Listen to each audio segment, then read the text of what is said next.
of Oklahoma. My name is Mike Aguilar. Or Moog. I'm the Director of Esports and Co-Curricular Innovation for OU. And with me I have... I'm Jody, otherwise known as Bozo Wifey, the Intercollegiate Director for the University of Oklahoma. Awesome. And today we want to open up today's games with a whole schedule of stuff to do today and watch. But first, I wanted to take a moment to open up today and really plug, one, our sponsors, but two, the purpose of this event, which every year, this is now the 5th annual Bedlam, which was hosted in the very venue that we're in again today here in 2022. It was in 2018 called the Black Box Theater, which is inside of our Cross Building A facility. And it was designed specifically for this intent. But the biggest thing that we wanted to talk about is today is all about creating opportunities for kids that are unfortunately facing some adversity in the mental in health or in other things through Make-A-Wish Oklahoma. So on stream throughout the day, we will have the ability to activate different donation mechanisms, as well as if you're physically here, which this is an open to the public event. So if you have the time today and you want to route and scream for your Pokes or your Sooners in person, you're welcome to come through.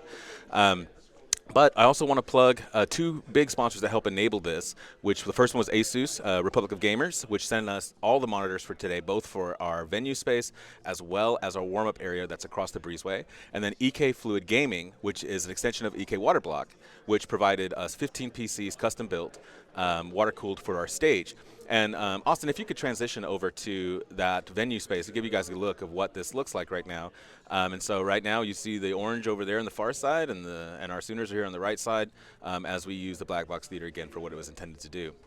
So once again, thank you for joining in to support this now storied rivalry as we continue our traditions evolved, rivalries maintained narrative between Oklahoma State or Gamers of OSU.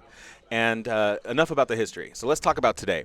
Jody, what's on the lineup for today? And what did let's start with what did it take to make this year happen? What are some of the things that make a Bedlam happen?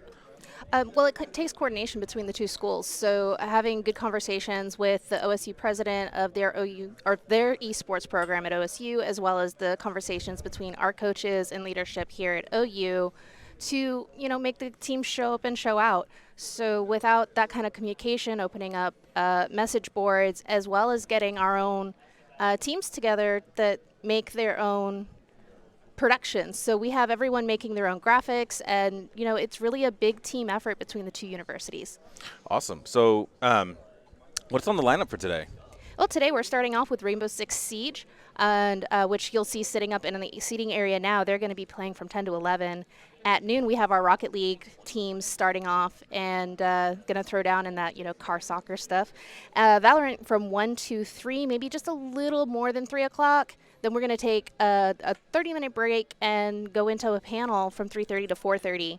At 4:30, Overwatch 2 is going to kick off, and as fast-paced as that's been, it's going to take about an hour with Apex Legends from 5:30 to 7, and closing out the night, League of Legends. So we have a fully packed day for everybody to enjoy today. Awesome. And for those that are just turning in today, yesterday we actually kicked off Bedlam just through 2 different matches. We had Smash Brothers that happened, which is a crew battle, 5v5, so basically 15 lives spread between 5 players from each of the universities. And Oklahoma State came out on top on that one with 4 stocks left, which was great to see. The energy was in there just as it was when we were at Oklahoma State in Stillwater last year. And then we followed that up with Splatoon 3, one of our newest additions on our side, or both sides actually, that produced in OU winning that. So basically for the series of the collective Bedlam competitions, we're now 1-1. And again, the goal for this is pride fights, respectable grudge matches, and really raising awareness for children in need, where we can facilitate those wishes for those that could use a little bit more warmth heading into the holiday season. So on that note, while we do have 2 representatives of the OU side here in the morning, it's mainly just purely because we're hosting, as obviously the entire Rainbow Six team for Oklahoma State is present already, and their leadership will trickle in a little bit more later in the day, and we'll get them on camera to give their perspectives. The whole purpose of Bedlam is to now take something that is absolutely a cultural component of this portion of the state and our communities, and now bring it into the forefront of esports and gaming communities as another opportunity of different ways of activating our fan bases, our supporters, parents, students, and even future Sooners and Cowboys. And so it's really critical as we tap into some of that pre-existing energy instead of having to rewrite the book entirely. And so this is great that now 5 years of doing this, and hopefully many, many more to come. So on that note, Jody, do you have any last closing statements as we get into Rainbow Six here in a little bit? Everyone needs to have some fun and throw down, and we'll have a blast today. So thank you for stopping by. Yep. And so with that, we're going to go back to a BRB screen as the casters for R6 get in place and get comfortable, and the OSU and OU Rainbow Six teams are finishing their warm-ups, and then we'll get into our first grudge matches of the day. See you guys on stream, and make sure that, again, this is for Make-A-Wish. If you have the opportunity and the resources, throw a couple bucks that way. Help a kid that's in need, is going to face some potential cold this winter, and let's get them a little bit warmer. On that note, we'll see you in a bit. There's more to the game than what's on the screen. Each competitor pours their time, energy, and passion into the game. We push competition to the next level because we know it's more than just a game. Replay on. Shot from Bono. Shot. Top right. Bono. No. Bono. Save. Bono. On the horizon of a new frontier, OU Esports is spearheading the collegiate scene.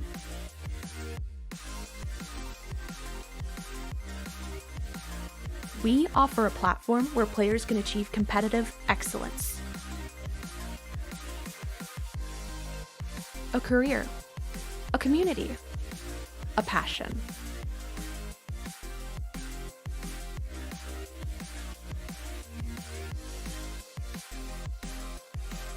It starts here with OU Esports.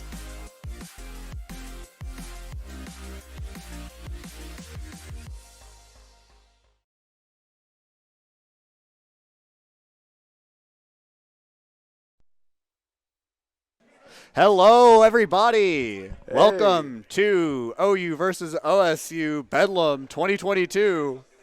I am your commentator, God. And I'm Cheese. Yeah, so we've got a crew battle here tonight. Both teams submit in 5 players, and each player gets 3 stocks. The first team to reduce the other team's team to 0 stocks wins. You carry over the stocks that you maintained in each game over to the next opponent. Yep, so if it means that, let's say that first game when they lead in was a game 5 or last stock, last hit situation, you do get your percent back to 0, but you still only have a 1 stock for that next guy. So it's gonna be really crucial to not only stick with your, that lead, but try to lose as minimal stocks as you can to preserve the chance for the rest of the team to survive. And it looks like our first 2 players coming up. From OSU side, we got SPZ, a Shoto player. And on the OU end, looks like we got Navy Davy, which are they playing Steve right now? I know they've played a lot of characters. So it's been a while since they've showed up to the dojo, but last time I remember them being here, they played Steve. So Steve would be the pick, but Donkey Kong, though. Listen, they're famously really good with Donkey Kong. So. I mean, SPZ also is a Donkey Kong. I hope he doesn't get tempted by that. I think we have to lock in characters first, don't we? I don't know. But I want to say that's the case. I want to think so. But either way, Donkey Kong Dittos would be pretty cool. But it would be let's very see funny. what we're going to. This isn't the crew battle rule set. Slodini.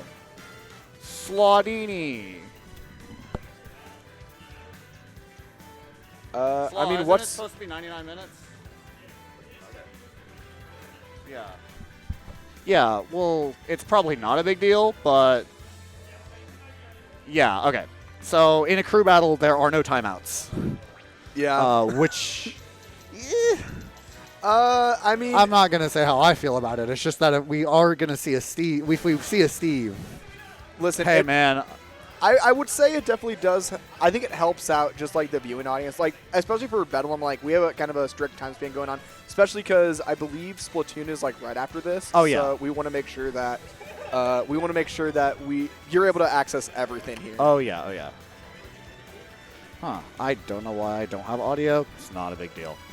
Anyways, don't worry. I only have it like out of like one of the ears. That's super weird. Our little interface is being a little buggy tonight, but it's all right. Stream should be hearing it just fine. I hope. Yeah. I mean, I don't see any complaints from. I think we're good. All right. So where are we going to start for game 1? I did see a rock paper scissors, so I doubt that they're going to PS2. So in that case, I'm curious. I think the other available stages, at least from our current rule set, include Small Battlefield, Battlefield, Smashville, and it's first Starters, Town? I'm pretty sure it's Battlefield, Small Battlefield, FD, not Town, Smashville, and I don't remember the last one. I always forget it. PS2? Yeah. It would have to be PS2. I'm pretty sure it's PS2. Yeah, anyways. Either way, we are going to start on right. Small Battlefield here. So we've got our boy Navy Davy with Steve and SPZ going to Ken. All right, so interesting matchup we have here. Ken has some interesting tools to deal with the blocks that Steve sets up. He has Hadouken, he has his forward air, which is really good, and a lot of strong combos like we can see here. But Navy Davy is just trying to find some space to start mining for materials.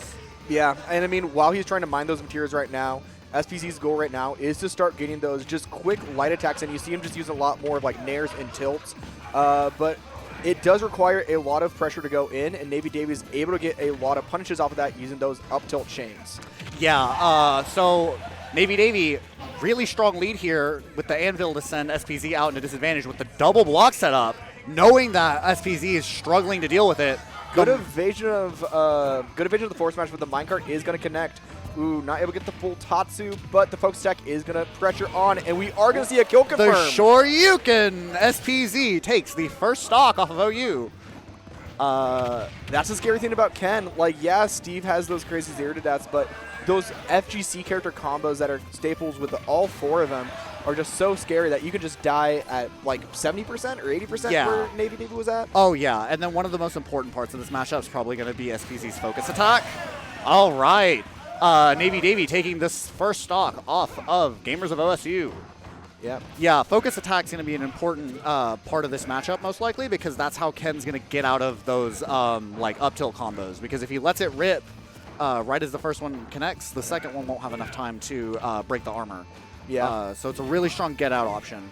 The Ken combo's not quite working there, but the conversion into Shoryuken almost going to take a stock off of Navy Davy. Not able to take the final hit, but Navy Davy trying to keep their spacing right now, forcing SBZ to go in and trying to get a little bit off of that, but no shield break from SBZ. Oh! The Shoryuken on reaction is not quite enough to take Navy Davy's stock. The minecart combos are going off right now.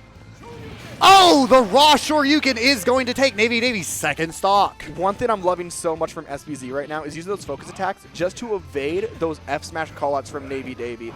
They want them so bad, but SBZ is just avoiding them so much. But we do see the diamond coming up. This is where Steve gets its scariest. Yeah, this is definitely, oh yeah, the diamond back air is going to take SPZ's second stock. Last stock, both players. Let's see what these players have in store for us. Really strong combos from Navy Davy here. Both characters are going to want those big confirms, but it's all about who can get in. Right now, Navy Davy doing a really good job. The TNT's going to connect, but not going to be any kill. Definitely a very strong TNT for Navy Davy there, but the conversion into Shoryuken is going to take the first game for Gamers of OSU. Amazing stuff from SBZ. Navy Davy did an amazing job as well. Like, I think their overall placements of blocks and those early percent chains were really strong. But we are going to see the next OU contender coming in, Friss. All right. Yeah, so Friss, our resident Samus main, has recently started playing Incineroar. I don't believe he is playing Incineroar today, I mean, we definitely have a lot of, at least on our end, we have a lot of players that like trying different characters out. Oh, but yeah. we're trying to keep them to their classics. But I definitely can see Friss using a bunch of different characters. I remember like before COVID, before he picked up Samus, he played Kirby for a little bit. Oh, yeah, he still loves Kirby, but Kirby's bad, as he puts it. He's correct. He's not wrong. He's not wrong. Yeah, so let's see where they're going to go for this game. One thing that's kind of important for crew battles is there isn't striking. So you kind of get your own, you kind of get your own choice. And it looks like we're going to FD, but in a pirate ship form. Pirate ship FD really do be the vibe tonight. One thing I find interesting is that Friss is going Dark Samus. While not too many differences between her and Samus, there is a little bit of electrical attacks where there's normally fire damage and also different air dodges and jumps. Yeah. Yeah, the forward air shenanigans with Zero Suit, or not with Zero Suit, with Dark Samus. Dark Samus are a little bit more interesting because of the electrical forward air effects. as well as the fact that Dark Samus's jump and roll are different. But anyways, going into the game, SPZ has to stretch this one stock out for as long as he can. Really strong starters from Ken can take stocks very early. As we see here, Friss is already in a horrible spot, but he makes it back. That's the scary thing about these. That's the scary part about Ken. Like, he has such amazing good combo games that it's really scary that Friss is in a bad position, but is able to even up that percent. SPZ right now, who's going to want to focus on trying to get an extra bit of advantage. He's most likely going to lose this game right here, but at the same time, if he can take off one stock for the rest of the team, it's going to be crucial. Yeah, crew battles are really at their finest when you understand that every stock matters, and as we see there, Friss was a few more interactions away from losing a stock, but thankfully was able to close it out without losing one of his own, so we now resume even stocks. So it is a fresh... yeah, it's a full-on reset. Fresh reset. Don't have to worry about any big countdowns. And looks like the next player coming in is going to be Dripnotic. Dripnotic. Former PR player for not this current season, but the last 2 seasons, I believe. Primarily plays Ness and a little bit of Steve, but I think recently has been talking about playing Kazuya. But Kazuya Samus is definitely one of the matchups of all time. It is, in fact, a matchup. It is definitely a matchup. Yeah, so we'll have to see how Dripnotic is going to approach Tristan's Samus. Let's see how this turns out. I'm curious how, because at least from the little bit that we saw there, Friss's Samus played a lot more aggressive than your normal Samus that you see, especially for if you play a lot of Smash Bros. On the internet. You tend to see a lot of Samuses like to go away from Samus, the ones that want to hold back. That classic and not focusing on the charge shot. Oh, but yeah. Friss likes to play a little bit more that mid and close range, and we're going to see how that affects the play style of Dripnotic and if it's going to be beneficial or maybe hindering, and how they're going to adapt through the end. Oh, yeah. See, that's the thing, is that Samus has a lot of strong tools to adapt to many matchups. She has really fast out of shield options. She has really good pressure, relatively safe aerials, and a lot of crazy combo potential. So Friss can definitely do a lot in the event that Dripnotic starts adapting to his main game plan, whatever that game plan is. Because, yeah, we did see a rather aggressive playstyle from him in the last game. So... Yeah. I'm going to be curious. This is also going to be a time that we don't get to see. We do have 3 stocks, so we only saw a little bit of Friss. We could see him adapt. Like, if he is having a struggle up close, he can play far away. The unfortunate part is Ness can technically try to catch up with that with using a lot of those special moves that is iconic for him.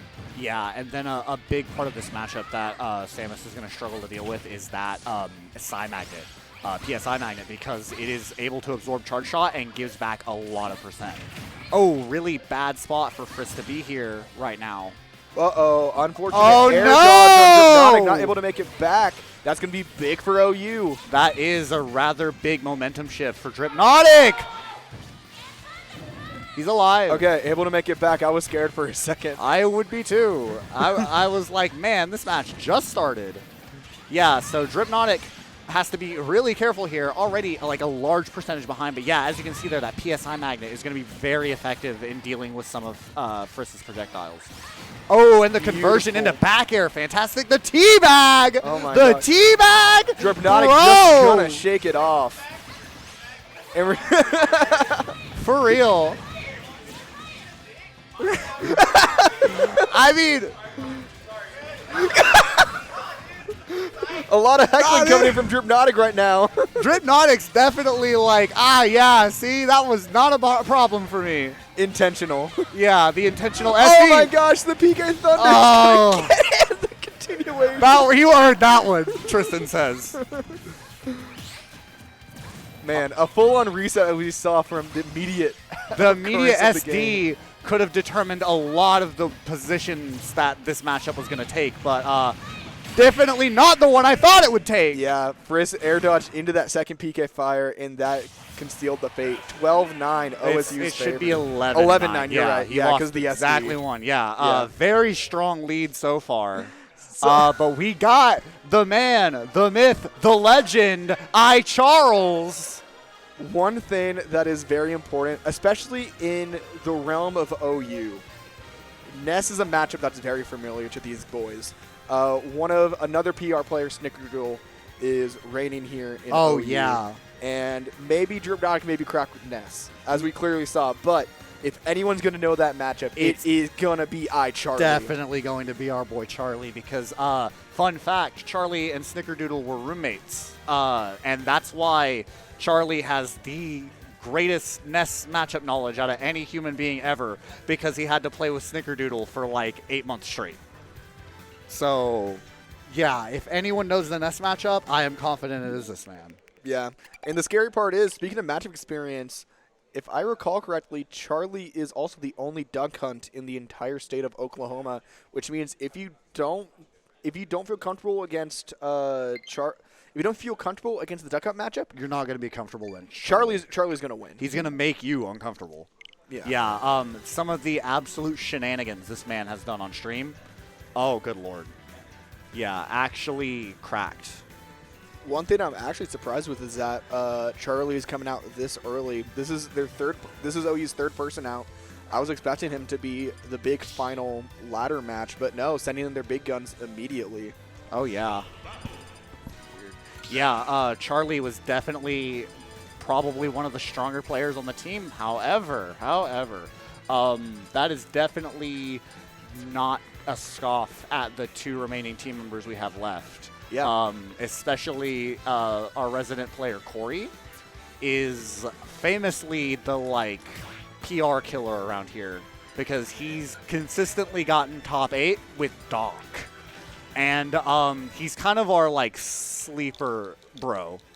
Yeah, he is a very, very strong player and is definitely a unorthodox player.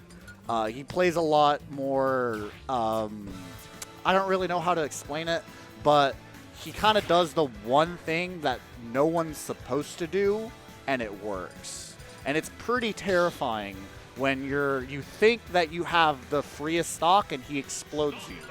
So, but we're here to see iCharlie. Yeah. I mean, we'll get to see Corey play hopefully in a little bit. Depends on if Charlie does a big sweep or not. Yeah. Yeah, definitely an interesting matchup to be seen here. All right, going back to Pokemon Stadium 2, Drip got to SD that first stock. Yep. But we are going to go to PS2 for this, which I find quite interesting. I mean, I guess it's that universal starter, but I mean, when you have full reins on, I can pick whatever stage I want. Just going back to PS2 is a little bit surprising to me. Yeah, Dripnotic definitely confident in the pick here. If he's okay. Oh my gosh! Amazing dare spike from Dripnotic. Dripnotic's on something today. Yeah, Dripnotic definitely doing something before this. Absolutely creaming OU right now. That after SD the was SD, just to make him humble. It was. It was all a ruse. It was all a setup, a ploy. But that's not to say iCharlie is out or down at all. He's still in a very okay position right now as Duck Hunt, with a lot of really strong safe tools with the can, really strong stuff with Gunman. Dripnotic has to be very careful about how he tries to get in. Charlie's going to set up a incredibly strong wall for him to deal with. Yeah, and you can see right there, Charlie's mainly focusing on getting a lot of those up airs and kind of conditioning with a lot of those trap projectiles that Duck Hunt's known for, just to confirm that kill. Not really looking for anything immediate, no charging in, just waiting to push Dripnotic into an unfortunate position where he's going to get that KO. Okay, I have to commend Dripnotic for the incredibly strong Duck Hunt matchup knowledge he appears to have here. He has dealt with Charlie's projectiles rather immaculately so far. The shields, the PK fires have all been incredibly strong. See right there, the air dodge was a very good option from Drip to stay alive, but the down tilt or forward tilt or whatever that was is amazing. I mean, it was a roll catch for sure. Oh yeah, still a very strong spot for Dripnotic to be in though. That being said, at these early percents, Charlie is known to get a lot of percent off, especially with those clay pitching combos and those up airs. Slowly even up that percent, and the forward catch is going to confirm that kill. Woo! All right. All right. Dripnotic's reign of terror ends by the one and only iCharlie. We say that, but as one Reign of Terror ends, another appears. Vapor. Just like Charlie setting their big gun. Former #1 player in the state of Oklahoma. Vapor is now up in the building. Oh yeah, Vapor, famously the Game & Watch player who will camp for the whole game and then be mad for you not approaching. He is the reason we set this timer up. Yeah. Yeah, he's definitely probably going to make a good use of that unlimited timer for a while. Yeah. So that being said, I've talked to him before, and he's talked about how while he has a winning record on Charlie, Charlie's one of those players in Oklahoma that he fears dreadfully. Oh yeah, Charlie is cracked. Yeah, he is a very, very strong player. Yeah, so let's see how this matchup is going to turn out. I have to think that like Game & Watch Duck Hunt is probably pretty scary for Game & Watch. Aside from Reflector, which is probably really strong in this matchup, the like really, really strong safe space aerials getting punished by Uppy are good, but like gunmen and stuff kind of keep him locked. I think the one thing that you also have to be concerned with, at least for Game & Watch's Reflector, is the fact that it restricts you from, you have a bunch of end lag after you hit that bucket. So if you call out the projectile at the wrong time, that's a free grab or clay pigeon from Charlie, and it's going to cause a crazy strain. And with how light Game & Watch is, that is going to be very detrimental. All right, so first stock SD'd. Town and City, definitely an interesting stage pick here. Don't people think, doesn't Vapor think this is like Game & Watch's best stage? I think so. I think it also varies. I'm also surprised that he took him here solely for the fact of Duck Hunt does benefit on like those bigger stages. Like he is still a zoner, just a weird kind of zoner. Yeah, absolutely. And we're already seeing some really strong like set play from Charlie here. Stuff with the can, stuff with the gunman, stuff with the clay pigeon. Really strong at locking down Vapor's position. Oh, the combo into the can though. This is a very even matchup so far. So far, but you also got to keep in mind, Drip was able to take one stock off of Charlie, so if it goes even like this, OU's not going to get any further, especially from Charlie. So Charlie needs to make sure he can even up this game. Yeah, so we're seeing some really strong counterplay from Charlie here, dealing with all of the stuff that Vapor is trying to do to get in. He's just not succeeding at it. Oh, the up throw can shenanigans. There's that bucket I was talking about. Amazing snipe from Charlie right there. But the down smash is going to get that kill. The invincible down smash was just all it took. But still, very strong position for Charlie right now. Very stronger position for Vapor just by virtue of having an extra stock. Oh, the call out up B was gross, Vapor. Chill, bro. Chill, bro. All right, let's see what Charlie's going to get started with these grabs. Vapor's going to break it, though. That frame 3 up B is just so crazy for that character. If it was any other person on this roster, that grab would have connected. Oh, yeah, absolutely. Game & Watch's up B is an incredibly strong move. Very difficult to punish. But Charlie's still trying to get in. He's trying. Able to sneak in with a couple cans here and there, but nothing, no crazy combos yet, because that up B, very iconic for Vapor right here. And it's just going to focus on racking up all that percent and just get to the point where like just a single tilt attack is going to be able to kill. Can we talk about, like, this was a moment ago, but can we talk about how safe one of Vapor's down smash was? He was touching him and he could not grab him. Charlie could not grab him. That's a dumb move. It's a crazy move. I mean, we saw that a little bit earlier. He tried to punish it. He tried to punish Charlie while he was grounded, but Charlie did the right option, doing just neutral get up. Yeah. That will take it for for Charlie. Yeah, it's now going to be not 8-6, I think. Should be 8-6. Yes, you are correct. Thank you. Yeah. All right. All right. And while a current PR player leaves this area, a former PR player enters the ring. Slaudini. I know plays a wide assortment of characters. I think he was talking about playing Sora tonight. Yeah, so Sora, Kazuya, Sonic. This man has been through a lot of characters, and who he goes tonight is honestly up in the air. However, he does like to play Sora, so that's what I would expect. Either Sora or Kazuya. But Kazuya against Vapor's Game & Watch feels unfun. We will have 99 minutes. Or Sonic. You know, if he suspected in advance he was going to go up against Vapor, maybe he goes Sonic. In which case, you want to talk about like the weather or something? So true. Okay, thank goodness, thank God. saving us. Yeah. Very good. We did not want to commentate that, we'll be honest. So anyways, Hollow Bastion. Going big on the Kingdom Hearts thing right now. I mean, Sora does have that sword fighter advantage that is very well known. A little bit of that extra space. But, I mean, Vapor's very confident in these sword fighter matchups. That is one controversial take that he tends to have compared to, like, other Game & Watches. But, I mean, we can see how it goes. We do have a stock disadvantage from Vapor, so it's all going to focus on how fast he can get that rise again. Yeah, so very strong offense from Slaudini here as he tries to find Vapor's habits to just get in on him. You see a lot of like really patient movement from Vapor, especially really waiting out when to use these down airs, when to use these up Bs, just to get where he wants to be. The positioning in this matchup is definitely an important factor. Speaking of positioning, I really love the use of positioning, not even through any specific moves, just these parries that Vapor has been getting off, not only against Charlie, but against Slaw as well, just to force an instant up B and just put you in a position that is going to be unsafe and just push you away is why Vapor is known as a top threat in this state. Oh, yeah. Yeah, Vapor is very good at just spacing out his moves to make sure that you have to commit to whatever you want to do if you can even try to punish him. Yeah, so very strong spot for Slaudini here, and the up air is going to take the first stock off of Vapor, putting him on his last. But the down smash, oh man.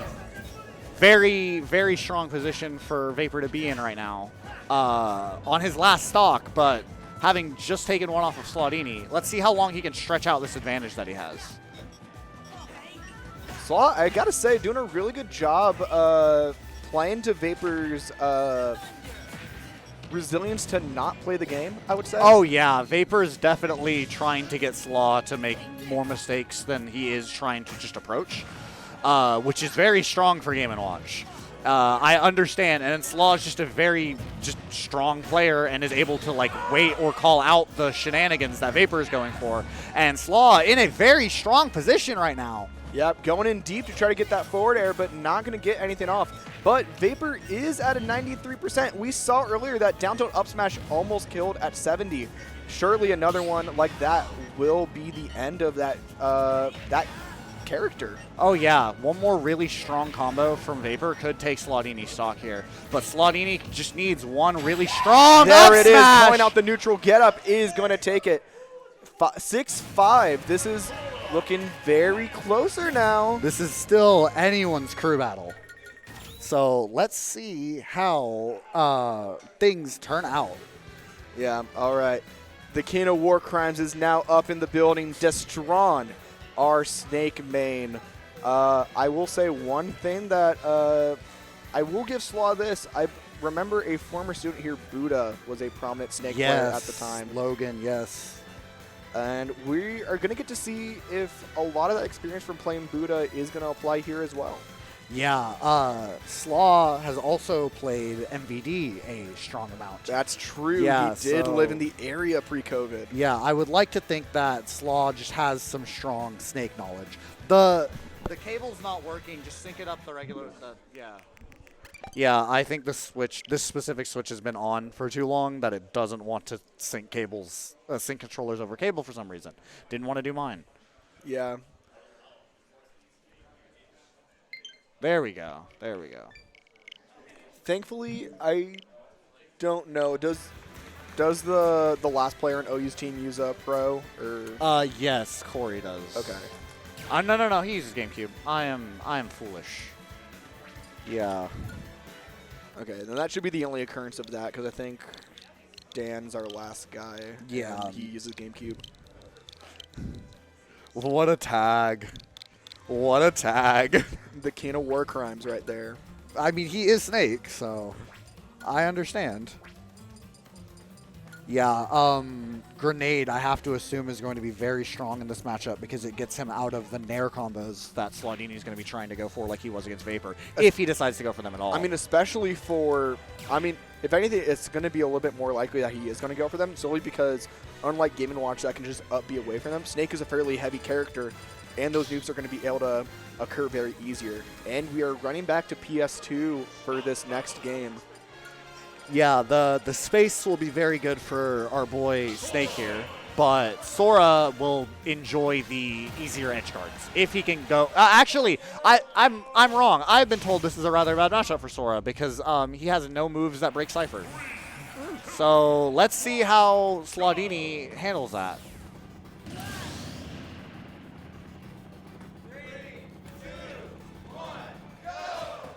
All right, starting off with an Akita. Okay.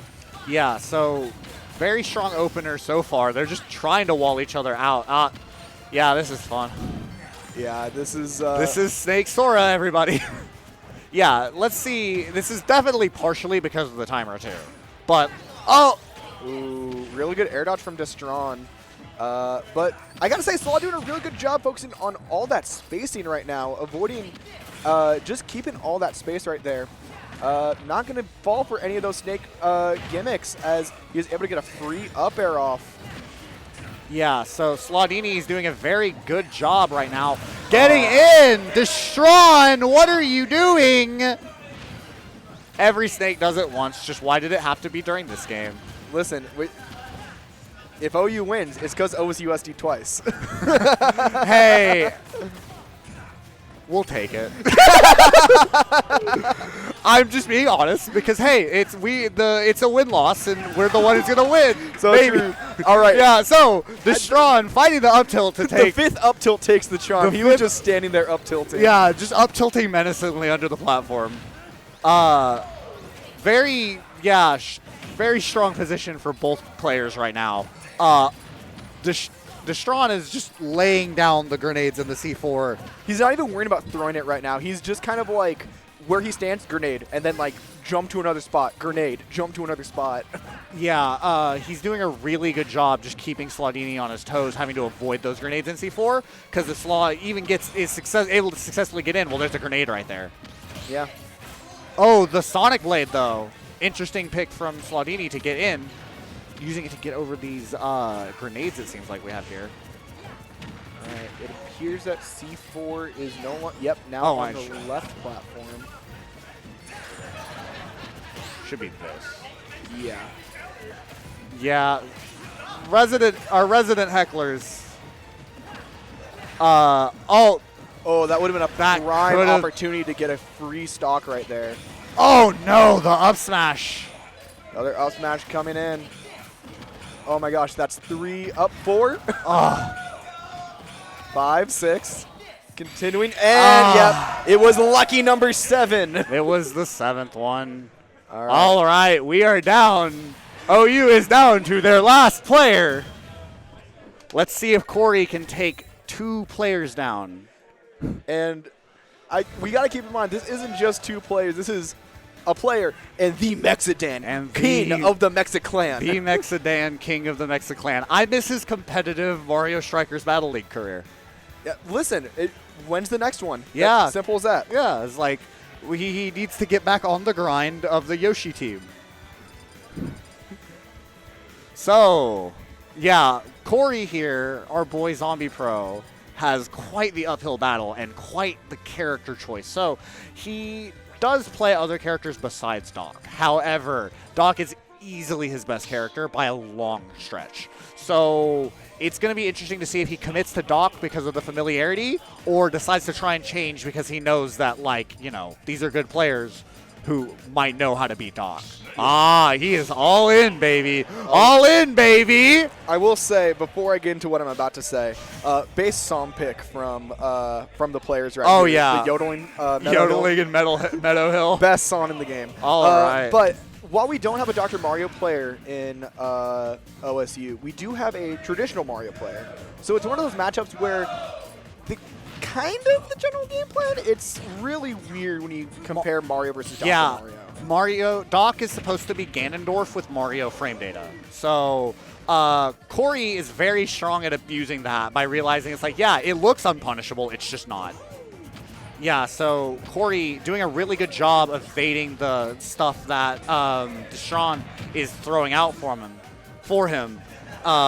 Very strong defense from Corey, but very stronger offensive defense from Deshaun. Oh, I like what Destron's doing right now. Yeah. Is basically I'm throwing a grenade, and I'm calling out that you are just going to go into a specific spot. It's not about if the grenade's going to hit. It's forcing you into a spot, and then I'm going to box you because you put yourself into that spot. Yeah, Corey has been doing a very good job using the down B of Docs to make it, but the Nikita is going to take his first stock. Very tough spot for him to be in. I mean, that's the unfortunate thing about Dr. Mario. You don't have a lot of that amazing recovery that Mario has. In fact, if that jump's taken away, or like, even if you're just at a very low position, like Dr. Mario is going to rarely make it back, and Destron is abusing that right now. Yeah, okay, very good lucky recovery from Corey there to get the down B. Yeah, Corey's really struggling to just find his way in. It's definitely the matchup and experience showing here, but he's still doing a really strong job figuring it out. But like, this is sad. The crowd is jeering and cheering. I mean, they're not even wrong though. That's the worst part.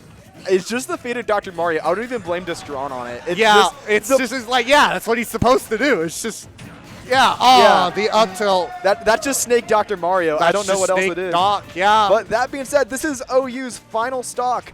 Will they be able to see OSU's final player? All right.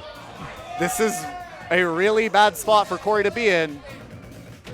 Hey, the shield poke of the down B. Not going to kill Snake, though, just yet. Reflector not going to work as he wants. Down smash is going to take Destron to his last stock, though. All right, so Corey is definitely a very strong player when he's gotten the download.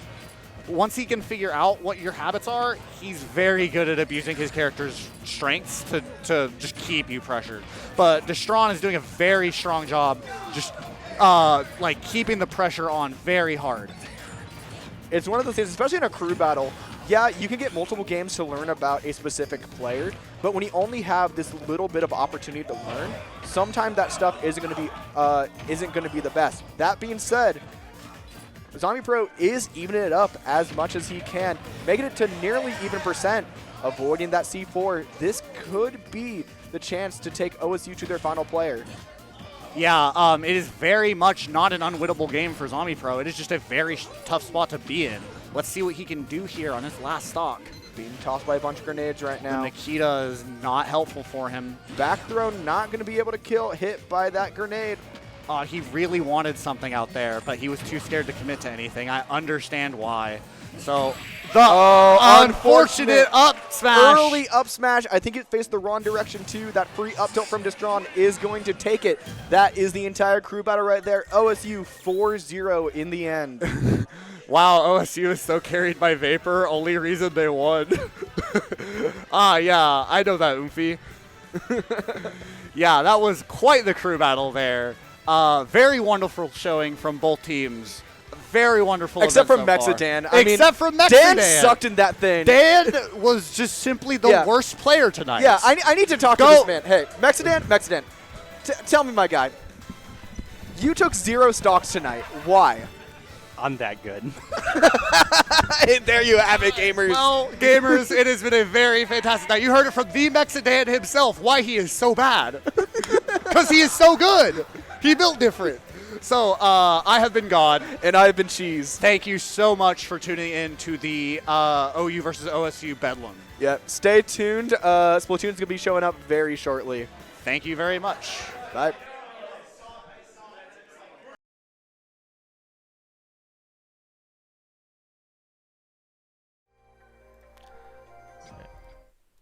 I believe seems like we aren't getting any audio for some reason though. Let me turn on this while I try to troubleshoot a little bit. It's a little bit odd why we can't get any audio. Let me see if I can mess around with a couple things here while we're going along. Destructo. Okay, so it looks like we have OU over on our green, I believe. Wait.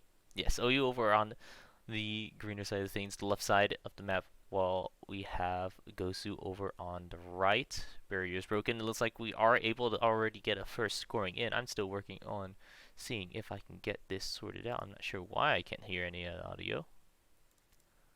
Let's see if I move it around a little bit.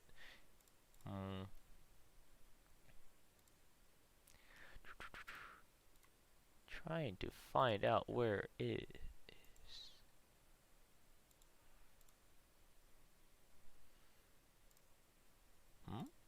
I think I might be able to find it now. Let's hope. Still not sure where exactly coming in from, but OU is still taking a pretty commanding lead at the moment here. 53 points remaining in order to get these clams in. Seeing if they can try to make something out of it. I'm still not entirely sure why.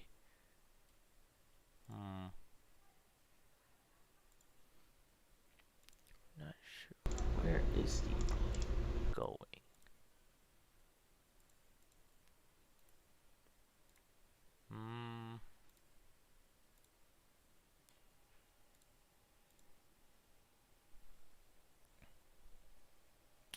Man, I had this going on a little bit earlier, so it's going to be a little bit of a scuffer stream. I apologize for that. But looks like OU is still taking a pretty strong lead. Ooh, look at a wipeout coming out by Nautilus. Seeing they have the football ready in order to try to break down the barrier, but need to try to make sure they can get all the way over there. There are plenty of points for OU ready to line up a score. Ooh, good shutdown though by Gosu, sniping, playing a good defense in order to keep them down. That's 3 players down from OU.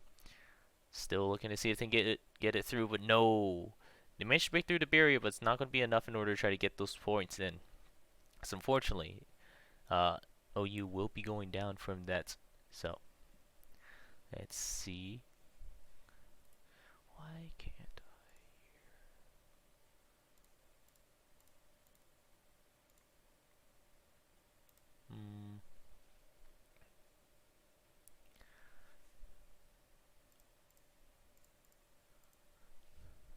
Wipeout for OU, doing a good job here. They already took down quite a few. Oh, well, OU Wi-Fi looks like it may be disconnect from the host here, so let me just move right back over here. This is not looking too great, but hopefully I can figure out what's going on with the audio for the moment here. Let me turn back on the music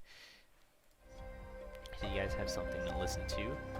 Hopefully I can get back into that lobby, or at least go to the next one.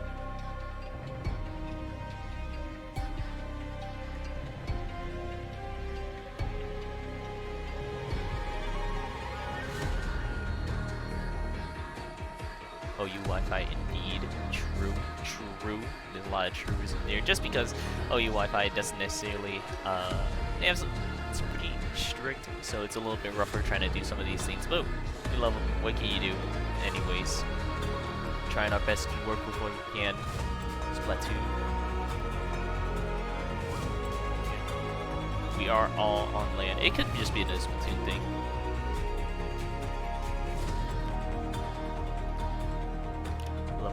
Lamau, seeing a lot of chat in stuff in chat. I am still trying to figure out where is this audio.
still trying to figure out. Sorry, I'm not being very talkative. I'm still just trying to figure out where can't I hear any of the audio at the very least here.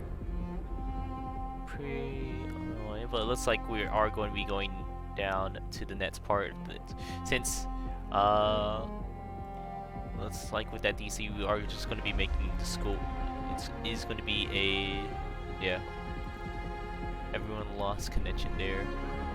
Yes, so we're going to be going right back into game. Let me go ahead and turn off this as we load right in. Everyone's in the menu. Still not sure where my audio is.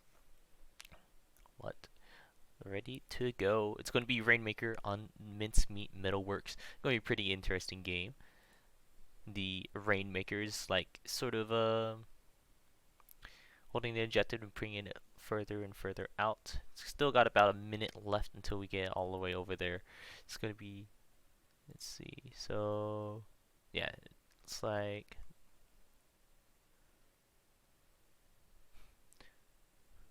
true. Nintendo has pretty great games, but unfortunately it's pretty hard to make some of them work out, unfortunately. But it is what it is. We'll keep moving on forward. It's very unfortunate. I still, it's really just bothering me that I can't figure out where this audio is going at the very least. But here we go into it.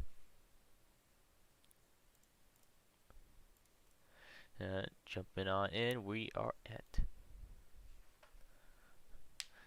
OU will be on the left side with Gosu on the right once again, jumping into the map. This is once again Mincemeat, and we're playing Rainmaker. Let's see how it goes. Already a pretty good advance coming from OU, looking like they're trying to cover quite a bit of ground to make sure they're able to get quite a bit of reloads.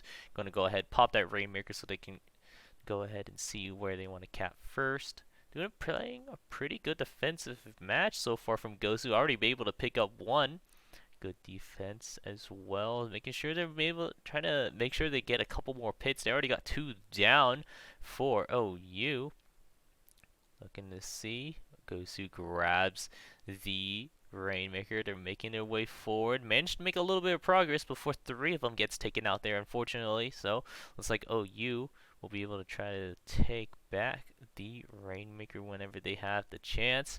Gonna go ahead and get the pop off first, and now let's see, playing a little bit of advance as well. We're seeing doing quite a bit of damage, seeing if they can cover quite a bit of ground before they go ahead and make the move with the Rainmaker, making it a lot easier for whoever's carrying it to make it on through.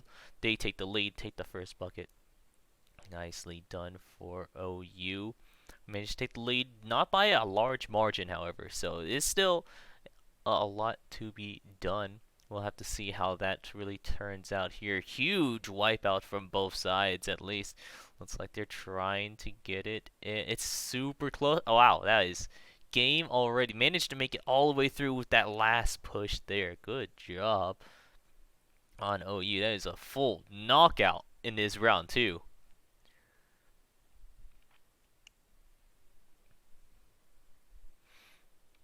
Look at that. Huge. Really well played by OU there. And we're hoping that it is going to be keeping up quite well as we get into this next game. Let's see what is for number 3. We got Splat Zones on Mahi Mahi Resort.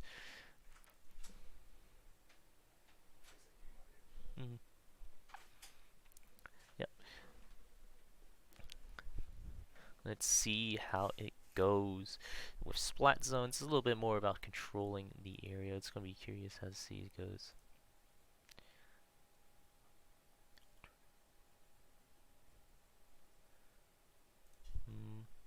I am quite curious to see how it will go here. We still got quite a bit of time left until we get actually into the match here. OU speed running this. That was a very, very fast match there. You were right.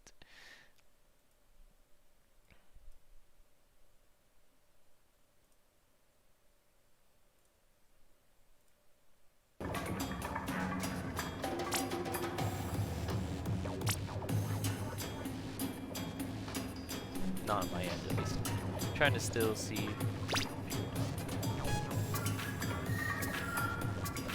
Hopefully we'll be able to get a little something. Maybe not. We still have like 2 more players just waiting to ready up here. 30 more seconds.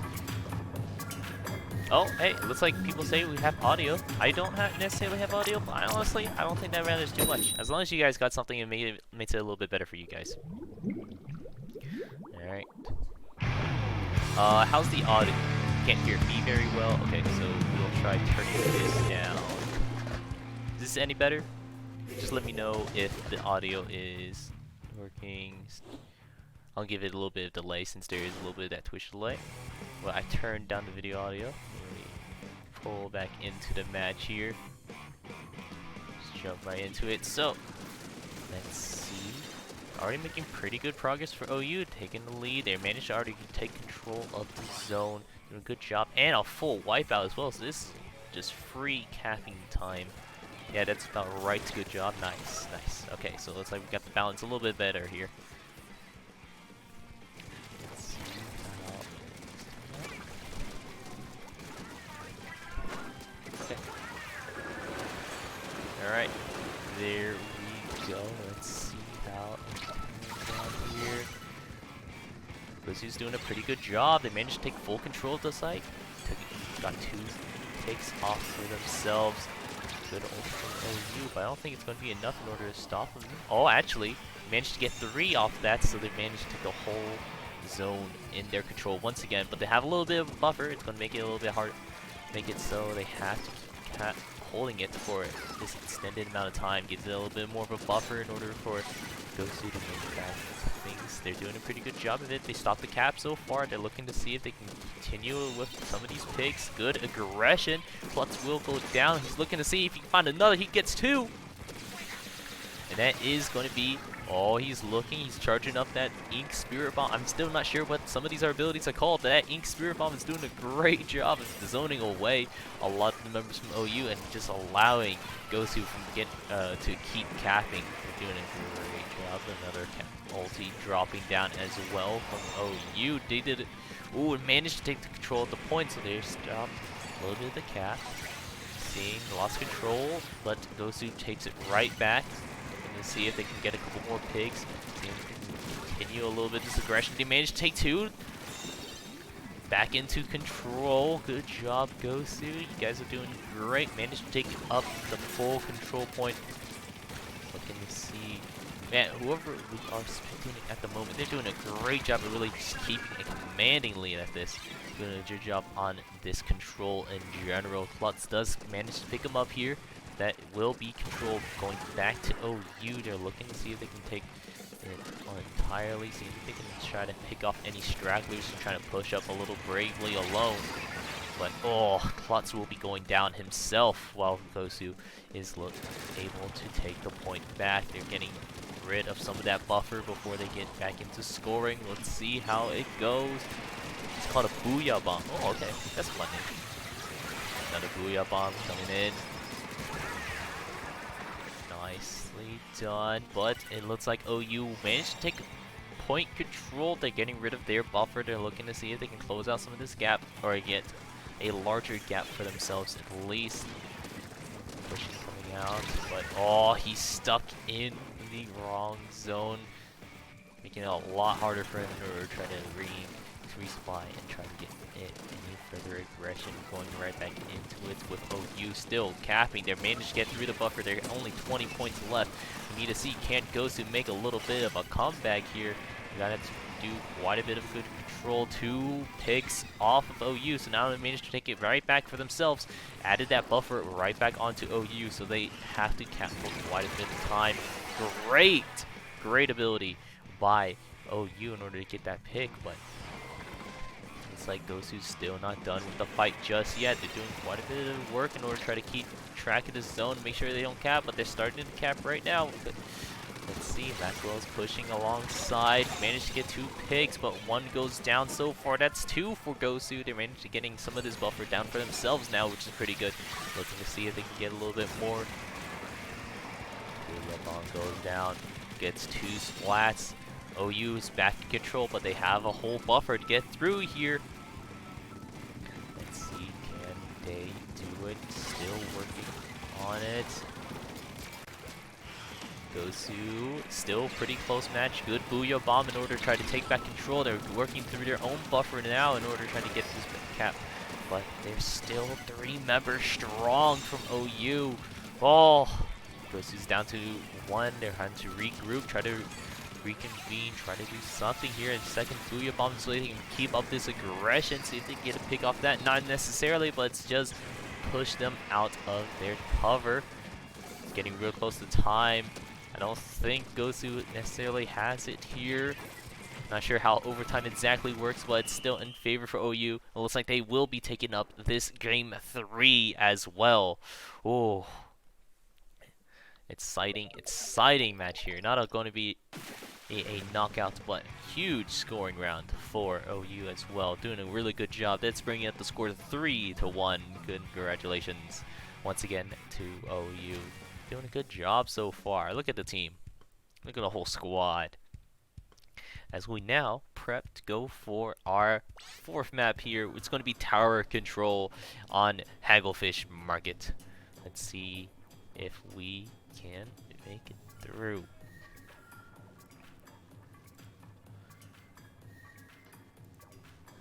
Let's see.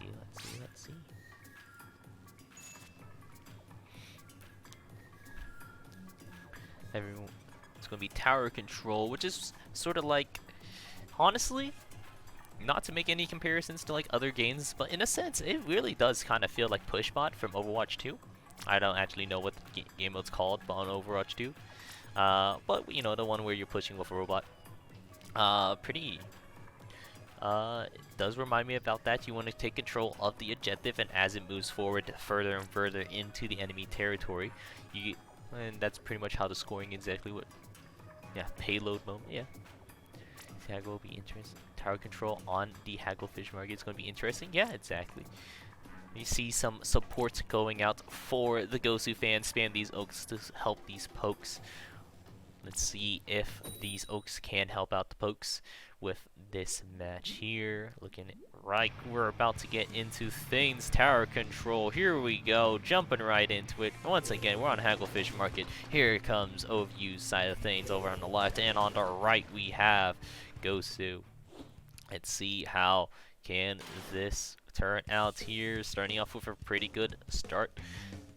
Covering quite a bit of ground, so then they were able to get quite a bit of avenues back into the map whenever they need to get the respawns off. First, they're going to go ahead and try to get quite a bit of zoning done in here. But oh, looks like OU will take the first commanding lead. Managed to get the first payload.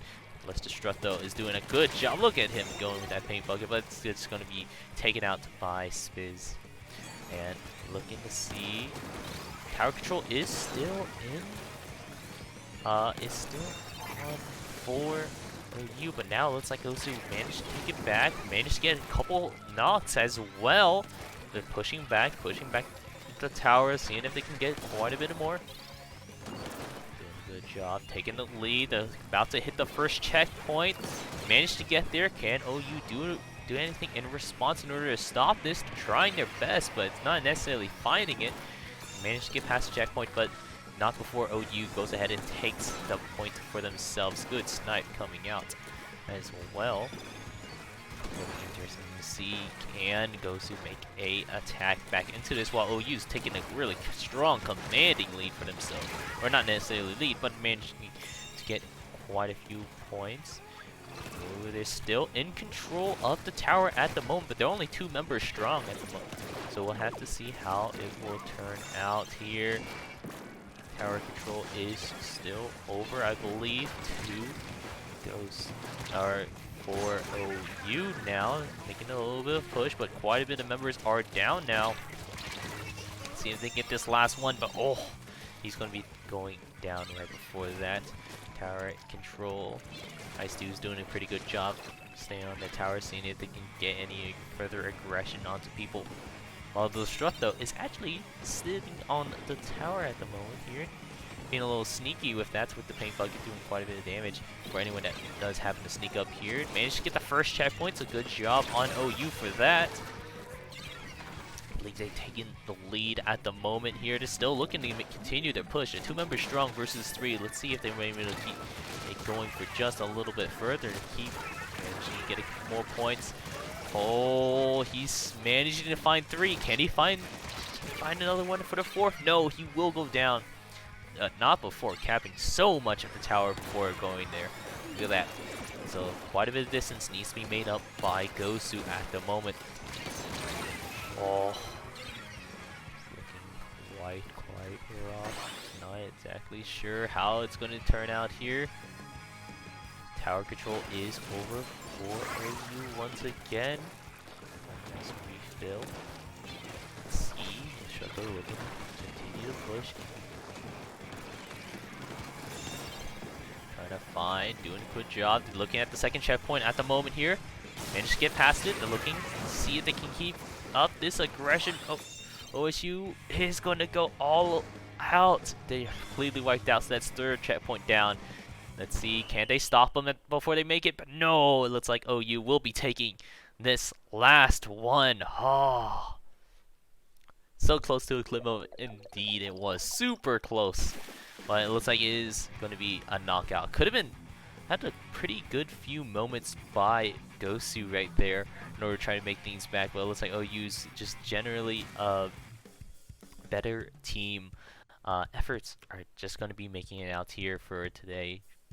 It will be all 4 of their games, or not all 4, but it's going to be of the best of 7. That's going to be the 4 games. We still have a bit of time. I'm not sure if teams still want to play it out a little bit more or not. We still have 3 more maps that if they want to or not, but we'll see how that goes. If anything, let me go ahead and switch over to this screen. Hello, once again. Let the teams talk it out whether or not if they actually want to finish up these games. But that was quite a hectic game. I still not entirely sure about how all the stuff about the about how Splatoon 3 works, but I love talking a little bit about the overall map play. Generally well done by OU. I hope they do some meme rounds. Meme rounds are definitely a fun one. It looks like they might be going out for it. I think they are still in lobby. It looks like they're starting up this next match, so I think they are actually going to be keep on going here. Indubitably, yes. Hopefully we can see some nice meme rounds. So we'll see how that turned out here. Seeing they were already out in the lobby loading up. Gosu's taking it like a champ, saying, you know, we're here for fun. Which is true. Honestly, this is all Bedlam event is for fun.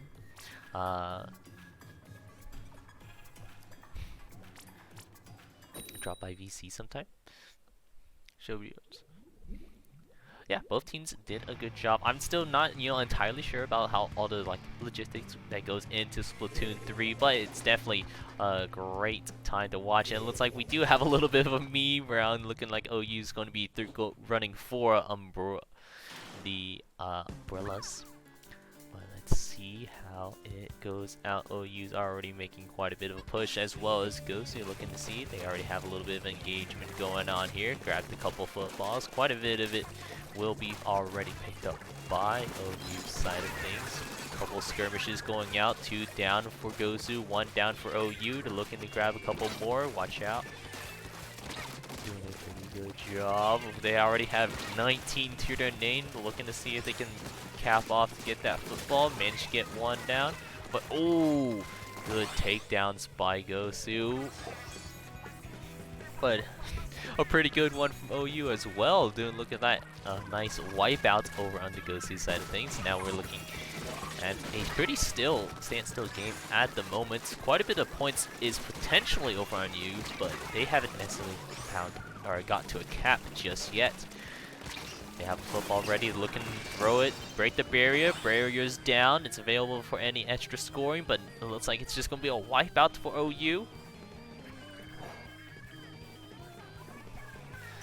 Nice wipeout. Barriers right back up, so no additional scoring there, but a nice 20-pointer is going to be nice to see for OU. Let's see, can Gosu make a little bit of comeback into this.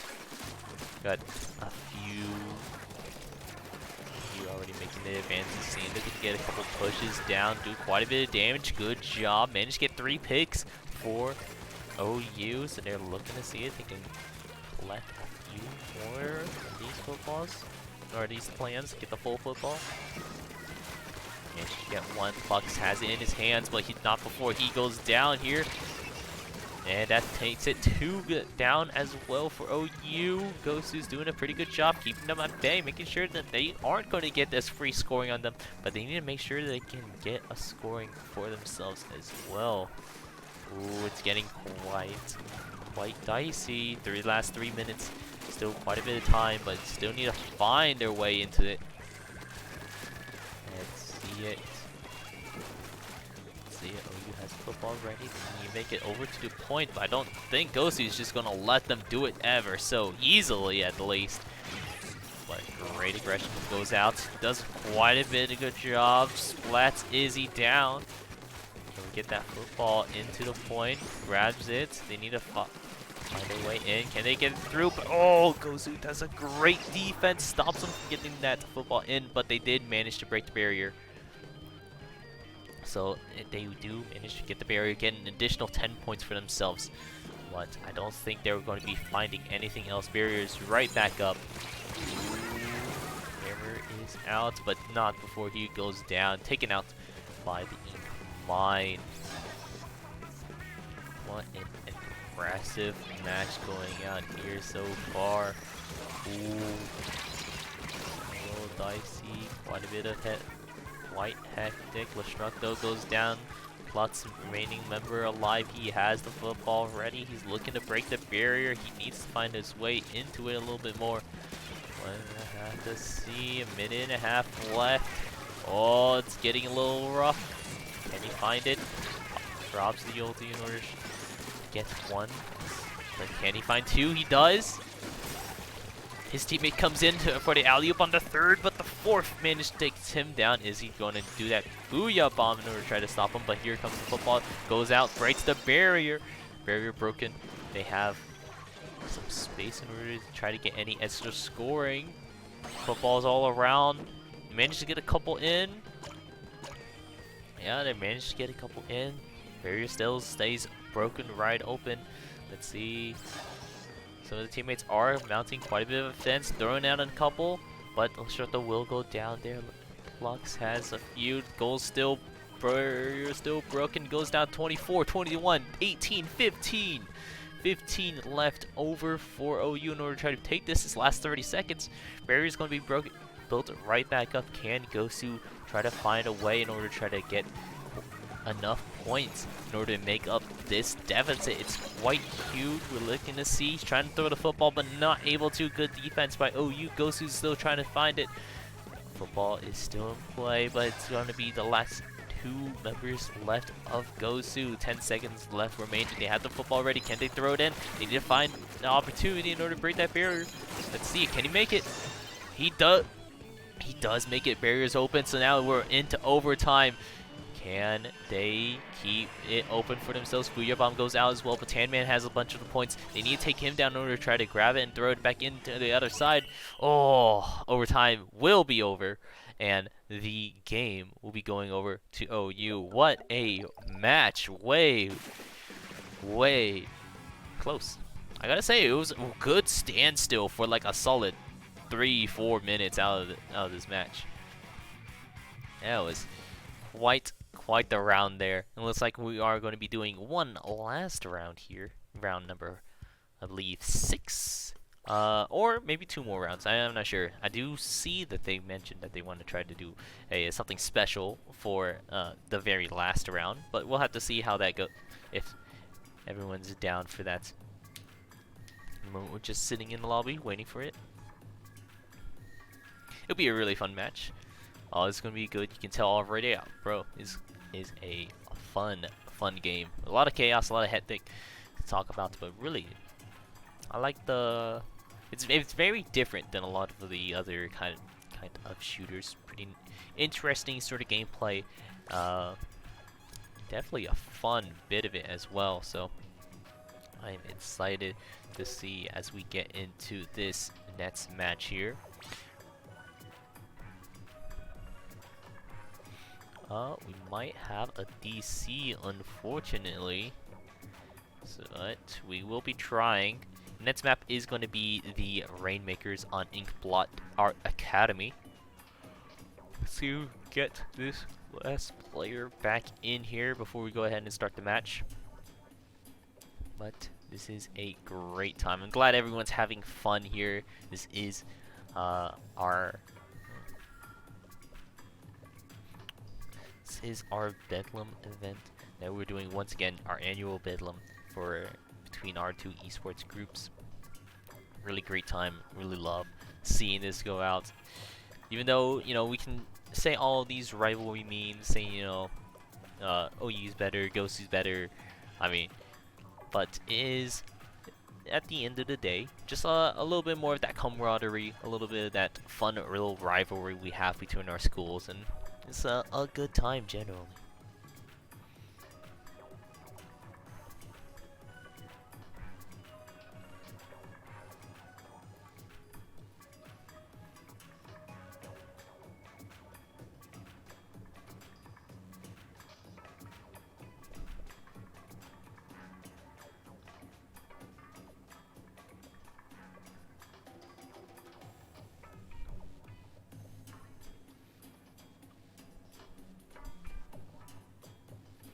See, can we get this last player in, and then we'll just do one last final match. It's gonna be a pretty fun one if they are able to make it.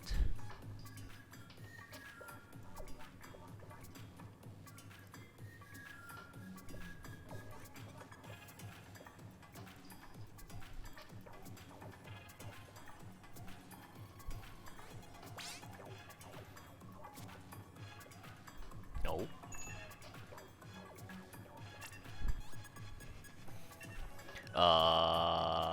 It looks like they're gonna try to make. Now, I guess I'm playing, I suppose. Alright, I have no idea what the controls are. Oh no.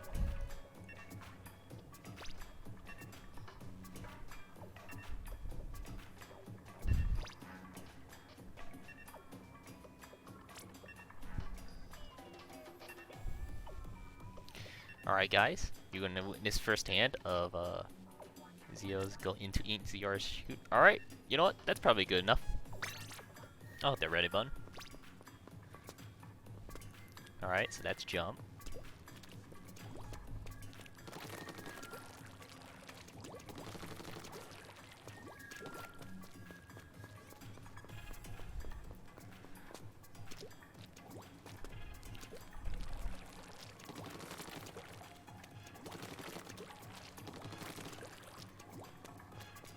Man, this game hard.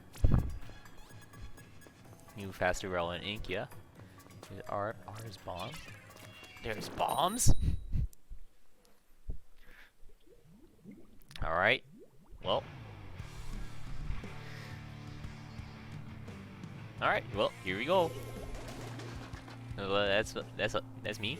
And then there's OU. Alrighty, here we go. There we go. Alright.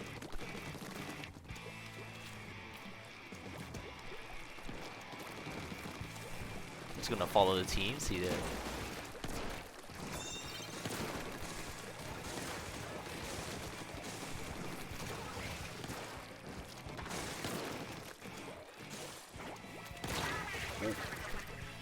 Try to do a little bit of. Managed to get the Rainmaker through the first checkpoint though. I don't know how we did that, but we did it.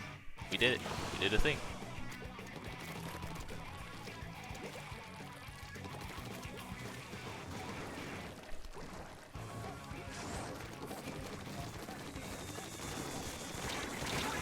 Oh. I'm still not entirely sure about what's happening on, but let's see. Oh boy. Oh boy. At the Rainmaker. Cool. Okay. Guys, I love being carried. This is going great. Oh no, I'm the last one remaining. Oh no, goodbye.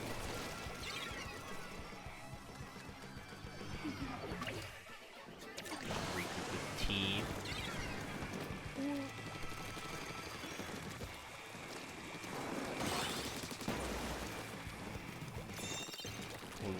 out. I'm still not entirely sure about what's happening here, but let's go. It's probably good things.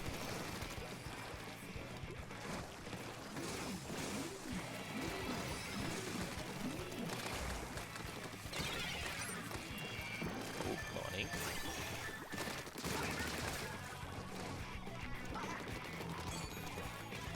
Probably just trying to get back to the D.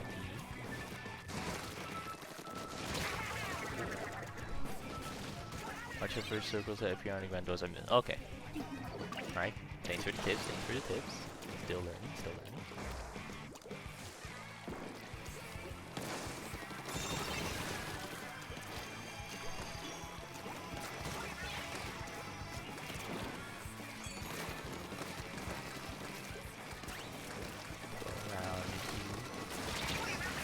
Okay, okay. Maybe a little ambitious of me going that way. Maybe just a little bit ambitious. Yeah, only one member left. Wipe out. Alright, dope.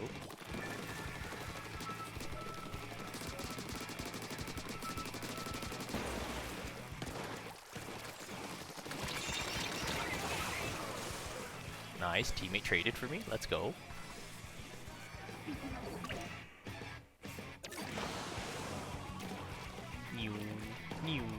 I still don't have game audio actually, so I'm just playing off hearsay. Purely what I see visually in front of me.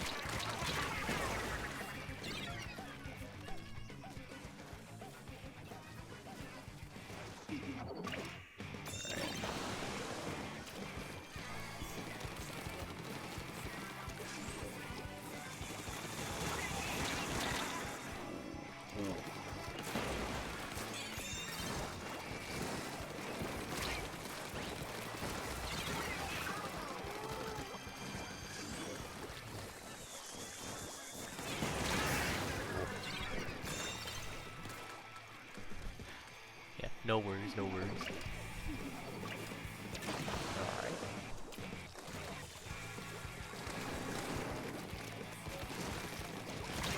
Oh.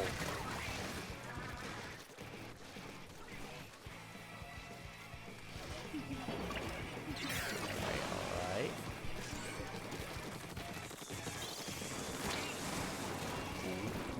Spooky.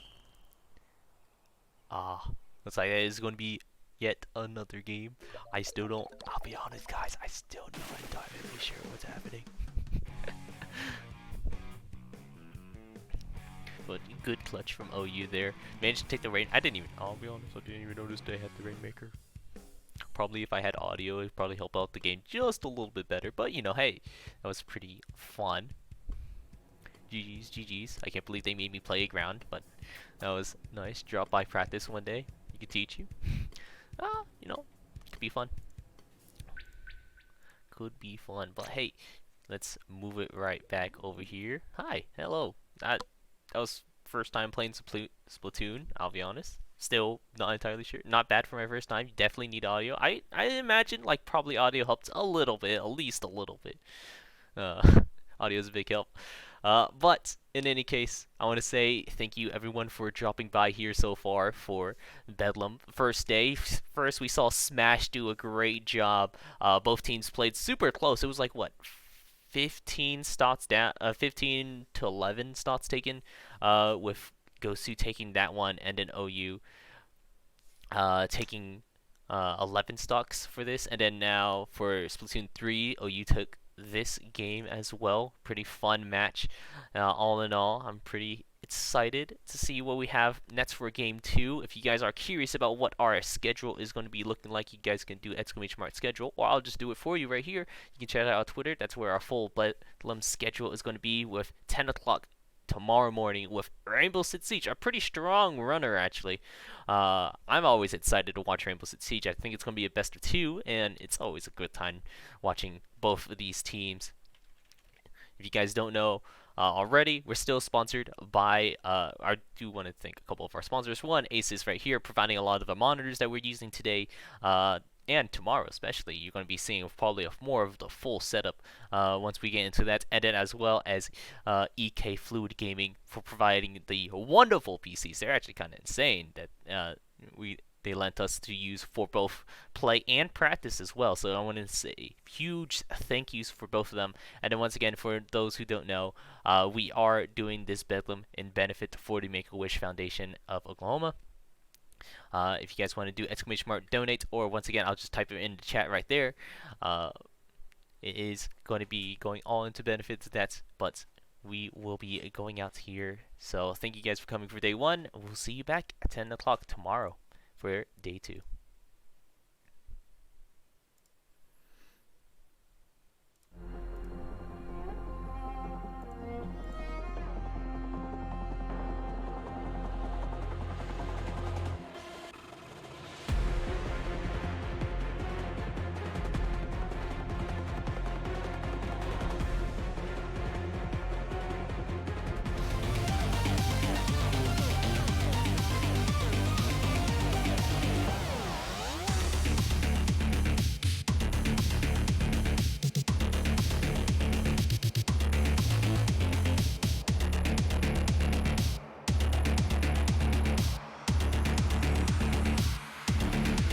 Ladies and gentlemen, we are back. Sorry about that delay. We had a power trip here, but you know what? All that matters, though, is that we got it fixed, I think. But so, going back into it at the start of that last match, to kind of as a recap for the viewers at home, we're going to be playing Skyscraper and Villa today, and we had one of our teams voting to vote out Knock, which is kind of an interesting pick. Yeah, very off-meta band there. Well, here's the thing, though. Like, this last few seasons especially, I've noticed a... Good luck to the power grid. Nice. So here we go. Right now we got the attacking team picking right now. We're going to stay with that Nook band. Now we have... let's see, this is OU banding. Yeah. So OU's blue team, OSU's orange team. But yeah, Nook, it's a 10% ban rate and ranked this Flores, season. yeah. But Flores, that's a interesting band there. Yeah. So Broncos looking at country, this, I'm kind of personally, I'm really against Jackal. That's who I hate. But then again, I don't play this professionally. Jackal always gets on my nerves, especially with the feet tracker. He's got a thing for feet. Nook, Nook, I can kind of see it though. Valkyrie, that's a big band. Yeah. It's a big band. Well, the thing with Valkyrie also, with those camps, it makes it so crucial to getting just overall map knowledge. Mm-hmm. Flores with the bomb drone, that's what I've started to use at times to get out. And then Mira. Yep, Yeah, those Mira. are pretty default defense bands, especially for Skyscraper? Yeah, those are pretty default bands. Mm-hmm. So going in here to round 1, we're going to be starting right off the bat. Yep. Here we go right now. We're gonna have Warden, Castle, Mute, Frost, and Alibi pick going up against. We got Lion, Ace, Iana, and Ash and Sledge. Okay, There we go.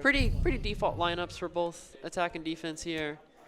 We'll see how it plays out. Attackers need to locate I and know defuse as many bombs as they these can. teams have scrimmed in the past, and it's been very one-sided. But I also know that Oklahoma State has a very bad, what do you call it? I don't know. They do very poorly online, or like in person. Yes, in person. They have a very bad record of destroying teams online and coming to land and just getting dumpstered. Well, see, a lot of that can just come down to just being stage fright, if you wanted to say that. Yeah, for sure. Yeah. Like, there's a big difference between playing in front of a large, like an actual in-person group of people, compared to sitting there at home in the comfort of your bed, just leaning back in gamer mode, as the kids call it nowadays. But we're about 6 seconds out from loading into this match. With the defense team already loaded up, we're going to have Oklahoma State on defense first for this game. Yes, sir. Looking at it right now. We're going to have OU pushing in. We're at T karaoke site upstairs. It looks like there's no geisha hold today, which is a little interesting. Yeah. Usually, oh, maybe there is. Okay, it looks like Mute might be holding geisha. That's usually a pretty crucial part, because that wall there with the rotate into karaoke, you don't want to give that up, or else you're in bad position. Mm-hmm. OU's going to be getting in position to push, getting ready to go up against the other side. Looks like it's going to be a pretty fair fight overall, at least pushing wise. Yep. OK State's giving up a lot of ground there on the house and exhibition side pretty early. But stuff has castled out a little bit. we're gonna have Blizzy and Viz stacking up together, getting ready to push in. Both sides have now entered it, and they're ready to start clearing the building. Gunfight going around right now. We've got one shrine and everyone's peek and dragon trying. They have to clear this guy out, or else they're never gonna be able to take hold of the plant. I wish he's doing a great job of putting both sides of this, making sure that they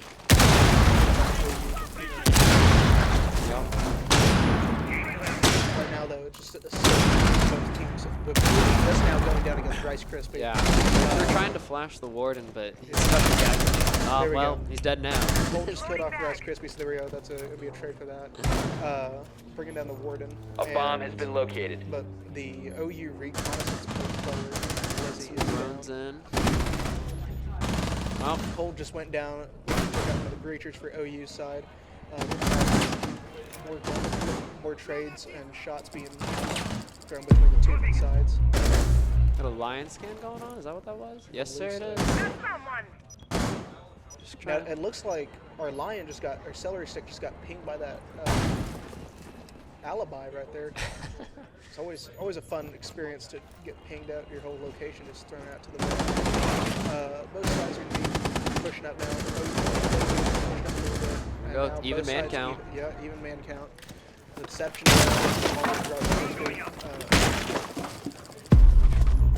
now it's going to be down 2-3 with Biz just now getting shot off. okay, stay with the magic here, That's but just going to leave Derbstar and Celery Stick alive. oh, but he's in and he's the diffuser. He can plant here. He's going for the plant. Oh, they're gonna get the plant down. Attackers are activating. Okay, State takes the round. Attackers need to protect it. Here's some banter in between the teams. Oh yeah. That was a good round there Bomb between both diffuser sides. disabled by A lot of defenders. the issue it looked Bomb like was defusing just attempt failed. Defenders the win. Warden and that Mira, or Alibi. I believe, Yeah, Alibi, yeah. Just holding down both sides of that, and also peeked that black ice cannon. That was amazing.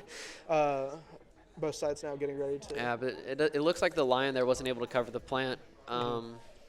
So he just left the ace there just out in the open as soon as he was finished planting. He was dead.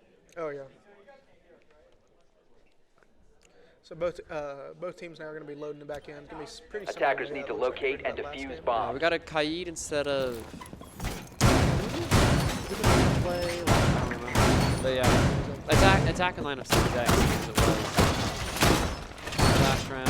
Here in the third match, we're going to have teams We got some. see some of those guys rolling around. Yeah, we got some interesting Kaid spots we got going on there.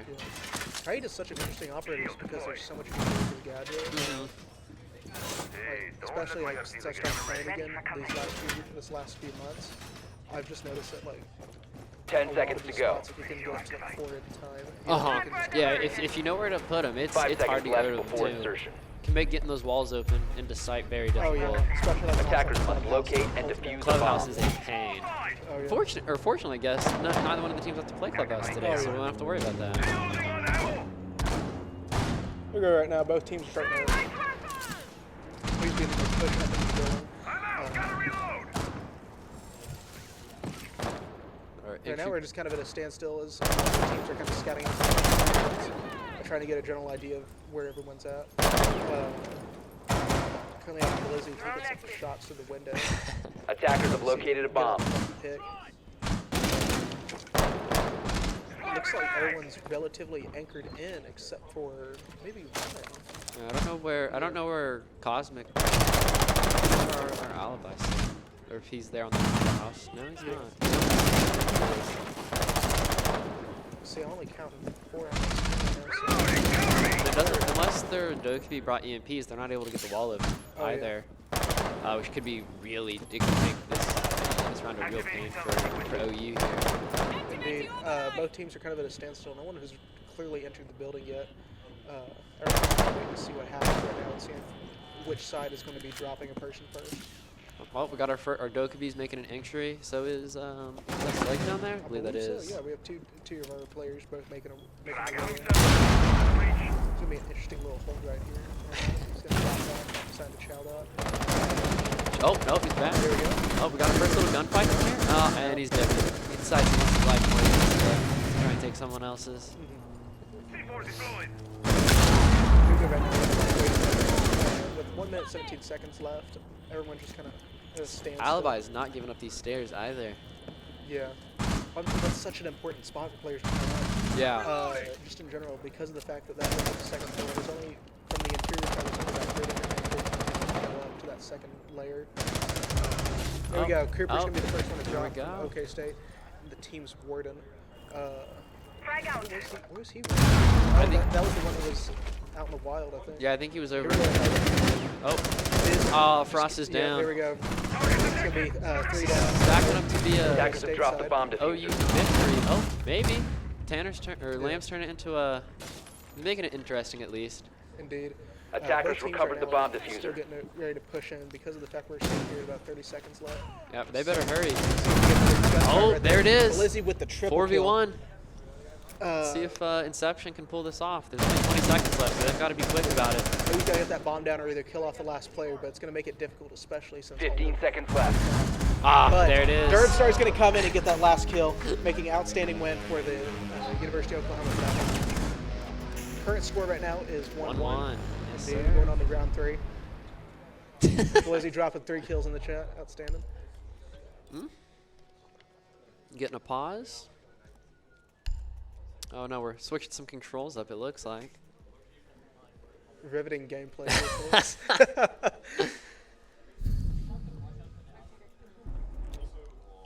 Defenders, protect your bombs from being defused by Looks like attackers. everyone's using pretty similar operators with Cold changing from Ash delivery to Zofia. So yeah, pretty similar lineups here in the third round. We're seeing a replay of the same site. Let's see if OK State can change something up to make that go differently. Or just, not swing everything. Because that doesn't typically work in their favor.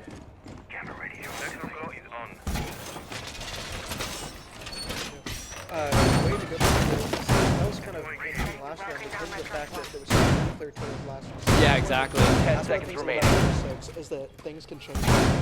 Yep. That works the same with the 5 battle seconds game. left before insertion. It's competitive, but in situations like that, Attackers are moving out to locate a bomb and defuse first it. 2 minutes. In that last minute, just all hell breaks loose. Exactly.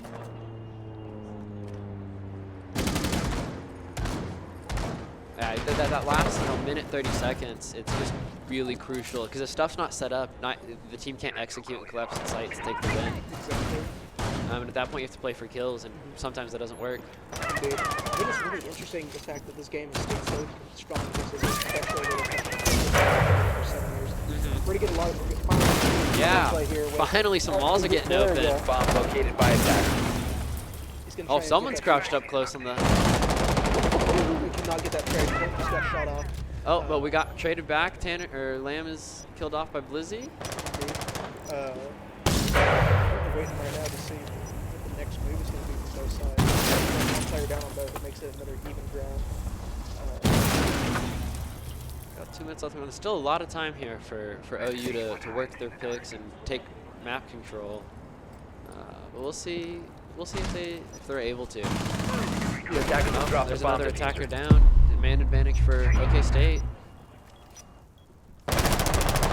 Oh, we are but right now, there, 33. Blizzy just trading them right back. The lion is down though. A lot of this just coming down to that just step-by-step gameplay here with one team getting trade, one team flipping back to the other.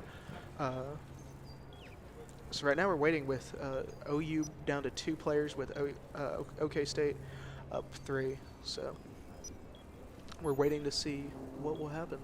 Attackers recovered the diffuser. So right now we got both teams holding on different heads. Oh, alrighty, 1v3. Yeah, We'll see if 1v3. Blizzy can pull off the. Nope, that's it. It's a game for Alrighty. OK State. It's really difficult, especially if you don't have a good foothold inside the building, to start taking over, because of the fact at that point the opposing team just has to keep watching all the windows, and then from there they just hold you out. Yep. So at this point, it makes you wonder: is OU going to change out their operator strategy? And it already looks like it, with Cold flipping from Ash to Zofia, now to Dokkaby.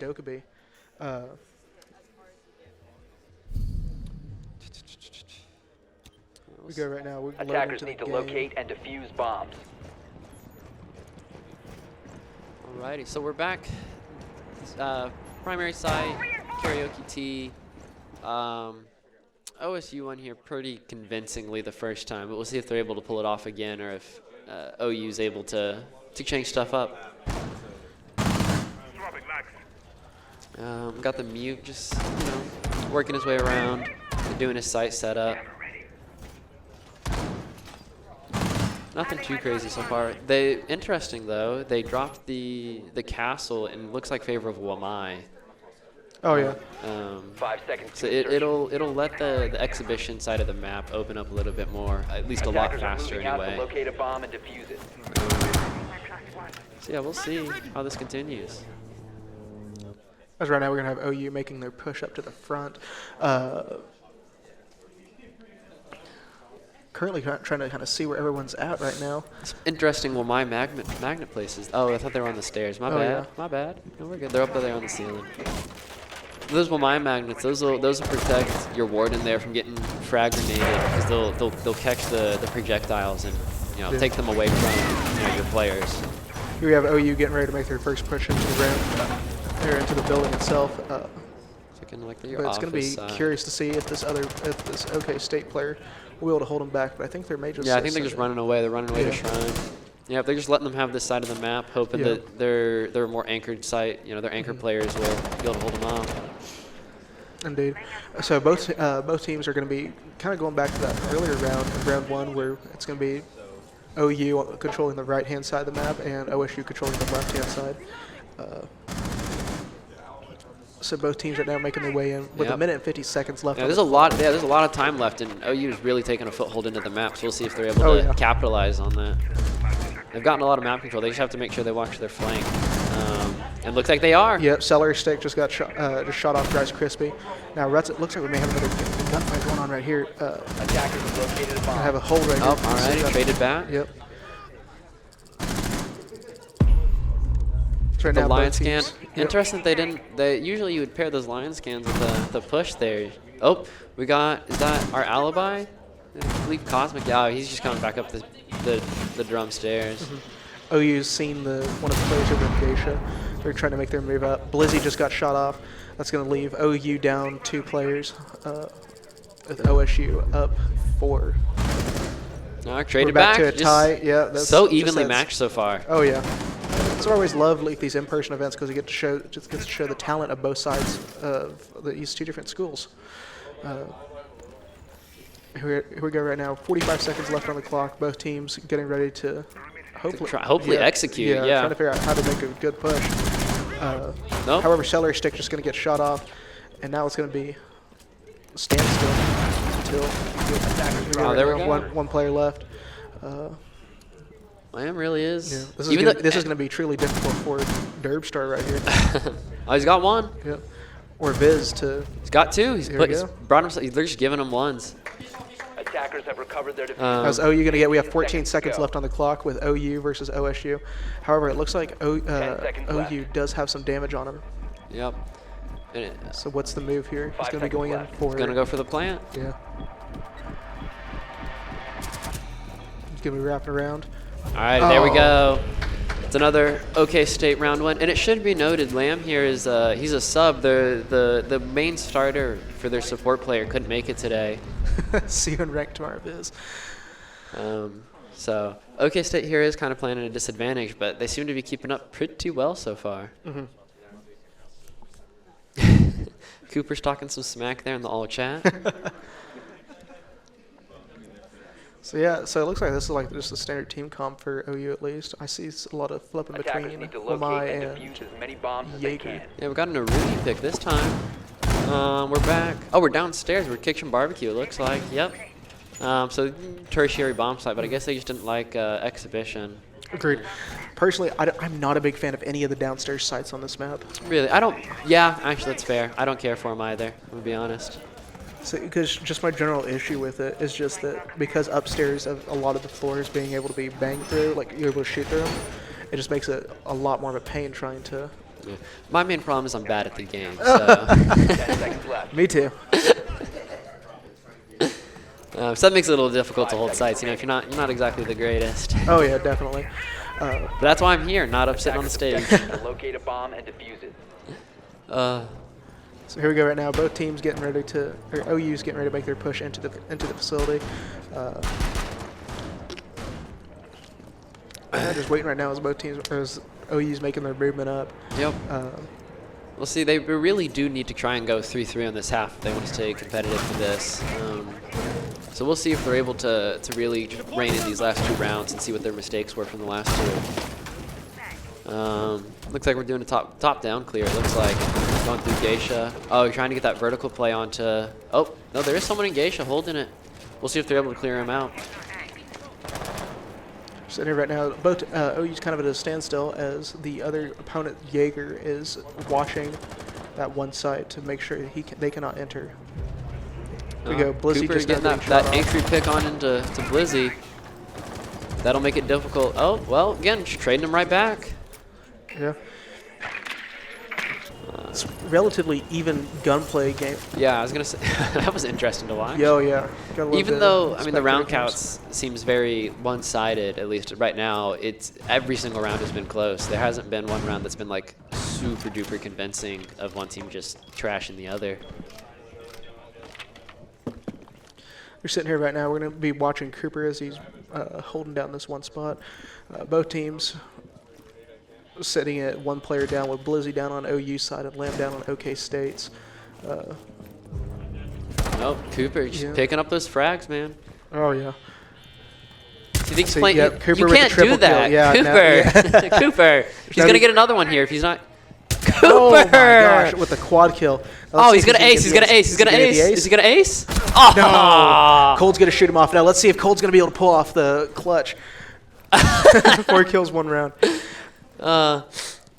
You know, biting back there at Blizzy earlier, one of the earlier rounds, saying he's got 3 kills, 1 round, but luck. Get some healthy smack talk. 46 seconds left on the clock. Yeah, he's still got a fair amount of time, but he's got to hurry it up here, or else he's gonna run out of time and it's gonna be over. He's got 1. Cold pulling off the kill. Are these just 2 players left on an OK State side, trying to figure out where everyone's at. Yep. Let's see if that'll just be an impact this frag, or if he's actually or if he's gonna turn this into a win here. 24 seconds left. Cold making his push up. However, his location did just get pinged, especially with that camera. And also, gonna get shot off by Cosmic. That was a good try from Cold, though. Yeah. Makes it's really nerve-wracking, especially whenever the rest of your team should have been shot off. Yeah. That easily could have gone in his favor. They were just giving him ones there. If he just hit the shots, I mean, that was his win for the taking right there. Oh yeah. But that was amazing, especially from Cooper with that triple or the quad kill. Something you don't see a whole lot. Yeah, Cooper really putting in the work today. Attackers need to wonder if his back and hurts a little bit, carrying his team over there. All right. So this is, I believe, the last round of the half, and then we'll switch sides. So hopefully, if OU wants to keep in this, hopefully they'll win this round. But we'll see. It's very easily Oklahoma State here could just run away with the win and finish the game 7-1. But we'll see. It's always possible. That's the thing about this game. Like, you never know what's going to happen with it. Like, just simple turn of the tide. Yeah, no, exactly. And who knows? Maybe OU's a very defender-sided team. Maybe they'll turn it around as soon as they get onto defense, and it'll be over. We'll see. Attackers must locate. Here we go right now. Oklahoma State has gotten their area. Oh, the Monty pick. Yo. This will be interesting to see. Indeed. Someone's spawn peeking up there. Pulling the rat shreds with the spawn peek. Alrighty, so it looks like we're... Oh, well, where are we? Sure. We're going to have Blizzy and Cold pushing up along the outside. Yeah, it looks like trying to get into Geisha. Yeah, trying to get a good view of the area, get a general bearing. Back on that exhibition, I believe, office side, which is the one side that OSU has lost so far. So we'll see if OU's able to pull out the win again. Oh, yeah. Currently right now, OU is just trying to get a general idea of where everyone's at and figure out what is going on. That's the most important thing about this game. Is making sure that you have knowing your intel. Your intel in this game is crazy. If you don't have it, you've already lost. It's over. You can have the best gun skill in the game, but if the enemy team knows exactly what's going on and you don't, it's over for you. Barely missed that frost mat. That would have been bad if he'd gotten there. Oh yeah, so because that frost literally knocks you down to 1 health just by tapping on the welcome that. Have Blizzy try to make his way in. Looks like okay. State Rice Krispie. Whoever's playing Frost seems to be just killing it today. Oh yeah, and that's gonna be Rice Krispie getting off another kill right there. Oh, they spotted the Monty. Yeah. We'll see if he's able to do any work, put any pressure on this OK State team. But it doesn't seem like they're pushing in too hard so far. Yeah. The important thing to note about all this also is that the defender side always has like probably the favor over the team. Yeah, for sure. Yeah, because the defense is, I mean, if the attacking team doesn't do anything, if they can just sit there, the defense wins. But looks like it might be over. Yeah, flawless round. Alrighty, so now we're gonna switch half. Yeah, especially when that Monty comes down to being the last one left. Yeah. There's not much you can do. Alrighty, we're switching sides. Okay, OU's going on to the defense. Let's see if they can turn it around here. So we're going to have OU starting this time with their defense. It's going to be interesting to kind of see what their lineup is. We have the standards, like usual, like Alibi, Malusi, and Mute. But I've got a Finka pick coming out. That's not something you see very often after the LMG nerf that just happened this season. Indeed. Oh, we spoke too soon. Switching right on. Oh, yeah. That's tough. It's like that sometimes. Yeah, it's kind of interesting, especially with the OSA pick. I'm not personally a major fan of OSA. If you're playing OSA by yourself, it's really hard. But if you've got a coordinated team, OSA is a menace. And she's got the 5.56, which is guns just seems to hit different. I don't know. Yeah, no, definitely that 5.56. If like you know where to hit on it, you can definitely do some work on the opponents. 5 seconds. So here we are, about 5 seconds out from going in. OSU is still doing their little bit of recon. Here we go. We're actually getting some movement now. Looks like we got some smack talk going on in the Twitch chat right now. It's good to see some healthy smack talk. It's always nice to see. That's the one thing that I always enjoy about Bedlam. It's just the friendly, mostly friendly rivalry. Mostly friendly between the two different schools. Again, and allowing both teams to kind of showcase their talent and see which side really is better. Now that's gonna be an interesting little handhold or foothold right there to be watching. Yes, some of those floor holes, if you're not expecting it, it's really difficult to know that it's there, and you can lose quite a few players from that. Yeah. Oh, they spotted the OSA. Oh, he's trying to smoke him out. Yeah, there we go. Well, this smokes will delay for I believe 15 seconds apiece. So you can get 45 seconds worth of delay just from that one from smoke alone. So we'll see how long they're able to stop it from pushing in. Yeah. As of right now, Blizzy has been shot off from the OU side. Everyone's just trying to get like a general idea where everyone's at. A lot of different conflicting comms, it sounds like, on where everyone is for this intel. I don't think. Oh, that's a nice shot right there. That's a good shot. Oh, he has no idea. They don't know. He doesn't know. Oh my gosh. Oh, they had no idea he was climbing up the back stairs there. If only he stepped forward about another 3 steps, he would have seen that. Yep. This is going to make it really difficult now, especially for OU, because of the fact that they do have. Was that Cosmic? Yeah, it was Inception who was sitting there on the stairs. Yeah, 'cause they've got the foothold on the stairs. Oh, but again, they're just trading it right back. Again, gun skill on both these teams seems to be really well matched, but OSU just seems to have just a little bit more. Yeah, the match though did flip though, towards OU's favor, especially team wise. Yeah, we'll see if they're able to hold on for these last. I mean, all they've got to do is stall for another minute, and OSU's only got 2 players left up. So. Yeah, currently right now we're going to have Rice Krispie going in to get a little bit more recon on the area, try to figure out where everyone's at, only for that to be shot off. Yep. Both teams right now, 45 seconds left, just kind of anxiously waiting to see who's going to make the first move. Trying to get eyes on both sides. They're both holding those corners. They don't know what to do. But they're in sight. Do they have diffuse? They do. Lamb has diffusers. So we'll see if they try and go for a plant here or not.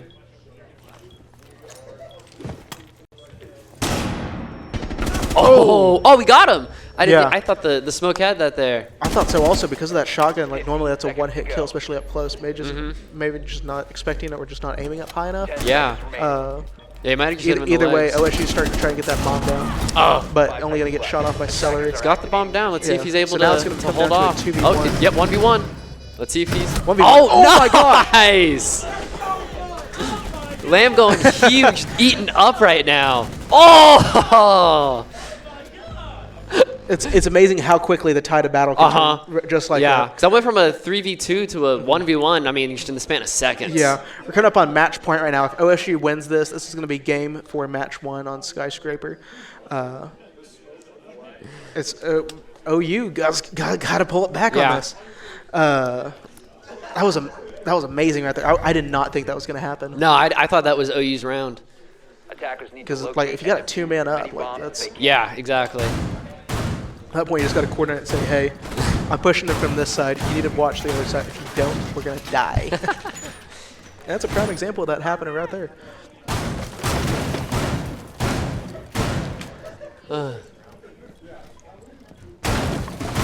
Right now, OU's getting their sights set up, making sure they get those going little eye holes. Yep, back to the same site. We'll see if they've got something new to bring to it or if they can just hold it better. Because that really should have been their round. But Rice Krispie and Lamb were just able to pull it out. I guess they wanted it more. I'm not really sure. Yeah. OU's getting in place right here. Going to try again with that same room strategy. However, we're going to be loading it. I'm trying to see if OU's using anyone different. And of course, using everyone's favorite operator, Jackal. Oh, Jackal wasn't banned out. I thought he was. That's my bad. No, the 2 bans for this game for the attacking side were Nook and Flores.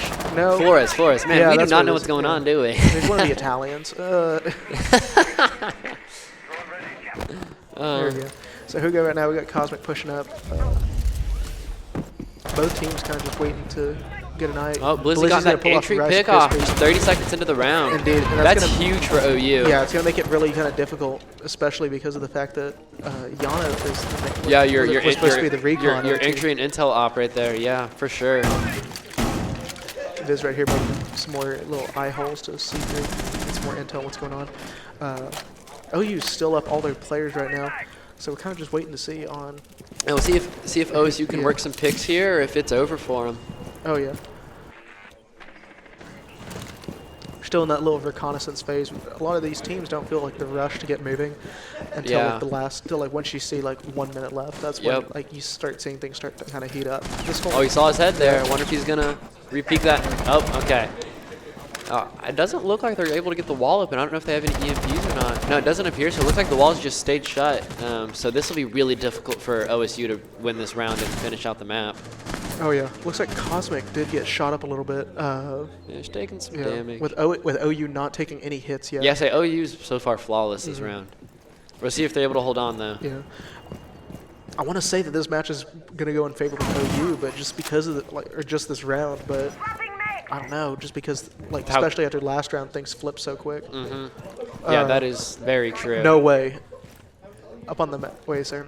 Oh, I was looking at the wrong. I was just reading the stuff wrong way. Teams right now are trying to kind of figure it out. Yeah, it looks like they're trying to find a different entry point since they weren't able to get into. It almost makes me wonder if they thought the bomb site was over on the opposite side of the map, because see how they're all hustling now, trying to get up. Yep. That Smoke's definitely. Yeah, that Smoke. He's definitely. It's definitely a favorable gunfight for him. Yep, there we go. That shotgun just doing That's what work. I'm saying. Like that shotgun, if you're in the way, like. Here we go. Yeah, that team's calling off players now. Yeah, that Mossberg score is. 4v3. That Mossberg is scary. Oh yeah. Definitely, I think it might be the best or one of the best shotguns in the game. For sure, it is the best. Actually, no, I lied. The best one is the M10. I'm kidding, it's not. But all right, so we've got a side entry. Oh, all right. There we go. Yeah, should be OU's round. Yeah, if Cooper's gonna be shooting already off, but there we round. go. OU gets that round. Finally picked up another round.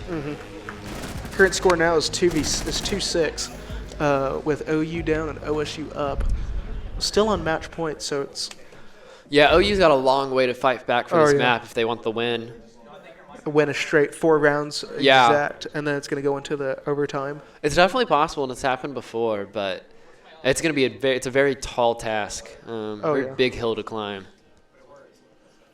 So it looks like the teams aren't changing up their team comp a whole lot. I do see a Kaid instead of an Rooney this time. Yeah, they're over on that exhibition side. So really holding that wall there to the outside balcony is very crucial, or else the enemy can just walk in. There's nothing you can do about that. Indeed. We're waiting right now for this attack phase to begin, but in the meantime, OU is getting all their stuff in position.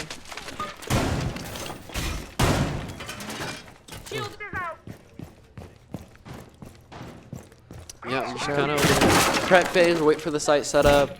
Looks like we got a Geisha hold over on the other side of the map. Just really hoping to delay, I guess, the OSU push from the backside. Cooper in the chat looks like saying, I think, hello to his mom. Cosmic's mom. Attackers are moving out to locate a bomb and defuse. All right. Now we are just now beginning this action phase. You're going to see a lot of that little chit chat.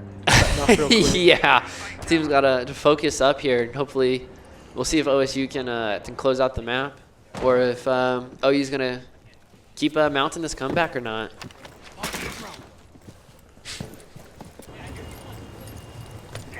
Because right now, neither OSU has not made a push into the building yet. They're just trying to get a general idea of who's what and who's where. They got to be careful of that window there, because if they're not careful, someone's peeking that, and it's over for them. Rice Crispy seeing one of the players trying to get a quick little pick off. Let's see if they're able to get the wall open or not. Does not look like it. Oh, they tricked the wall. Wow. That's huge. Indeed. Looks like right now they're waiting to see on yep, there we go. That should be the wall open. Indeed. Yep, the wall is open. Yeah, with that rim denial. Yep, and it looks like our Kaid got naded out by Rice Krispie, so that's huge for OSU. That's the dangerous part about that, because of the fact that if you just stay there the whole time, they're gonna figure out what's going on eventually. Yeah, and if you got a coordinated team, they know what's going on. It's really easy to get rid of that wall denial person by just nading them. Yeah, it looks like one of the OU players just got called out. Currently, OU is down 2 players, so it's gonna be interesting to see if they can make this comeback. Yeah. Oh, yep, there it is. Just trading them back. Yeah, Cellar Stick knocking off Cooper, who has been like the biggest impact, I believe, so far on the OSU team here. Yeah. Oh, there it is. 1v4. We'll see if cold scene if you this alibi can with can Cosmic really playing the bomb. It's going to come down to OU having to be time limit now. Huge clutch here. We'll see if it happens. Oh, he almost got one. Yeah. You got one there. You got one kill. Let's see if he can pull up another. He has 30 seconds to kill off all 3 members of the and defuse the bomb. Remember, he has to have 7 seconds left to defuse the bomb. So lost about to be quick. But he's that OSU takes the first map. Yeah, so that's gonna be a match win for OSU. We'll see if we have time for a second map. We did get started quite late, so I'm not sure. All right. All right, we're playing a second map. Awesome. So this next match we're going to be playing is going to be on Villa. That was a really interesting gameplay. One thing you got to make sure on, especially on these games, is that whenever you're playing on attack, like you can look at that right there. Like that was just a straight OSU sweep on the attacking side. Looks like we got a booster pack you can open. Alrighty, so you gotta make sure you are getting a decent amount of wins in there, because of the fact that it makes it so difficult to come back on that second portion. We're back again. Hey guys, what did you think about that match? I don't know. It was very one-sided. The 2 rounds that OU did win, though, it was very convincing. So if they're able to pull something out like that again, they could take this map.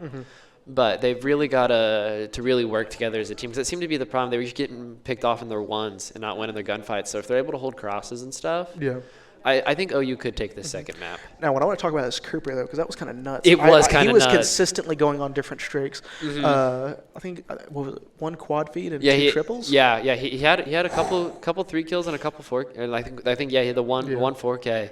I'm trying to remember. I think it was Cold or Blizzy from OU, but one of them got a triple kill. It was Blizzy, yeah. There's either 1 or 2, and those were always impressive. I was kind of hoping to see if we could get an ace that match. Yeah, I was gonna say we almost had one. Oh yeah. Personally, though, I'm excited for this next match more than that last one. I think I'm not a big fan of Skyscraper. No, I'm neither. Villa, though, I'm not a big fan of it. I like Oregon. Oregon's my personal favorite. But I think Villa's going to be a lot more entertaining to watch. Yeah, a lot more teams know what's going on. It's a much more basic map. So it's been around a lot longer. So no, it hasn't. Well, okay, it's been in the play pool a lot longer than Skyscraper has. Yeah. It's been played a lot more. But Skyscraper, though, still is, like, don't get me wrong, interesting map. But Villa, though, because of the 3-floor dynamic and also just the... It's a much bigger map. Yeah, much bigger map, more space to work more space, with. more yeah. hallways. I feel like it's going to be just a lot more interesting compared to that last one. Do you think OU is going to make the comeback on it, though? And be like, Again, I think if they can play like the 2 rounds that they won on Skyscraper, this is their map for the taking. But unless they play like that, it's another OSU win in my opinion. It is good to note also that OU is starting on defense this time. That is true. They are taking defense first, and defense usually has the advantage when it comes to these kind of games. So definitely, we'll see. Yeah, it's going to come down to if they can get the trades and also if they can just hold the fort down. Yeah, and it is worth noting most of those rounds were they weren't like very one-sided. A lot of those rounds they traded back and forth for a long time. Yeah. I mean, there were a couple rounds in there that were pretty convincing either way, but several of those rounds they came down to 1v1s or 1v2s. So we'll see if they're able to keep that up or not, or if one team just decides to steamroll. Yeah, I think OU could pull it off. I believe my OU boys. I believe in the boys in red. Yeah, no, that was a great match overall. I don't know if I think OU is playing with a sub today. So is OSU though. I believe. Do both teams have subs in? I think so. Oh, okay. There we go. Makes it a little bit more even on both sides. Currently just waiting right now to get loaded into this match. Yep. So I have a question for you. How do you feel about the new Rook update? Oh, never mind. Oh, we'll talk about the Rook update later. Alrighty. So here we go. We're getting loaded. We've got names now for the teams. Look at that. Awesome. We're fancy like that, aren't we? Oh yeah, we built diff.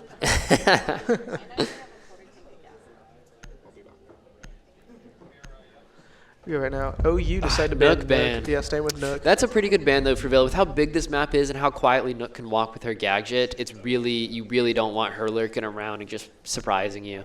And she also can't be seen on camera, so that makes her really difficult to find. Yeah, gonna be banning off Osa. I mean, I don't get like an Osa ban though, just because of the fact like if you have like impacts or anything like that, she's pretty useless. Yeah, Valk ban. Yeah, Valk. And how much you bet that OU's gonna ban Mira? Probably. That's very default bans, it seems. Yeah, banning off the top 2. I'll just wait around 2 seconds. It's gonna be announced. What do we got here? Mira. There, yep, yeah, shocking. There it is.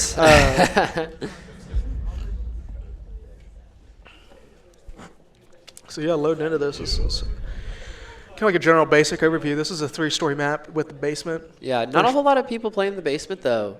Surprisingly, you rarely see it. I'll play basement every now and then. Yeah, I don't say it's nice for those roamers though. Yeah, I only play basement if I'm playing Nook. Yep, exactly. And is Nook banned? Yes. Yeah. So no need for basement though, because the go-to strat for me, especially if they're playing observatory, is you start downstairs, like basement, just make your way up. Yeah, you should.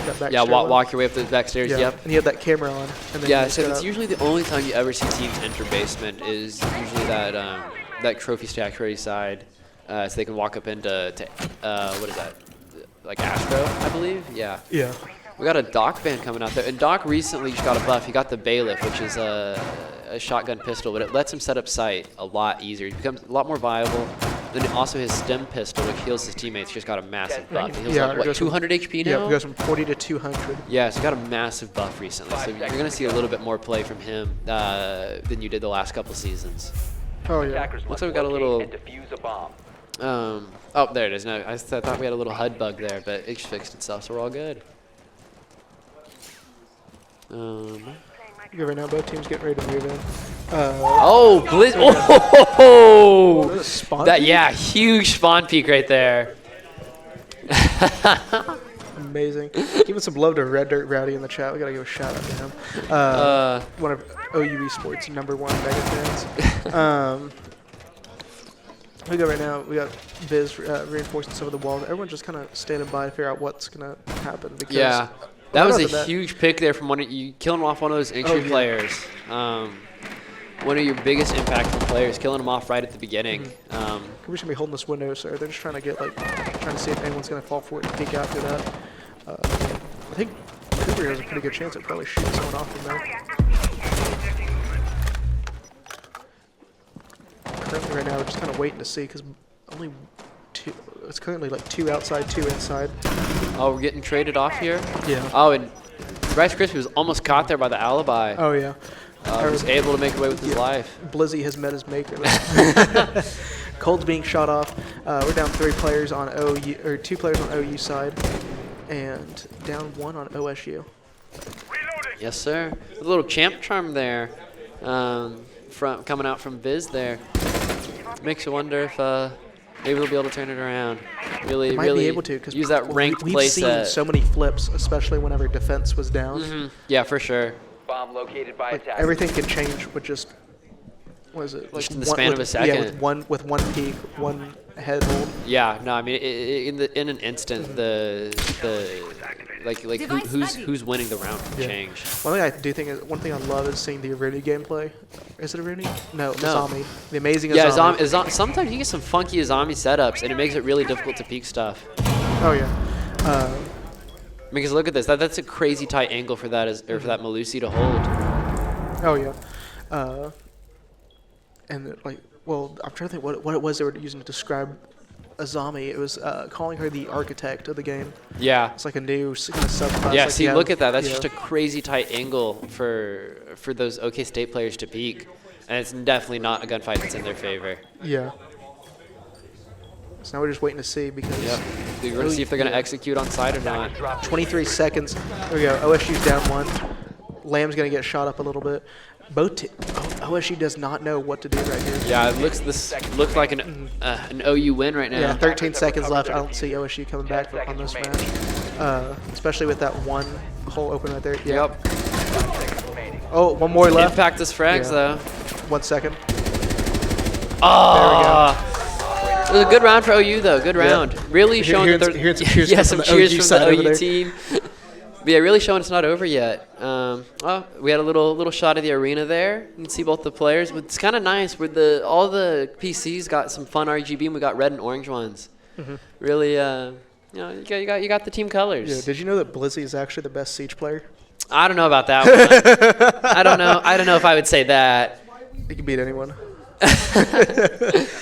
Cooper over there dropped, what, 12 kills last map?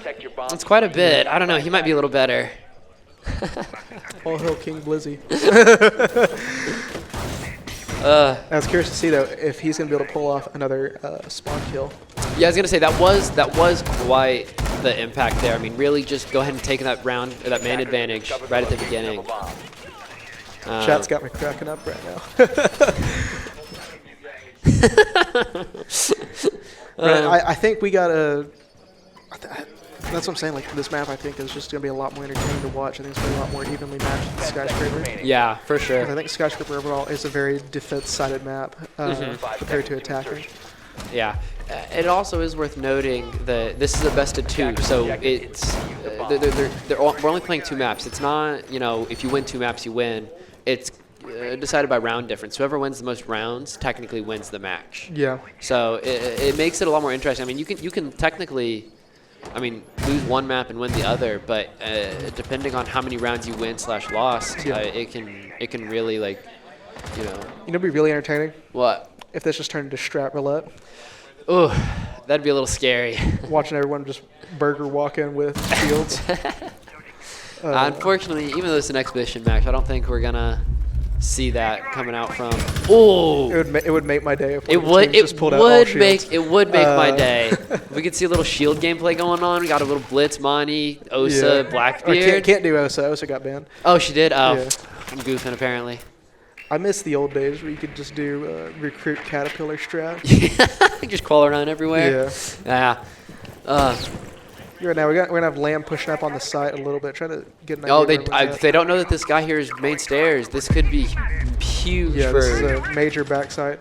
Yeah, if they haven't set up flanks and someone's not watching flank, the Frost or Cold could really pick up some frags. Oh yeah, definitely. Apparently OU's down 3 players, but last time we were also down 3, and we were able to flip it. So the question now is, what is OSU going to do? Because of the fact we have those zombies. Oh, yep, there he is. Yeah, there we go. I told you, Colt, there we go. Yeah, that is a huge play. It's going to even it out real quick down to a 2v2. That is a huge play for OU right there. Indeed, that's why you got to watch your back, because if you don't watch your back like that, Yeah, no, it can be really bad. They didn't. Looks like they didn't have their nomads set up, or they weren't set up properly. Yeah. Oh, but all right, one to 1v2. one. Let's see if they're able to get the plant down. All right, planting. Let's see if Rice Krispies able to cover this. Yeah, real question though is Blizzy Is Blizzy built different enough to win this? Currently waiting right now. Blizzy is not built different enough to win this. That was a good try. It was a good try. They almost had that. They almost brought that round back too. That frost flank there really helped them out. Now it all comes down to also like if he just an extra 5 additional rounds in the magazine. Yep. He might not have had to reload there then, and he could have won that next gunfight. Exactly. It always makes it super difficult to kind of tell on situations like that. Now here we go right now, loading back into the second match here, or third match. Yeah, the even round count though. So if OU's able to keep this competitive, this could be really interesting. Ideally, what OU needs is like just to get like a straight sweep, and then that would either put it at a tie or a win. Yeah, for them exactly. to come out victorious for this Bedlam. I was gonna say section. Yeah, is that even if they go back and forth and they just trade rounds, even if they win the match like 8-6, OSU still wins because of the round difference. Yeah. Last game it was 7-3, wasn't it? It was 7-2. Yeah, OU picked up 2 rounds. So yeah, if OSU wins, I think 1 or 2 more. I think if they win 2 more rounds, they win. Yeah. Even if OU wins this match. Let's go put a whole lot of pressure on them. Yeah, they can't really. They can only let OSU win 1 more round. So they've really got to sweep it here if they want to take the win. Indeed. Or at least they want to tie. If OSU wins 1 more round and OU wins the rest of them, it's a tied. You know. Speaking on behalf of OU, we could work with a tie. This is what? This is the 3rd Bedlam series of the Esports for this weekend, right? I believe so. Yeah, this is the 3rd overall series. Oh, wow. Cold there getting that opening pick. It's amazing what an opening pick can do, especially from a man like Cole. Outstanding. Let's see if he almost got a second let's see if there. The legend of Cold continues. He almost got a second there. Yeah, right now he's not going to see him. Oh no, he's going to get shot right from behind because of that one player moving. Oh yeah, they don't know. They do know. They do know. Outstanding. Now he's going to hold this angle right here just to see if he can grab it. I'm on the Cold train right now. I'll tell you what, it's a little bit chilly in here. Oh no, it's gonna get him. Cold is Viz came in with a huge clutch. That's the importance of having a teammate backing you up. Wow, this is a very OU sided win. Holy! Let's see if Lamb can work any of this, but it doesn't appear. No. He can't. There we go. Flawless round for OU. Boomer Sooner boys. Wow, that was huge for OU. They really needed that if they want to stay competitive in this. Yeah.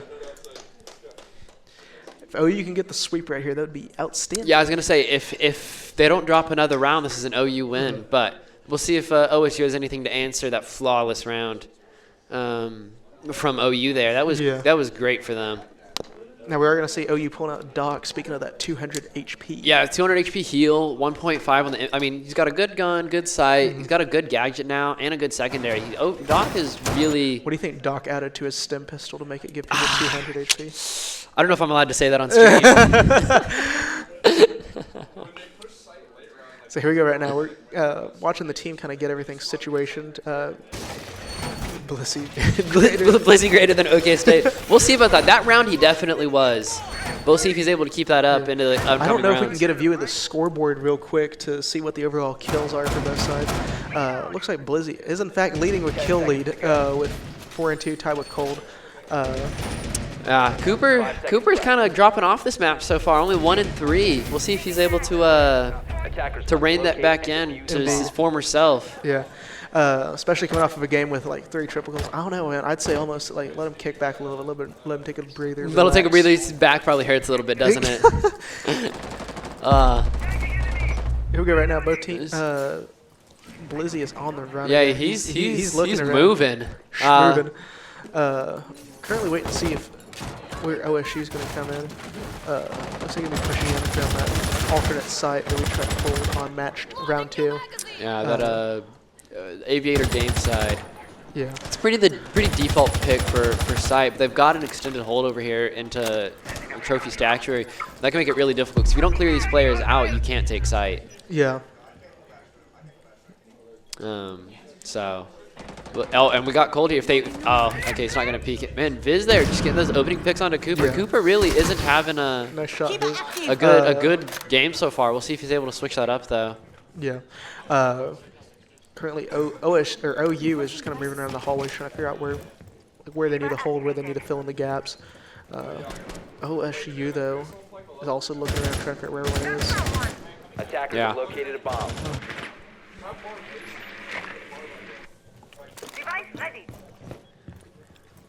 Attackers dropping. Oh, that was a There you go. nice pick there from Inception. We'll see if they're able to carry this, but yep. The wall There bang you go. there. Outstanding. Yeah, wall it's bang. probably yellow pinged.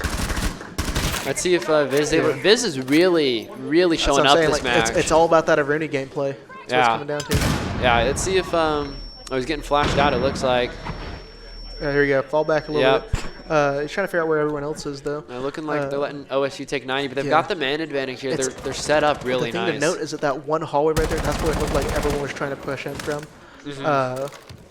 Like Viz was the gatekeeper there. Yeah, no, for sure. He really made it difficult for. I mean, they lost 2 people trying to take 90 there.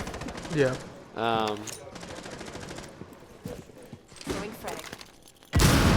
Rice Krispies looking around trying to find.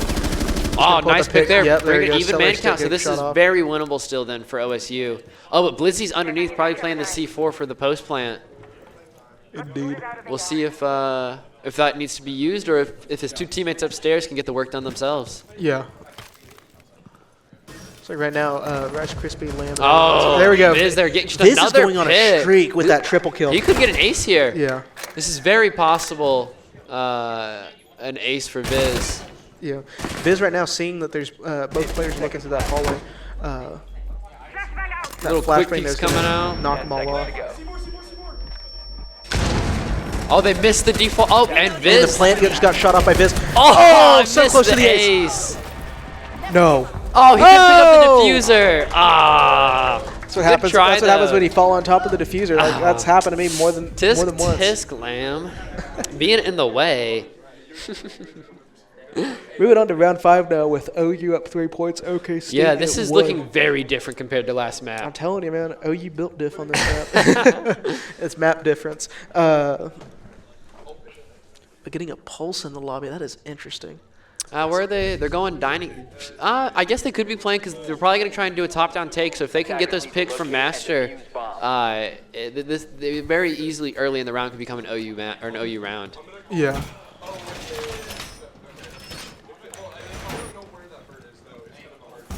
Kind of like, no, we're just gonna watch everyone get set up. Yep. Good to see that Pulse is not trying to use the shotgun because that thing sucks. No, I kid you not. Out of all the shotguns in the game, that one is easily the worst one. Attackers have located a bomb. Oh, but you were asking about the Rook buff earlier. Yeah, I was. 10 seconds remaining. I don't know. It's interesting. We'll see how Yeah. long. I mean, it made it to live servers, so it made it through the test, 5 the seconds testing. But I mean, he gets withstand now, so if anyone picks up his armor and they get down, they can get themselves back up without having to be revived by a teammate. Yeah. And that's really strong. It makes defense, if he's brought, I mean, you can go for a lot more aggressive plays, especially in those early rounds where if you get knocked, you're behind cover. Yeah. But he's still not seen very often. Now we are seeing something interesting. Yeah, We're getting a basement. Oh, push. and Viz is down there in the basement. We'll see if he has something to do with that, or if oh, there's 2 down in there in the basement. Oh wait, no, maybe I'm just crazy. I think I'm crazy. Oh, they don't know. They don't know. They don't know. No. He's going for the rush. Cole's coming back in again. Outstanding play from Cole. He's gonna get the He's gonna third? He's Oh, gonna he's give up a run third. away. No, he's running. He's falling back a little bit. He hears him. He does Oh, it in he's the got wild. the He's in the wild. fourth. Is he gonna grab number 4? Number 4 in the closet. He's gonna Are get we him. gonna see an ace finally? We'll see. Yeah. I don't know if they know that Here's the thing, though. he's in We did. panic or There not. was someone coming up from behind also. I Yeah. do not know where he is. Now, let's see if we can get that. There you go. Cole with the quad. Just one left. Quad kill. And where's Cooper? Yeah, there he goes. Viz taking the ace from him. How dare he steal that? But you know what? That's 2 flawless wins on OU's. Yeah, portion. that is. That's huge for OU. They're really taking this map by storm so far. Indeed. All right. Currently, right now, we're sitting at 4-1 on the score going in the rest. I was going to jump off the roof so I couldn't ace. You saved me a trip. Yeah, we'll see. If OSU really needs to win this round, so they go 4-2 into the half, or else if they don't, this could be over real quick. Oh yeah. Because this has the possibility of resulting in like a direct tie.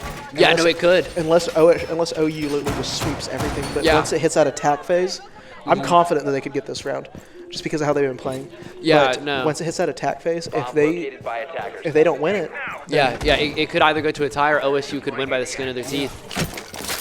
Yeah, no, you're definitely right. Like unless they sweep these last 3 rounds, OSU still has a chance to win this. Oh yeah.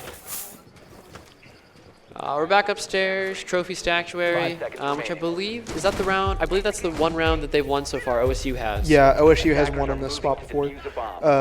We'll see if they're able to repeat or not. Currently right now, we're going to have OSU pushing up from that one side. It's going to be interesting. Yeah, I'm trying to do a full look back take. They're not even trying to touch master. I'm curious to see if Viz or Cold are going to be pulling off anything cool this match. Yeah, we'll see, especially after both Blizzy and Cold have had huge rounds from both of them. And so is Viz. I mean, it looks like your 3 top fraggers on OU this round have just been huge. And OSU really hasn't had a whole lot going for him so far. Other than Rice Krispie doing a little bit of work, I think on round 2 there when they won that, the only round that they've won so far. Currently, though, we do have Inception inside the building, kind of looking around, shooting off some of these cameras. We do have a standstill here, and let's see if we can be able to get that. Swings the 90, takes a lot of damage there. Was it worth it? I don't know, we'll see. Maybe. Oh. Was that going to be a kill? Yes, it was on Blizzy. Yep, Inception. By Inception. Was that little? Yeah, I don't know. It looks like they got him from Vault. I'm not sure. Yeah, I was trying to see there, and it looked like for a brief second that Vault look, another 1 or 2 over in. Oh, he missed! Run. Oh, no. However, Inception just missing those crucial shots. Yeah, that there. alibi drone though is going to alert them to where he is. Give a little bit of call outs. They are covering their back right now. Yeah, they learned after the last round.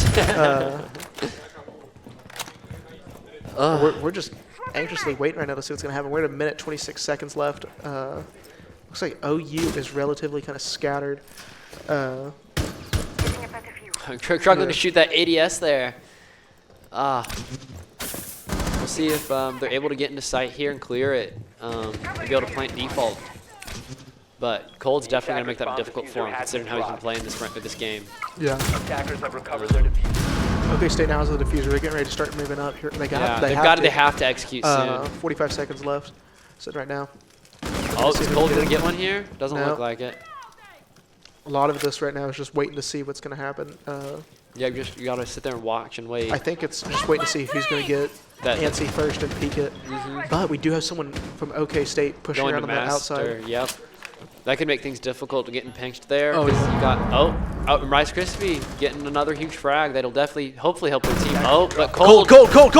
Oh, missing those crucial shots there. But 2v3, it is man advantage for OK State, but OU still has sight. Yeah. Oh, celery stick, getting that pick. Literally 1 HP. He's no health left. Yeah. This could very easily. Oh, there we go. All right, OK State picked up the crucial round that they needed to stay competitive in this. Yeah. Now, if go ahead. No, I was gonna say if OSU wins another round though, they win. Yeah. So OU's got to stay competitive here and keep it up. They have to win all of these matches just straight on. Yep. No, they've got to really focus up here. Yeah. That's nuts. It's really close there at the very end. Can we get a look at the scoreboard real quick if we can? Currently, Cold is in the lead with those 9 kills, along with Viz up there at the top. It's amazing what happens whenever you just kind of play that roaming gameplay and go around when they aren't expecting it. Those huge flanks that they had earlier. It looked like Lamb and Derbstar, though. We're kind of sitting down there at the bottom. I did see a donut on the menu. I'm just saying. But it's, but they are 4-2, so OK State hasn't really had what? In this game, donuts don't really matter as much. Yeah, it's like a game like Call of Duty. If you're dropping a donut, there's obviously an issue. Yeah. And here, though, as long as you're providing that utility and stuff, and that intel, you can go 0-16, but as long as you're providing that crucial intel and helping your teammates get kills, it doesn't really matter. Yeah, exactly. I mean, I drop donuts, but I'm also not helping my team, so it does matter. Every now and then on this game, I'll get the whole donut shop showing out. Yep. Yes, sir. So Here we go right now. We're going to have OU starting off on their first attack round. Trying to kind of get a grasp of where everything is right now. Cold right now is looking on some recon. Teams are both repelling up the side, trying to figure out. Looks like we got some Inception and Rice Krispie love in the chat right now from Twitch. You love to see that. We got some Dubster love as well. Crew from OK State asked for the catcher to spectate. What's going on? What is he? What's going on? What's going on over here, Cooper? That's it. Sick. I say, are you finally gonna pick up some kills, Cooper? Doesn't appear so. Oh, Bailiff! Viz. Oh, no. Viz, you can't let that happen to you. You can't let that happen to you. Some comedic relief coming from the OSU section. I got to keep those vibes high, or else you can just really get into a pit. That's what I always love about these matches, because of the fact that everyone has like different attitudes and stuff. You'll just be playing, you'll just hear like these random call-outs and little side comments, and just makes it difficult trying to keep a straight face. Yeah, no, exactly. And especially if the mental gets chalked, you know, if your opponents, you end up like really just like destroying the mental, like you can really, you know, just keep winning rounds. Exactly. Currently, right now, the OU is trying to figure out what the move's going to be, because Inception does have a little bit of health. Yeah, he's got just a little bit left, but not a whole lot. Yeah. Yeah, we'll see if OU is able to work their picks here and really, you know, if they can get a kill or two, this round is still very winnable for them. Currently, right now, OU is trying to push up these hallways, get a little bit of recon, figure out where who's who. Looks like OSU's given up, OSU's given up 90, but they've delayed a long time here, so we're able to see. Yeah, they got 1 minute now, but all of the opponent team's still alive. This is gonna make it. Oh, do they not have EMPs? They don't have EMPs. They can't get this wall open. That is going to be really difficult. Oh, but Blizzy there with a huge frag. Out the OK State player, Rice Krispie. Currently waiting right now to see if he's going to pull off another. Looks like he's just kind of shooting it like the general head holds right now. Yeah, your default angle's trying to make sure that those are got. Blizzy getting another huge frag. Literally. Yeah. I'll tell you what, I love playing Maestro on this map. Oh, he's going to get another one? Yeah. Oh, no, he's not. But it's close. Is it? No. Oh, but Cosmic. All right. That's even man count. Yeah. Nice. Got another one. This map was made for Maestro. Yeah. Is this not the same season that Maestro came out? It was. Oh, he got pokeballed. Oh, no. You can't do that. It's not looking good for. Yeah, there we go. OK State. But I believe that is an OSU win then. Yeah, I believe we're going to still play out the map in case it goes to OT, but. Yeah, keeps going. Yeah. Yeah, no, we're going to finish the map. Yeah, that's what I was saying. Yeah. I wonder if there's some way that they can finagle overtime for a win round difference. I'm not sure. It'd be funny if OSU pulled out a shield strat. I was going to say. Or OU pulled out a shield strat. I'm just messing with them. But jumping into it, we are seeing a, let's see, Ash playing by Cold, Sledge, Yana, Habana, and also Dokebi. It's going to be kind of interesting to watch what happens here. 1 second. I'm doing a little math to see if we can figure out if OU can still win this.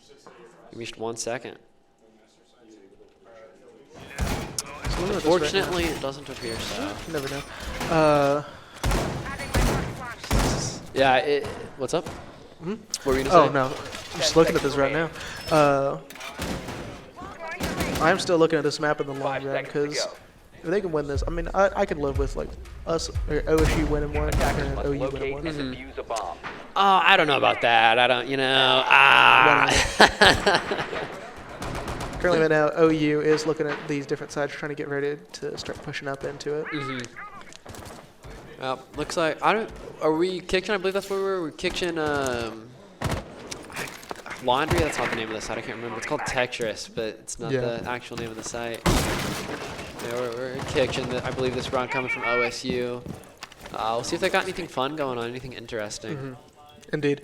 Lamb is currently roaming around a little bit upstairs. A little upstairs holding master. He's got Cosmic there helping him. Wow, you got a really big upstairs roam. Is anyone downstairs on site? I do not believe so. It did not look like it from that overhead shot. Could OU just walk in? I don't think they know. Cooper's just not doing anything this match. After down 2. Yeah. Looks like we're gonna get a little bit of that prank calling going on with the celery stick with the Dokebi.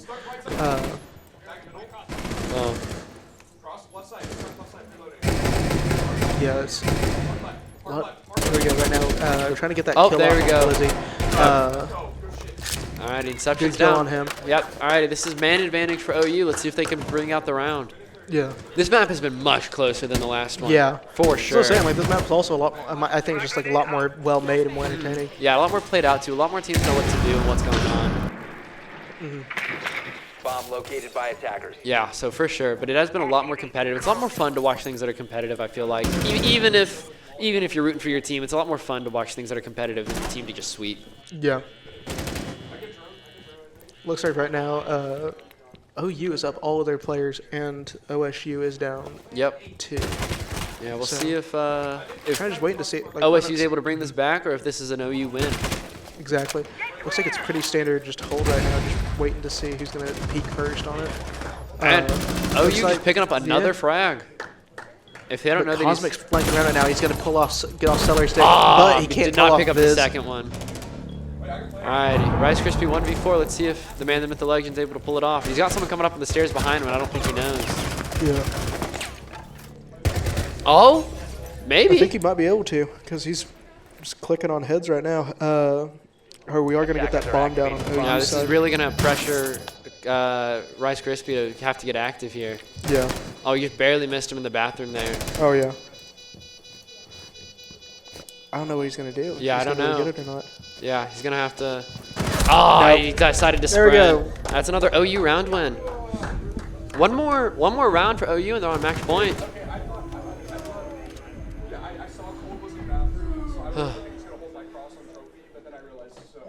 Alrighty. I've really been enjoying this game, I'll tell you Yeah, what. no, this game has been a lot more enjoyable than the Skyscraper game, I'm going to be honest. Yeah, definitely. Kind of looking at this, it looks like OU is keeping that same lineup, except are they switching out Habana for someone else? I couldn't tell you. We'll see when we Attackers load need to in. locate and defuse as many No, it doesn't seem so. I mean, as in, like, last game, I thought they were running, what was it called? The other breaker, or were they running Habana? Yeah, they were running Habana. Oh, okay, never mind. I guess I was off the run. Ace, that's what the guy's name is. Yeah, I think it was 2 rounds ago on the but they did play Ace earlier. Yeah. We'll see if OSU has anything different to bring to this round, and if not, this could be another OU win. Yeah. I think it's. I don't know what to say honestly, because it looks like OSU they are on defense. It does give them the upper advantage a little bit. Yeah, no, for sure. But if they don't bring anything new to the table from last round, it could be over for them. Exactly. OU is starting their push. I hear them calling out some of those opponents that they saw on those cams. Question though is, how are they going to act on that information? Yeah, no, for sure. Looks like a lot of it right now is both teams just kind of repelling up. We've got a very not strong, but like a 90 and aviator hold here from OSU, and if they don't clear those people out, they can just swing back into sight, and you won't be able to take it. Definitely. Nice frag there. That clears your games side there. So that makes it a lot easier for you to walk in and really take map control. So right now we're just kind of waiting to see on who's going to be getting the next pick on who, but it looks like a lot of OSU's players are just kind of sitting back, holding that sight. Yeah, just holding those angles, hoping that they'll walk into their crossfire so they can get those picks, because if they don't, it's over for OSU here. Yeah. There you go right now as they're moving up a little bit, shooting off some of that util. Util, yep. Just trying to clear and make room for your entry players to push in and take those gunfights. Exactly.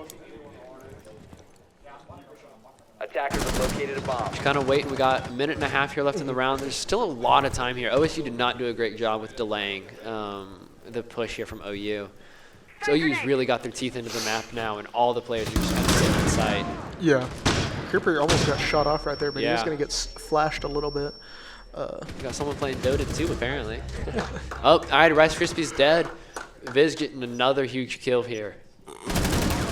Oh, man, Lamb finally entering the scoreboard. He's not going to finish the game with a donut. Look at him. There we go. Viz currently kind of looking around, trying to see if he can get that angle peek. There we go. Get rid of that Melusi gadget. Taking some damage from the Kaid Claw, looks like. All right, even man count again. Cooper's finally, I think, maybe deciding to show up. A little bit. Lamb, though, is just sitting here. I wonder if he can grab off this other kill, especially because of the fact they are angling, are trying to peek on him. Oh, there's someone coming master. If they don't know that, there's a lot of noise. I think they did, yeah. That definitely kind of woke him up and told him. That's going to draw Lamb's attention away from watching that. Let's see right there peeking it. There's 30 seconds left in the round, 20 seconds left. So if OU doesn't, push into sight here and really collapse, this could be over. Oh, nice. Cole's going to pull up that first kill, too. Oh. There we go. One more kill. Attackers dropped the diffuser. Oh, there we go. traded. Yep. That's tough. Alrighty. Match point for OU for this map.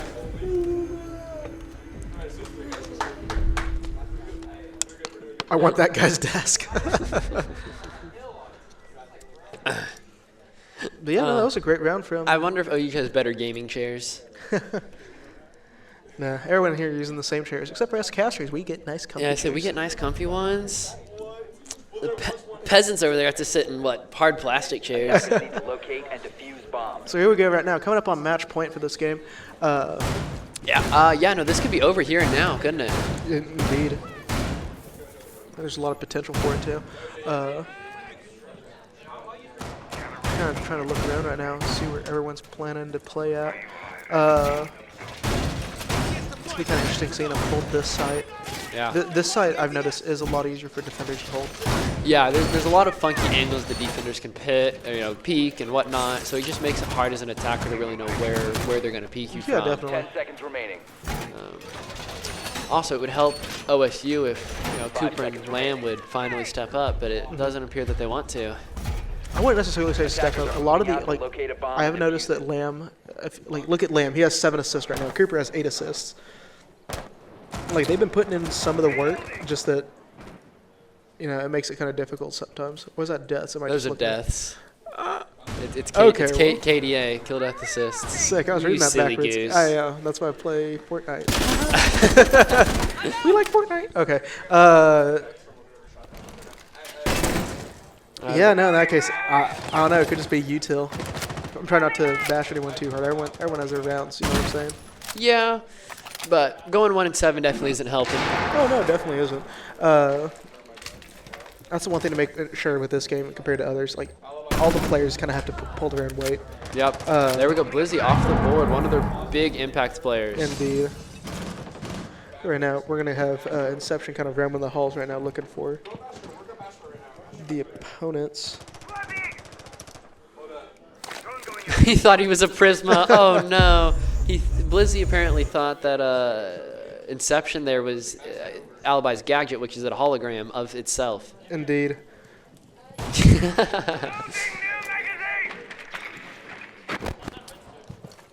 God, it looks like our Jaeger's still playing red, and our Smoke is also sitting there supporting him.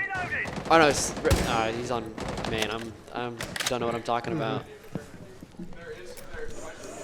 We're kind of looking around right now, seeing what the next move's gonna be. Cosmic doing a smart move with that camera. They're knocking off. Yeah. OU only has 2 drones left. They don't have a whole lot of info left, so they got to be careful here. Because with Blizzy being dead, and I believe having 2 drones in his pocket, that's huge that they're missing. They've got a flank drone and 1 drone left to drone sight, so they've really got to face check stuff and hope that they win their ones. Yeah.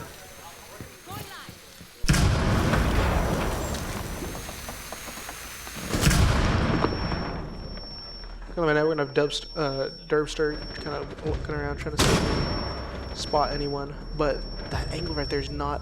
This looks like a Yeah, no, it's not great, and he's not able to vault through there, so he's not able to make a move into vault. Yeah.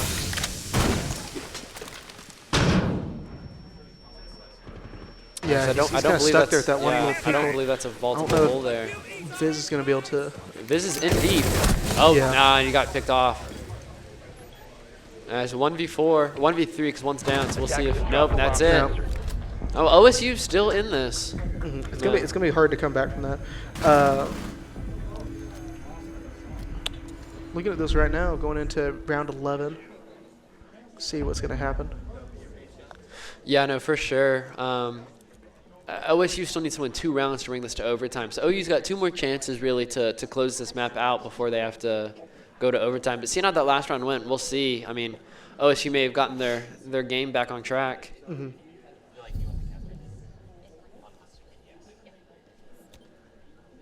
Right now, as we're loading into round 11, current score is 6-4 in favor of OU. Oh. What? It says 5v4. I think it's just a visual bug. I think everyone's here. Yeah, that one's still low. This game's got all sorts of funky stuff going on. Oh yeah, definitely. Yeah, because I'm counting all 5 right there. Yep. Yep. Well, I mean, it was nice that OSU picked up that last round, but it must have been able to hold that momentum through to overtime. This is very possibly over. And I mean, I'm not saying it should have been over last round because it was a very convincing win, but OU really fell apart there on that that AV master, that AV game stage. Indeed. Currently right now, just kind of Attackers are moving out to locate a bomb and defuse it. looking at this, OU is beginning their push up. Attackers have dropped the bomb diffuser. On the overall Attackers have site, recovered their diffuser. I don't know what's going to happen here because last game, it looked like OU was going to have it at first, but then fell apart really quick. It's amazing how quickly the tides can turn with this game. Yes, exactly. And I say if one team can really get the mental set and really start like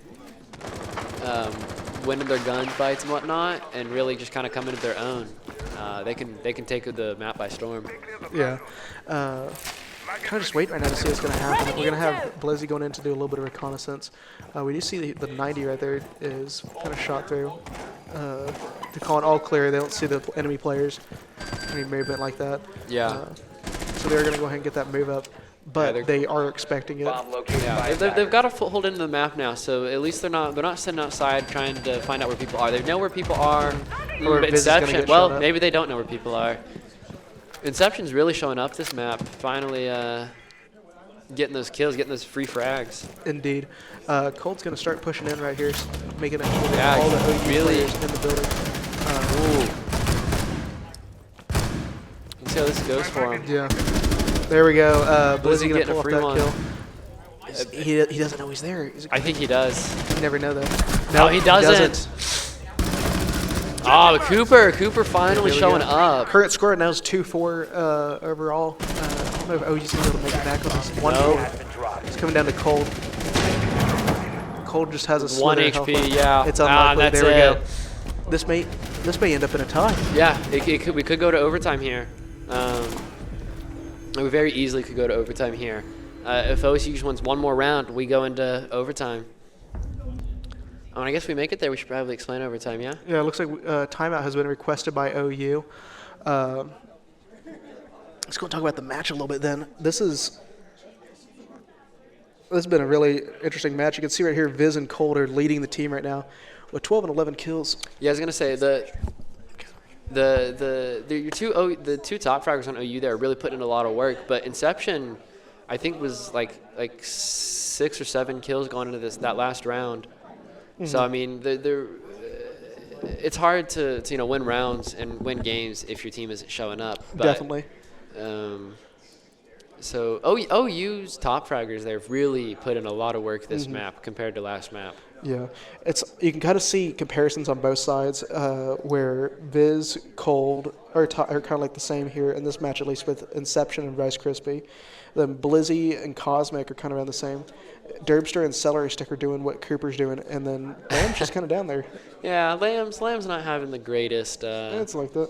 It'd be like that sometimes. Landon, can you coach us too? Asking the OU coach over there for some some advice. Oh, yeah. Currently just waiting overall, though, to kind of for these guys to get loaded in. Here we are as we're starting. It appears our observer is gone to take a restroom break. Tisk tisk. Let's talk about the details of this rooftop. Look at that. You see that heat? You see that air conditioning unit right there? Oh, that's a good nice air conditioning unit, isn't it? You know what that is? That's an LK air conditioner. It's water cooled. What kind of CPU do you think it uses? It's a gamer. It's a gaming. It's a gaming air conditioner. Now you see that satellite dish right there? I've seen one of those in a long time. It's a gaming satellite We're going dish. digital. People nowadays, they don't use satellites; they use Roku's. Or smart TVs or Amazon Prime. Who needs dishes nowadays? Exactly. It's obsolete. Attackers are moving to Alrighty. So, all right, here we are. This could either be the last round of the game, or we could bring us into overtime. What kind of car do you think that is? I'm just messing with you. Okay. It's a mom mobile.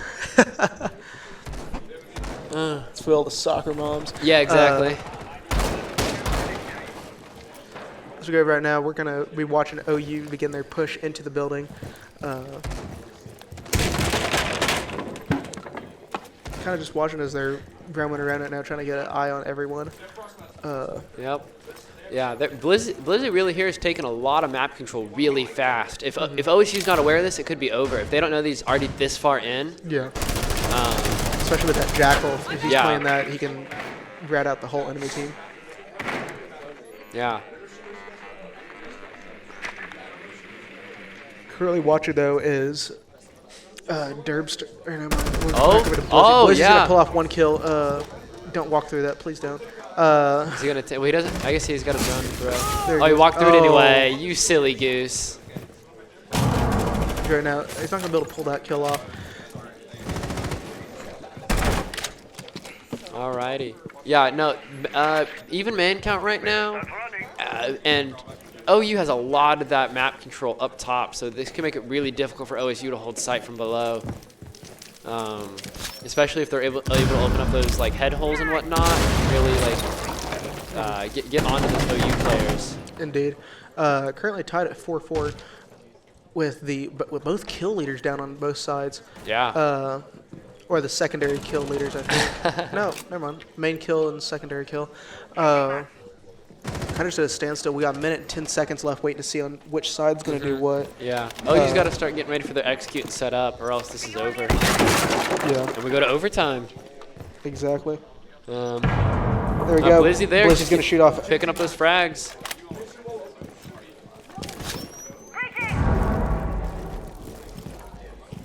Kind of just waiting right now. Blizzy's going to start his move up. 45 seconds left. Oh, Cold there getting some frags. This is looking like an OU win. It's leaning towards it. Question out. Lamb knows he's there. Let's see if he's going to act on it or what's going to happen.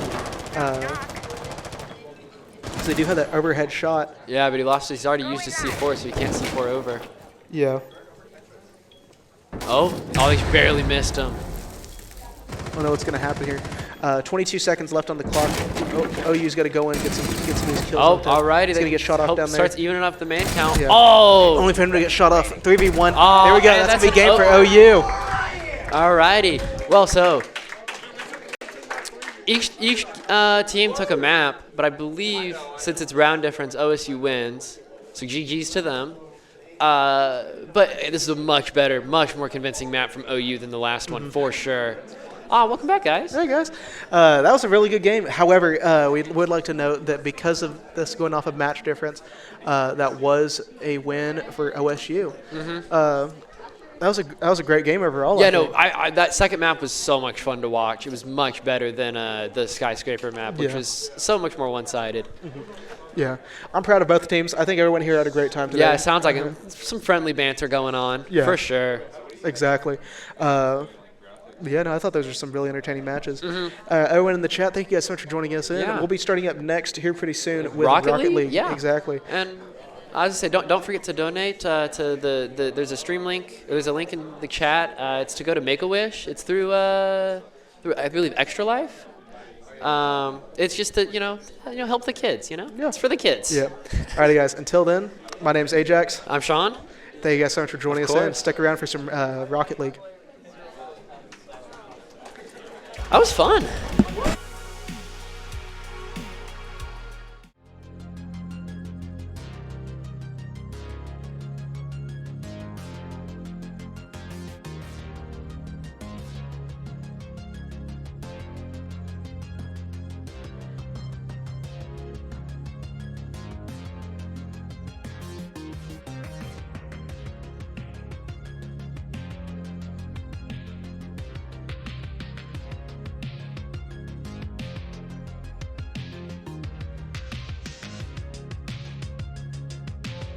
And welcome back to the 5th annual Bedlam 2022 OU Esports X GoSu. So welcome back. I'm your caster and moderator right now, that will Brandon. I'm here alongside Oculus. I'm here, yeah. And we'll be casting Rocket League for you guys. Sorry for the delay on everything, you know, some technical difficulties, NA production. It's how it be. But we're jumping right into the game, actually. And we will have a GoSu on orange and Bono already goal from Bono. Off rip, just there. That is Cristiano Ronaldo, everybody. He is leading his team right now, but it is 1-0. OU is up.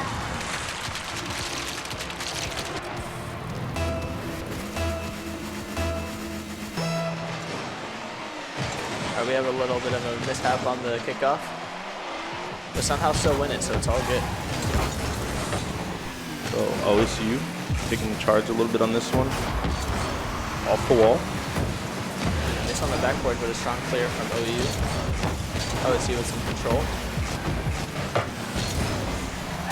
Oh, Bono with the shot just misses. Neighbors there.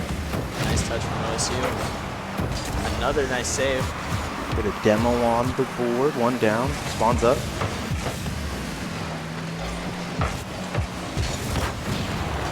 And that is a solid shot from OSU right there. AV Justin scores when they equalize it 1-1.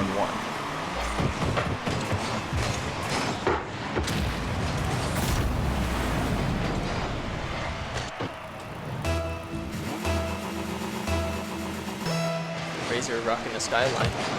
Bit of a bold choice. Gotta watch his. Demo right there off of kickoff.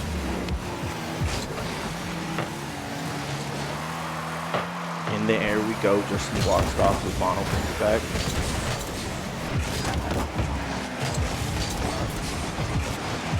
A good flick from AB Justin, with Bono's on the backboard. AB Justin still challenging. A couple of misses from OU, but manages to get it out. Razor up early. Tetroid going for the shot, not able to get it, just off a little bit. AV Justin sends it back the other way. Have just a bit of a back and forth game here in the midfield. Nothing insane happening, but there's a shot from Razor. Ooh. Almost something insane happened right there, but Justin's there to bring it back out. OSU moving up. Looking for a quick counter attack, but blocked in the midfield. Another shot opportunity for OU, saved away by Terra. Oh, Terra gets the ball again up in the air. Here's Razor though.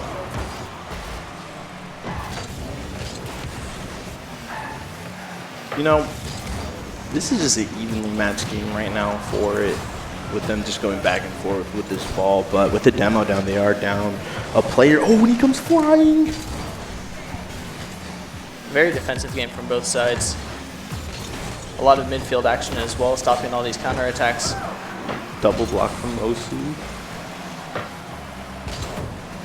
Very simple game of Rocket League. We like to see more passing at least. Get some more opportunities on the net. A good challenge from Razor to stop the counterattack. A shot from maybe Justin, just off the post. Bono to get it out. Neighbor gets it out. Here comes Razor. Razor with a strong challenge into the corner. Just off, but here comes Bono. Bono with a double tap opportunity, and he makes it. What a goal from Bono. What a shot. As we look at the replay. Oh, just picture perfect right there.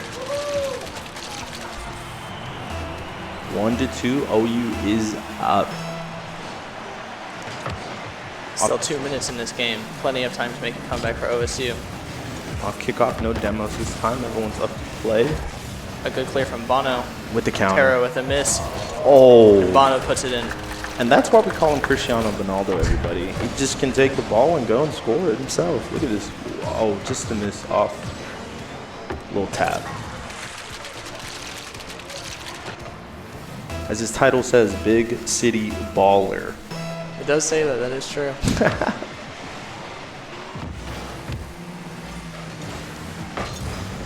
OSU just misses it with Sunny.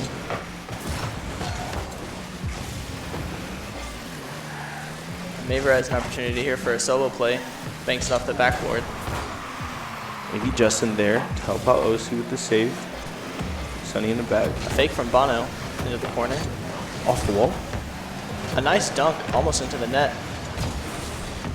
OSU still with lots of control here, but OSU with the counterattack. Ooh, and what a heater from AV Justin into the corner. That's a great pass from Sunny right there. And a great finish from AV Justin to keep them in the game. Still a little bit over a minute left in this game. OSU can bring it back. And it's 2-3, anybody's game right now, bro. OU is up off the kickoff. Nothing to get, a little wreck right there, but here comes AV Justin in the back line.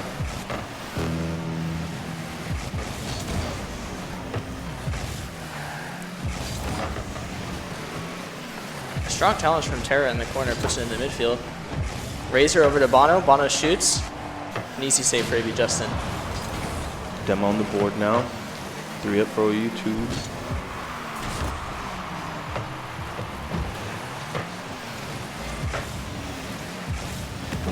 $35 seconds left. OU looking to just stall the time. Not overextend at all. Good clears from the side of There's a OU. great pass from Maver. The shot is weak. But Bono's here for another chance. Ooh. And OU is up 2 with 20 seconds left. You know, just wasn't enough energy there. And then here comes Cristiano Ronaldo. Boom. He's proving himself to be a big city baller indeed. Yes, he is. But 20 seconds left. It's looking a little bleak for OSU, but we got a good series going on right now.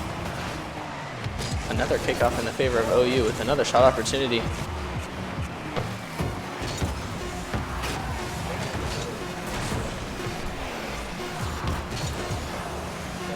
Bono for a solo play, flip reset. And Razor to finish it off to end the game. OU takes game 1. And that was a strong finish from the side of OU. 5-2 on it. I mean, we saw some great plays from OSU. But what would you like to see OSU kind of come out now that they saw it? Oh, and we actually have a timeout coming in. So we have a team timeout coming in, and it's back to us here. I guess we're up on the screen. But what would you like to see from OSU to kind of come back and counteract those plays? It's a tough one because it was a pretty close game for the first half. They were back and forth in the midfield. I like to see them put a little bit more pressure on the offense, see each other, get some passes in. Just not overextend too much, though. They gave up a lot of goals at the end there. I think they were just trying to push forward and even out the game, but it didn't work as they wanted it to. So.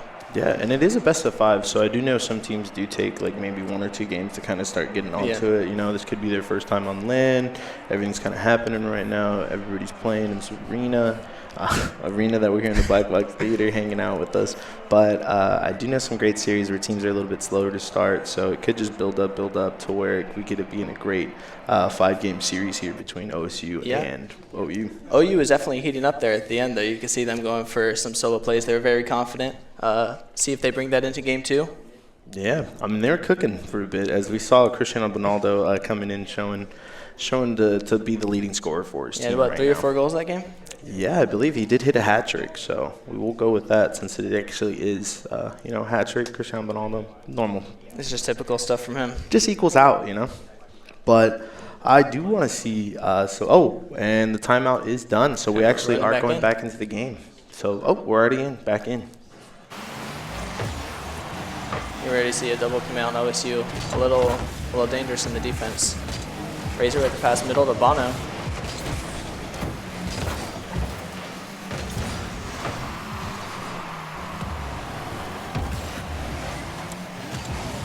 You see OU sitting still in OSU's half. A lot of pressure. OSU struggling to get out. And a little bit different of start from last game because off rip OU was able to score, so there's a lot of momentum for the team. But now it's pretty equal going back and forth as the last game was at the beginning half where the ball goes back. Here comes AV Justin. You see OSU getting some pressure here. It's a good pace for them. A bump. He blocks it, becomes Maver with the save. Oh, what a save from Maver. And another shot opportunity. No one there.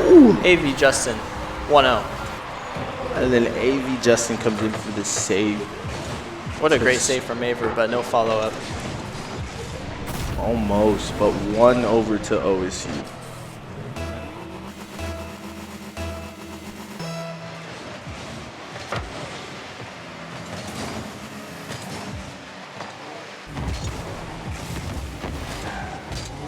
OSU maintaining the pressure, having some momentum off that first goal. Comes Bono. Maybe Justin there though.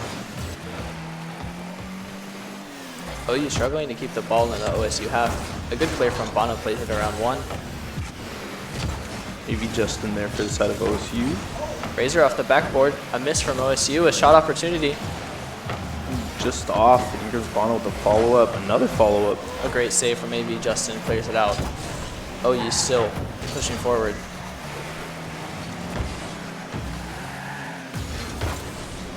Bono plays it around 2. A shot opportunity into the corner.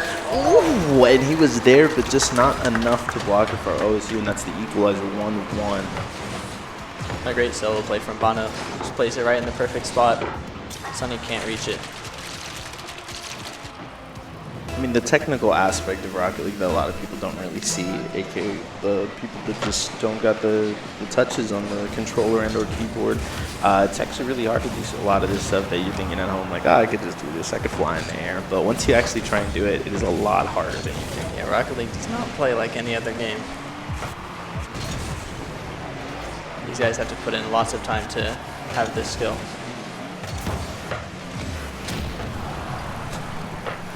Bit of a jump scare there. Yeah, had a flashbang coming, but it is all good. And Razor with the shot off the wall. Something I like to see, OSU getting some more bumps, maybe relieving some pressure that OU is putting on them. Oh, and he goes for the in the air, not enough, but here comes Maver to help out.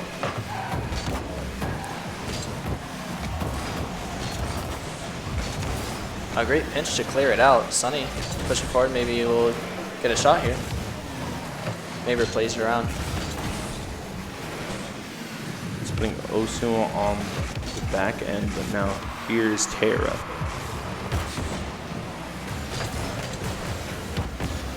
Bono with great speed, gets it around 1. Sonny a little awkward.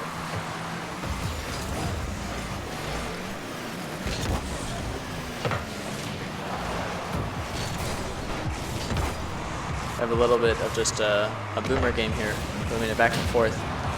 And there is a demo from Razor right now. Oh, you should be able to generate an opportunity off this, off the wall. Sonny gets it out though. Razor plays it around 1 beautifully.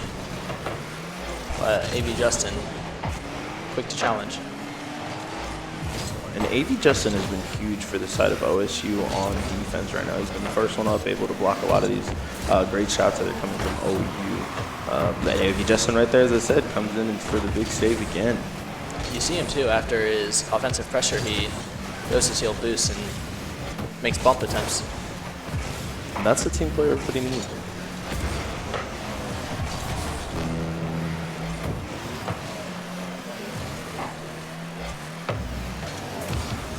Just have a bit of, it's looking like the first half of the first game, just a little bit of midfield pressure for both teams. Some challenges, no real opportunities though. And one of the great things about Rocket League is that, yeah, we have 40 seconds left, but there's so much things that can happen right there. Here comes Terra.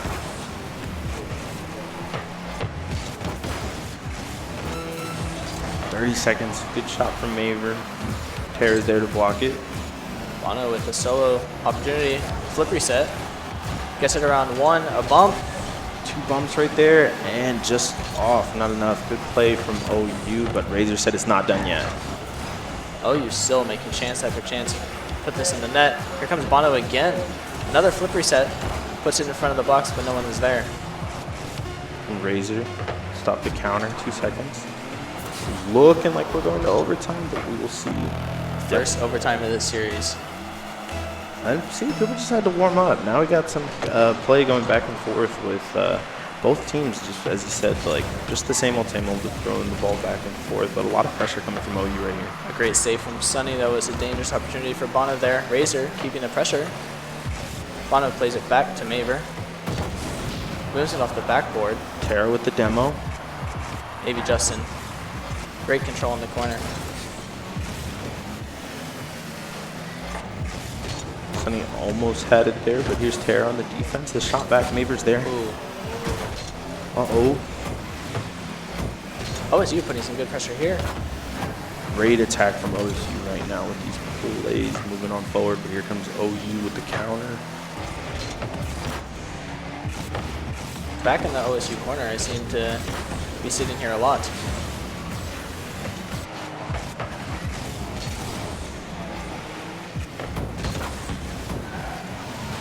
I'm going to be honest, this overtime is a lot more intense than the first half, even though it's been 1-1 this whole time. Both teams are actually a lot switching to the offensive side, just trying to get this point for their team to carry momentum into the next game.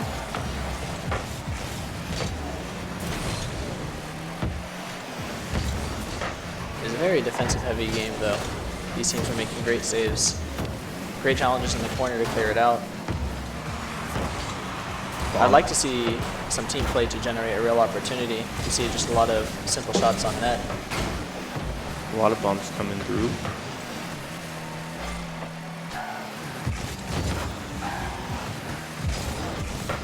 Maybe Justin with a shot on net. And Bonna reach it? He does. Maver starting the counter in the corner that OU's been using a lot on the side of OSU. A great clear from Terra over to Sunny, who's already there. Plays in mid. Maybe Justin with a shot on net, and that is a goal for OSU to win Game 2 in overtime. That was a great pass over to see right here. Sunny flips it out, and here comes AV Justin. And as you said, I mean, the team play is what was needed right there. So they were able to close it out, and OSU goes up on this one. Now it's 1-1 between OU and Gosu. They were able to find each other. I do think that there was going to be another timeout. Yeah, so we're getting the timeout coming in. I don't know from what side, but we got a timeout coming in. So you guys are going to be with us for a little bit longer than I guess. So with it's 1-1 now in the series, as we said, people warming up. Do you think it goes to Game 5? I could see it going to Game 5. Yeah, this is a very back and forth series. Nothing. There's nothing too crazy happening. There's a couple of solo opportunities to generate some pressure, but until they start clicking, they need to start having some team synergy, get the ball to each other, have some vision. But it's very defensive right now. I like to see them put some more pressure on the other side.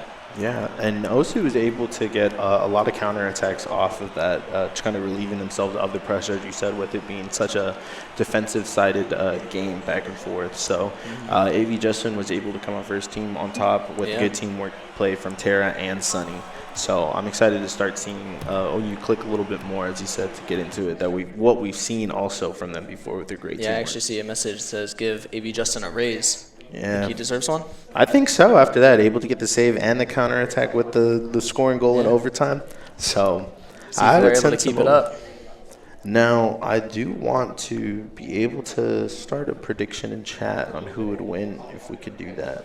Got that from the AOK from upstairs in my ear. They said, yeah. So bet some of those boomer bucks and let's see who's going to kind of win out this series or kind of go for it. So obviously I'm wearing the OU jersey, so I can't really give a prediction on it. You have some fans in the chat, so. Really? Yeah, I see OMG Poggers Brandon.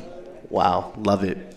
Shout out to everybody that's supporting OU and me right now. But I'm actually glad. I enjoy talking in the chat. They're a fun time. Yeah. But you're one of the longest subs for OU Esports now. Yeah, I'm not gonna put my name in chat so you can see how long my sub tier is, but we'll keep it going. Gotta support. I got a little bit of like 18,000 boomer bucks sitting on my account or something. Something slight. Yeah. Nothing crazy. It's not a big deal. No, nothing. Just surely everyone has that much. Yes, actually, if you do follow and watch it for that long, you could end up like me with 18,000. Okay. Mm-hmm. I think I'm gonna bet it all though on the last game and just send it all. I'm gonna send all 18,000. It's very bold. Let me see. Wait, is the prediction in chat here? Yeah, we got a prediction here. Here. Start going for this, but we do have the timeout coming out still. So let me see. Got a lot of requests to interview Terra MVP so far. We could let it happen. If they get the dub, maybe we'll be able to bring them up here over. All these players have some fans. It's very nice. Nice to see. I'm a Bono fanboy. There we go. Great interaction from the chat. You know, if you're whoever you're Love to see cheering it. on right now, actually get some spams in the chat. You know, some copy pastas. We love seeing it. I usually spam the copy pastas when I'm up here, so I'll spam them another time. I love to see the interaction in the chat, though. Thanks to everyone for showing up. This is a great opportunity for both of these teams here. And shout out to the people in the venue right now. You guys are hanging out, watching us, being here all weekend. We know we have the practice setup PC on the other side, so as you look at the other camera angle, you can see the great setup that we have going on. Orange for OSU, OU red. So it's a great little view. I think it's just cozy enough and professionally made out that it looks good. And now we can take back to the game. Brandon, 25-month sub. Sheesh. No way. Who leaked my sub months? And we're back in. We get to watch the kickoff this time. OU winning, but Sunny with a demo on Bono.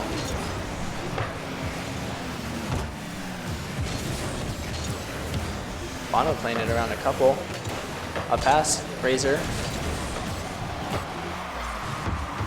Back into the OSU corner. Bono plays it around one, fakes the other, but A.B. Justin plays it away. Razor stopping the ball. Bit of a team bump here. You know, they're just high-fiving, saying what's up. Confusion, but a bump from Sunny. Oh, and Tara goes for the shot. A.B. Justin does hit the ball to stop it, but here comes Bono. These teams are being very aggressive right now, bumping each other non-stop. Another touching the ball. Shot opportunity, blocked away. Sunny looking to keep the pressure. Comes Tara. Sunny made it back and Tara made it back for the defense. Maver just misses it. A great block. Keeps some pressure for OSU, but Bono clears it away into the corner. Bono with another touch on net, and that's a goal from Bono. Gosh.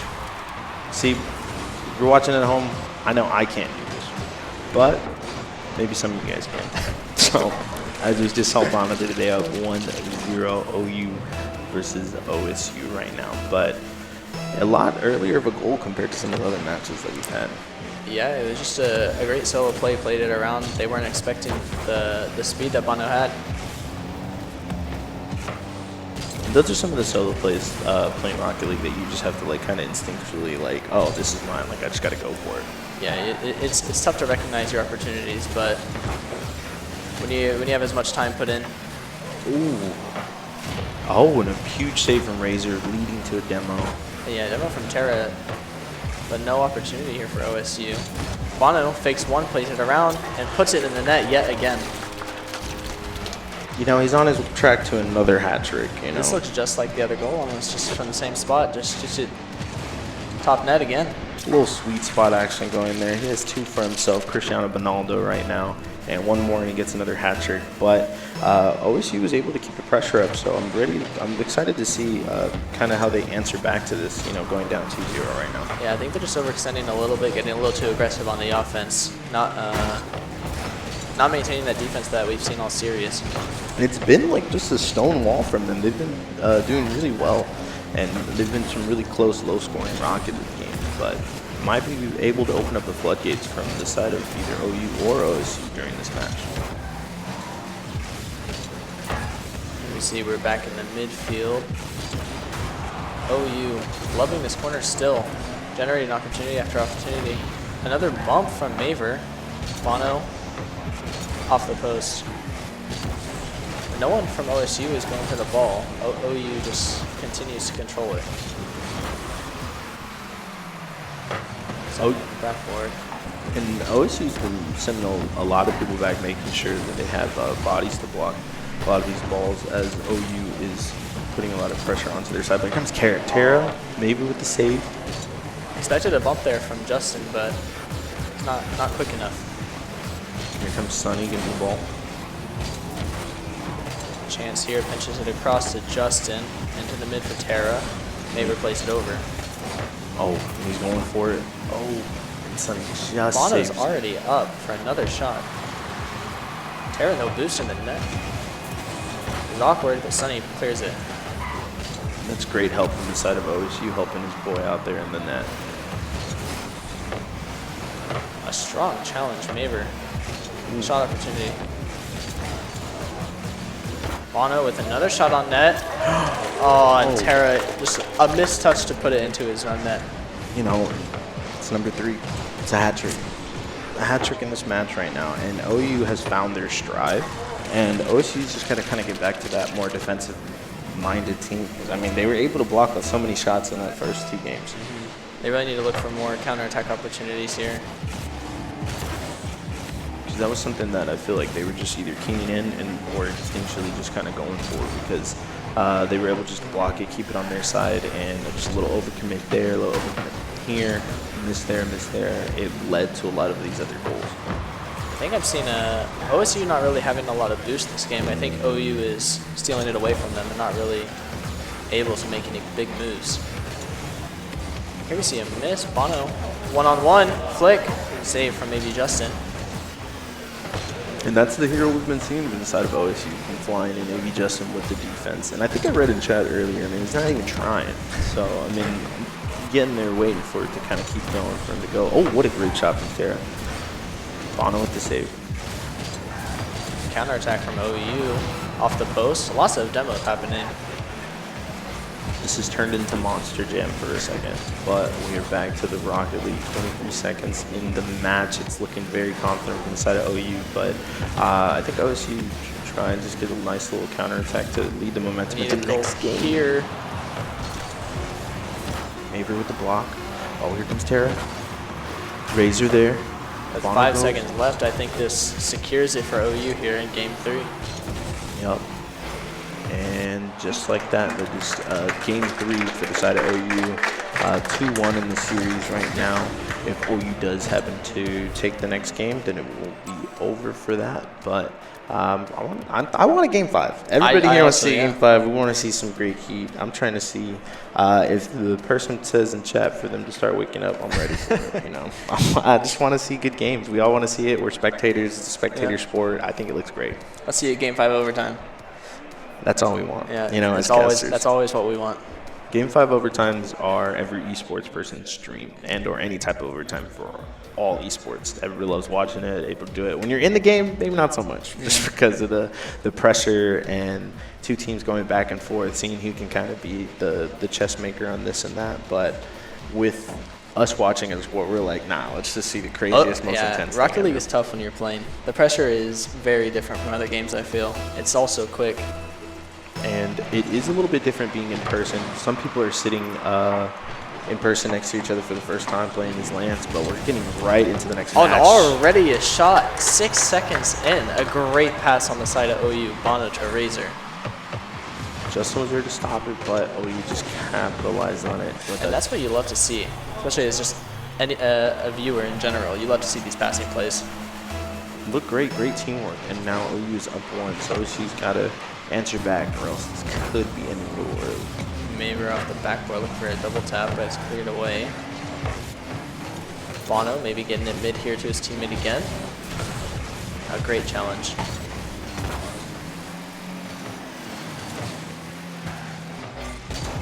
Terra air dribble in the midfield. Maybe gets it to a teammate here, but Bono is challenging. OU with some control. Just need a little bit more boost there. Just probably ran out on it. Awkward for Justin.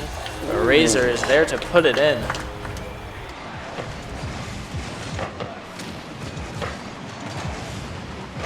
Dang, just beautiful technical work from Razor right there. Just a little tap, top right corner, boom. Really hard to block, as we can see right there. But 2-0 right now in this next match, and it's looking like OU's found their momentum. OU's on fire right now. OSU needs something to build some momentum. Maybe here, maybe Justin. Justin answers the call. And that's exactly what they needed. Sends it up. Great pass from Terra. And just bang. That's the momentum that his team needs. He needs to be able to get the score back there. They're next to each other. Fish bumping on lands. And hey, we got this. It's all good. see if they can keep it going, equalize the game here.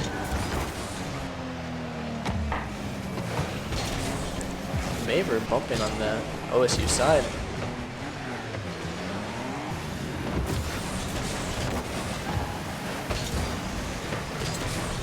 Maver with a great challenge, but it's a hard read for Razor. Bono putting it on the backboard. Passes it back to Maver, who shoots, and it's saved away by AV Justin. And AV Justin's there again. Great save from side of OSU. This is the defensive effort that we were used to seeing, but a shot from Maver saved away. And here we have a counterattack opportunity. Terra on the right. Terra's been doing some great passes this game to his team for them to be able to score, but AV Justin coming off the back able to help, keeping it on OU's side, but OU's doing everything they can to get it out. Yeah, the defensive plays in the corner for both teams is just beautiful. A great clear out from Maver, but AV Justin is there. Knocked by Bono. But Terra, an opportunity here again, off the backboard. And a double commit from OSU. We're going to need to play safe here. I mean, it's 2-1, 2 minutes left. This could really be anyone's game. With the way they've been playing, it could switch back to OSU in the lead. It could be OU continuing just back and forth this whole entire time with two teams. Not one really breaking away other than maybe, like, I think it was game 1 or game 2 that was had a little bit more than 3 goals. Yeah, I think we're going to just need to see who makes the mistake first. See if we tie up the game or if OSU can build on this lead that they have. Great discipline from both sides this game now, on defense and offense, and OSU's been keeping it on OU's half for a good amount of this game this time now. So it's building up to start kind of ramping up. Justin. An awkward touch for Razor. Terra with an opportunity, he shoots and he scores. And the demo comes flying in, but as you said, that's the equalizer. 2-2 right there from OSU. Have a bit of a team bump there on the side of OU. You know, they just said, hey, let's make it game 5. Razor will pass it back over, you know, let's make it go. Let's make it a game. So they heard us, they know what the crowd wants. Exactly. So they just, you know, they're just reading the script. That's all that's really happening right now. And it's 2-2 now. 1 minute and 50 seconds left. I like to see these early challenges, not letting Bono get free opportunities, but Maver finds a shot and he scores. Maver with the splash animation right there. He goes flying up, little splash. Just great like placement. No, I only say that because that's the one I use. That's the one I use for my Rocket League play, so love it. Great shot from Maver, able to do it. 3-2 now, OU up.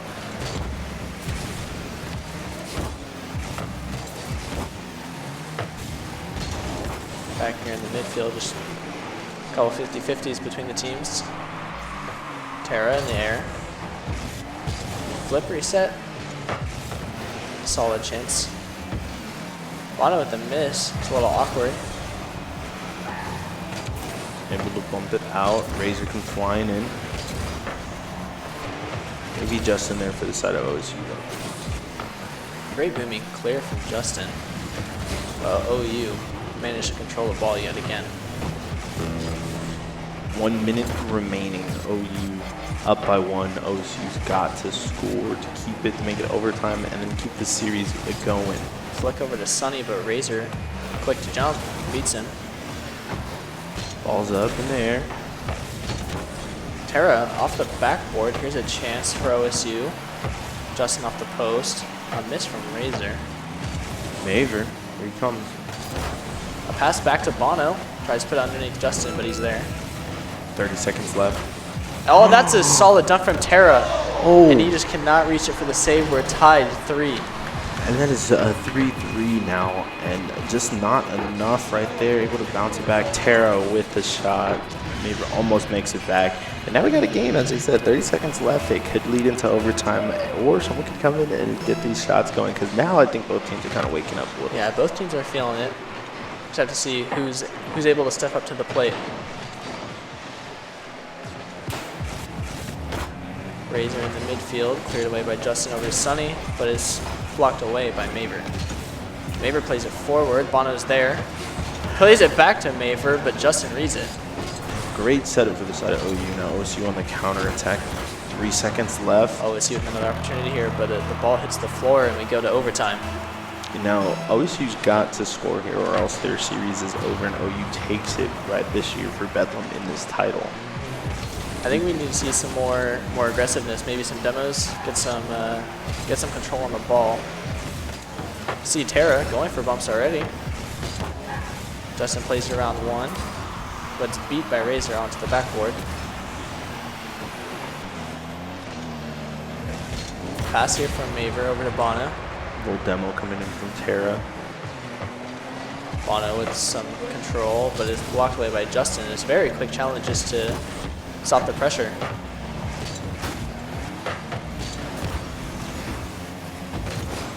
Great defense from OU to clear it out. Here's another demo from Terra. Another bump from Maver here, but Justin avoids it. Gets the save. Here comes Razor, Maver with the save. Able to stop him. Another bump chance from OSU. Bono going for it. There's not enough heat in the tank, but he's 1 minute into this overtime. Here comes Some Terra. patience from Terra. Plays it underneath 1, gets it around the other, off the backboard. Chance for Justin. Off the top, it's just right there. It's a save!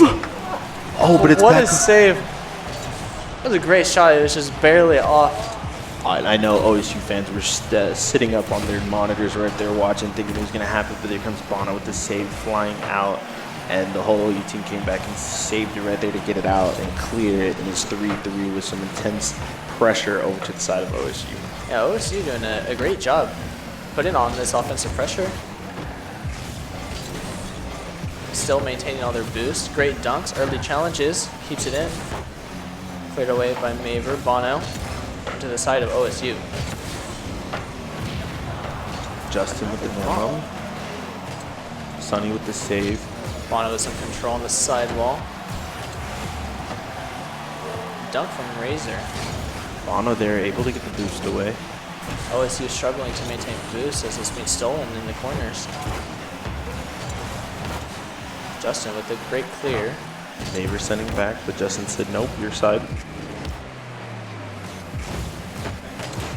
Bono with a solo play in the midfield, off the backboard, a double chance opportunity.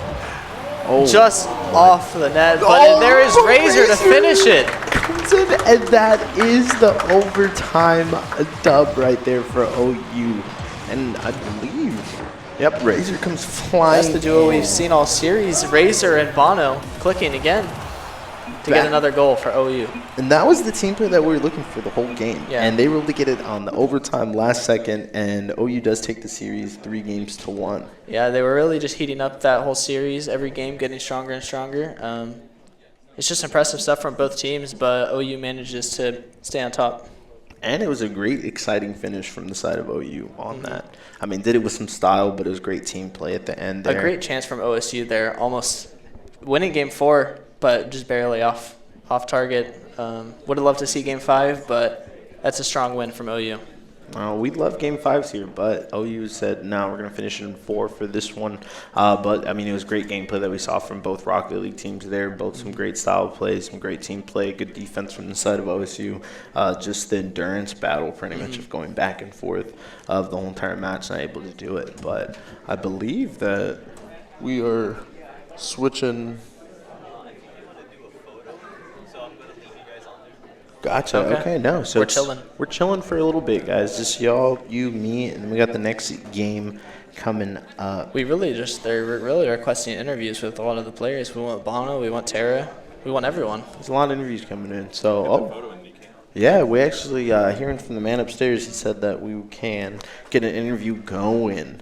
So they're going to take a photo real quick of everything to commemorate because, you know, it's always good to take photos. We have Valorant teams taking the stage, though, getting ready to warm up a little bit right here and play. But the picture will come in, and then we will have an interview with...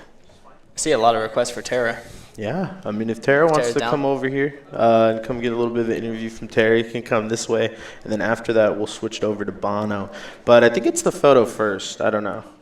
Photo first, yeah. Photo first, and then come on over here, and we'll get both of you guys a little bit of time. We'll just ask a question or two for you.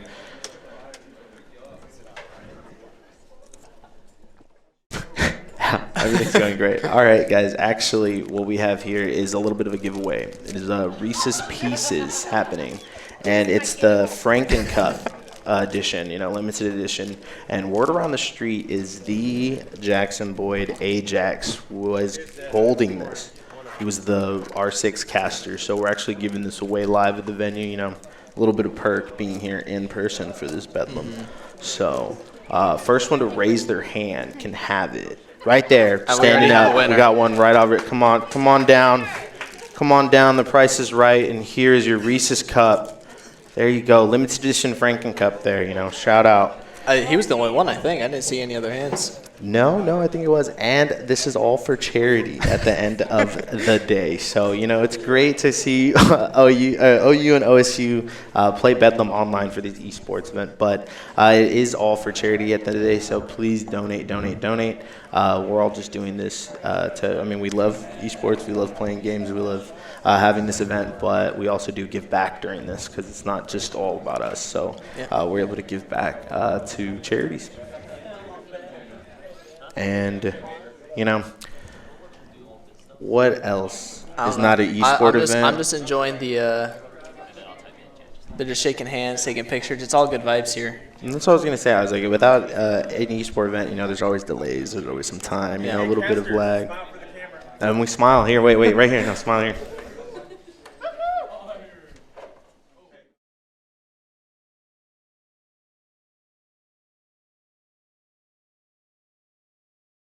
And we just took a photo, guys. Hey, say hi to YouTube and chat. Everyone say hi. You'll be on. Not really, but it looks like we have the man of the hour coming over here. Do you want me to do it? No, you got it. Oh, he said, all right. Well, Jacob will come back. And we do have an interview. How we doing? Okay, hello. The chat has been asking about you, Tara. Okay. Since you have a lot of fans. In the chat, apparently. I'm pretty good at the game, so it's not surprising. Yeah, well, hey, I would hope, because if you were good and you didn't have a lot of fans, that's a little concerning there, Right. But shout out to you. Can I get some tears in the chat? You got your boy up here. All this help. What's up? How did it feel kind of just playing next to your teammates in person this time? Oh, it's so fun, man. Even though we didn't pull out the win here, it's a win in our book. We came out here, had fun. We brought competition despite having to play with our sub. We're playing good. We liked it. That's for sure. It was everybody watching. We always want game fives, but we loved watching the gameplay anyways. For a while there, you guys had a really solid defense throughout it. So no, I was definitely trying to hold it down on defense. We were pretty sluggish on offense, I would say, and there were definitely some shots that we should have had gone in, but at the end of the day, we had fun and. We tried our best, and we took it to several overtimes, so we're happy with our performance. Oh no, for sure. And then we saw some air dribbles coming out from you. You had to come. You were like, "Oh, I got it, guys. Don't worry." And then you were able to show up. I was trying to fake all of them. I was putting in work. No, we loved watching it and trying to play it. I really wanted to kind of. Everybody wants the game 5 and everything else or whatever, blah, blah, blah. But just even seeing everybody kind of playing in person and kind of going around, you can just look over and see your opponent instead of just looking at the screen. Now from here, though, in person, is there any shout-outs that you like to give while you're here? Shout out to all my roommates watching at home, my mom and my uncle watching too, uncles probably. Everyone who came to the Twitch stream, thank you. We had fun. Yep, and hey, shout out to your fans that are still showing up in chat for you, everybody that's been watching. This was Tara, everybody from OSU, and it looks like we will be having another interview from Bono coming in here. He walked away, so actually I don't know if he's coming back. But, hey, we had a great time watching you. Thank you so much for showing up. I hope the ride wasn't too bad driving down here and everything. It was fine. The music was great. It was awesome. Hey, there we go, man. Well, hey, thank you for coming. Thank you for showing out for us, man. Thank you for having me.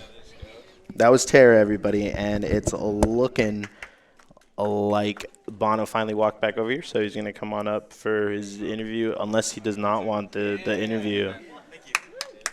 Then it would switch over. But, yeah, no, it looks like we got him on here, guys. So,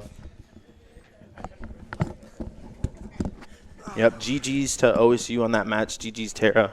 Great interview. And now we have a Bono on the mic, Yep. The trademark coin patented Cristiano Ronaldo nickname that you got going for you. How did it feel playing up there with your boys again next to you? It felt really good, actually. They bring a lot of energy to the table, and I usually only see that through Discord, so it was nice to see it actually in person for once. Yeah, I mean, the emotions from just seeing them, you look over to score. You guys had a pretty exciting ending there for us on that last little overtime. Yeah, I tried to get the double done, but I couldn't do it myself, so I'm glad somebody was the backup for me on the backboard. But, yeah, I mean, OSU played pretty well there. Taking us to 2 overtimes is not exactly what I expected from the beginning. I thought it would be a win or lose on either side, and maybe a possibly Game 5. But we played pretty well. I was lackluster on some mechanics and stuff, but we played solid as a team, and I was glad to see it through. Yeah, I mean, lackluster, I'm pretty sure in chat everybody else can see it was not that lackluster from you. I think you pulled out about like 2 or 3 hat tricks in that, kind of fishing out. It was great teamwork from everybody from Maver and Razor over here to my left below, or wherever you went. Sorry, I actually don't know where you went, but all good. I mean, you had some great team play from that and everything, so I loved watching it, and everybody that was here did enjoy watching it and able to play at home. You did have some fans in the chat as well, so can I get some Bonos in the chat during this interview right now? Got some things on. Yeah, Bono. Yeah, send it up that way. But is there any shout-outs that you have or anything you'd like to say on the match or games or anything like that? A really good match. I really enjoy playing with the guys at OSU. They always give us a good show. Shout out to Chris, my old coach. Used to be here, but now he's down in Texas again. And then shout out to Sen, who's in Kansas, who wanted to watch me play. So. Yep. And actually, shout out to Chris. That's who I actually read the Cristiano Ronaldo from. Was actually from him. So yeah. shout out to Chris. I'm not trying to take it or nothing, but that was it. That was all his idea during some of the other matches. And I believe it is still doing the technical stuff or no? I don't know. I think they're almost done.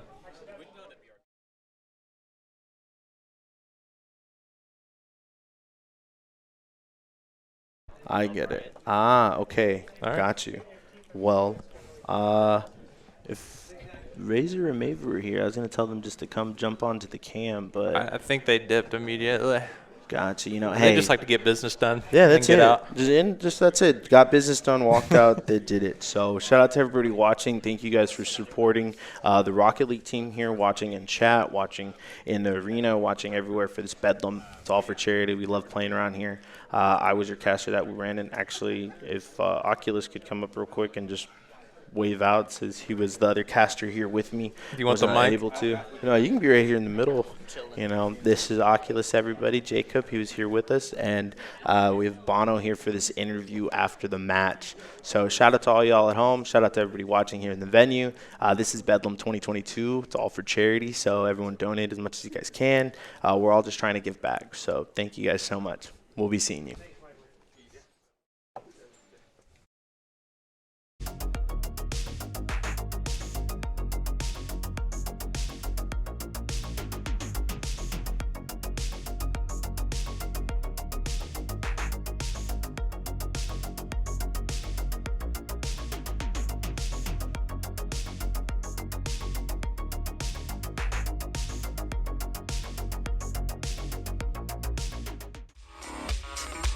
And welcome back to the OU-OSU Bedlam. This is the 5th annual Bedlam Esports Battle. My name is Jonah. I'm here with my co-host. I'm Katie. Hi.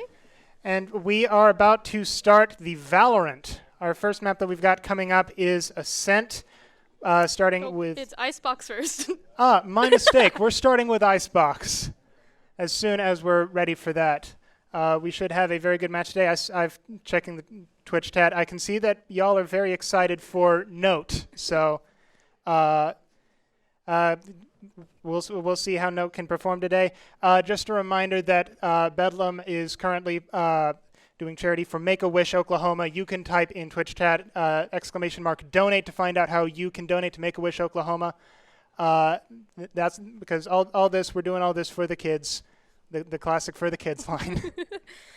Yeah, we're looking at Icebox first, followed by Ascent, with Bind being our closer map here today. We'll hopefully see some interesting team cops and hopefully see some just, interesting plays and some good shots from both teams. And that's what the game's all about. Are we? All right. We're gonna have to be interesting for a while here. We're just be ready for that. It's gonna be two people trying to be interesting. Yeah. No, but we've got a good matchup, and hopefully these 10 folks here today will do the being interesting for us. With us just having to narrate, and I can handle that if you can handle that. Yeah, of course.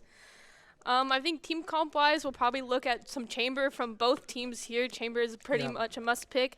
We'll see how the initiator role has changed with the recent patch with the sky flashes and the flash change. We'll see if we continue to see more of those no duelist comps, or if we'll see some more duelists back into action. We're looking at agent select here on the screen now.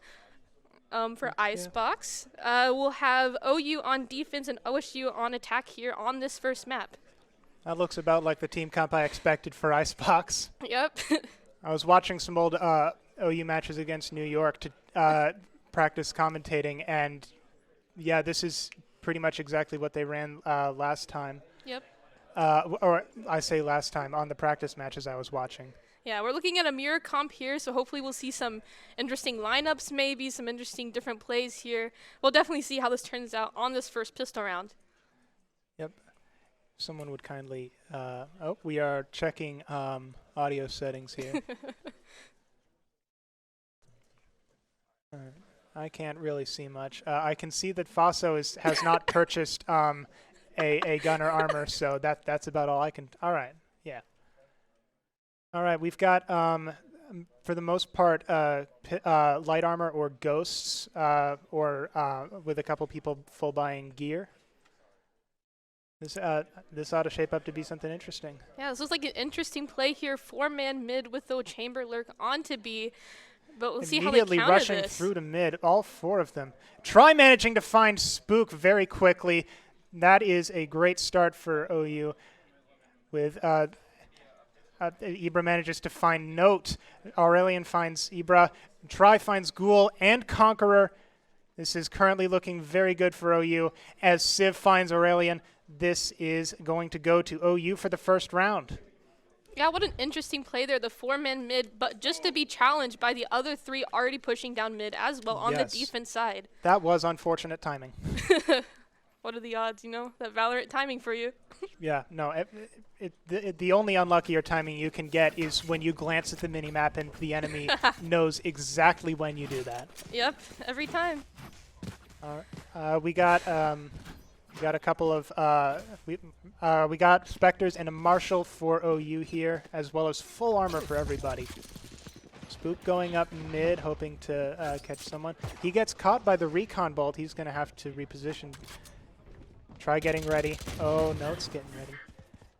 Ghoul manages to find Civ. Try is able to retreat, but he gets suppressed. Faso gets Note. Aurelian gets Faso. This is just a couple trades back and forth. Try gets Ghoul. Ibra manages to get Conqueror. Try gets Aurelian. Can't quite switch to another gun in time. Spook gets Try with the Headhunter. And now he's doesn't have much. He gets blinded. Ibra takes out Spook and goes for the defuse. You know, what a good save round by Ghostu here. Honestly, they got the plant and they took out 3 players as well. So getting that extra cash and getting guns and armor down is really big for them here. Yeah, they can. That's not a heavy loss for OSU. We got the OU rolling out again. Ibra keeping the Spectre naturally. Has purchased armor. I probably should not talk about whether people have purchased armor yet. I imagine they're going to. They're getting ready to throw a knife down. We're looking at more of a bonus here again from OU, keeping the Spectres and Sheriffs and Pistols with 1 Hero Vandal out here and a full buy out here from OSU. Make something out of that Vandal. It's probably going to be tried. But Ibra doesn't manage to find anybody with the map, but with the knife, excuse me. But I doubt that he was going for that because they are rushing. We have the double man flank onto A already. Getting a wall so Aurelian can find the corner. And now it is on OU to make something happen here. Ibra getting ready to flashes. Oh, but they were all ready for him even when they're flashed. Shiver manages to take Note and Aurelian. So it is now 4v3 for OU. Shots going back and forth, but that no one's particularly pushing in. No one wants to be the vulnerable pushing in. Oh, Basso manages to find Spook. Conqueror gets Basso. Ghoul gets Civ. Try takes out Ghoul. Back and forth. Conqueror finds Try on the zip line, and that will be OSU's first round win. Again, that was quite a heavy loss, though, taking out 4 of their guns on their bonus round. So it will be interesting to see what kind of buy we see here from OSU, with OU probably buying up with a full buy here. Yes, I can see a Bulldog over in OSU's lineup. Spectre singular, couple Vandals, whereas OU is going half full buy, half rifles with light armor, with Try buying 6 bullets and heavy armor. Looking at a tour de force here out from Try. Standing with the ahead. chamber ult. Yeah, this'll.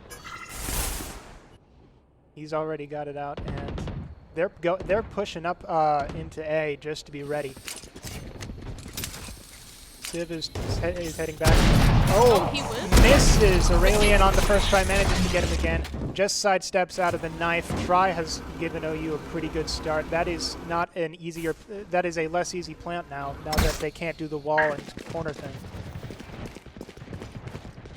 They're probing B and finding Aurelian's wall. They don't have a Viper wall or a Sage wall out here for this attacking side for the plant, making this quite a difficult plant here on the OSU side. Carefully probing. No one wants to be the first one out. Ibra's just taking his time. He has all the time he needs. The onus is on OSU. Flashes, but he gets shot by a Ghoul right before Ghoul gets blinded. Note gets taken out by Shiver. 30 seconds takes out Shiver. And Faso. This is looking much better for the Cowboys. Try carefully probing. Just misses Silva's butt there. No one and OSU can sit pretty here. They don't have to peek this. They don't want to, but they do want to. Apparently, Try manages to find Ghoul with that, but he's now out of the 2 of the 4th bullets, and he gets taken out by Spook. Spook takes out Civ as well. Spook with a 4K this round. He really turned on here. Absolutely. Again, just a fairly brutal slug for a few people left alive. We're looking at 3 ults here on OSU side with 1 on OU side. We'll see if any of those come into play here this round. Maybe a chamber ult coming out from Gosu here so they can have a full buy. Yeah. The thing that I always think of with KO ults and chamber ults is just that I typically use KO ults to shut down a chamber ult if I just don't feel like dealing with a sniper. Because, I mean, who does feel like dealing with a sniper? I don't. Yeah. Drones coming in. Ghoul takes out Faso. No gets Civ. Finally gets into those kills that Chap was excited for. Really takes Shiver gets Conqueror before getting taken out by Ghoul. You will not kill my ally! This now leaves Try as the one person left on OU's side with not but a pistol. Manages to get a shot on Spook with that. But Try is very injured himself. I doubt that he's going to go for much more than a couple of wacky shots here. We'll see if Try can take out anything Manages to get another shot on Conqueror. But Note is able to shut down Try, and the Cowboys take the lead. Cowboys used 2 ults that round, both Resurrection and Null Command from the KO and Sage that round, leaving only the Tour de Force left on the ults on the OSU side. We have 2 ults here on the OU side. We'll see if those come into play this round, as we have about an equal buy from both teams here, with looking at Vandals, Phantoms, full rifles this round. Noting a Guardian on Conqueror as with heavy armor, and Civ getting light shields. But this is a roughly equal matchup, and we'll just have to see who gets the first kill. Ibra carefully poking out of tunnel. Manages to take a shot as he gets back out of there. As the Cowboys carefully start to probe B main. Shiver continues to watch mid, not particularly getting anything. No launches the wall in. before grabbing an ult. That is now the Viper's Pit online and gets suppressed immediately by Chaos, so no Viper's Pit quite yet. And it looks like the Cowboys just don't want to deal with that right now. Honestly, what do you think of that? Because they've got plenty of time to try a fail and go back to B if they want to. Yeah, currently roughly 40 seconds left on the clock, and it's still a 5v5. We could get onto this site and get Viper's Pit down and play just a post plant here from OSU. Viper's Pit going down. Fossa manages to get cool though. Finally a first blood. Spook catches Try though. 30 seconds left. Fossa manages to get no, that'll shut down the Viper's Pit. Shiver reses Try. One Conqueror enemy takes remaining. out Fosso. And when all is said and done, this will be a victory for the Sooners, tying it back up. What a round for Fosso there. I think he got 3 there that round. What a round. Really swinging through that Viper's ult. And, that can be hard to counter. Yeah. Really getting 3, helping secure the round, taking down the Viper's Pit in that last round. Viper's Pit is a pain to deal with unless you get a decent spray on her. It looks like both teams are going to have some more rifles again. With Fosso again lining up in mid Sova Dart. Let me say that again. A Sova Dart revealing area. I don't mean to say that it's mediocre. Out of charges. He gets caught by a Sonar Dart himself. Careful probing of mid, maybe a little A main. This looks like a default out here from the Cowboys with the Sovo lurking on a 2 mid and the 2B, trying to see what information they can get out from OU here. Hunter's Fury coming out to hit Spook. He only gets tagged once, no one going down with the Hunter's Fury. He got, with the tag from an Owl Drone, it was definitely worth a shot, or 2 or 3. Well, no, just 3, not 1 or 2. We may get a push up B here from the Cowboys, with them OU Sooners being stacked more towards A site and mid. We'll see if the 2 on B can get anyone here, any information, and see what this rotate can cause for them. Standing ahead. Continuing to carefully hide behind yellow as Aurelian starts to hit the wall. Ibra manages to find Spook before getting taken out by Ghoul. Aurelian gets taken out by Civ. This has shut down the plant, and the Cowboys need to make something happen. 30 seconds left. Here. It is a 4v3. Civ takes out Conqueror before getting taken out by Ghoul. Ghoul gets taken out by Try flanking. And Try takes out Note as well, the flank paying off. Yeah, Cowboys really just got pinched in that situation with the 2 on B site with the 2 flank. Not much they can do. The double flank really catching them off guard this past round. Especially after using a lot of time up probing mid, probing A, before slowly pushing B. They had to get something done there. They were just caught between a rock and a hard place. A tour de force coming out from the chamber on OSU side this round. See what any shots we can get out of that, any picks this round we can get. It looks like they're going to start. You want to play? Let's play. That is the sound of an angry Frenchman right there. Viper's Pit on OU side also going down. We're looking at 2 ults being used this round so far. Spook getting a pick on to Try. Civ managing to pick up Ghoul though, as Spook sets up his teleport. Civ catches Note as well, and Aurelian with a snake bite. Conqueror is probably just low because of the decay. Spook is retreating, it looks like, or no, I'm sorry, checking flankers. Conqueror just sitting, hoping to catch someone there. Last player standing. Nope, and Civ catches Conqueror. All that's left is Spook. He's got a tour de force out, but it is a 4v1. Civ is with 4 though. Oh! He gets caught out by KO's knife. He is not going to be using that tour de force for another couple seconds. Civ is looking for the ace here. Currently on 5 kills, looking for Spook. Hopefully he can make He gets blinded. Ace. He gets blinded. Oh, this is not good. Catches Civ though. And Ibra takes out Spook. OU pulling ahead by 2 rounds here.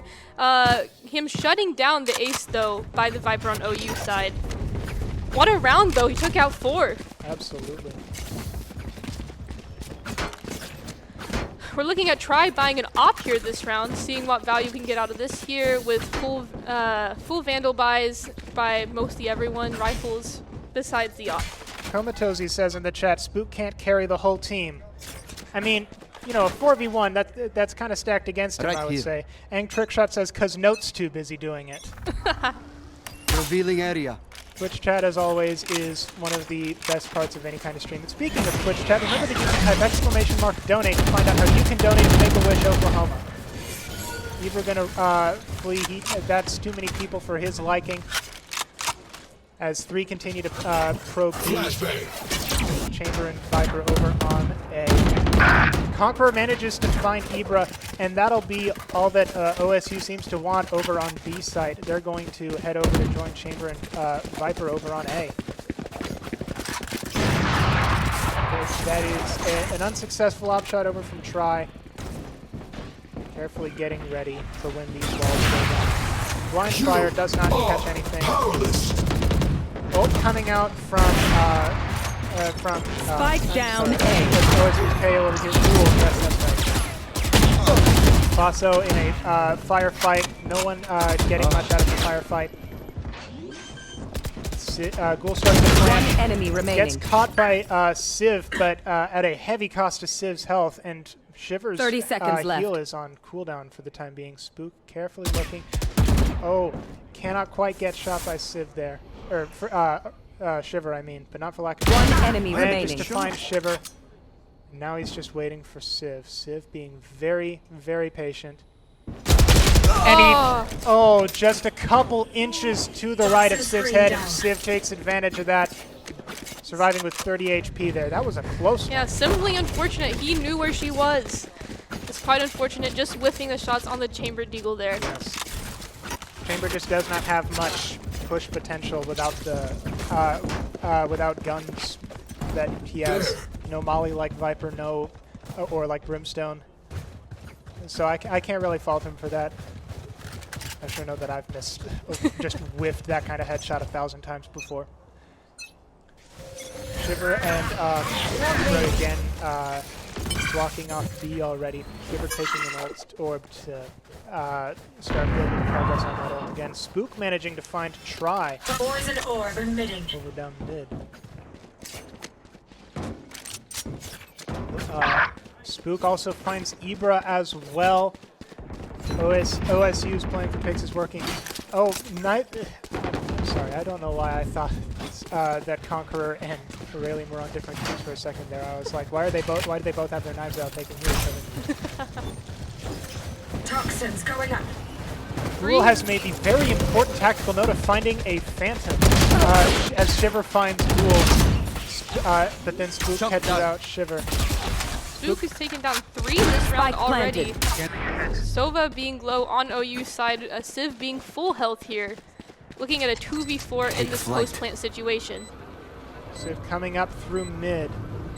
Faso searches for people around yellow, but they are all down B main.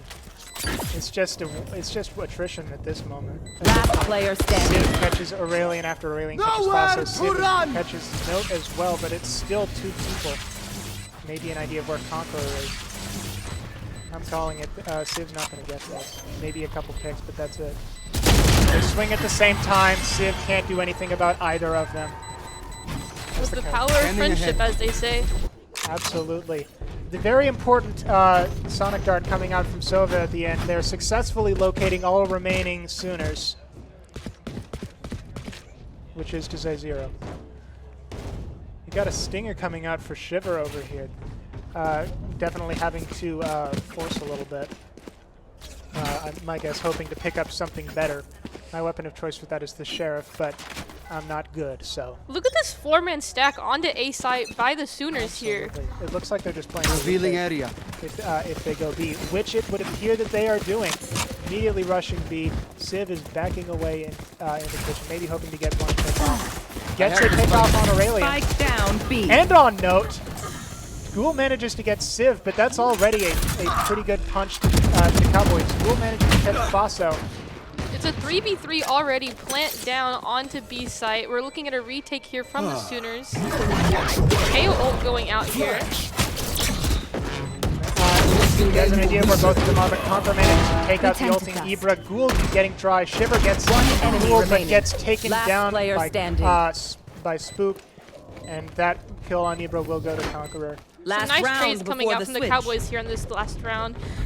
We're looking at last round before we switch sides here. We'll see what ults we can get out here. That's a Tour de good Force spot. already coming out from Spook. Resurrection online for the Cowboys, with the Viper's Pit online for the Sooners here this round. This is definitely going to be an interesting round from what I've seen glancing at the screen, and with my bad memory, they're buying. So this is going to be a pretty good final round. I think the Cowboys can tie this. You up. want to play? Let's play. Civ cannot quite get the smoke up there. Spook catches try with a Vandal.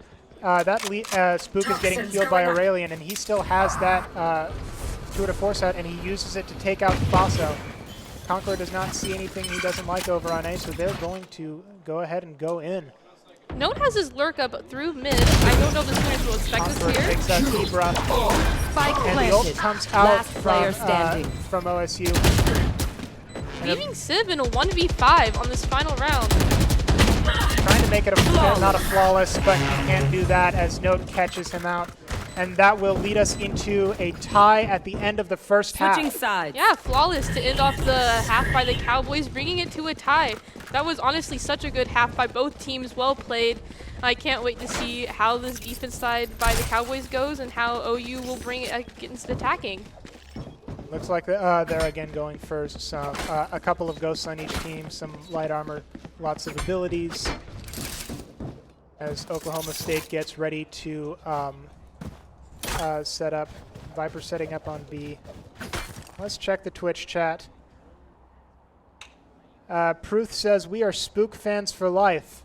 Yeah, there's reason to be a Spook fan right about now. Jackie Jen calling for a better cam. Please. I'll pass that along. Better cam, please. I don't know, Twitch chat said it. Toxins going up. All right. Spook finds Civ down mid. Gets out of there. Man going down here already. Ibra catching Ghoul. Note catches Ibra. Spook catches Fry. Standing ahead. This is looking very good for the Cowboys here. As Faso and Shiver try to figure out what to do in this situation. It looks like they're just going to play for picks here. Gets shot. One enemy remaining. Shiver manages to take out Note before Faso and Shiver get taken out by Aurelian and Spook respectively. Yeah, Spook fans are in the chat. Spook taking out 3 on this pistol round. It's very clear why Spook has so many fans in the chat right now. Absolutely. We'll probably look at buy here from the Cowboys. With Link Such insisting Note better, though. And then Trick Shot following up with Note diff. Actually, let's see the diff. Could you hold down tab real quick? There is definitely a difference, I'm going to say. That is a difference. We're looking at one Vandal out from OSU here. Jackie Jen says, commentary is amazing. Thank you. Just spectate Note only, easy fix. I believe we have a stinger by OU. One stinger at least. Faso does not quite get far enough to get a good spectate on Revealing OU. area. Spook catches out Try before getting stingered down by Ibra. That is that's a Vandal from Spook to catch it. Oh, Note manages to get Ibra before Civ can take out Note and grab that Spectre right there. Ghoul catches Faso with a Bulldog.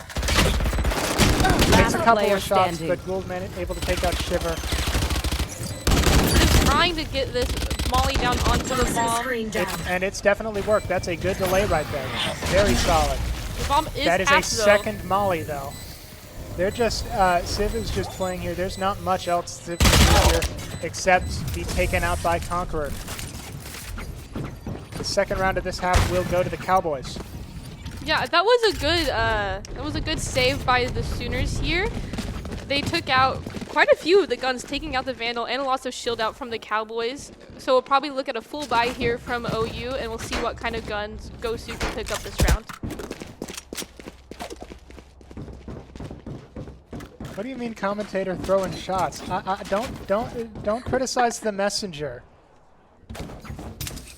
Scoreboard check, bro. Holy asterisks. All set up. Yeah. Looks like we have that is definitely a scoreboard, I'm pretty sure. I believe we have a hero vandal by Spook. Toxins going up. Laying up Heaven on B site. Not finding anybody yet. As the Cowboys over on B are excuse me. Spike planted. Sid also taking a couple out. Shiver gets a note.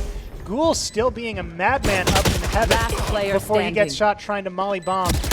And Shiver will clean up Spook. OU is staunching the bleeding here. What a bonus from Gosu, though. Absolutely. I may ask, where's the G come from in Gosu? Gamers of OSU. Ah, okay. It's the club name, not the school name. Well, no, I know it was OSU. I just didn't know what the G was. Yeah, it's G's for gamers. Yell have. Goal already rocking the triple-double here. Findman is accusing Ibra of feeding. I respectfully disagree. Just got a little unlucky there, and if I have not gotten shot while mollying as KO so many times, I sympathize. Here's Goat, aka Note. Note has some serious fans here. Ibra catches out two people with his knife. Aurelian catches Civ during the intro. Catches out Try as well, and Fossil. That is 3 for Aurelian before getting taken out by Ibra. Ghoul getting shot in the back by Ibra with a classic no less. 3v3 here on this one. Viper's Pit going down by Civ. But not before Shiver can get taken out by Note. That is a little unfortunate, especially given that Ibra's very low. Still manages to take out Spook despite the low health. Revealing area. It's up to 2 here.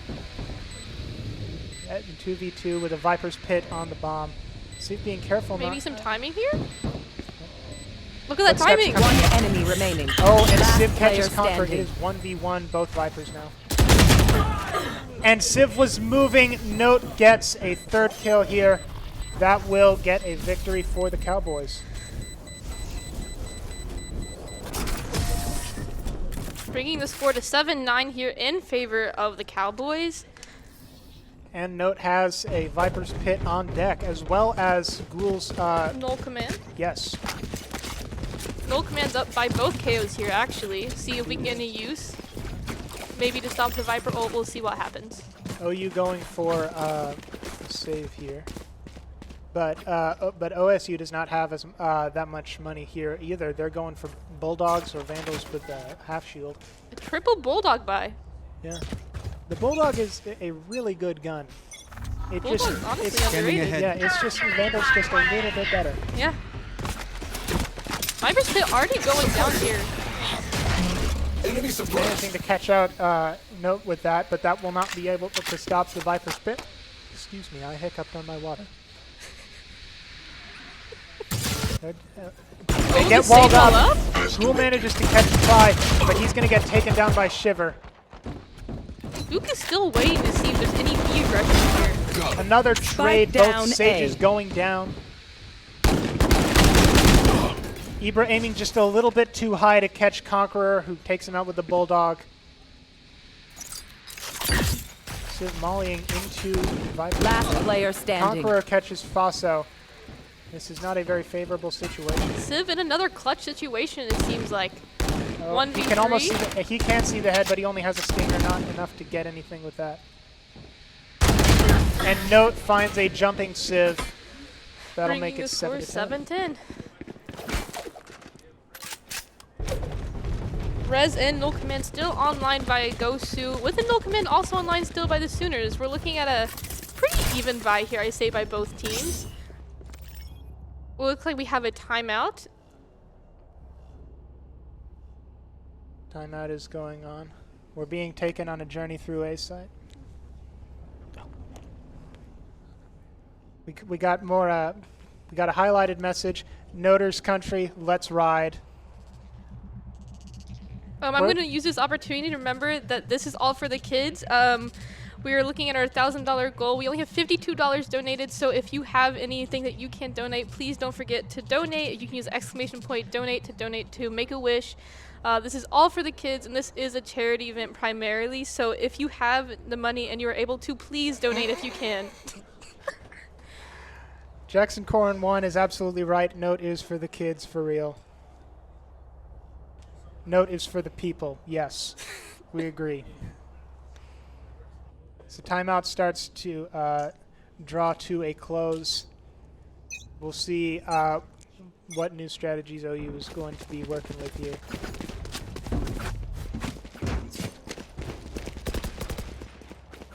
Ibra lining up a shot. Teleport's ready. Spook getting into position.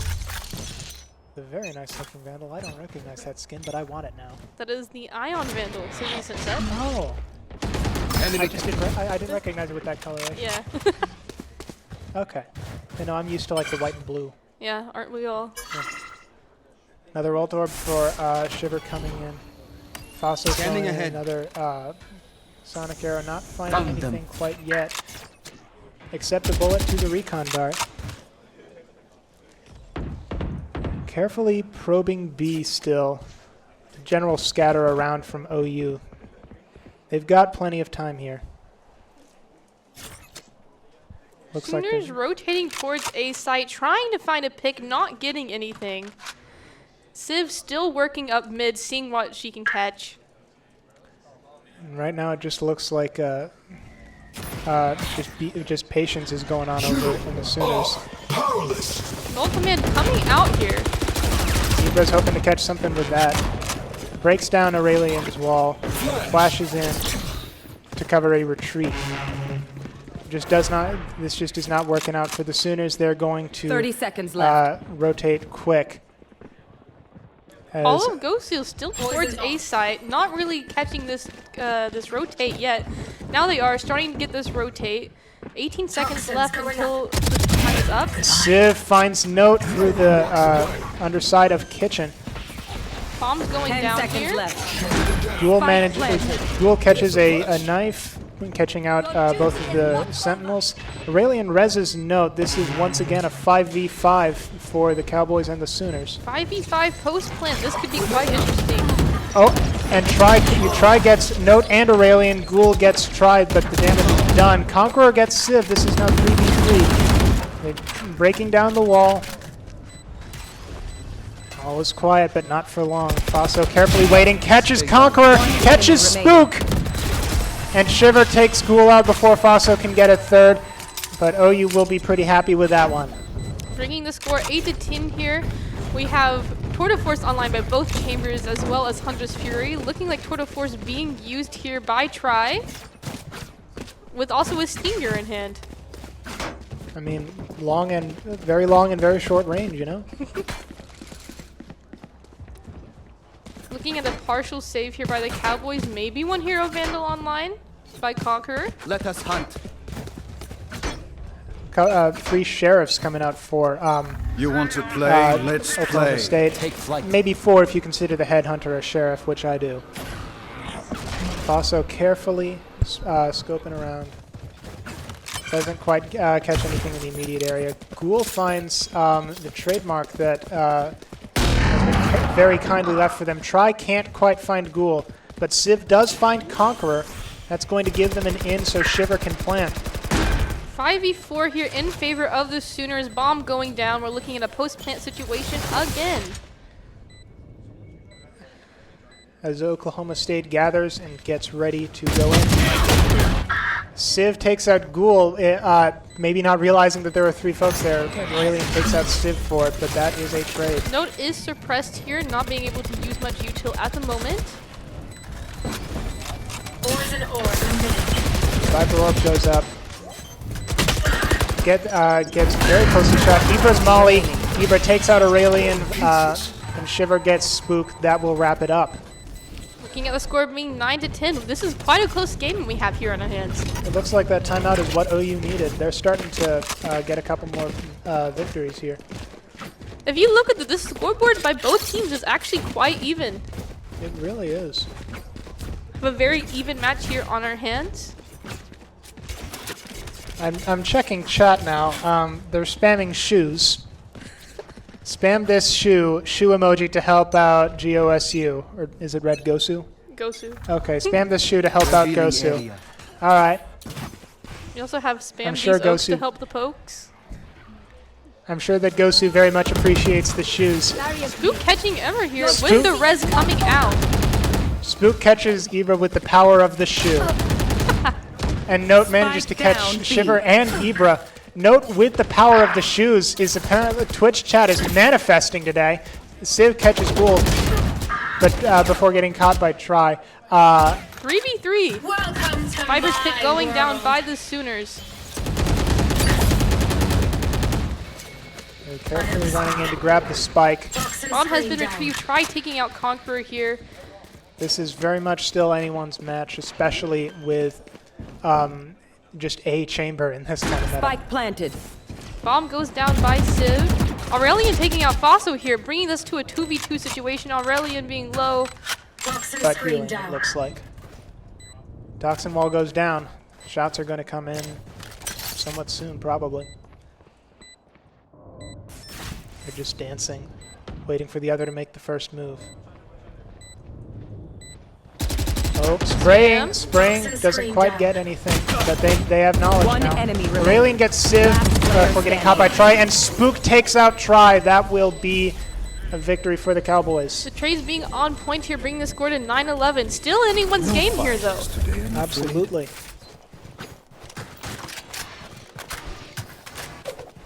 There's a delay on chat. There's a bit of a delay in chat, so I'm not going to get y'all's response until the next round. What do you think makes Note so beloved by Twitch chat here? Average Spook play. Yeah, that's my Spook.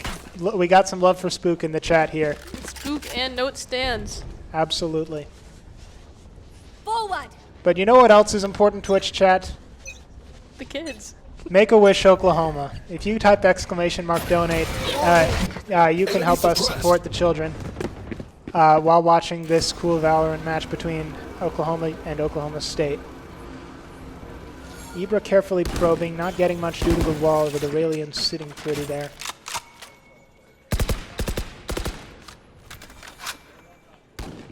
It looks like they're just waiting, once again, waiting for the other to make the first move, but this is a waiting in favor of Oklahoma State right now.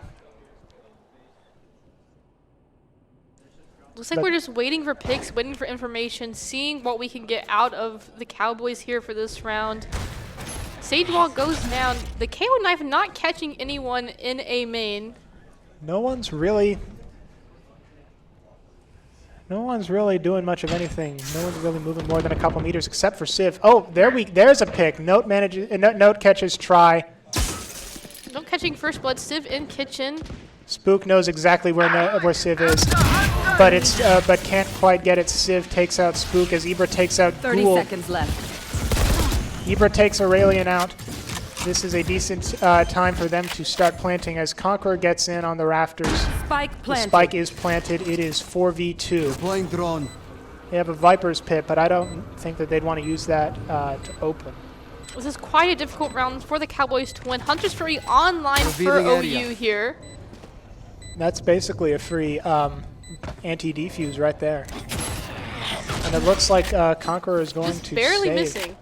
Or possibly go in through mid, but it looks like Oklahoma State wants nothing to do with this. Looking like a save here from the Cowboys. Honestly, good decision with the Hunter's Fury being online.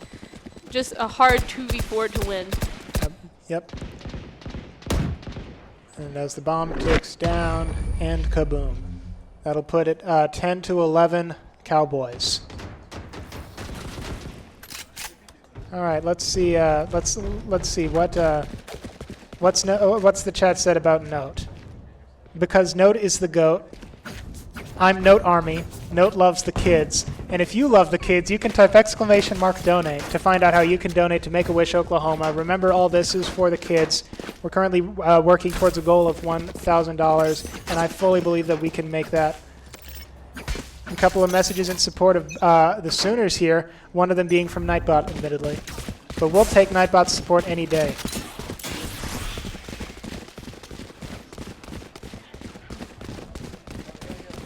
Oklahoma State pushing up mid. Not really finding anyone yet. By OSU here. Pretty loud too. Civ is Civic's maybe handling catching one. Catches Oklahoma.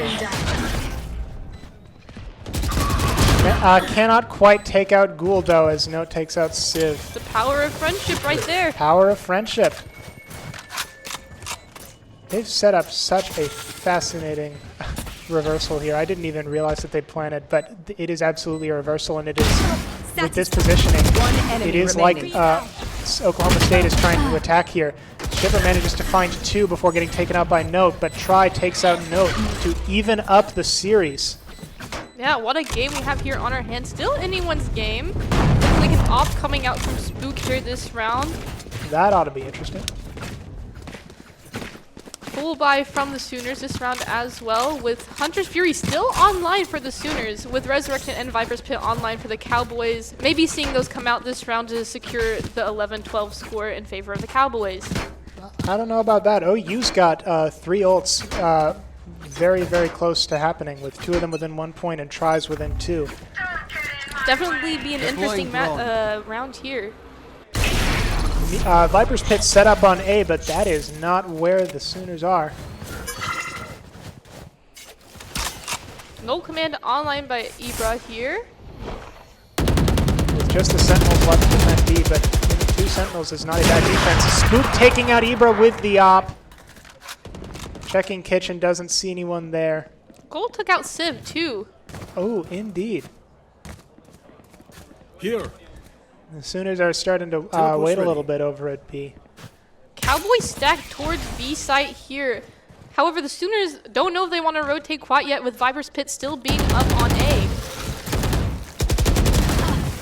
Takes out Aurelian, and Fossil takes out Full, with the res coming out by Shiver here. A well-timed wall getting some of those. Conqueror manages to get 2 though. Last player Conqueror standing. is the big danger here. Looking at a 1v2 post plant here for Shiver. Can she clutch? With Note coming up from mid, having finally abandoned the Viper's Pit. Looking at no util from Shiver, or we have 2 mollies here from the Viper on OSU side. Last player standing. Shiver catches out Note. Conqueror is hurt, but is a very good shot. And Shiver does not have armor. Jump peek coming out from Shiver. Dart coming out. It's just stalling. Doesn't need to be anything more than stalling. And that'll be that. Clutch from Shiver, bringing them to match point. That is possibly an unintended death, but OU has plenty of money to buy here, and it is match point. It's not like that money's going anywhere else after this. OSU looking to bring us hopefully to overtime here on our first map on Icebox. Them buying what they can. We're looking at a Bulldog, 2 Bulldogs, 2 Vandals, and a Stinger, with a full buy here by OU. 3 ults online for OU, with 2, almost 3 for the folks. This is definitely not looking like a good buy for Oklahoma State, especially as the tour de force comes out from Try. And they're moving somewhat decently fast up to A. Low command coming out by the Cowboys. Which is maybe a little bit unfortunate for Try, who wanted to use that tour de force, but no command won't last too long. They just have to wait it out, as long as they're fine with more Cowboys rotating. Ibra checking that box, but no one is willing to make another move just yet. Try still having ult out. The Stinger here by Aurelian. Oh, doesn't quite get it, and once again Try is robbed of the tour de force. Ibra has a good idea of where Ghoul is from here in that rope. He isn't taking any shots on it just yet. And once again, it is all quiet while both teams just stare at each other. We've got 2 Cowboys who have rotated over to B. Still a 5v5 here with 30 seconds left on the clock. 30 seconds. Catching Aurelian, Ghoul and Conqueror catch Faso and Ibra before Civ. Ghoul takes out Shiver before getting taken out by Viper's Civ. Pit going down. Civ takes out Spook. 2v2, but playing in a retake situation against a Viper's Pit. Not a situation I envy for the Cowboys. Conqueror finds try, not what we wanted at all. Civ gets Conqueror, puts a molly out on the bomb. Viper v Viper.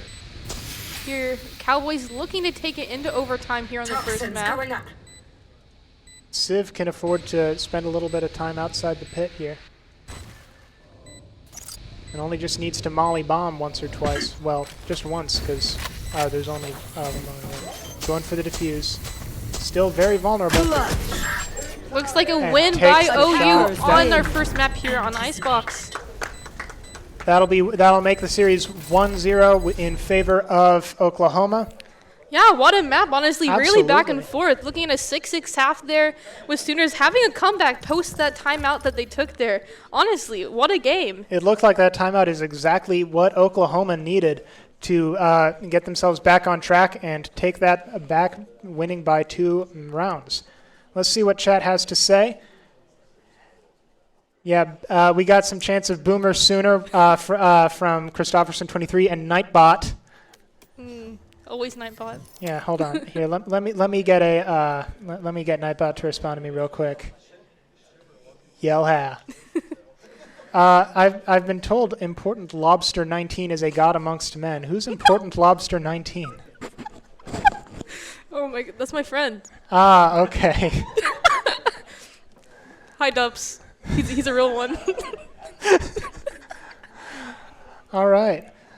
What do you think of Note's performance? Because as Chad has said, Note is the GOAT. No, go, it rhymes. I mean, Yeah. hey, match made in heaven right there. I think we had really standout performances from both teams, though. Yeah. We had a pretty even scoreboard there at the end, and I can't wait to see what our next map Ascent takes us into. Hopefully another close matchup here. Maybe hopefully looking into a duelist here, maybe looking at like a Jet or a Raze. There's of course going to be some more Sovas unless More Sovas. Unless one of the teams decides to go unorthodox, because the information that you can get with a Sova on Ascent is just it's just so powerful. Yeah, I really hope to maybe see a Killjoy on this map. I'd love to see a Killjoy played by either of these teams. Maybe, I don't know if we would want to run the double Sentinel with Killjoy and Chamber, or maybe just seeing that Killjoy replace the Chamber in all. I'm just considering the Rocket League casters we had a while back. Not a while back, before we came in here. Like an hour ago. Yeah, who were excited, not necessarily for a win for either team, but for interesting, drawn-out games that had a lot of interesting plays. That's what I'm looking forward to this afternoon. Yeah, I think Icebox gave us exactly like that, and I hope to maybe see Cowboys bring out a win here so we can go see that bind for map 3. Bind is honestly a really toss-up map, and I'd love to see the use of the teleporters on the map, and it's such an interesting map. Yeah, Bind is... I've never really liked Bind because I like the complexity. I'm just not good at using it. As a Killjoy Sage main, I mean, I like the Killjoy setups on Bind, so I'm a little partial. Most I can do is throw a KO knife in there and hope that I can get something out of that. Hope for the best, yeah. Yeah. No, but we got Ascent coming up where I recently actually found a KO knife spot that I've never really considered. You know how on a B main there are like the little windows at the top? Yeah. Yeah, no, so this will tell you how smart of a player I am. I only just discovered that after about a year of playing. Yeah. Like not discovered, considered using it for KO. Yeah. Silver 2, everybody.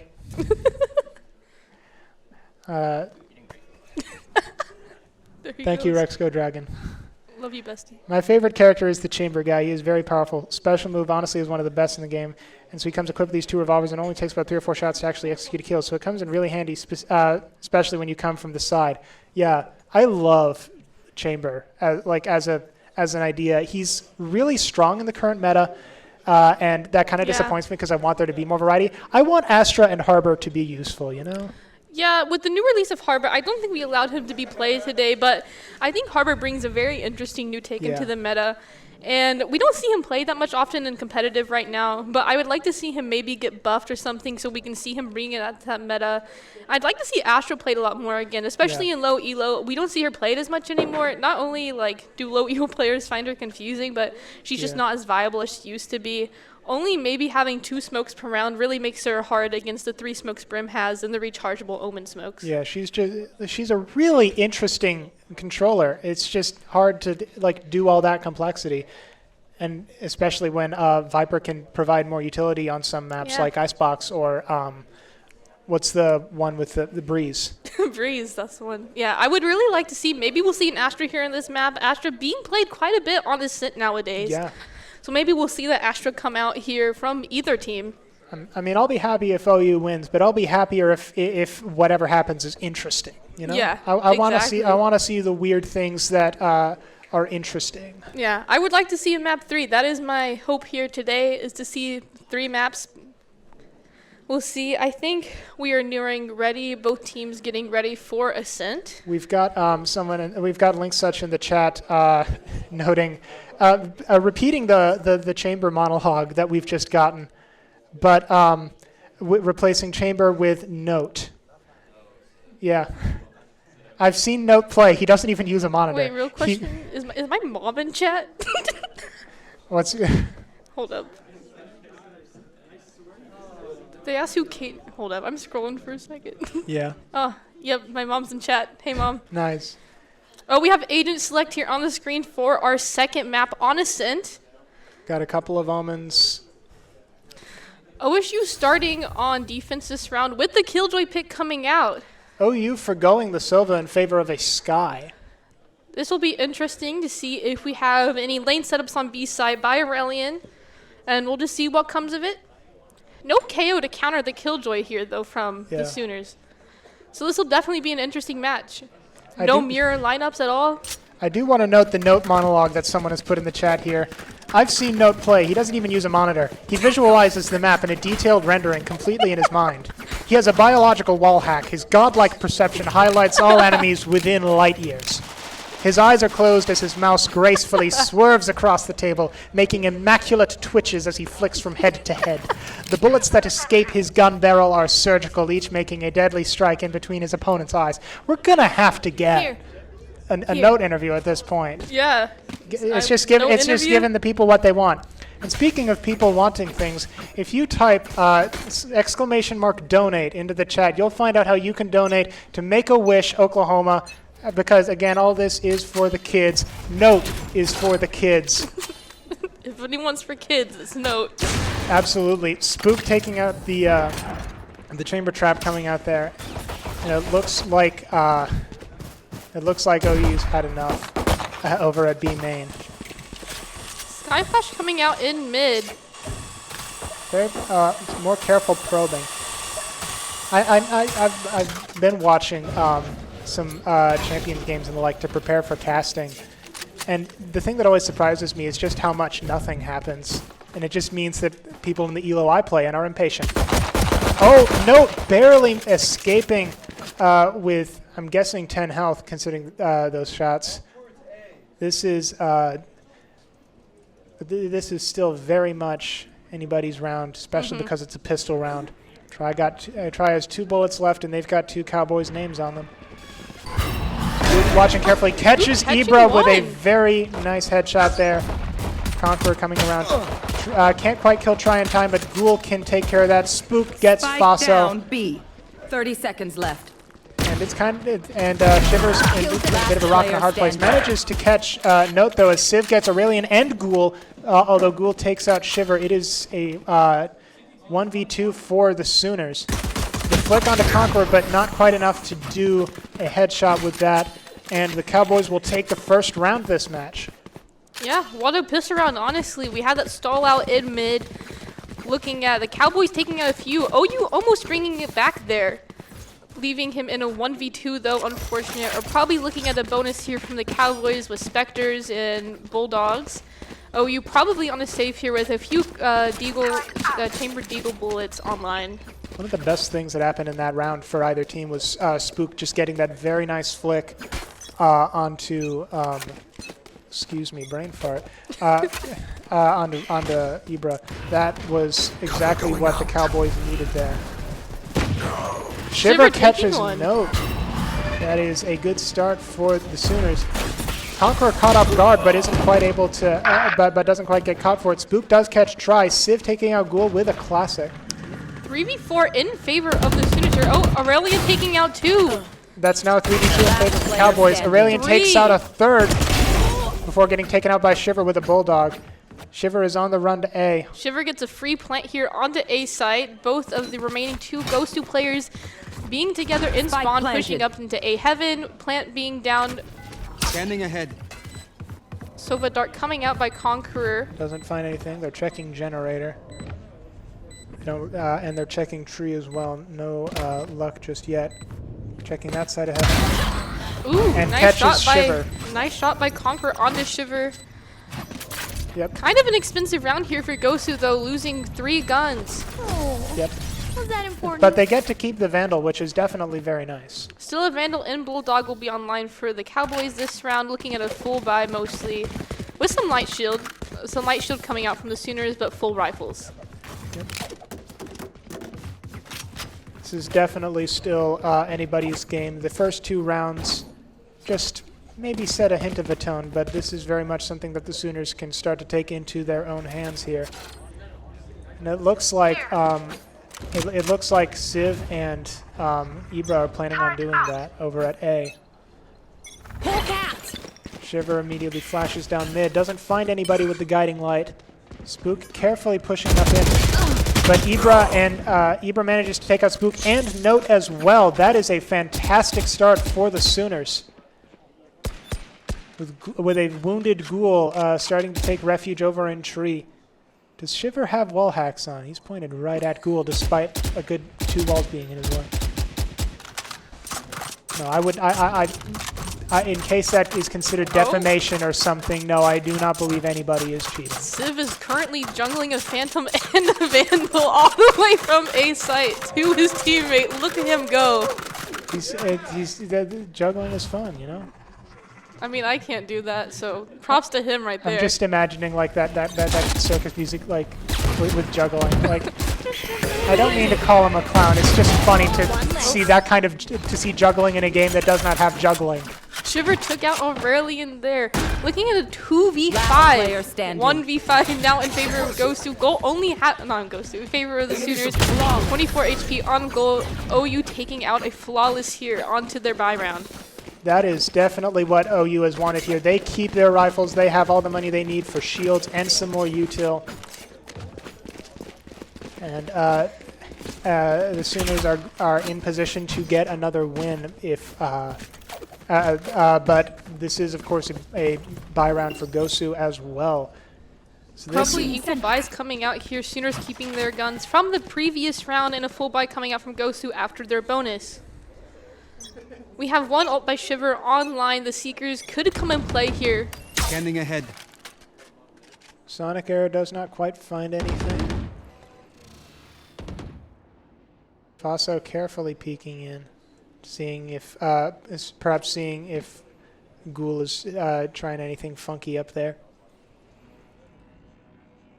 Ghoul carefully sitting in tree waiting, almost begging people to move out. Ghoul catching Ibra. But again, there has been no blood yet. It's just this very delicate dance that pro Valorant players do. A minute left in the round. Still a 5v5. No first blood being taken here in this round. Seekers coming out. Oh, the Hawk gets stuck on the door, but Ghoul dies nonetheless. Aurelian manages to get out, get taken down before the Nano Swarm takes out Ibra. Spook gets Faso before taken out by Civ, who's then taken out by Conqueror. This is anyone's round. Shiver takes out Conqueror. It lies on Note. 30 seconds Note left. the GOAT, who is still over at A while the Sooners are rushing over to B. Can Note use the power of the shoes this round to clutch this round in a 1v2 situation? Twitch chat, if you could just spam some shoes to help Note. And also, if you could spam !donate to see how you can donate to Make-A-Wish Oklahoma. We are currently hoping for a $1,000 donation goal. We can absolutely make that with your help. Oh, he does indeed. Carefully pushing in onto site with both of the Sooners having taken a good hiding spot. The timing, unfortunate. Note checking the box and getting timing by Try on lane. That is bringing our score to 2-2. Still anyone's game. Probably safe here by the Cowboys, though. You recognize that knife that Try has? It looks really cool. I do. Was it the Nunca Olvidados one? Yes, it was. I like the aesthetic of the Nunca Olvidados skins. I also like that, especially like that one Reyna player card, the where she has the Day of the Dead outfit. That was cool. Looking at mostly sheriffs from Goshu this round. We got some here. more shoes for Note there. When such highlights message noters, let's exclamation mark donate. Absolutely. No, look at this play here. We have a 5-man push by OU onto B site with a 5-man flank from Gosu through A. Yeah, Gosu is just giving up this site. They're going to play for retake here, but it is still a Spike planted. 5v5 as the spike's planted, and the roles are completely reversed at this point, except the door's closed. Spook takes out Try with the Blade Storm. Looks like he's getting ready to find some more. Sees Ibra doesn't have the reflexes to shoot in time. Spook gets shot by Faso, waiting in that little cubby. Gets taken out for it, but it's still coming up. Actually, it's coming up relatively even now. But the bomb's only ticking faster. The Cowboys need to make something happen as both of the Sooners hide in the boathouse. They can just stall here. They don't need to do anything. But Civ does anyway. He takes out Ghoul and Conqueror, bringing advantage to OU. Bringing the score from 2 to 3 here in favor of the Sooners. On this defense-sided map, they're taking the lead on the attack side. This is the kind of Valorant I like watching, where things are interesting. I just realized Sova wears an archer's glove. I like that detail. Because like archers have just the gloves on like some of their fingers. I think that I like the character design in this game. Especially Astra. It's a shame that no one plays her. Cowboys are Showstopper coming out. Oh, getting only suppressed by the KO though. That is very unfortunate. That is not what Ibra wanted with that ult. As Note takes out Try and Faso. Note the GOAT. Lockdown coming out by Aurelian though. Note taking out 3. Third before getting taken by Shiver. He gets taken out by Goal, and Cowboys will even it up. Yeah, tying the score right there, using quite a few ults that round.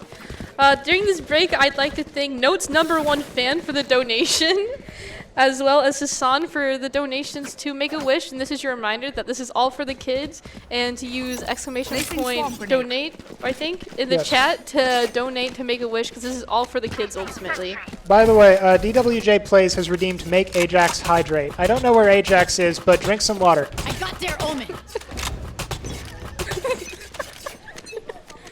We're looking at a fairly even buy here. I think 1 light shield out by the pokes this round.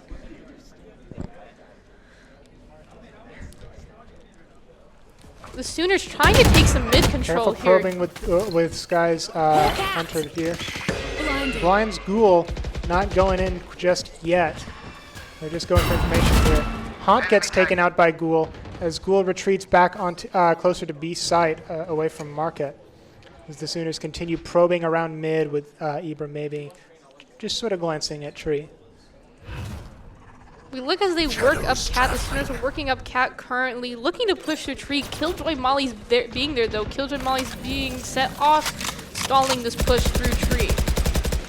We're looking at a Nightfall maybe coming out here from the Sooners. Face your fear! You got a Fade ult coming out. That'll get some nice trails.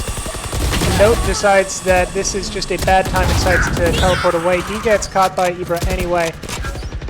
Sooners are getting site control. Ibra getting pretty hurt by a Sova arrow, getting healed by Shiver there. Planted. Conqueror up in heaven, trying to make something happen. Ghoul gets Try through the door, and Ibra as well. This is getting back in the favor of the Cowboys as Spook takes out Civ. 3v2, both Sooners sitting in hell. Has to reload. Shiver takes out a reloading Ghoul. Faso takes Conqueror. Spook Just a little by bit 2 to the centimeters. That's so unfortunate. Sooners bring the score 3-4. Those are the kind of fights that I love, where it just goes back and forth and it's a toss-up. I love watching that kind of thing. Cowboys are going to have to go cheap this round. Got a couple of marshals, sheriffs. I saw a stinger, but someone decided not to on that. 3 marshals coming out for the Cowboys, while 4. We're looking at a 4th marshal now. the marshals are here to arrest Texas Red. That'd be funnier against the Longhorns. Oh well. It's fine. If I ever cast against for a game with the Longhorns, I'll just have to keep that joke in mind. Yeah, save that for the future. Or for the sheriff as well. That's a good pun that I'm gonna have to keep both in good. mind, yeah. Whereas OU is full buying, except for Chamber playing a shorty, and of course the tour de force that has just taken out Ghoul. 2 shots being taken there, whiffing the first, the second, knocking onto goal, getting that pick. Still watching Tree Door. Nearly catches Note, but Note jumps back in just in time. I've got your trail. Seeker's coming out here, though. Conqueror is targeted by the Haunt and by the Seeker that he cannot quite shake. That's probably more bullets than he wanted to use on a single Seeker. As OU is getting a plant in on B site. Spike planted. But Conqueror has Hunter's Fury ready. He's also got a Sonic Dart that he's going to use for some intel.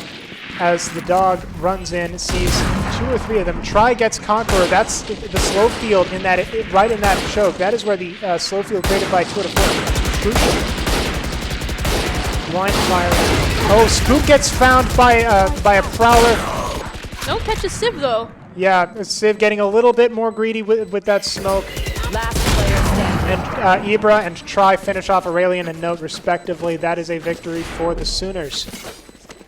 OSU maybe not too disappointed by that save round, getting the Tour de Force out of the way on their save round, as well as getting 1 pick. Not too bad for a save round. Getting the Tour de Force out of the way was crucial, just because any sniper that you can get without spending money is very, very nice. But Try still has all the money needed to buy a Phantom here. So OU's still got money to full buy, as does Gosu here. Spook shooting down a Prowler coming in from Faso as OU probes wherever they can. OSU does have 2 ults online. Note having From the Shadows online and Conqueror having Hunter's Fury online. Maybe seeing 2 of these come into play this round on their buy round. Looks like we have Boombot coming out by Ibra. True Clear Wine on this side. We have a default almost coming out here. 2 on each side, 1 holding mid by the Sooners. Try carefully probing up mid before Fossil decides to go for a more direct approach with another Prowler. Spook is getting ready in case anybody should come in, but the Sooners are retreating, and it looks like Spook is deciding to get over to A as well. Uber takes out the dart, gets away from the Nano Swarm. Is that what it's called, the Killjoy Molly? Yeah, Nano Swarm, you're right. Yeah, okay. Conqueror managing to take down Shiver with Fossil getting taken down as well. Make this a much better entry for the Cowboys. It's now 4v2. No, try and Civ though, even it up. Civ makes it a 1-to-1. Blinds Conqueror and finds him. That is 4 for Civ. 4 for Civ. Cowboys using 2 ults, I believe, that round, getting a lot of damage out with the Hunter's Fury, but ultimately not being able to close out the round. 3-6 in favor of the Sooners here. Cowboys looking at maybe a light buy, maybe a save. Looks like they're debating a save here. With a full buy here by the Sooners. Some Stingers coming online. A Marshall. We'll see what kind of value they can get out of these guns in this round. Because that was OSU's buy round. They used 2 ults there. Civ just happens to be a goat to rival Note. What a round by Civ, honestly. The nade comes in, smacks up Conqueror a little bit, and that's not what he wants right now. Whoa! The timing for Conqueror here. Bit of an oof, that. Ibra taking up position near market, being very careful here. There's 2 people in mid-market. There are 2 people watching it. Well, that's 1 of them down. That's 2. That's 4 for Ibra. Spook being pretty good with this Marshall, but getting shot through the wall by Try. What a round by Ibra, getting 4 that round. I don't. Even with the death, those 4 kills are going to be plenty. Combined with the previous wins, that's going to be enough for Ibra to. You can see in easy. chat that Ibra is shocked himself. Yeah. I pulled out a shock L. Yeah. That unfortunate timing for we've Conqueror all been there. We've all been there, Conqueror. We feel you, King. Every time I've had a flashbang or molly or a not gun in my hand, that is. Love the zoom in on Conqueror's face If here. you'll pardon my very technical caster language, that is a big revealing area. Indeed it is. Sitting out a dog, doesn't catch anything with it. We're catching nothing with Showstopper, but catching out, getting very close to catching Note. Missing the blind by Note. The Boombot catching finds 2. Note, but decides to take care of it itself. Spook and Conqueror getting 2 and 1 respectively. Smoke goes down, Ibra catches Conqueror very low, managing to catch Aurelian as well. Spook gets 1. This is a 1v1 situation with Civ running away. Sorry, not running away, flanking. I thought Civ had the spike. We're looking at Civ running toward A, probably from the shadows coming out to catch that spike from lane and the plant on the A site. Yep. There he goes, he grabs the spike with the ult. Yep. And looks like he's running to plant on A. Getting a plant down. Oh, but Spook is coming in fast. Spook is coming in very fast. Spike planted. But just not, barely missing. But not fast enough. Civ able to find a target in the form of Spook's head Last there. round in the half. This will be the last round. What are we heading into it with? Not enough for the Cowboys, it looks like. If they win this round, they bring the score to 4-8. Or if not, we could have a 9-3 curse on our hands if the Cowboys can close it out on the attacking half. The Cowboys did very well with the, considering they started 6 points down on the second half last time, though. So this is, I'd argue that the Cowboys still very much have a chance if they can. If they can do that once, they can do it twice. No, taking out a Prowler, reloading. Oh, that's the Shimmer Bulldog. I have that one. Yeah, it looks me cool. too. I like the sparkly. Yeah. Oh. But very carefully Gold probing catching Ibra. and dying for it. Faso catches Ghoul, though, for a trade there. And it is still just careful probing and watching. Oh, getting very low. Spook getting very low there, but does not quite go down. 4v4 though. Civ And catching Spook. that'll take down Spook.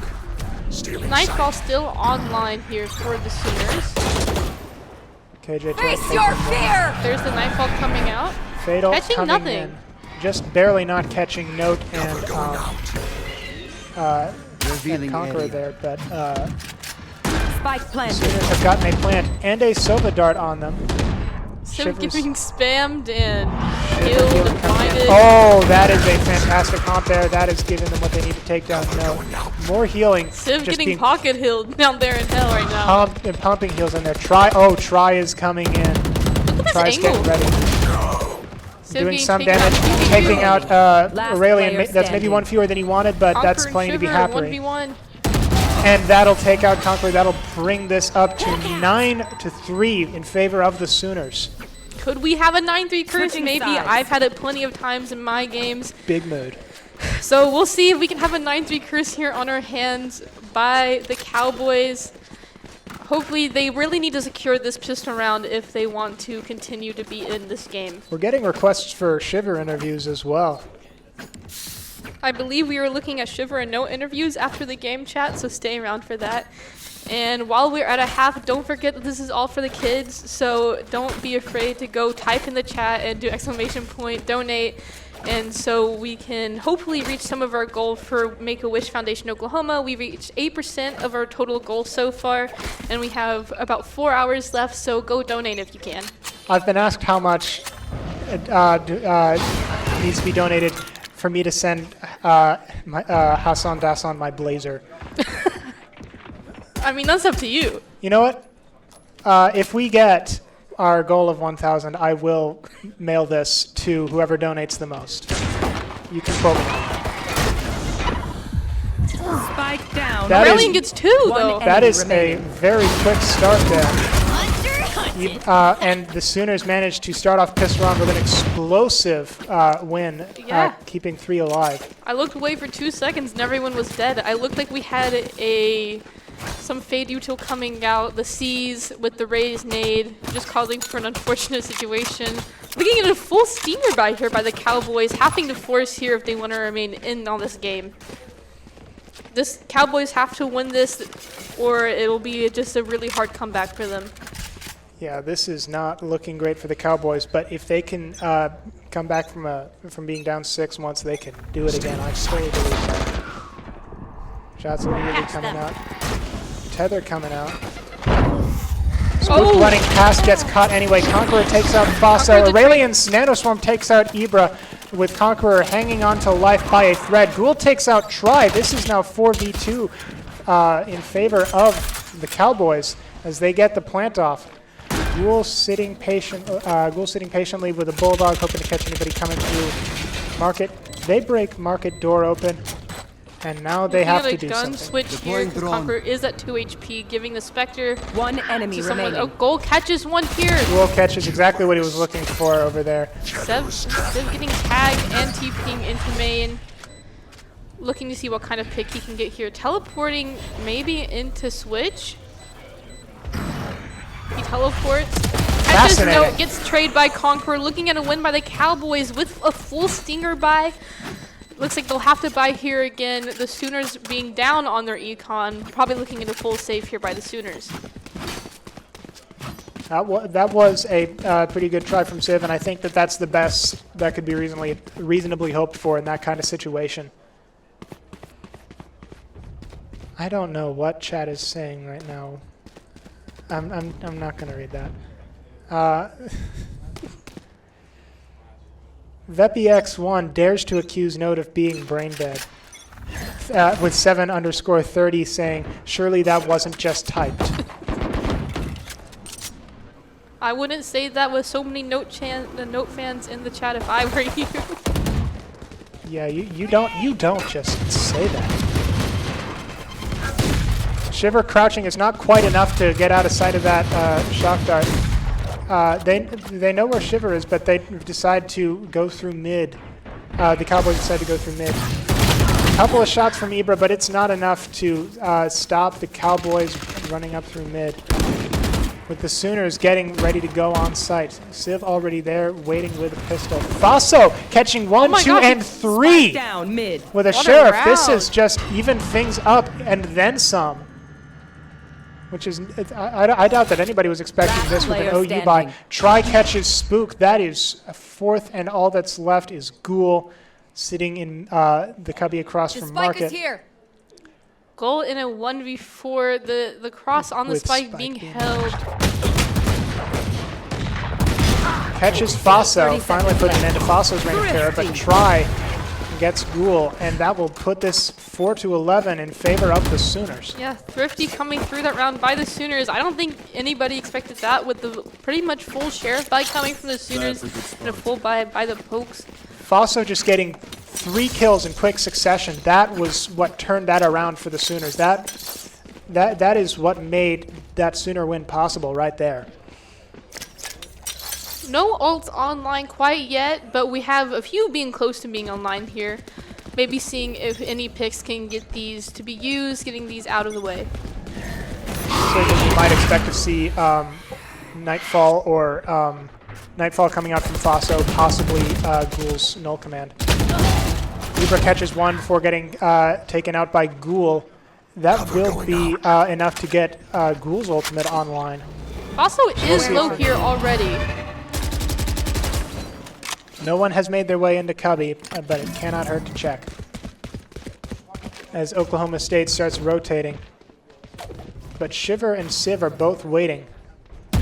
Finding 2 of them, that is an equal trade. And that gives the other 2 Sooners an indication that maybe they should get over to A pretty quickly. Quite an equal 2v2 here, though. 2 of the members being low on each side, with quite equal util and guns. And Ghoul's ult coming out as well to clear the site, which is a bit of a shame because Tri and it only gets about half of its effectiveness when Tri and Fosso were not there for all of that. Tri takes out Ghoul. and Conqueror as well. That will bring this to series point. Faso getting the defuse to get that Nightfall online. Push no button. Yeah, we're looking at map and series point here for the Sooners, seeing what kind of buy that we have here from OSU. Match point. Sooners having a lot of econ on their hands, looking at not a great buy from the Cowboys. Yeah. They will have to achieve a thrifty here in this round to continue this match, and at this point they are just playing for overtime. Yep. Purple without red, randomly quoting the Joker in chat. To a guy like me, crazy straws are just regular straws. Very true, I guess. Who dares suggest that we don't interview Notes? I can't tell because their name is in black and I have clicked that note. Ibra catches Note and Conqueror with a judge and a grenade. Spook catches Ibra. What an explosive the remaining three kills wrapped up quickly for Oklahoma. That is how OU wins that quickly. Yeah, that was it for Valorant. 2-0 in the win from coming out from the Sooners. I think we are looking at an interview here from Note and Shiver probably on the respective teams. We're going to have to. Yeah, I mean, that's what the chat wants. Note the GOAT, as they have dubbed him.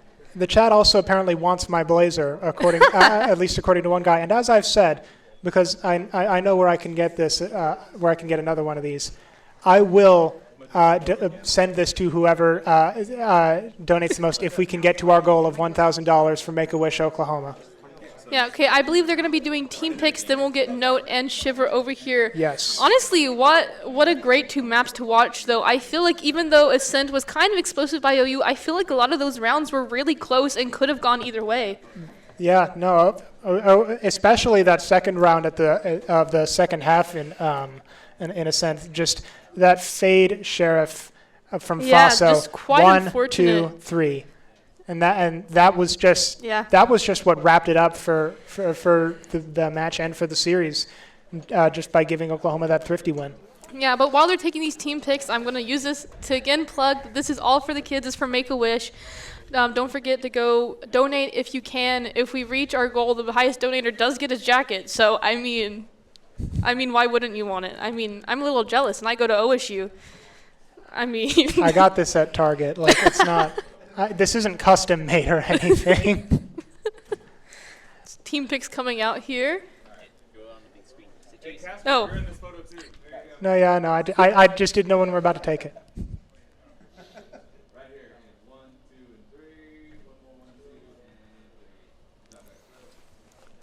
All right. Hey, and then Note and Shiver, if you guys want to come over for an interview. Do you want to do the interview or? All right. Step right up. Do you want to do the interview or me or? Yeah, one of you guys to jump off. Yeah. Here. Okay. I want to go ahead. Yeah, sure. The gentleman with the cat ears. Oh, yep. Thank you. Where did you get those, by the way? The funny thing is, those are actually not mine. I'm borrowing them because I use No, I love them. Apple earbuds normally. Oh my gosh, that's insane. Yeah, so how do you feel after today's game, Shiver? I feel really good. It was really fun to come out here and play, and yeah, I'm really proud of our guys. You know, we have the most clutch LeBron-like player in Civ, so. Yeah, no, you were hitting some insane shots. Chat really loved watching you. You guys continue playing? Like, what do you guys play next? So next, I think we have a little bit of a free time, so we're kind of just going to go to the drawing board, maybe do some server time. And I think we're looking at some possibilities of some Yoru Harbor comps for next semester. I mean, I'd love to watch that myself. Mm-hmm. I'm sure the chat would too. Yeah, you know, it'd be good for like the people, and we could make some like cool plays out of it for sure. Yeah, no, for sure. Is there any shout-outs you want to give while you're here? I want to shout out everyone on my team. I got the best duelist in Brandon. We have the best op in the game in Try. Faso is like my secondary IGL, and then we have Dame Time, aka LeBron, aka Mr. Clutch, aka Civ. Yeah. So yeah, that's pretty much it. Yeah, well, thank you for coming to interview. You did great today. Thank you. Appreciate it. Have a nice day. You too. And then Note, do you want to come be interviewed? There's Note. Oh. Oopsies.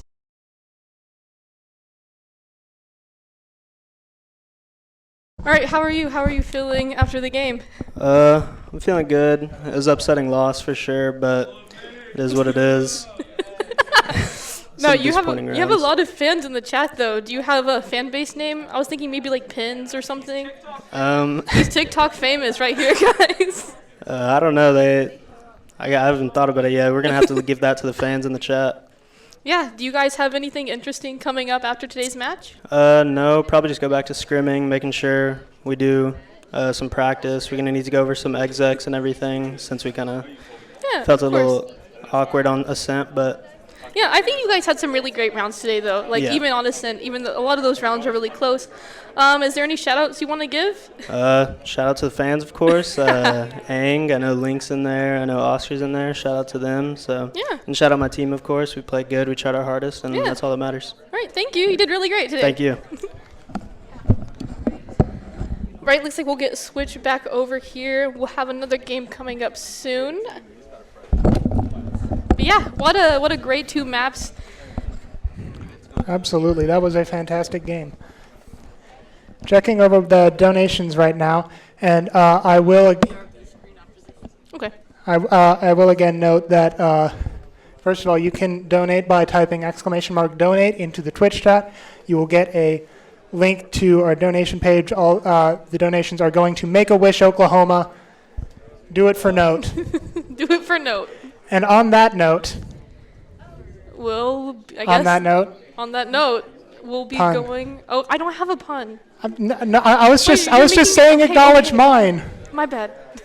We've got a couple of donors coming in. We got $5 from Notes Number 1 fan from Lodi, New Jersey, Syed Hassani, donating $26 to become. We've got some donations rolling in. We support Make-A-Wish Oklahoma and also Note. Hanson Danson says, "Yo Blazer, I'll send $10 for a follow on Twitter." So. I'm not very active on Twitter. But I will. But if it is for Make-A-Wish Oklahoma, send me your Twitter and I will gladly follow. Yeah, but I think that's it today here for Valorant. They are currently cleaning up. We'll have another game coming up here shortly. I've been asked to put the shades on. I think that's a perfect way to close it out, honestly, with the shades. Yell ha.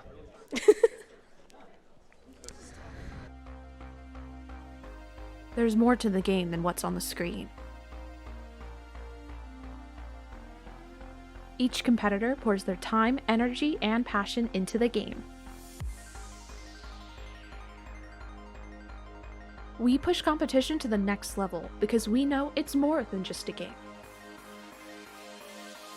Play on. Shot from Bono. Top right. Bono. No. Bono. Save. Bono. On the horizon of a new frontier, OU Esports is spearheading the collegiate scene.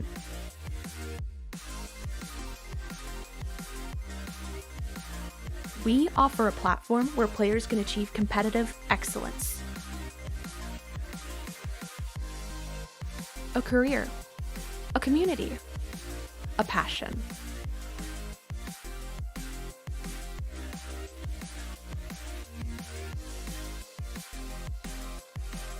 It starts here with OU Esports.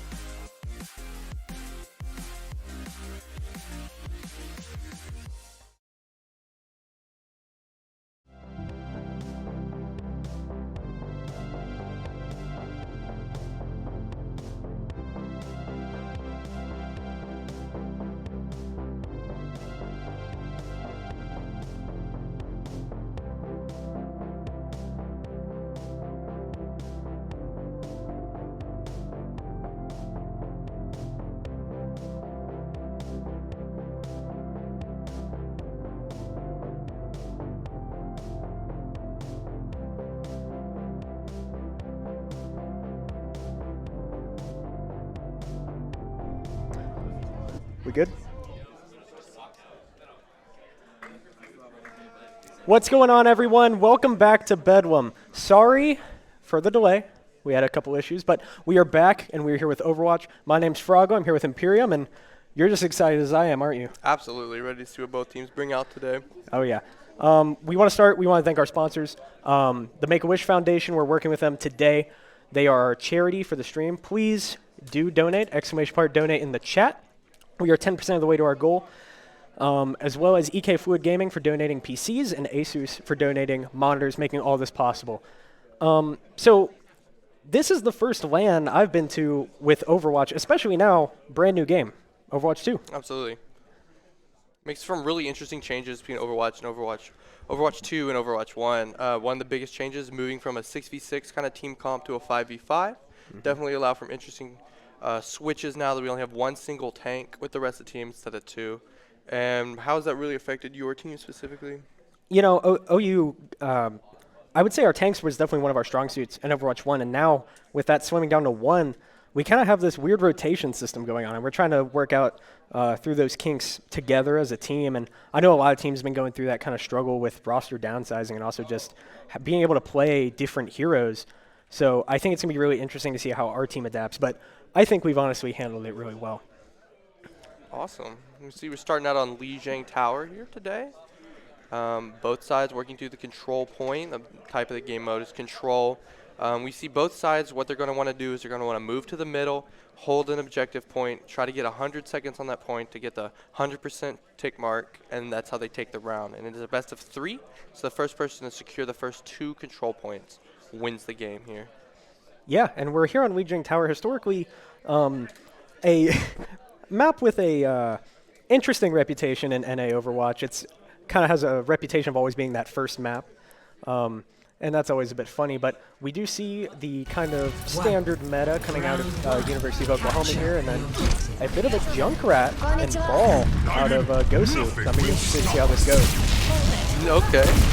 We see Junkrat often played in Lijiang Tower just to counter a lot of the movements and rotations. Absolutely. And we see Quinn right here on the front line on that Quinston Wednesday. It's not that day, but it doesn't matter. Quinston out here revving with an early pick on Kirito in the 22. And ProGamer moving forward. And he's able to get Avid on that Junkrat as he is going to retreat here. They are going to take point and regroup. And we see OU running a very mobile comp.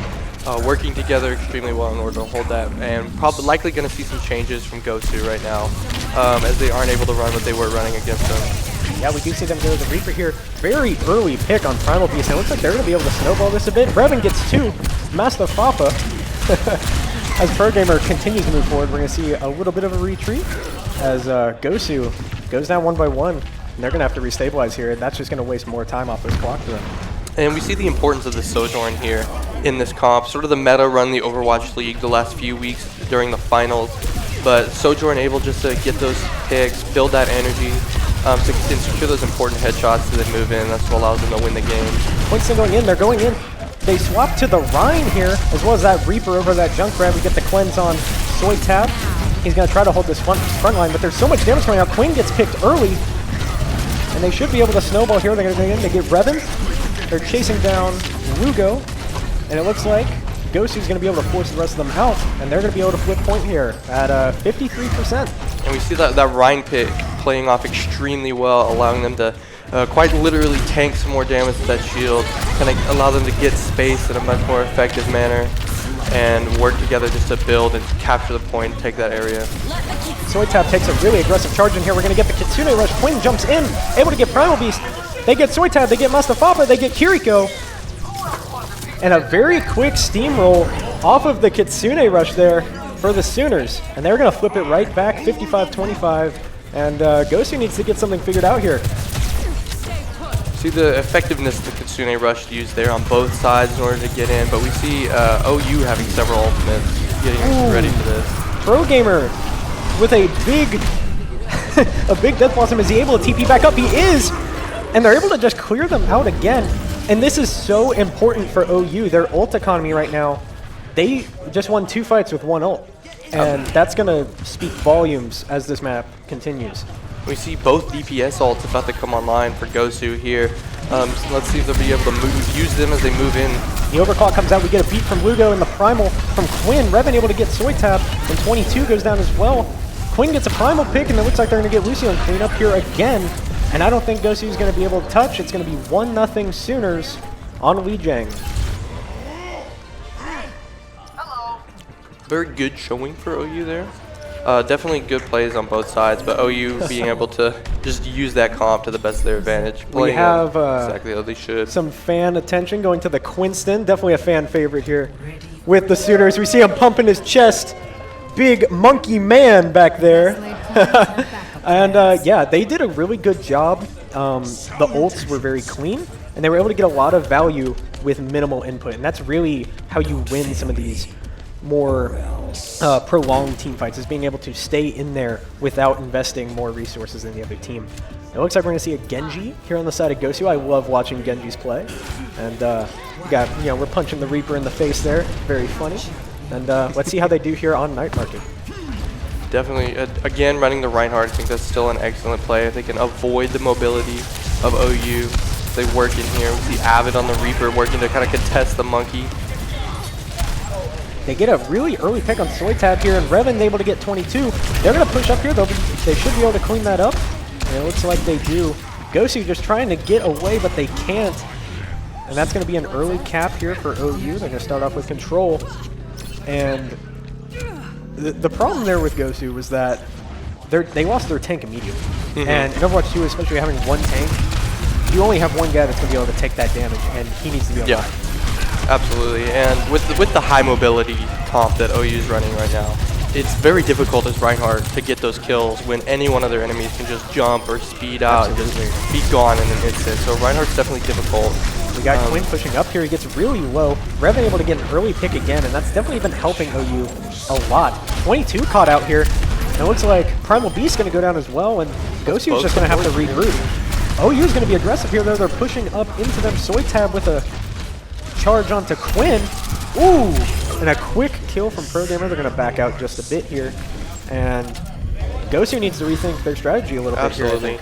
Probably going to see some switches soon.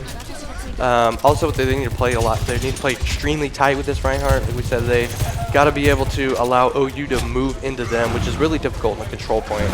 When you're the ones trying to rush the point, it's very difficult to be able to wait for them to come to you when your sole responsibility is getting to them.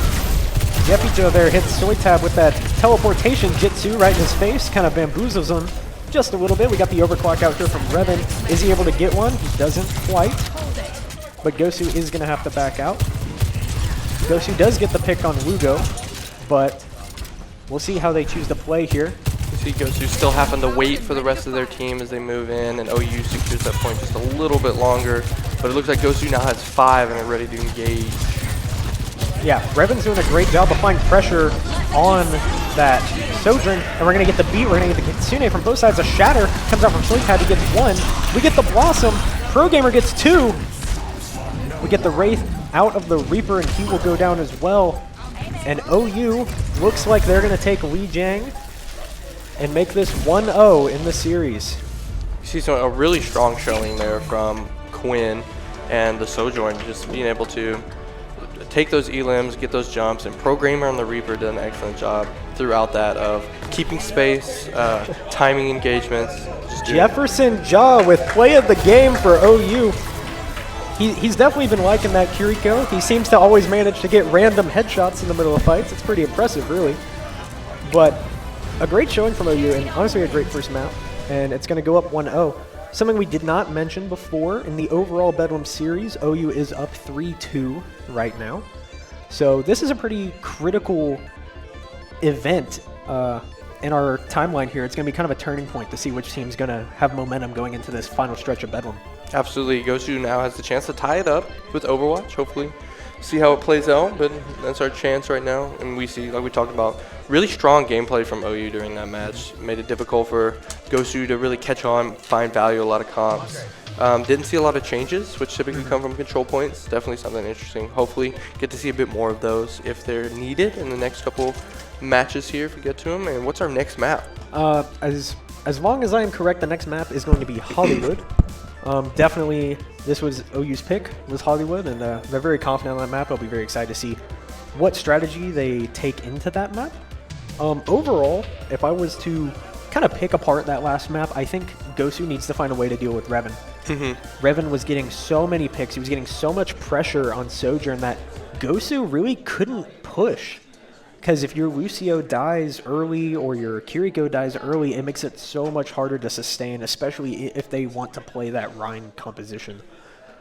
So what I'm really going to be looking for here on Hollywood is how they deal with Revan if he's on that Sojourn, and then how OU can keep their pressure high enough to keep Gosu kind of off on their feet, right, off balance, and see if they can catch them off guard a little bit. I think, like you said, if we can do a great job of shutting down their DPS, that's what we see most of the problem coming from there, especially on this Sojourn. You see those early picks almost every single fight. Makes it extremely difficult when you can't engage as 5. You have to engage as 4 almost every time, and that makes it tricky when you're moving in. You're obviously down a player, puts you at a big disadvantage just in the fight in general. And we see, even when they were able to shut down the Sojourn just a little bit, we saw Revan, by playing the Reinhardt, Revan on the Sojourn wasn't able to get those picks as much because he got the big shield and just the big body, kind of blocking most of that. But we saw then the Programmer on the Reaper doing a fantastic job of getting in there. And that again, brought more pressure on Gosu and their tank line and support line in the back when you've got both DPS on both sides of the fight coming in. It makes it really difficult for one singular tank to be able to move back and forth. And I think that's where they got a lot of their value on that first point, allowing them to win as well as they did, was just because you got damage consistently coming from either side, made it extremely difficult. Yeah, absolutely. And we do have a substitution for the Sooners. We have Blade subbing in at tank for Quinston.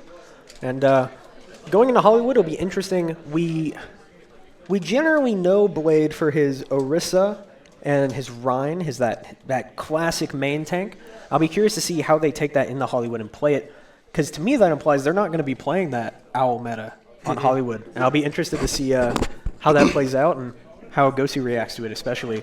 I think this is going to be a great series. And overall, I've had a great time at Bedlam. I know you just got here, but I think you've been saying, obviously, you've had a blast, and I really want to thank just everyone involved. Everyone's put a lot of work into it, and it's really created a great experience for everyone, I'd say. Absolutely. It's been great to see, like you said, both teams come together and work forward to support a charity like this. Definitely an amazing event we all look forward to every year. And like you said, everyone's done a fantastic job of getting together, showing up, doing great. We see a lot of the donors helped out quite a bit, and we've been able to raise quite a bit of money for Make-A-Wish, and it's looked amazing. Everyone's had a fantastic time, and definitely looking forward to see what the rest of the night has for us. Yeah, for sure. Once again, that charity, Make-A-Wish Oklahoma, !donate in chat, and you can donate that way. And all money being raised here is obviously going directly to Make-A-Wish, and it's for the kids. So if you can spare some, definitely feel free to donate. It means a lot to us, and we're just really glad to be able to partner with such a great organization. Definitely in Twitch chat, I see a lot of hype for Blade, especially from Jeffy Ja, biggest fan. And I'm pretty excited to see how this next map's going to play out. Definitely. Hollywood known for its longer sightlines there on points 2 and 3 as they move after they capture the first point, moving that payload down. Hopefully get to see a few exciting hit scan plays, maybe more on the Sojourn, and just see what both teams are able to bring out moving into this. And you talked about the importance of the main tank. Definitely get a big showing on that if we've got the sub for it. Holding that first point, and then as they continue forward, definitely excited to see what each team's able to do there. Yeah, Hollywood's a weird map. You know, I've definitely seen some pretty interesting picks. I'd love to see something just completely out of pocket. Like, give me like a Sim Bastion. You know, would be amazing. Give me something really wonky, really wacky, really goofy. You know, that's what I want to see on Hollywood. But either way, it's going to be interesting, right? I think these are both great teams, and I think Blade specifically, I would love to see just a snipe with that Orisa Javelin. For those who don't know, Orisa did get reworked for Overwatch 2, and I think she's honestly a lot more fun. What do you think about the new Orisa 2.0, big horse lady? I definitely agree. See more of that pokey kind of just hide behind the shield gameplay to now it's just run up in their faces, get as much damage as you can as quickly as possible, and then push them up against the corner, secure that kill, and then get right back out. Definitely some great changes that have been made to not just Orisa, but several other characters as well. I personally am a big fan of Bastion. Love playing Bastion, always have been. but they completely reworked them for Overwatch 2 as well and made them almost an entirely different play style. And it's still super fun to see and super fun to play. So like you said, hoping some kind of comp like that gets out just to see the Bastion gameplay. Excited to see what each teams are able to bring out here. We live for the competitive Bastion gameplay. Absolutely. I remember a little bit, I don't know how much professional you watch in Overwatch League, but I remember when one in Spitfire hard pushed a Bastion. I believe it was on Lijiang with Hadi on Rhine, and I love that, right? That's like that Giga Chad mentality. It's just the best. And overall, with the transition to Overwatch 2, I've really enjoyed the game, right? Absolutely. So I love like the new design of the maps and everything. It just looks great, you know. But we are in now on Hollywood, University of Oklahoma, 1-0 over Osu. Bro, where is May? May does not exist anymore. Not really. She's just out right now because her wall was like infinitely high. And, yeah, that's not great for competitive. Definitely causes a few issues. Oh, there it is. We see the Bastion right now. Yeah, we got the we got that Bastion sim just like I was talking about. Beautiful. I promise I'm not lobbying with Gosu. I promise. We love to see that, though. We got that Rhine again. We do see a swap and roll here. I don't know if you noticed that, but 22's on the tank and Soytab on that Sojourn. And you can see they're having a little group huddle right here in spawn. They got to discuss some things before the match gets going. We got the Blade, Orisa, and Woobly on that Hanzo. I know he loves his bow and arrow. He loves his traditional weapons. And see Revan on the Genji there. I mean, they're running the Super Shimada Bros comp. Oh yeah, Super Shimada Bros. We love it.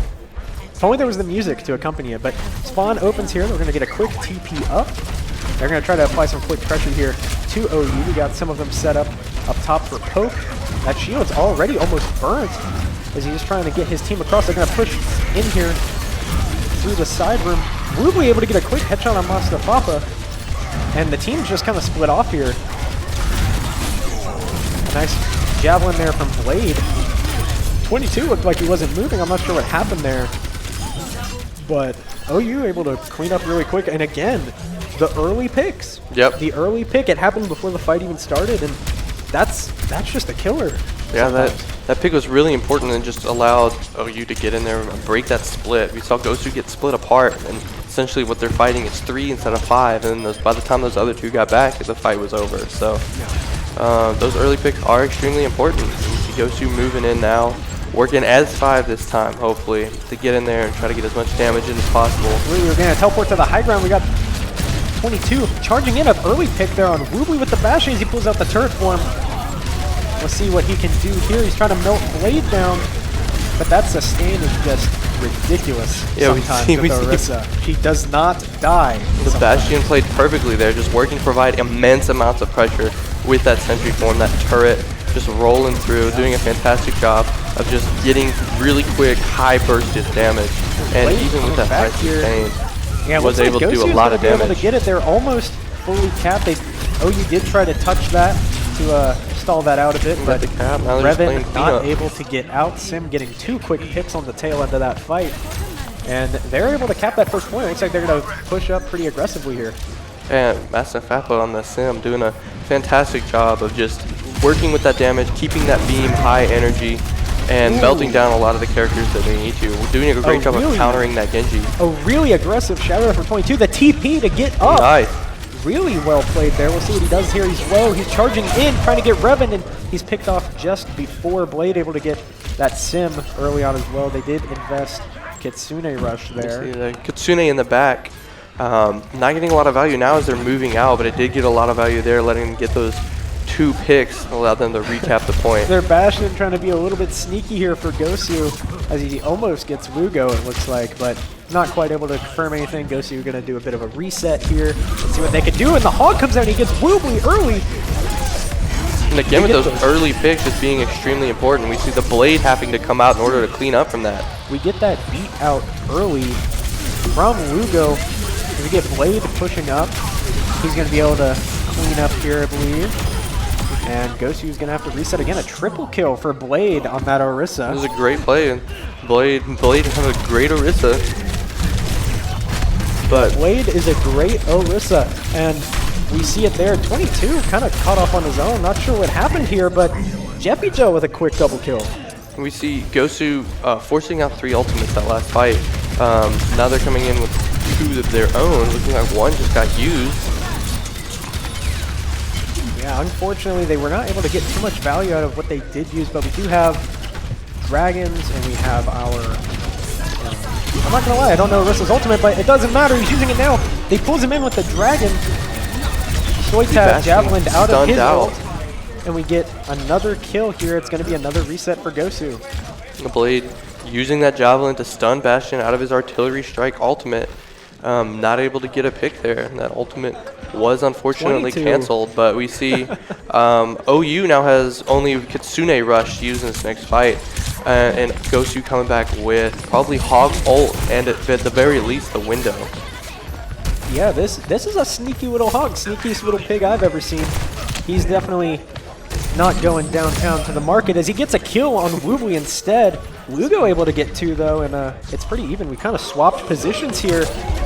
We'll see how this can be held, as they're going to try to take that space back from Gosu. See 22 on the Roadhog just running around using that speed boost from Primal Beast on the Lucio. Running around, securing picks here and there kind of randomly. Doing a good job of securing those picks, but unfortunately 22's picked off now. And Gosu hopefully trying to regroup, get together his 5 and engage in this payload here. Try to get it just a little further. Yeah, I know Rubly's probably a bit frustrated. It always sucks to get one out really quick by a good old Roadhog, but we're going to get the turret out here from Soitab. We'll see if he can confirm anything. We're going to get that Javelin Skin. Going to block a lot of that damage as Rubly getting poked out again. Primal Beast able to get Revan. That's a good pick to get. We'll see if they can capitalize here. We get the beat out from Lugo as the team continues to push up. Woobly trying to solo out this ball in the back line. Revan coming back. Blade getting up in that face, and overall we're pretty even right now. It's going to be pretty close, but I do believe Blade will fall, and Gosu's going to win that fight and be able to get some push here. But they're really going to have to be able to snowball this to get to that 3rd section. And we see the switch from 22 from the Roadhog to the Wrecking Ball, a role he's been known for in the past. Definitely excited to see what they're able to do with it. Kick off the Hanzo alone. Ooh, a very quick pick there from 22. He's really low. Mastapapa going to bring out the Blade, trying to get that Orisa, but sorry, she's basically invincible. Deflects the Javelin back into him, though, and they are able to get him with that follow-up from 22. And they get Jefferson as well. And those important picks should be able to buy Gosu just enough time to get the payload a little further there. Hopefully they can make it to that 2nd tick. We'll have to see if OU's going to touch make here. it to the 3rd fight. Mastapapa doing a good job in their backline of distracting them and just getting that little burst of damage. Hopefully getting a pick or 2 before they have to move in. And Gosu securing that 2nd point. Very well played by Gosu here. We're going to get the deflect from Mastapapa. We'll see if he can get anything. We get the mines coming in, and that does get Revan, and that is going to clean up the fight. They're going to try to stagger Blade a bit here, I'm sure. We see Revan with the switch down to the Bastion. Definitely an exciting switch. Love to see it. Like we said, super excited to see the Bastion versus Bastion gameplay, especially with Genjis on both sides. Yeah, or we see switch from the Genji, so now there's no Genji on the side of OU, which should benefit Gosu here. Should help Soitab get a little bit more damage without having to worry about it getting deflected back in his face. We're going to get the ult out here from Gosu's Bastion. They're going to drop it all right there. Everyone able to just get out of the way. We get the Kitsune Rush out here from Jeffy Joe. They're able to get 2 picks pretty early.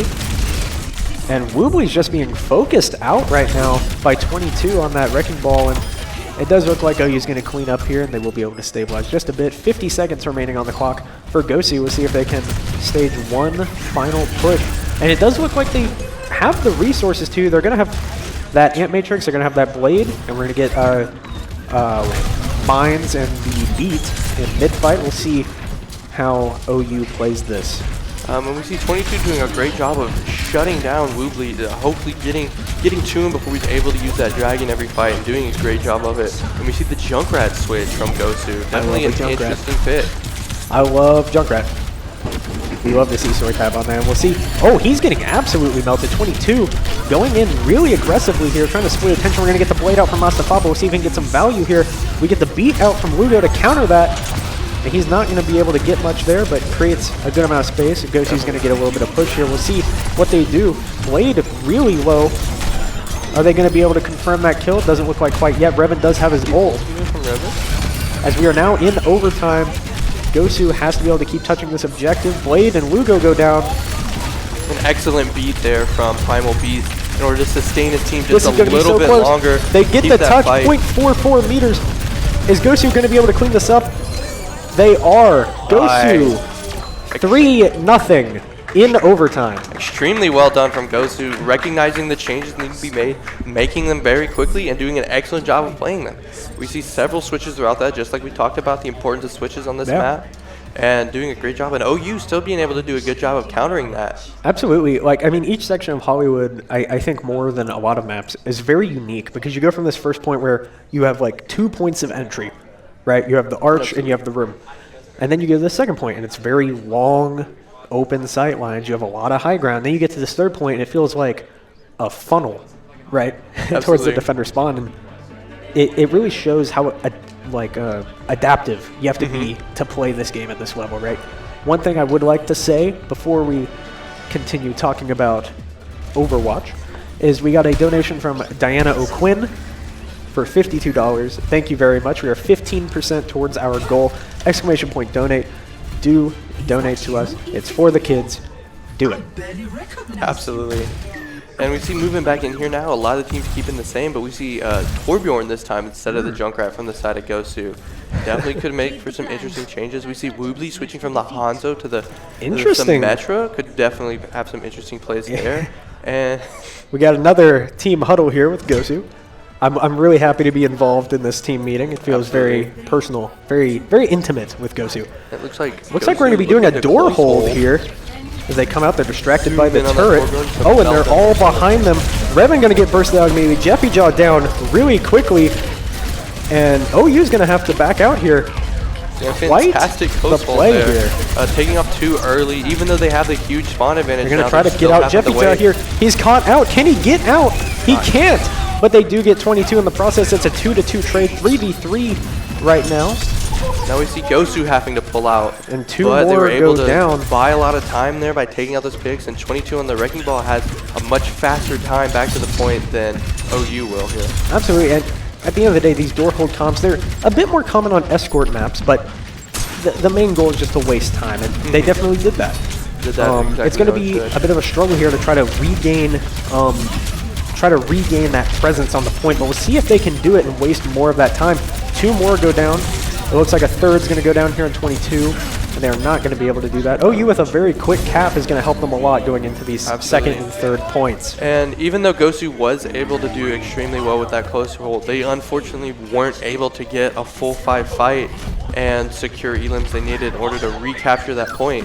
So OU was just able to quickly retake that. Now Gosu's having to back up and regroup and gain some space. I think definitely part of it is that playstyle is so hectic, right? You come out right away, and you're like, yeah, we did it. Your adrenaline is so high, and you feel crazy, right? Absolutely. And it's a bit hard to stabilize, but we get a couple picks here. Jeffy Jar goes down, Primal Beast goes down, 22 goes down. OU is in favor right here. They're going to try to snowball this and hopefully try to get it through this first half of the second point as Bastion is knocked off the high ground as he falls down to the ground. And we'll see how they capitalize on this space. And Gosu just trying to back up. We see that Bastion is kind of running around looking for picks. Revan with a sticky grenade kill there. I love the ability. We get the mines out from 22 trying to deny some space. They get the kill on Gosu's Bastion. Revan's going to push forward here in turret form, and he's going to get 2. Revan using the speed boost from Lugo just to get in there and not let Gosu escape, just rushing in, using the turret, and just getting a lot of damage. I tell you what, the fact that Bastion can move as a turret now is horrifying. It haunts my nightmares, not to mention with a Kitsune Rush, where that fire speed is higher. That is a thing of sweep terrors. You see yourself as a low health hero, especially the support. You see the Bastion roll around the corner, just minigun spraying in your face. It's definitely terrifying. The swim. The Kitsune is going to come out here, and the Ant Matrix. Bastion in that Kitsune, like I said, he's firing, and he gets Soitab. The MO is out from Avid, and it looks like Gosu is going to fall here. And now here's the thing, right? On any third point, right, or even like that second point on like King's Row, for example, there's nothing saying you cannot hold that for that amount of time. You have such a spawn advantage. And I would say to some extent a position advantage, right? Absolutely. And I think Gosu, they're going to have to hold this for just under 5 minutes, but I think it's absolutely doable. Definitely, especially Hollywood. You know, their spawn exit is literally right at the finish line. So they're able to, within that 5-second respawn, be right back out, ready for the next fight. And OU now happen to walk a significant distance just to get there. I think a 5-minute hold is definitely doable. And really excited to see if they're able to do that here. We have several ults coming along. Both teams at about 4 ults right now. It looks like Goshi's trying to aggress on this. They are able to get Ruby. We're going to get the Blade out. He gets one hit on Jeffy Jai. He's going to go for Blade now. Blade's going to counter ult here, and he gets Primal Beast. Kind of in the wrong place at the wrong time, and it looks like Goshi is going to have to back up a bit here. But we see Gosu that is okay. Inside their spawn, just getting picks, like we talked about. Gosu has the spawn advantage now. Yep. So all of these picks are just buying them time as OU's having to wait.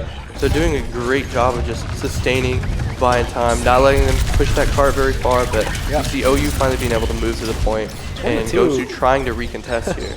22 just kind of existing in the second point of the map. I think he went through I think he's time traveling a little bit. I think he thinks he's still holding there, but he will come back eventually. God rest his soul, right? And we see Soy Tab switching to the far with the Mercy Pocket from Primal Beast. OU has an ult advantage here. If they're going to snowball it, it's going to be here. We'll have to see how they utilize these ults. Revan able to get a kill on the BAP. That's huge. The Beat's going to come out. They're going to use it aggressively. 22 is going to go down. Revan firing on the Pharah, and they're going to be able to get it here. 3-3 as we go to overtime. OU with a massive time advantage, and just but like it's not over. They use those ultimates to their advantage, buying the space, getting those E-limps, and OSU just unfortunately didn't have the time to react to that. Yeah, but you know, it ain't over till it's over. Absolutely. We still have overtime here, and Gosu can make something happen. So I would also like to shout out, we have Eat Ants with a $21 donation. We really appreciate it. Exclamation part donate. It's for Make-A-Wish Foundation. Great organization. Super happy to be working with them. Please donate if you guys are able. It means a lot to us, and we hope you're enjoying some Bedlam Overwatch, some good rivalry Overwatch. It's got I love LAN events, but especially rivalries have a special bite to them, you know, because both teams are playing. There's a lot more at stake. It feels like almost like, you know, bragging rights. You know, being able to say, yeah, we beat Gosu, or yeah, we beat OU, right? Exactly. And I think it adds a whole other element to a competition like this. Definitely, and you can see it a lot in the gameplay here. It's not just about winning the point or contesting the payload. You see a lot of people diving more than they would in probably a regular season game just to secure that pick, kind of just to rub it in their face that they got that elim. And that definitely helps fuel the rivalry a bit. And we see how excited both teams are to be able to do so. Yeah, we get the Widow here. We'll see if we can get an early pick. We've also got a Tracer out here, otherwise OU remaining the same. Ooh, and a nice kill on Woobly. And it's going to be a 1-to-1 here trade. Revan able to get their tank 22. And we'll see how this fight progresses. Revan with another sticky bomb kill. Seems to like that sticky little ball. As we, OU able to push forward here. If they get that one tick, this map is over due to the time advantage, and it does look like that's going to be the case. But it ain't over. 22 able to make a touch here. Big tanky ball, spin the win. We'll see what he can do. He's not going to be able to do too much. And they cannot touch. 2-0 victory to University of Oklahoma in a great game all around. I had a great time. That second map especially was extremely fun to watch. We saw both teams be able to pop off there and get some great plays. And Blade with the play of the game as Orisa. Blade, we love to see it. I'd like to see this. Oh, he just kind of smacks BAP in the face, huh? Able to get the javelin there, and he's going to clean that up. There's that triple kill from the defense. Blade doing a great job that entire game as the Orisa. Oh, yeah, yeah. Blade is a great Orisa. We love Blade, though. Overall, a good map. I was really impressed with Gosu, actually. It's unfortunate that they, you know, there was such that time advantage that all that was required was a pick, but Gosu really showed up when it mattered. Absolutely. It was coming down to overtime, but every time they needed to cap something, they did. And I think that shows a lot in their team, both in that, obviously that mental persistence, because I mean that's super important, but also just their ability to play, under the brightest lights, right? Yeah, and they did. What it came down to there at that last point, moving into point 3 there at Hollywood, was OU just had the ultimate advantage. And they had several ultimates when Gosu simply had 9 in that last fight. They were able to use all 3 of their ultimates, just push them off the payload, get those eliminations, and that left no one to be able to contest. And that's what allowed them to cap at that 3.5-minute mark, I think. Yeah, I mean, that definitely shows the importance of, what we call ult economy in competitive Overwatch. The ability to kind of manage how you're using your ults, where you're using them, when you're using them, and how we can get the most value with the least amount of input, right? So I think OU did a great job there. I think Gosu did a great job as well. Absolutely. And overall, I've had a great time.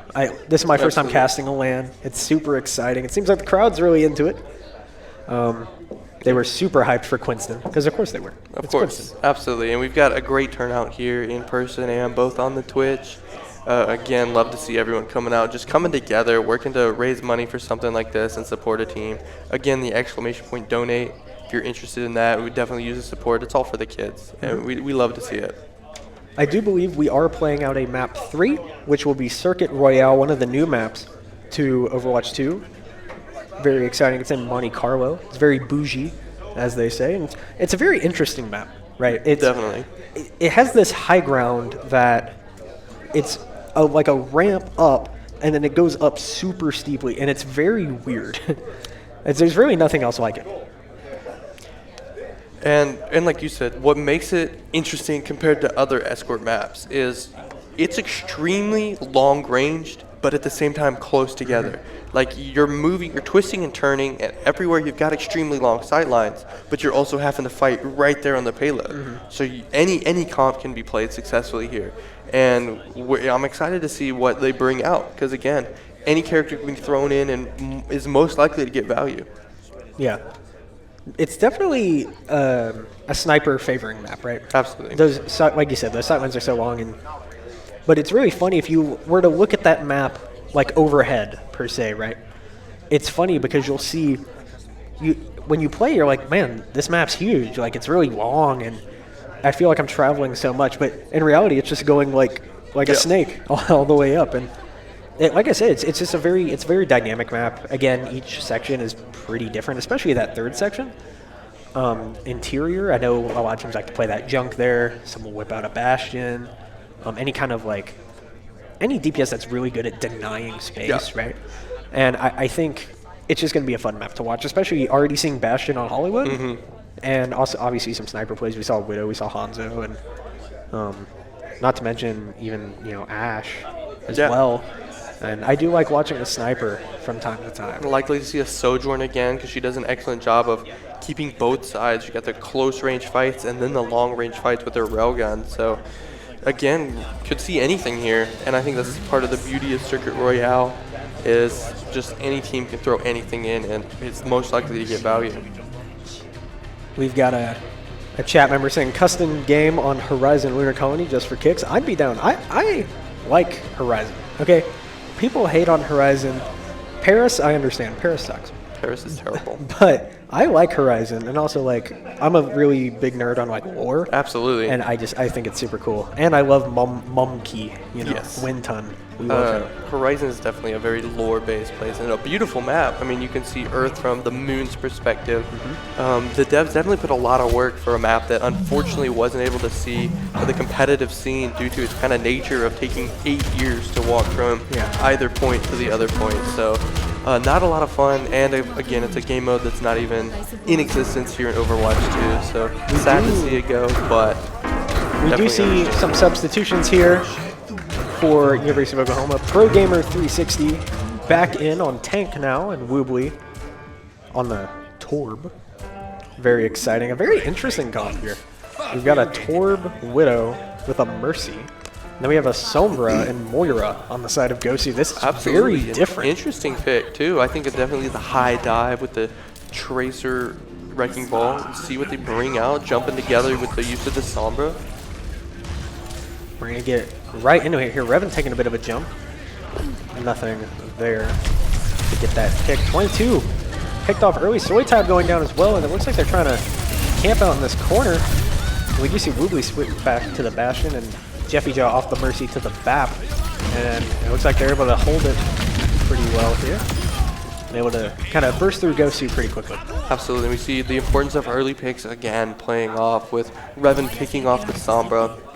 And then them, OU as a team being able to jump on the 22 and making sure they die. 22 coming in again, and he's just going to get picked off right away. Absolutely, and it's really hard with Lugo and the Zenyatta just throwing Discord on 22, and then the whole team jumps on them and they die. And as unfortunate it is, it's extremely difficult there to play against that. And Master Peppa again getting picked off. An excellent rock from Pro Gamer in order to get that pick. Pro Gamer kind of known for the Sigma, definitely his little comfort pick for sure. And this map just really favors Sigma. You got 22 back here looking to set up for a slam potentially. He doesn't have that adaptive shield online, so he does need to be careful. He's going to try to burst out of there, and they just can't get out. We see Gosu just kind of running in one at a time, trying to buy time for as long as possible. What a rock there from Pro Gamer, a massive flick.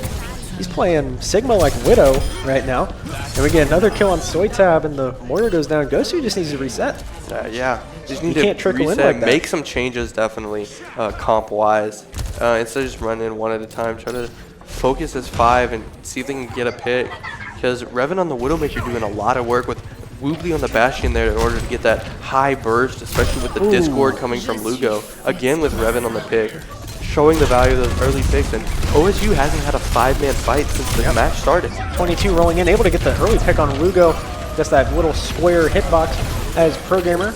Gonna hold some space here. 22 does get 2. He's gonna get the flux off here though, and he gets hacked out of it by Soytab.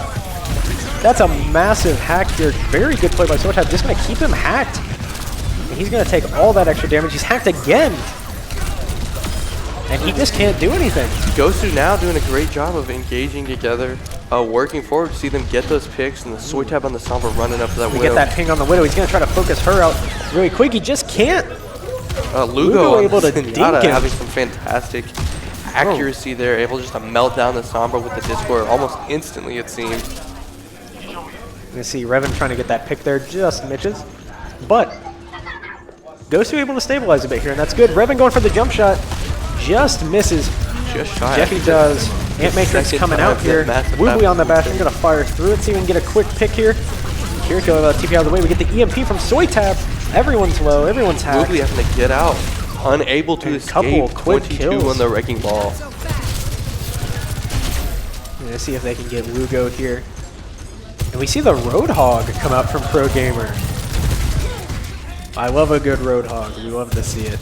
Absolutely, and this is definitely a great map for Roadhog. Use some of those sidelines to their advantage. Get that hook, secure that kill, especially against, since they're having so much trouble against 22 on the Wrecking Ball. Yeah. Roadhog just able to hook that, shut it down. Just misses the hook on the Sojourn. Would have been a nice early pick there, but we're going to kind of set up in one pick from Revan on Mustafa. And they already have the advantage. We'll see how they push it here. Revan's been doing work on that Widowmaker this whole game. You see him just picking pick after pick, it seems. Absolutely, we're going to get the Kitsune out here from Avid. And it looks like OU's going to try to kite. Jeffy does go down. 22 gets hooked and he's discorded. He's going to get whole hogged, but he gets the Suzu. Able to get him out of there. It's just going to create a bit of space, and it looks like OU's going to fall one by one here. He's going to hook 22 again, but stopped by the hack from Soytab on the Sombra. And now it's just a fight against this Roadhog in this tunnel here.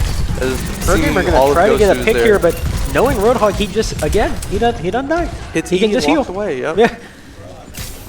We do see the Ashe come out here from Revan, as well as a Soldier from Woobly. Otherwise, everything else remaining the same at this moment. 22 goes down. Sojourn also died pretty early on. But they get Lugo as well. Pro Gamer just waving there at Avid on the Kiriko. And a couple picks here for OU as really all it needed, it almost wasn't a fight. It was kind of just like a bunch of 1v1s. It was definitely weird, to say the least. Every team seemed just immensely separated. Oh, wow. A nice dynamite there is going to help finish off 22. They're going to beat here. They're going to try to touch. Very aggressive from Gosu.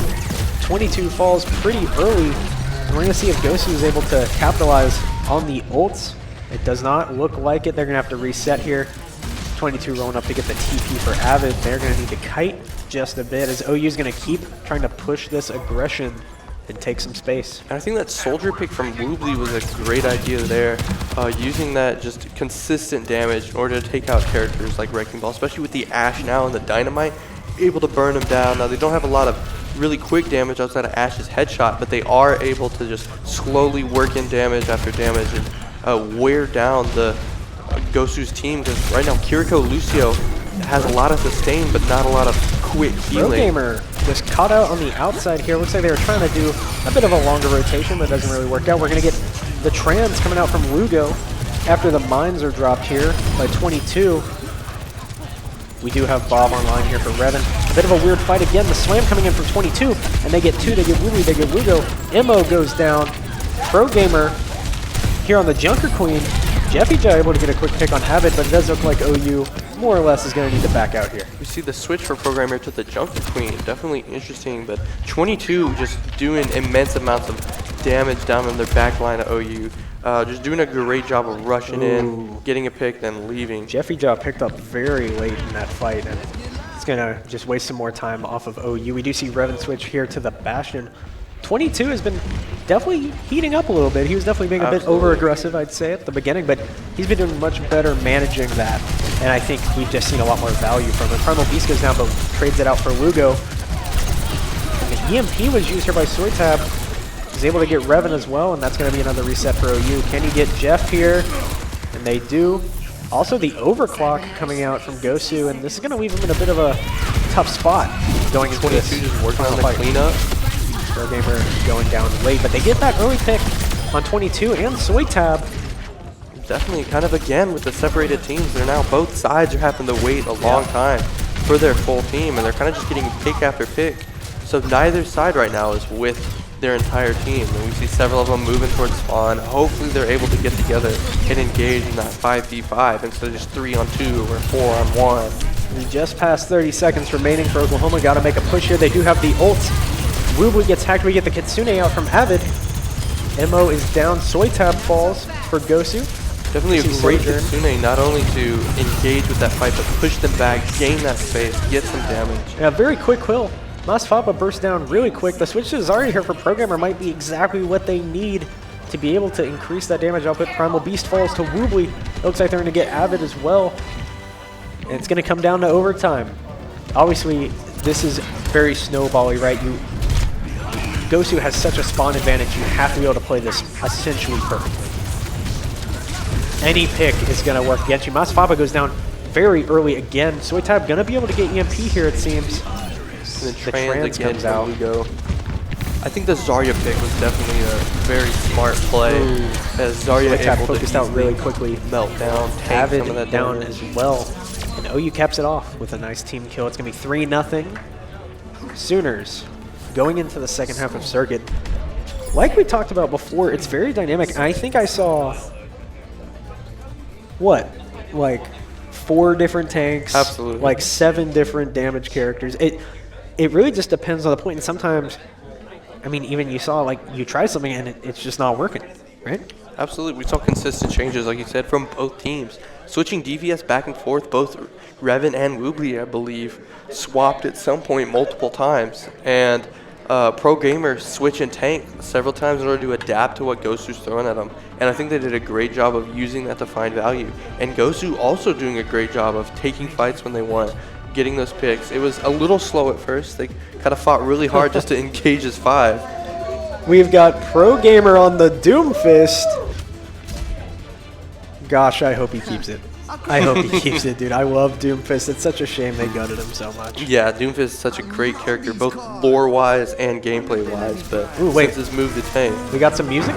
Beautiful. Just beautiful, sort of. Amazing. clearly a music major. I mean, I'd also like to say thank you to Jeffy Joe's fan club, $52 donation. I really appreciate that, guys. Exclamation point, donate. For Make-A-Wish. Boost there with that $52. We're now up to 22% of our goal. Definitely a big improvement since the 10% we were at the start of Overwatch. Absolutely. You know, the kids love Overwatch. We see 22, very aggressive here, swings over the main building here. He's going to push on Wugo, but there's a jump rat in there. He didn't know. And he just gets obliterated. It does look like they're going to keep the Doomfist here. And we see a Sombra on both sides now. That might make it very difficult for 22 if they're just going to get hacked by Sombra every fight. We've got some trades coming out. Oh, and the trap kill for Soitab. Oh, he got his toes chopped. And it looks like Gosu's going to need to just regroup a bit here. Yeah, absolutely. Just got to get out. Hopefully not die early on here, but an excellent pick. That right there is what we call a Doomfist moment. That's just what happens now. But I love the confidence. Absolutely. I hope he keeps it. He does. I love it. But I'm curious to see on this play. It's a very interesting composition on both sides. It feels like there's some parts that don't really go together. Absolutely. But maybe this is more of a comfort pick kind of composition, right? But charged out of charge? Hacked out of the charge. Able to get picked off really early. And it looks like they're going to be able to aggress here and kind of restabilize on the objective without too much progress lost. And you talk about how strange each comps are, and we see the tank on both sides not really playing well with the rest of them, but just what they pick, like you said, maybe comfort. Reinhardt, not typically a character played with high mobility comps, which is the one Gosu's running, but we see them switch from Reinhardt to Orisa. Definitely exciting to see what 22 is able to do. Ooh, a big EMP out there from Soitab. Revan goes down, Pro Gamer goes down, Wugo goes down, and Gosu able to aggress here. Wugo able to get out. Sombra's a slippery one. And it looks like Gosu should be able to get first point here and kind of try and snowball this into that weird high ground section we found the translocator. Absolutely, it looked like Soitab did find that translocator, able to break it, hopefully preventing Woobly from getting out there. We're going to get the Kitsune rush out here from Avid. Let's see how they capitalize on it. Pro Gamer with that seismic slam. It looks like he got hacked there. Masafava not really getting anything on this blade. He does get Wugo. And a 3-kill tire from Revan saves the fight for OU. Crazy tire there on the point in order to pick off 3 of Gosu's players. Now Gosu's just trying to play cleanup, but so is OU now. They're down so many players. Hopefully able to do something here, but they're having to reset close it out. 3 to Revan, 2 to Pro Gamer. Rip tire is just kind of crazy sometimes. You know, I love the ult, and it's always nice to see it get some big value there. We see a little bit of some of that mobility on Doomfist, and Pro Gamer playing pretty well on it here, I'd say. And we see, you talk about the tire, it's just this crazy and kind of random acts from the tire that kind of change the gameplay just like that. That's big hack there on the Orisa. Big hack on 22. He does have ult, and that does just take him out of the fight. And if I'm Gosu here, I'm backing up. We need to reset. We have 50 seconds, and we need to be able to get that first point. Avid can't get away. Getting caught on the ledge. It looks like they were trying to do a bit of a sneaky back tap here. Nothing doing. And Gosu's going to have one last shot here on the last map. Absolutely.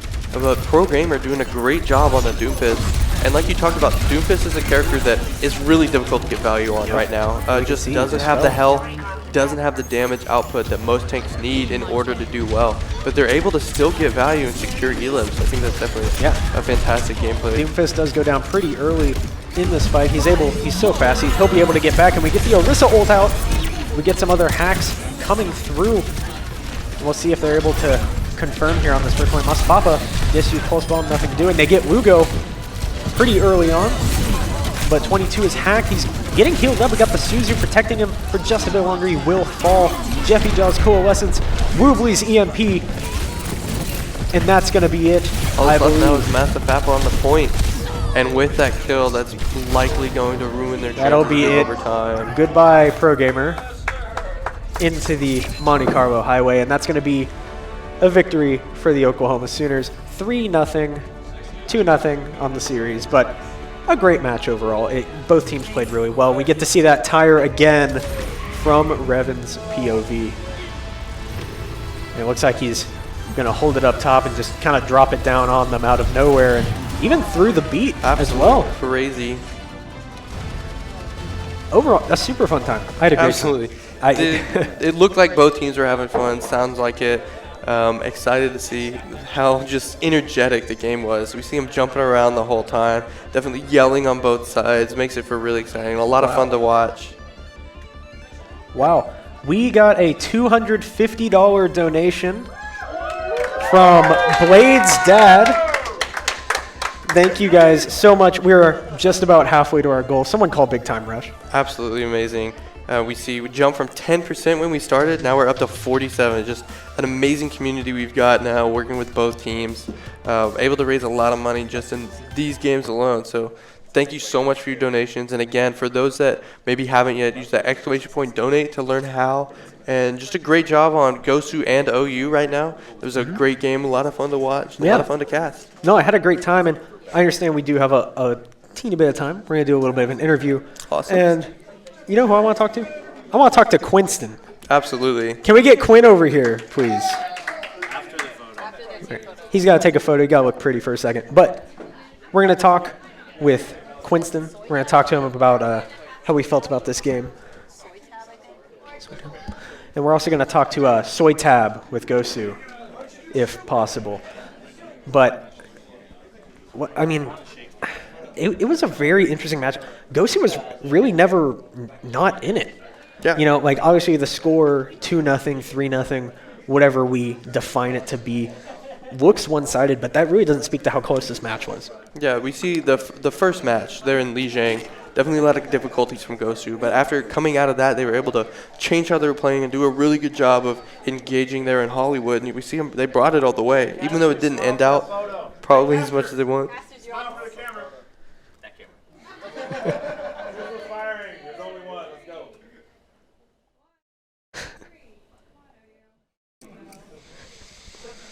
And sorry for that delay. That's getting clipped. That's getting clipped. Definitely just awkward. They asked us to pause and smile for a picture there real quick. No, we just wanted to show you guys our pretty smiles. That's all. So we'll take a second here to do our interviews. If you want to interview the OU player, I'll interview Soy Tab. So Quinn, come back here. Get the headset on. Hello. How's it going? Nice to meet you. Yeah, Quinn. Imperium. Nice to meet you, man. Awesome. Some great gameplay there. Yeah. What was your mindset going into that? Oh, man. Well, we definitely put in a lot of work to build such a roster such as this one. We've definitely put in years of recruiting players and getting team matchups and to make a team synergy, and that's sort of something that I think I specialize in for the team is to build a good team synergy. So we've definitely spent a lot of time building that. Definitely. It became very apparent there during the match. And it looks like you have a pretty huge fan base here in the room. Yeah, I like to say I'm a little popular. I just have a good set of friends. They are truly just some great friends that I'm really thankful for. And so I'm really glad to be here at OU. Absolutely. Yeah. You think that makes a big impact for games like this? Oh, absolutely. Absolutely. One, it just makes it so much more fun, right? Mm-hmm. You know, if we're all here and we're all friends and we're, in the competitive spirit, it's just going to be way more fun. And then two, when times are tough, I like to say I'm the group punching bag, right? Nice. And it's just a casual environment, a welcoming environment, and I'm glad that I and everyone else on the team can support that. Yeah, absolutely. And like you talked about, everyone there seems to be having fun. The importance of being friends. It looked like on both sides, they're just, even though we're huge rivals, still able to come together and have a little bit of fun, mess around a little bit for these games in order to raise some money for great charity. So definitely an exciting game. And what do you think was your favorite moment from that match? Favorite moment from the match? Ooh, man. I'm going to give it to Elijah that 3K tire absolutely saved. Definitely a crazy saved our play. bacon. Yeah, for sure. It was a big play, for sure. Well, awesome. It was nice to meet you. Yeah, nice to meet you, Thanks for man. coming on. Yeah, Great thanks. game. Mm-hmm. Excited to see what you have in the future. Yeah, for sure. It's like spring-loaded. Yes, it is. It's an aggressive. Yeah. Alrighty.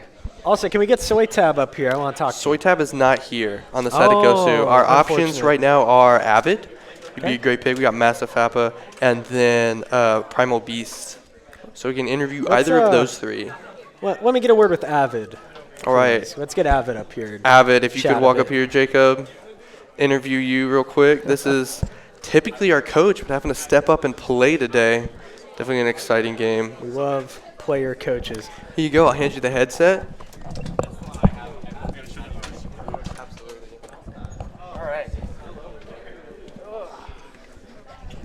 How you doing, man? I'm doing good, brother. How are you? Good to have you on. It was a super fun match, and you're playing that Kiriko, huh? Yes. It was definitely. We had a lot of fun, even though like the circumstance doesn't seem like something we would have fun.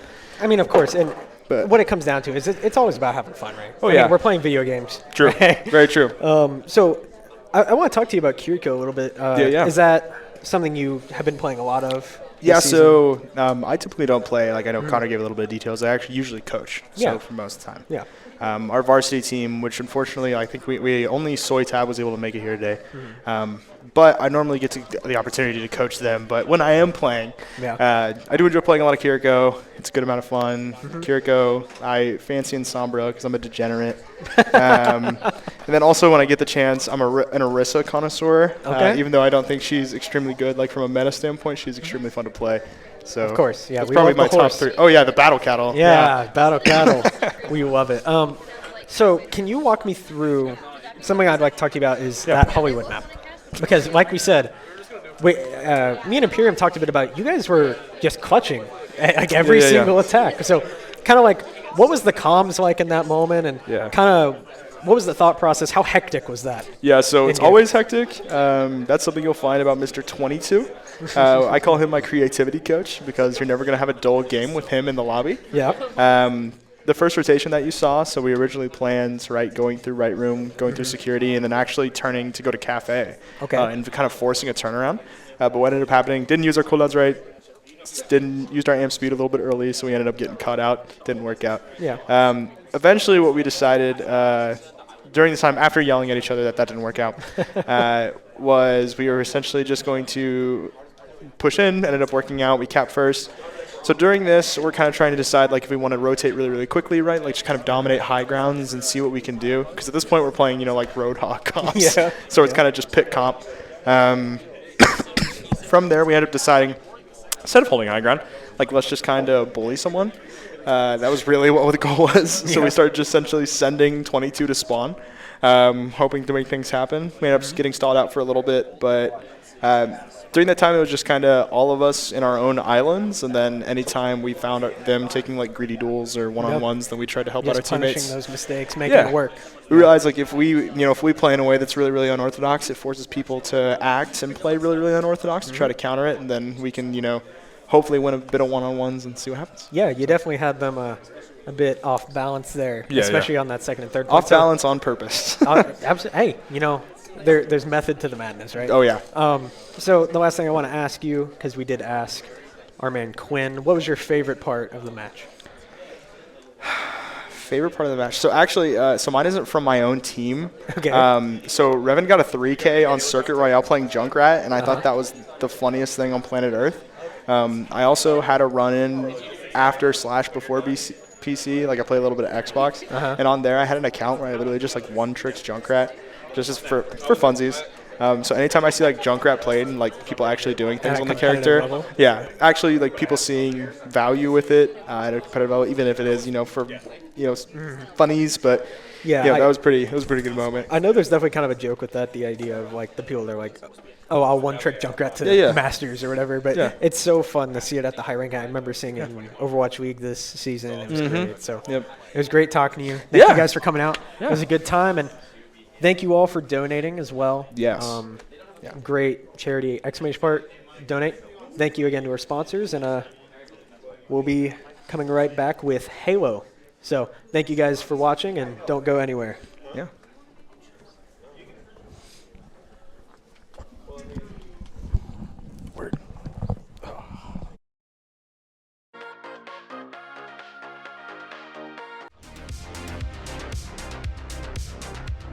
Everybody, my name is Christine Nguyen. I'm the marketing director for OU Esports, and I'm joined here today with me, Austin, Retro Dragon. I'm the disembodied voice that you guys will not be seeing. So unfortunately, we couldn't have Apex play, but we got a Halo lobby going. So, yay! And I don't really know anything about Halo, so we're just gonna have a fun little goofy time here at OU Esports versus Gosu. Yeah, I mean, we're doing, what is it? It's going to be Avalanche. We're going to do some fun, just custom games, Avalanche, Duck Hunt, and then I think if we have enough people, maybe a big team battle, maybe just a regular team battle. Not sure about the sizing on it, at least, but let's see. I think we're jumping into game here in a moment. If you guys want to go ahead and look over at our beautiful scene right over here, look at all of these great PCs. And all these people are coming in to play as well. And just a reminder, these PCs were provided to us by our sponsors, EK Fluid Gaming, and the monitors were provided to us by Asus. Republic of Gamers. Republic of Gamers. And this is all for Make-A-Wish Oklahoma. So if you guys do !donate, then you can click on that link and donate to our joint donation page for Make-A-Wish Oklahoma. Yeah, and it looks like I think we're about to jump into things here soon. At least there it is. All right, I'm also still observing, so we're just gonna have to see how this goes. What's happening? Wait, okay. Some people are inside the map, some people are not. So, all right, look at that. Good job, J Brock. Yeah. 10 out of 10. Look at him go. Jagger got first place. Woo! That's my Apex captain, or my Halo captain. I almost said Apex, sorry, Apex captain. Sorry, I had the Apex on the mind, man. I've been playing that new map, so it's been, great first game. Great first game. Good job, guys. Yeah. 10 out of 10. 10 out of 10. Yeah. Let's see how. What's all this other? Somehow someone got a kill. Nice. Good job. 10 out of 10. It's a melee kill. Someone stabbed each other in the back.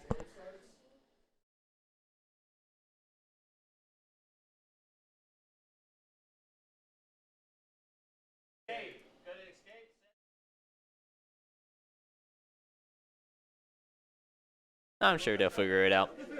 But loading into, I think maybe the match for real this time instead of the first 24 seconds. We'll see. We love 3-4-3 around here, It's great. So Austin, can you tell me anything about the game mode that we're seeing now? Free-for-all Avalanche. I think it comes back from Halo Reach days when they had Halo Forge, where you can make your own custom game modes. And what some people did is they took a bunch of the vehicles and just had it fall down a steep hill onto you, and you're supposed to try to climb your way all the way up that hill. All right, but we're seeing snowballs because this map is called Avalanche. Yeah, so I think in Halo, they actually let you add in your own textures and stuff, so you can actually have snowballs. That's really nice, especially going into the winter season. We had some snow yesterday. Yeah. That was interesting. Yeah, but it was not cold enough in order to stay, so it was just really wet and cold. I mean, I went out to my car and it was covered in snow, so. Yeah. I don't know. But when I woke up this morning, it was really icy on my car, so I had to sit there just in the cold a little bit because, not gonna lie, it was running a little later than I wanted to. Still came here pretty early, but not as early as I wanted to. Looks like they're climbing on. I don't even know who's. Can I? So this would be. I wonder if I can This is Brandon. Yeah. Okay. Are you trying to ghost? Yeah, I'm seeing if I can disembody ourselves a little bit and see. Disembody ourselves a little bit more. Yeah, just a little bit. I mean, I'm not it's not even exactly in order. It's kind of hard. It's kind of hard. Oh, wait. I think I can. If I do that. Aha! If I go up and down. I think. Who's all? We got a couple people up here. We got GOKC, Brandon. Okay, nice. Nice. Look at him. So round one goes to the blue team. I think it's all free for all too. Is so I think it? they're all blue teams. So So all winners around here. Oh goodness. Have you ever done like? I think you said you played at least a Halo game, yeah? I played like Halo 4 when I was probably 8 years old. Honestly, like I would not know. Is it Halo 4 like the one of the newer ones, or am I thinking of like Halo 5? Because I know 1, 2, and 3. Then wasn't there like a huge break? Then 4, then 5. I have no clue, but I know it was Halo 4. I don't know how old I was. Okay. I was just not old enough to be like cognizant of what I was doing in the game. Yeah, that's fair. That's like me whenever I think back about me playing like Final Fantasy X or like or any of the Kingdom Hearts games. I'll be honest. Yeah, because like I don't know. Whenever I was younger, it was just like shoot things. That's the point of first-person games. I didn't know the objective of it, so. I mean, I didn't play any first-person games until like probably Valorant, whenever that was coming out, because I'm a big Riot Games nerd. I played a little bit of Borderlands before I played Valorant. Oh yeah. Borderlands on the console though.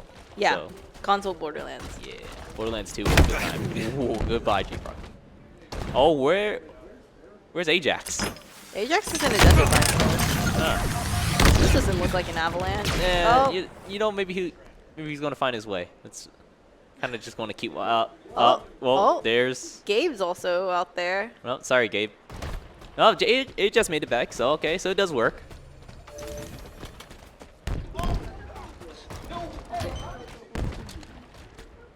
Looks like Gabe also joined the enemy team. Unfortunate. We will miss him. See. Oh. Oh, dude. Gabe's still out there. I still don't know exactly where Gabe is. Like I'm hitting He's a all little these. lost. Yeah. I'm hitting all these buttons for like spectating people. Not exactly sure where they are. He'll find his way back. It's fine. Probably. Yeah. I mean, look, Ajax is on the other team too. You know, you didn't want to leave Gabe out there alone. Oh. Oh. Looks like Kish and Jagger are neck and neck there. Yeah. Oh. That was close. Okay. All right. Yeah, they're moving in as a group. Look at them. Brandon's following closely behind D-Bird. Yeah, I don't want to be in the front, so then you know when the snowball's coming. Yeah. Let him take the first hit. See? He knows. Oh! Brandon still got hit. Yeah. But I think that was more so him sticking a nade onto. Oh, Brandon. Goodbye, Brandon. Goodbye. Oh, I think people over on the Cobra team is it's people who don't aren't exactly made it. Are people on the Cobra team the people that are out in the desert? Yeah, or not on the desert, but I think it's people. I think it's like maybe it's an elimination sort of thing for this avalanche. So whoever doesn't make it up there gets eliminated and sent over to the other side. Oh. So people that didn't make it are having a silly little fun time out in the desert. I don't know. Here's Gabe again, though. We just having a duel, actually. Fair enough. Sorry, Brandon. Cuts to Brandon flopping down. Yeah, I cut straight to Brandon when he said, don't cut. He's going down to the graveyard. Yeah.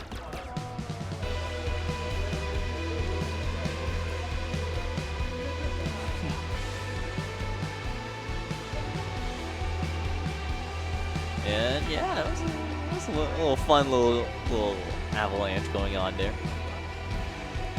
A silly, goofy move. I think. So it looks like next we're going to do a little duck hunt. I'm sure you know what duck hunt is, right? Yeah. It's like the old. What system was the original one on? I don't know. But it's like the old school duck hunt game. You're like the hunter. You have you're gonna try to shoot ducks out of the air. You know, you just have a funny little dog. And if you hit the duck, it brings it up. Also on the Smash game, yeah, duck hunt. Duck hunt. Yeah. What is it? What's the theme song that goes like? It's another duck show, but it's like something something. Woo. DuckTales? DuckTales. DuckTales. That's what I was thinking. I had to of. think about it. It was like, it's so DuckTales. familiar. Woo. Thank you. Thank you.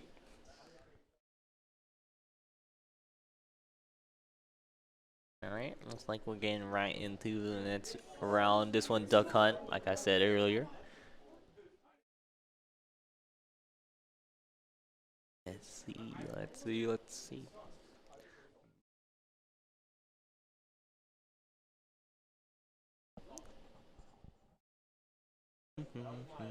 You ever played Duck Hunt? I know it was like a super old system. Elimination. No, I think the only game that I really played that was on an old system was like this Scooby-Doo game where you go through teleporters and you travel through time. I've never been able to find the name of it. I mean, that's fair, because like there's also like this game for like Teenage Mutant Ninja Turtles where it's like you can equip scrolls and they give you certain powers, but you only have limited scroll slots and stuff like that. I have no idea what the name was. Also, Showdown, that was another old one. So we have Sniper Joseph Val. Yeah, I wonder if I can get. I'm trying to just find him. Oh, This is found like him. what's that one free game on Steam that just came out? I It's mean, the one where there's it's a lot. you have to blend in with the crowd. Or it's like don't stand out or something like that. I mean, there's a handful of games that actually kind of fit that description that I don't know the title to. Hopefully, Dr. Google understands what you mean by this. Dr. Google. Yes. I think it is just called Don't Stand Out. Could be. I mean, there's also. Isn't there like a Salem game too? There's a lot of deception games that's out right now. It's like where you're trying to just blend in, you know? Among Us is one of the older ones. Let me try to find it. I think whoever Joseph Val is currently is the sniper. I'm not sure who that is. Yeah, Joseph Val is a sniper. He's going after all these guys. Oh, he's looking. He's looking. Oh, bye that bye, was Brandon. nasty. Bye bye, D-Bird.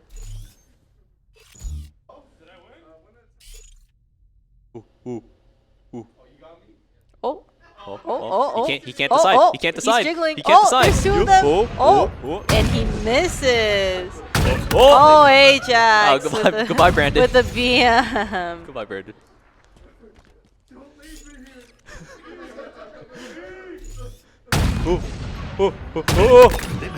No, J-Frog.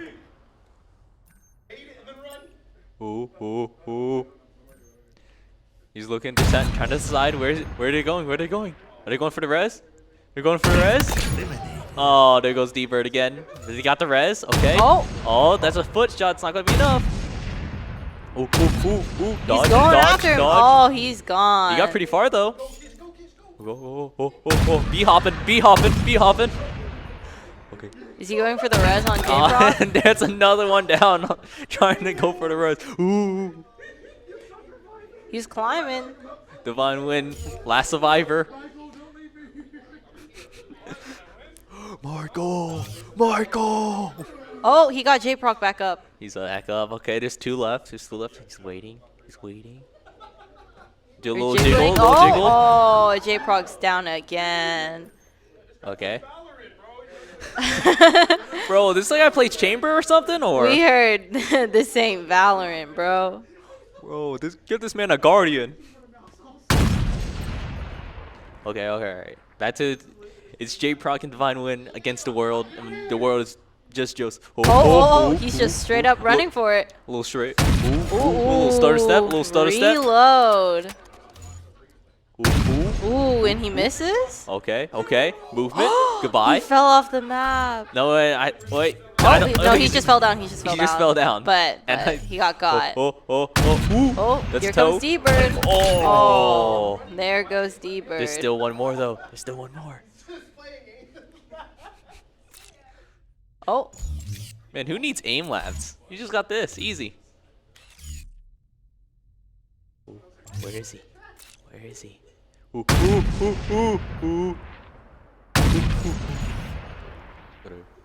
Ooh, a little jiggle peek. He's jiggling. Oh, there he goes. There it is. And Joseph Val wins this one. This is fun.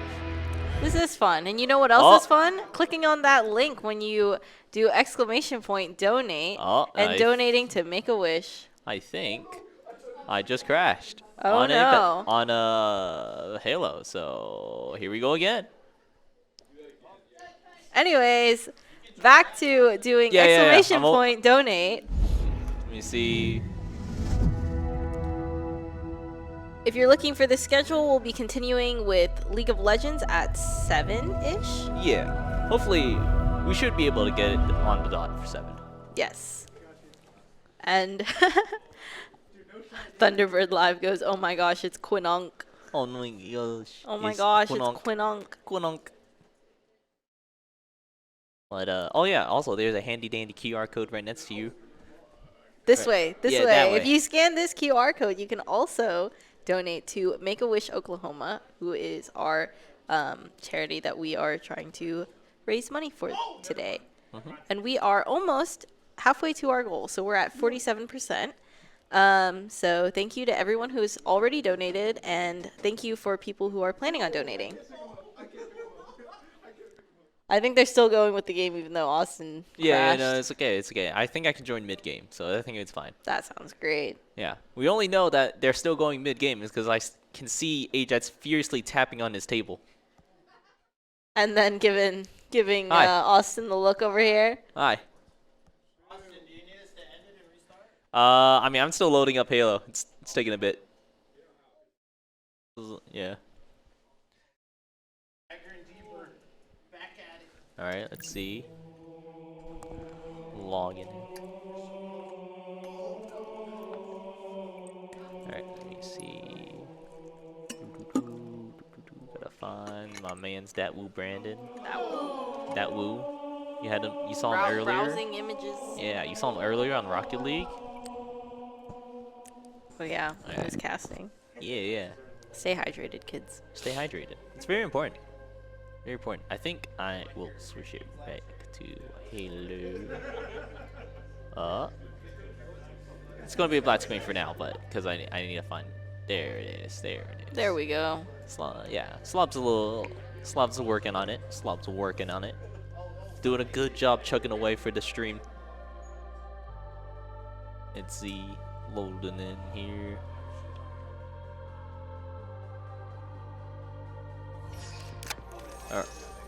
Alrighty. Oh, well, all right. I will watch over his shoulder. Good enough. All right. I wonder if I here. Ooh, wait. Ooh. Sorry, I'm too used to Valorant. I'm using F. Oh.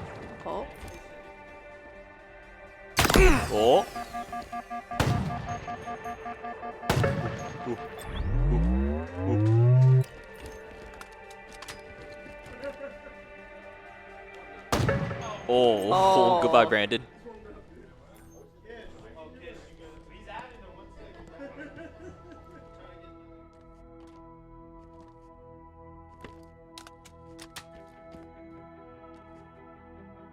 No idea what Kish is. He's sneaking. He wasn't sneaking well. Victory. He's just kind of standing out in the open there. Yeah.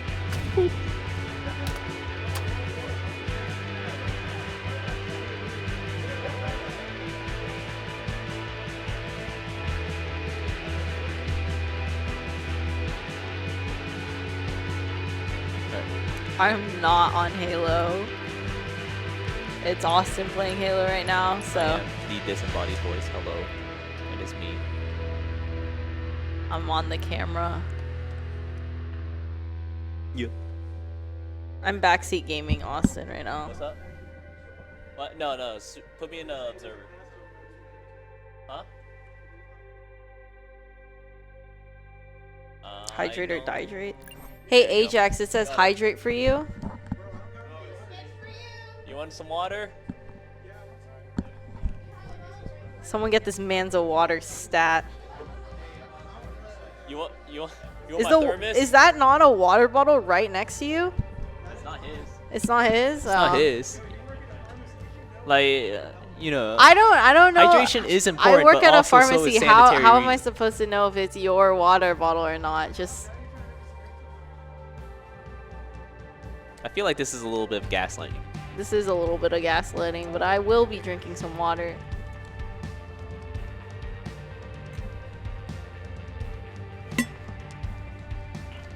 I just have a big chunk of ice in my water bottle. Nice. I mean, if you put it outside, you'll probably get a bigger chunk now. Yeah. I only drink ice water. I don't know. I can't Oh. drink, like, room temperature water is okay, but it's not preferred. And it is like hot water, just a no. Hot water is like a no. I'll drink warm teas. Yeah. I okay. like soups. Yeah, yeah. It's okay. just like, But I mean, I'm not drinking a soup out of a straw. that's true. I'm not drinking, but I don't know. Egg drop soup out of a straw kind of hits different. You've tried egg drop soup? Doesn't the straw just get clogged with egg? I mean, like, the egg chunks are small enough. I mean, are they? I mean, I don't know. Usually I get like pretty big, larger egg chunks. That was like my childhood at Golden Palace. Oh, yeah, yeah, I yeah. would get egg drop soup and like drink it out of a straw. Like it Oh. would be in a bowl, but I would be drinking it out of a straw. No, I'm just classic. Just spoon. anti straw No, soup yeah, straw. anti soup straw. Unless you, maybe if you're using like maybe like one of those boba straws where it's bigger. Mhm. But I feel like the regular To get the chunks up. It's Yeah, like yeah. it's like the pudding topping for boba, you know? Yeah, yeah. And while we're waiting, do you mind switching our category over from Overwatch 2? Oh yeah. Let me just. And Thunderbird Live, aka Zach Satz, our former marketing director, redeemed Make Ajax Eat 300. And someone says, note the GOAT is in the game. Indeed he is. The man note. The man note himself.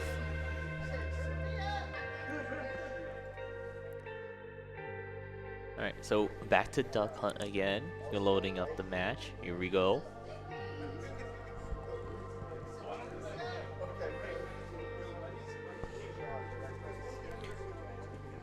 Elimination. Alright, trying to see if we can figure out where's the other guy. Where's the other guy? Where's the Duck Hunter? Yeah, the Duck Hunter. Yes, Versus that the guy. ducks? Yeah, yeah, yeah. You know, I enjoy a few ducks, but I feel like the Duck Hunter really gets a There's great way view too of- many ducks, you know? Yeah, yeah. Some of those, like, you have too many cooks, you have too many ducks. Maybe, So we have Divine Wind today as the Duck Hunter. Duck Hunt. Yes, let's see. Let's see who's get a the shot. who the first one he'll get is. Yeah, okay. We're really seeing that the Chamber player is doing a lot better so far. Oh, that was goodbye. a leg shot. Oh, goodbye. And there goes Joseph Val. Yep. Now Once now the he's on Duck reset. Hunter, and now he's the Duck. Yeah, I was going to say Ducky, but Ducky. I feel like that's unnecessary at that point. By Ducker Brandon. versus Ducky. Yes. Oh. Oh, ooh. Ooh. Oh. Hit him with tap strafe, yeah. Dodge around. They can Throw- shoot back? Yeah, they have like plasma pistols, shoot back at them. Ah, I see. I don't think you're supposed to, like, at least There try goes to count. Powerless. Yeah, goodbye. Ooh, duck, dive. So how much damage does the plasma pistols do? I have no, like, if you're talking for a number, no idea. But, Enough? I mean, I know if you fully charge it, it breaks full shields. So, is that. Oh, okay, nice. Giving him false confidence shots, you know, missing on purpose. That and dash then hitting into that one. nothing. Ooh, try to get in the cover. Oh. Ooh, Kish, we made it pretty far up. It That looks was like a he's falling nice right shot. now. Oh, body shot. Ooh. Another body shot from Divine Wind. He's looking. He's looking. Oh. He almost got one. Do you play with high sense with shooters? Oh, so I have one of those like cat paw mouse pads. Okay. So I have to play with high sense because I don't have a lot of movement room. Okay. All Yeah. of my movement is in the wrist. So, but I think all these guys have enough mouse space, or at least enough mouse pad space, so that they don't have to like only use their wrist, which is probably better for their impending wrist pains. Ooh, goodbye, Brandon. We tried. Oh. Wait, someone? Oh, okay, they're up there. Are you asking because his send seems pretty high, huh? Well, yeah, I was looking at a couple of his flicks, and I was like, that's pretty high. I don't, unless he's like actually just throwing his mouse across the. Ooh, goodbye, Krish. Okay, some people are making it to the end. Can he get? Oh, that's 2. Can he get 3? No, 3's making it down. And he's eliminated. The duck hunter is now the duck hunted. I feel like that one worked a little bit more too. More than ducker to ducky. All right, goodbye, Halo. I guess whenever it ends the round, it's not ready. It just crashes. Yeah, it's just not ready for it. It's simply too powerful. Just watching that happen. The game was so upset about how 3 people got through. It just decided to close itself. I don't know. It just decided that was it. That was it. It was the end. Sounds like they're still going though. Yeah, of course. I mean, I think it's 3 rounds. So, I think I'm gonna we'll be able switch over to. here. Oh, hello. Yeah, sorry. Welcome back. Switching it over here. You guys like my nice little QR code over here? Yeah, it's a very nice QR code, right? It's a nice little QR code that you guys can scan and possibly donate to Make-A-Wish Oklahoma and help us reach our goal of $1,000. We are almost halfway there. So if you guys go ahead and donate, you can help us towards our goal. Yeah, it's like that one song that Big Time Froggo Rush? talked about. Yeah, Big Time Rush. The Big or like Time that Rush one song? episode, really. It's like they're almost halfway there. They're almost halfway there. That whole episode was about being almost halfway there.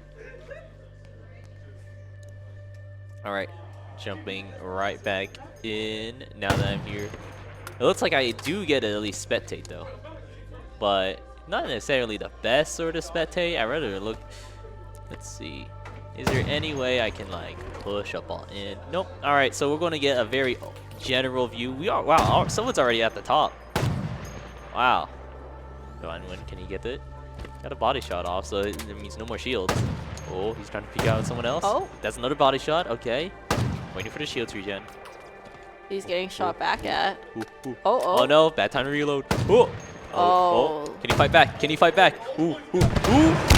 Oh, looks like goodbye. he could not. I wonder if I'll crash now. I don't know. It felt like a pretty quick round, but I guess we were out of it for most of it. Okay.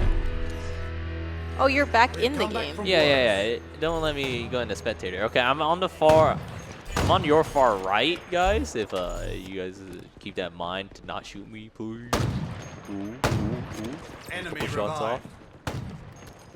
D-Bird looks like he revived Jagger. Yeah. Ow. Oh, someone's making it through, but Kish will go down.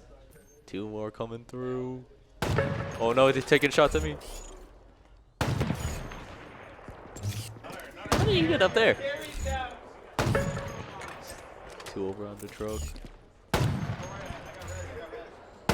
Sounds like they're rezzing D-Bird right now. Oh, Enemy no. revived. Oh, no. goodbye. Oh, goodbye. It was Kish. Body Kish shot. was getting rezzed. He's running. He's hiding behind the pillar.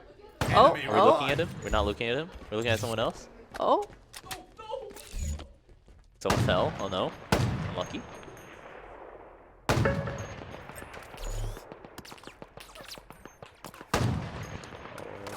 Looking. Who's far ahead? Ooh, got a body shot.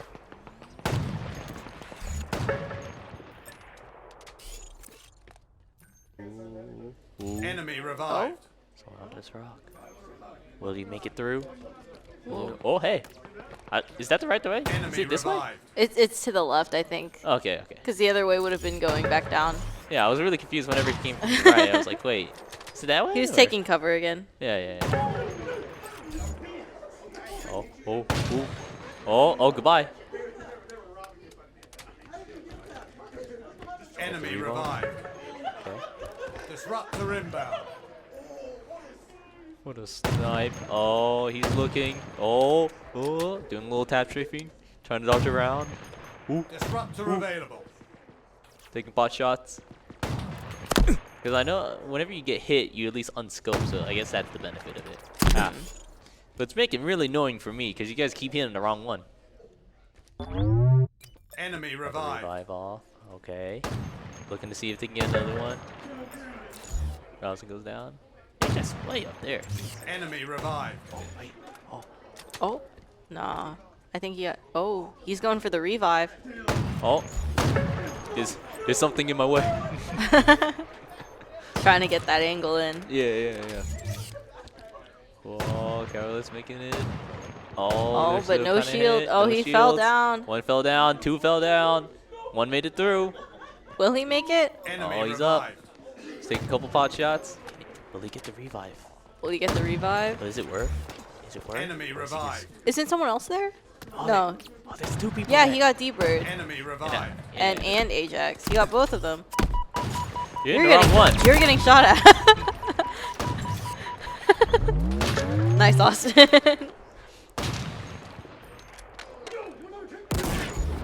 Oh, hey. Enemy revived. Oh, bye-bye, Austin. I keep telling you guys that's the wrong guy. He told you guys where he was. Yeah. All right. So that was fun, but we will switch it right back here. Anyways, guys, thank you for joining us for a little bit of Halo. Now we're going to take a quick little break so that our league teams can get set up, and we'll start league soon. Yeah. So thanks for joining us for that little impromptu, and we'll be right back. There's more to the game than what's on the screen. Each competitor pours their time, energy, and passion into the game. We push competition to the next level because we know it's more than just a game. Replay on. Shot from Bono. Shot. Top right. Bono. No. Bono. Oh, save. Bono. On the horizon of a new frontier, OU Esports is spearheading the collegiate scene.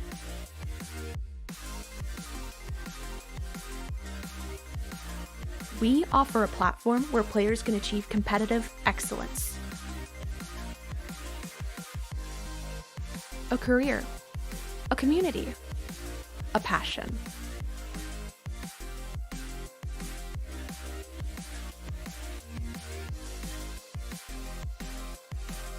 It starts here with OU Esports.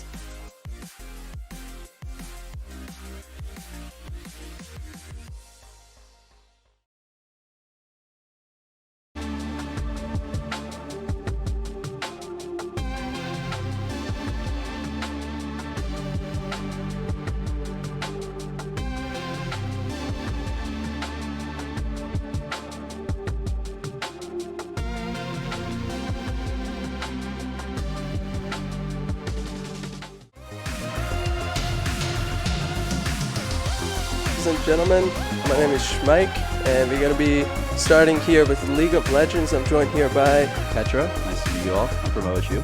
Right. I'm from OU today. I'll be representing not only OU, but the tremendous country of Canada. I'm joined here by my Tim Hortons cup. And let's go ahead and get started with the drafting as soon as, there we go. Okay, so we got OSU on blue side here. Yep, and we got OU on red side. First pick Seraphine. We have Vex, Asol bands for Toka mid lane target, and then Fiora band target for Buckwild top.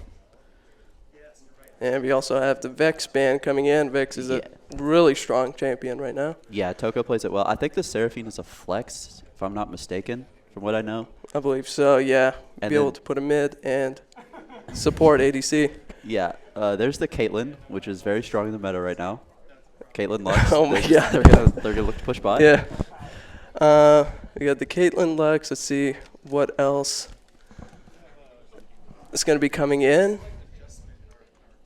I would expect probably jungle and something to pair with Seraphine. Yeah, maybe the support since the bot lane has already picked. Okay, I like that. Varus, yeah. Wonder who's going to go AP or AD. Probably AD, if I had to guess. Yeah, that's if. Yep. And then we got the Kindred. Okay.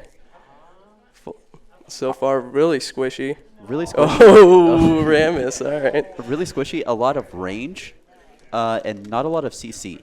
So their pick so far is Verisol. Yeah. And they kind of want to do different things. Varus wants to poke, and Kindred kind of wants to stabilize fights. And Seraphine kind of wants to do a little bit of both.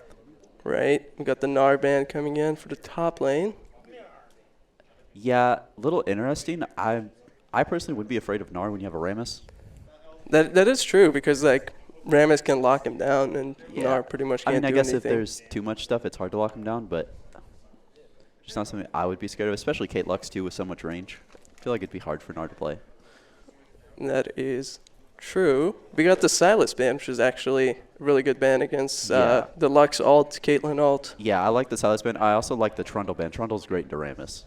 It stops his roll, his Q, and he steals his stats whenever Rammus E's someone. Yeah, so by taking away Trundle, they won't be able to have that front line engaged that they really need because so far they have Seraphine, Varus, Kindred. Yeah. Not too much front line. Yeah, I expect OU to pick top here on 4. They also have the GP ban. Yeah, I still expect a top pick. Not sure what he plays, but that is what I would expect him in. See what it goes. I think it's going to be Seraphine support. That's where I'm leaning right now. Yeah, that's probably what it is. Oh, yeah, Aatrox. Super strong pick currently. That kind of makes sense for the Gnar ban. Gnar is like a soft counter. Yeah, we'll be able to outrange him for sure. And the Fiora's gone. I know Buckwild plays Camille, so maybe they could look for that. That could be a good pick for them. It's still rough being Camille when you're the only engage. Yeah. And Kindred might have a tough side getting invaded. Camille doesn't really stop invades very well. Yeah. So, but the Wukong pick is actually really solid. I like that too. Yeah, it's a really good front line for OSU and the Ahri with her it's triple still dash. Only Wukong engage. Yeah, pretty much. The Wukong Seraphine combo can be extremely strong. Yeah. I just feel like OU has a good mix right now. They have good front line and good range. So they could go a lot of options here on R5. Honestly, something like Lissandra would be pretty good, I think. Lissandra can be an extremely strong pick, especially into Ahri. Yeah, into Ahri and solo Wukong ult. Vlad's equally as good, yeah. Vlad's really good with Kindred. So when Kindred ults, Vlad can ult on top of it. And it pops after everyone's low HP. Yeah, and especially he's be able to... Vlad's actually really good into Kindred because he'll be able to heal to full health in Kindred ult. Yep. Same with Aatrox, actually. He'd be able to pretty much go from 0 to full. And like we pointed out, the lack of CC on Gosu makes it hard to stop the Vladimir. Yep. It's kind of RE charm, and that's it. And Verisol, which is easily dodgeable. Yep. And if I was playing Varus, I would honestly go cleanse this game just because they have Lux, Rammus. Yeah. Caitlyn traps, you're going to need that cleanse to be able to get out of sticky situations. I would go cleanse it, maybe even Mikhail's on Seraphine. Yeah, Mikhail's could be good. If especially you bring both, especially for yourself, because Rammus does AP. Vladimir's obviously the main threat of damage, and Lux is also AP, so I think Mikhail's would be awful. Yeah, and I probably would not be surprised if Wukong went Force of Nature, second or third item, because it is extremely strong AP. I feel like Death Dance is stronger. It's a lot of burst damage, but after that, Force of Nature is where I would really be depends who gets fed here. Yeah. If Vladimir's really fed, I would not be surprised for a second item, or Force Maw, of Nature. Or Maw. Maw Mortalis, yep. They can be strong too, especially for Kindred, actually. Kindred might build that. I wonder if we're going to see a kind of Leandri's Seraphine or a Moonstone, because her team doesn't play well with Moonstone, but then every team is Poke. So I think kind of needs both. Yeah, she probably has to go Leandre's actually to be able to chunk down Rammus, and Varus and Kindred probably have to go Kraken Slayer. Yeah, I think solo AP Ahri is also kind of weird. It is, yeah. If for damage wise, it's kind of hard to kill Rammus, I feel like. It is, yeah. Especially if he gets a few kills early game, gets a little bit strong, he's pretty much unstoppable. Not even like even if he just kind of farms well. Yeah. Doesn't get invaded. That's the key. I think where I'm looking this game is Kindred invades with Ahri pressure. I think Ahri will have prio. Yeah, Ahri will probably have the prior early game against Vladimir. I think their bot lane will get shoved in, the Gosu bot lane. I think Caitlyn Lux will shove in. And so I'm kind of looking to see where Kindred makes their plays and if she ever even attempts to grab Mark's bot side. Yeah, and especially with this comp, Dragon fights are going to be really interesting because you have Caitlyn Lux, which is an extremely strong combo, and you have Seraphine and Varus, which Seraphine is extremely strong. Varus is extremely strong. We just have to see. It really comes down to a skill check here. Yeah, no, I kind of agree. I think OU has an easier time this game. Yeah, they a little bit better team comp for them, but we'll see how it turns out. But I'm not saying it's impossible. I would give it like 60-40 odds based on draft. That's about where I'm hanging. 60-40 for OU or yeah, OSU? Yeah, OU. Yeah. That's about where I give it. If they were even skill. Yeah. It does. If Kindred gets fed early game, yeah, I'm gonna swing those odds for you, but we'll see what happens. That's why I said I'm looking mid lane. I think mid lane's the key, right here. Vladimir for sure, yes. Especially if he gets a few good roams in. I know Vladimir doesn't really roam, but I feel like against Ahri, he will have to roam, shove in waves, roam out, grab a kill bot or top, come back. I think Kindred should maybe try to split map. Yeah. What do you think? Well, Kindred would probably have a really hard time farming bot side. Yeah, that's what I'm saying. Yeah, so she should probably try to look towards playing around top side, grabbing Herald instead of First Dragon, grabbing as many marks as she can from top side. Yeah. I think that's where I would lean if I was Kindred. I think top is not an easy gank, but it is a gank. Yeah. Against Aatrox, yeah, realistically speaking, he only has one dash. Either he has to flash or he somehow 1v2s, and that's about it. But if Wukong has R, he can just press R, double knock up, basically free kill for Kindred. Yeah. And I know they have CC bot, but I'm telling you, I think Caitlyn Lux will just push and roam. Push and grab drag, push and base. I don't really see an angle for me. Yeah. I mean, that's pretty much all they do, just push, set up prio for dragons, for Caitlyn and Lux. They have really great synergy with the traps and the Lux binds. The Lux ultimate is going to be able to potentially steal a dragon. We'll see. I don't know. Interesting game 1 draft. Not where I would expect. I expect more meta picks for sure. Yeah. I know OSU plays a lot of, not one tricks, but their specialties. They have things that they're really good at. So seeing a Seraphine flex early is nice. And I haven't seen the Varus yet. Yeah. Have you seen the Varus has been really popular? I've seen it in Worlds, but I haven't seen our team play it. Is where I was leaning. Yeah. Yeah, I was actually talking to Joshua from our team, and he promised me a pentakill. Okay. Yeah, so I don't know if this is the game. It's kind of hard. Caitlin's not a pentakill champ. He promised me. I didn't say it. He did. So we'll see. We'll see how he does. We will be looking at Monster Summoner. That's his IGN. You see if he can pull up the pentakill or not. What does he play? I believe he's either ADC or support. I kind of just assumed ADC. Yeah. Because that's where pentakills are made. I think he might be support. Okay, well if it's support, I'm not seeing it. Yeah. For either side. We'll see. And with the Rammus was such a strong pick. Yeah. I liked when it came in. Now the one thing I will say about the Rammus is there are 4 range champs. Yeah. Rammus likes melee champs. But you do have to realize they buff Rammus. His W no longer slows him, so he just walks It's still ranged, speed. you know. Yeah. It's not like 4 bruisers, 4 melee bruisers. Yeah. But I think the 3 AD plus lack of solid AP damage, you know, there's not like an Azir. Yeah. Or Victor or something that could actually melt him down. True. I think it's strong. Yeah, I feel like now that you can stack Leandres, it might not even be a horrible pick for Ahri and Seraphine to both go Leandres, but I would still probably say if Seraphine's going to go Leandres while Ahri's going to buy Everfrost maybe? Everfrost or Ludens, maybe even Shattered, depending on how much burst as Vladimir is doing, but I haven't seen that item really. If he gets behind, I would go Crown. Personally, I play mid lane, I would go Crown if I got behind as Ahri. If not, I'm looking at Everfrost this game. It's really strong against Rammus. Really, really strong against Rammus. Yeah, you'll be able to stop his roll. And there's no CC, right? So, like, that's something you're going to need. I feel that's what I just realized. The OSU team is lacking. I wouldn't say really lacking, but they are missing a lot of hard CC. The only CC they have is Seraphine and Wukong, and the Ahri charm. I would say it's not targeted CC. Skill shot based. Yeah. So with the Aatrox though, he's extremely strong. He's super meta right now. He is going to be dominating top lane for the most part, or at least that's what we've seen in recent plays, in the recent metas.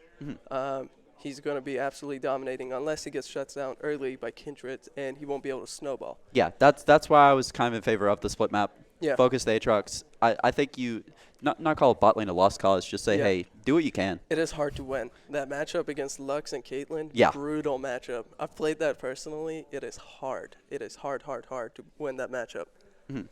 I will say, while we have like quick little lull, that we are still accepting donations. So # donate in the chat. You guys can see where to go. Yep. Exclamation mark donate. Exclamation mark. I'm my pretty bad, sure. my bad. Yeah. No, you're fine. So we were looking here. The game started. We got the. I would say everything's kind of normal. Interesting setup from the Seraphine. Guardian heal. Oh yeah, I see that. That is interesting. But I did predict that Varus has to go. Has to go cleanse here, or he's gonna get locked down by all the CC. Everything else I see seems pretty normal. Varus opting for the longsword 3-pot. That's a little bit different. Yeah, I would definitely expect him to go Doran's Blade, so he gets a little bit of, gets that basic healing. Or even D-Shield in this game. What do you think about Doran's Shield? For Varus, against Lux, that wouldn't be a bad pick. But, I mean, it still makes it a little bit harder to farm and do a little bit of early poke. So yeah. But if you look at the jungles here, we can clearly see that while we're having a little bit of difficulties, we'll go ahead and break down the jungle and top. We got Kindred. Red Smite is going to be great. It's going to be basically an exhaust. Great for 1v1ing Aatrox. Great for 2v1 or 1v1ing the Vladimir. And on the other side, we got Rammus with Blue Smite. We got Rammus with Blue Smite, and he's going to be basically using that to chase down Ahri. Especially the range Wukong. members. Yeah, especially Wukong. He's going to go invisible and try to run away from him. And then I'm looking top lane, and I see a D-Shield from Aatrox. Yeah, he's going to be expecting those early game pokes with Wukong E. So he's going to try to kind of probably just heal up and farm a little bit and be back. We got both junglers starting bot side. Yeah, not splitting. Well, not the split that we expected. Yes, because I expected Kindred to at least start top and then go enemy red. Yeah, same. I will say the one weird item I see so far is the Vladimir D-Ring. I feel like a lot of Vladimirs don't start that. Yeah, they go Dark Seal, right? They go Dark Seal or Cull. Really? In farm lanes, you can go Cull. I haven't seen that. But yeah. Doran's Ring is kind of the very safe option. You just want to sit there and sustain, but you're not really playing to kill people. Kindred Smite the red buff. Interesting. Yeah, that is interesting. And both junglers pathing top here. So both teams expect that the top lane matchup will be volatile, and maybe the bot lane matchup is kind of just going to favor OU. The top lane, yes. So, I mean, even if you look at it right now, Aatrox is going to, look, he's taking that early poke, but he has D-Shield, so he should be fine. But as soon as he starts getting level 3, he should be able to start dominating that lane. He'll be able to fight back. Yep. And the Lux Caitlyn doing their thing, basically perma poke. You can't really walk up against them and farm, so you just have to sit there and soak up as much XP as you can. Like we thought, bot lane's going to be tough. It's not easy, but I think if OSU walks out 10 farm down at 15 minutes, I would call that a success. Yeah, maybe even if Kindred might be able to get a quick gank and get a kill, that will probably save them a lot of headaches. Yeah, we'll have to see. Yeah. But both jugglers pathing the same. I will say Kindred skipped Krugs, so she's not doing a full clear. She's doing a 5 camp. Yep. They should be top at the same time if Rammus also opts to skip Krugs. And I think where the mark spawns will be kind of important. If it spawns top, there's going to be a fight. And I think if it spawns bot, Kindred has to make a decision to either help her top laner or go for the mark. Yep, and we're going to see here on the Scuttle Crab. It is bot side. Yeah, so Scuttle Crab, OSU has they have the prio. Rammus is going to look towards mid lane maybe. He's going to go try to grab the bot one before the Kindred can.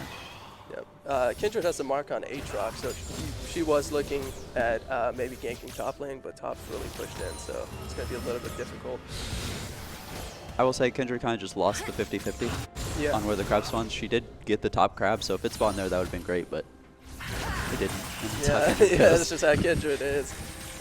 Another gank mid, forcing the flash. Yeah, force flash. That should be an easy gank in about a couple minutes when he taps back in. I think they will just have hit level 6 when Flash is back up. Yeah. Maybe a Yeah, little in bit 5 past it, minutes. but Yeah, roughly. But Rammus will just have hit 6 or somewhere around there. So. And when Ari hits 6, she basically has 3 flashes in Yeah. her kit. So, and now we can see that Aatrox is pushed in. He's got some levels. He's a little bit stronger now. I will say Wukong did a cheater recall. He did. I didn't notice that. He got a refillable and a longsword, so he's trying to play to back on a more powerful timer. We got bot lane. Josh may be able to get a kill here on Caitlyn. Okay, Lux picked it up. Great E by Lux. This is gonna set the bot lane back a lot. This is especially hard lane for them already for OSU. Yeah, especially and that kill just snowballed Caitlyn a lot. Well, Lux got it, but even then, it still helps Caitlyn a lot because they're going to be able to push in this wave back, and then Dragon's coming up in 10 seconds. Yeah. So they should be able to get prior for that. Oh. Maybe another one? No. Forcing the cleanse. They're super low. I would probably just use all abilities on that wave back, grab all the items. And I will say, OSU has to take a bad base here. OSU's going to have to take a bad base here. So they're going to have to back with not much gold, as you can see. Varus can't buy his item. Yeah. I think Caitlyn's going to have Noon Quiver. And then they're going to prep for the dragon. And I think it's going to go OU's way. It probably, just because also the map is in favor of OU for dragons. And yeah, you were right. Let's see what's going on here. She gets the charm. He has to flash. Nice. It's a 3v1 top lane. Wow, this should be actually a free dragon for OU. It should be hovering top side. It should be a free dragon. I will say OSU can crush the wave here, probably base, and maybe set up Herald in 2 minutes. They'll probably have the prio for that. Yeah. Is what this play will do. And Herald is is worth, in my opinion, a little bit more than First Dragon is, just because of the plating gold. You were right, Varus is exactly 10 CS behind. That's how it's just going to be. That should be good for him. He'll probably grab another kill here. The Rammus gang. He lands his E, lands his Q. Life's good. I mean, this is a catastrophe for the OSU bot lane. Lux got that blue buff. That's going to be brutal for OSU. Yeah. That's going to be... I would hate my life if I was the enemy bot lane right now. I mean, it's already a tough lane, and your jungler ganked and died, and the enemy jungler ganked and got a kill. So now it's really tough. That is a huge win. We got Aatrox roaming down. I think he's securing the crab. He could be. Or no, crab's not up. No, it's not up. That's why I was wondering what he's doing. But maybe looking for Kindred? I think he was. Yeah, and we got Vlad super pushed in. He's pushing the wave in. Yeah, free dragon. Yeah, free dragon. But yeah, I think OSU's best bet is grabbing that Scuttle Crab so you can get the 3 platings. Probably shared with Ari for the top laner. Because bot lanes, you can't really do much there. Bot lane's already way too ahead. It's going to be hard to catch up. So yeah, I mean, even item disadvantage. Caitlyn's up 15 farm, up an item. Seraphine bought a tier first back, so she has not real much fighting power. And Lux bought a Darksteel first back. He actually got a stack off of it. Yeah, that's whenever you're ahead, buying that Darksteel is going to be huge for you. Just because even if you're shielding someone in the fight, you're not doing any damage. You're going to get 1 stack. So. Yeah. And I think Rammus is going to look for Thornmail first item. He should. Sunfire. Yeah. And which is really good against Kindred. And Sunfire doesn't have a lot of value because it's 4 range. Yep. And looks like we got. Oh. Yeah, we got to get that flash in. We have Kindred looking for a kill. No flash. She's dead. Yep. Oh yeah. Will Lux be able to get a cleanup? Maybe. He should be able to. Yeah. Oh, never mind. Forgot that ult. Still, that's a big win for OSU. I mean, it sucks Varus won't get to catch this wave. Oh, it looks like they're going to clean it up. Oh, for sure. That's an easy cleanup. Yep. 1 back for OU. Yep. Rammus picks up the kill. We got Ari's actually pushing in Vladimir now, which I didn't expect. I expected Vladimir to just perma-shove and just farm as much as he can since he saw the jungler in the bot lane. We got a fight in the top lane. It's not looking good for Aatrox.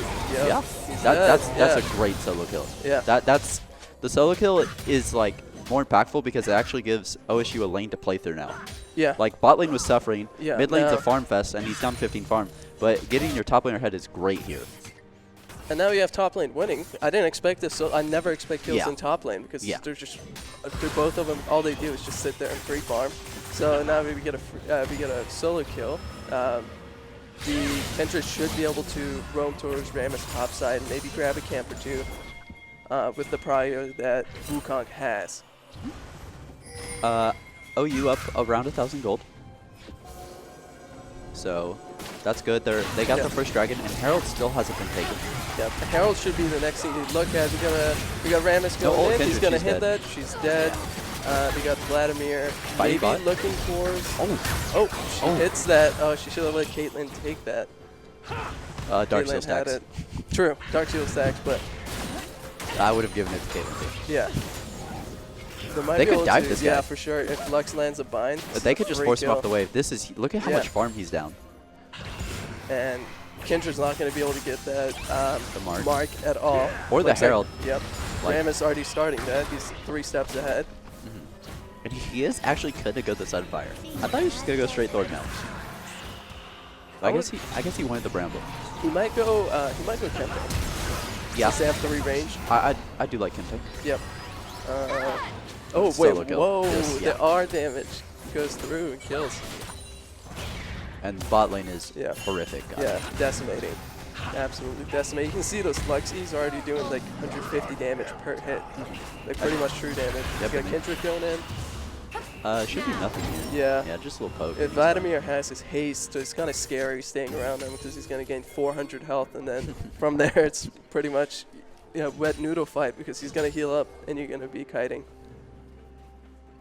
We got the Wukong denying some minions. And I will say because Kindred just lead. remarked Aatrox. So, like I thought, they're going to play through the top side. Kindred is pretty far behind, 1 and 3. Even farm. Not where you want to be on Kindred. Yeah. I think if you are Kindred here, you kind of just play for top lane and hope Wukong will take you to the promised land. And hope that Rammus doesn't clear a camp or two in the top side so you can grab some marks. Yeah. But diving top lane should be free as long as you have Caitlyn ult. And you can see he's sneaking into the bush, trying to get a play going. Yeah, We Ari's got walking Ari's top here. top. Yeah, there should be a free dive for them unless... He has flash up, I will say that. Yeah. Actually, the Vladimir might be able to get up there in time. Hey, it looks like they didn't go for it. They kind of backed off. Yeah, maybe to stop Vladimir. I don't think they have a ward, but they probably noticed that the mid lane was empty. We got the Herald coming in bot lane. He's going to give the plating shared between bot lane, grab bot lane so they can open up lane. And the bot lane should be able to play mid now. Yeah, I would rotate, and that's one of the reasons Kate Lux is so strong is that you always have to push in mid lane. And it allows you to play for these, well, they're going to get the second Drake, but it allows you to play for the third Drake and the second Herald, and just really set yourself up. That's actually one of the reasons Varus came back, because he can do the same thing. Yeah, I don't know if this is coming through the mics, but the OU team, they're extremely energetic right now. They're hyped, they're happy, they're taking Dragon. Life is great for them. Yeah. They're up 4,000, and Caitlyn is very strong. Varus going shield bow this game. I mean, I would too. Against Lux, because like Lux is gonna blow you up if you don't go shield bow. But still, you want Kraken to be able to even damage that. That's right. Yeah. And Seraphine is gonna go the Leandries. Yep, as I expected. Ari is going Ludens. Yep. That's a weird pick. I gotta say, it's a little bit weird. I would go Frostfire for sure. Everfrost. Everfrost. Yeah, Frostfire was the old one. Yeah. Wukong late to his mythic because he bought early Executioners. But he is up 40 farm, a solo kill, 2 plates. Yeah. I'm looking at Wukong this game as the difference maker for OSU. Otherwise, it's going to be rough. I mean, mid lane's down 40 farm in isolation and a solo kill. I mean, he has flash burned, but he has flash burned early, but that's really not 40 farm and solo kill worthy. And if you look, they're trying to set up the Vladimir. If we go back, there should be, they might be able to get a kill on Vlad, but oh, this is big. Top lane. Oh, he might get that shutdown. Oh, that's a whiff dart, but Is he I think dead? Josh should be able to clean it up. He's dead, yeah. Kalen And had then ult. mid lane. Did he get a kill mid lane too? They did. They killed Kindred mid lane. Yep, the 2v3. And Kindred lost another mark. Yep. It was on Raptors. And if you notice, Vladimir has Dark Seal now. So Yeah, now he's just snowballing. Yeah, so. I think OU has realized they're in the lead. Yeah. And they're just going to try to snowball. Rammus is strong. When Rammus gets ahead, very oppressive. Yeah, and when it's Kindred brutal. gets behind, it's very brutal. Yeah, and he did go Chem Tank to catch up with those ranged targets. Varus going lethality, because they don't really have a tank on the enemy team. They have a Bruiser, that's about it. Aatrox, yeah. Yeah, Aatrox. And you can see that Wukong is actually brushing anti-heal just to be able to match that Aatrox. Yeah, he bought it first back. Did he? Was the heal kit item. Yeah. Let's see if Lux can land a bind, maybe. Other than that, I mean, the only weird mythic I see is the shield bow from Varus. Yeah. Which Yeah. I get why he's going it. I mean, he is super behind, so it makes He sense. is very behind, but it will massively. Will they be able to do something? We got the Kindred ult saving the Caitlyn for a minute. Caitlyn flashes. Oh, wait. he died. That auto went through. That was Good awkward. kill They kind from of OSU, turned around yeah. from each other. They thought he was dead. Yeah. But they should be able to grab the kill mid lane. Maybe give it to Aatrox so they can get ahead a little bit. Yep. Aatrox picks it up. Oh, is that a kill? Yeah. Yep, that is a kill. Yeah. Kindred's She's not having stacking a her. good game. She's stacking her Dark Seal again. She's gonna be super strong. Yeah. This is another one. All right, I'm calling it. That's just another kill. Kindred's Easy. not having a great game. Yeah. It's too easy for OU. They make it look easy. Yeah. We got Seraphine just trying to sustain. Lux just walking up like there's no tomorrow. He doesn't care. And this is not the best time to be dying because you're going to give OU their second 9 power spikes before the next dragon in 2 minutes. Yeah, and honestly, I don't think, unless Kindred is able to steal a dragon, I don't think they'll be able to even like secure a dragon at all this game. Just because of how you think it's just 4 dragons to none? I think so. Wow. I think so, just because OU's so ahead, like you can't really fight this. Mm-hmm. I guess my question to you is going to be, when do you think they should fight? I think they actually shouldn't fight. I think they should just try to maybe go for a pick. If they can't get a pick, tremendous. If not, just stay there, farm. That's your best bet. Okay. You think just farm it out? I mean, 4 range will mean you scale. I'm kind of scared of the Vladimir scaling.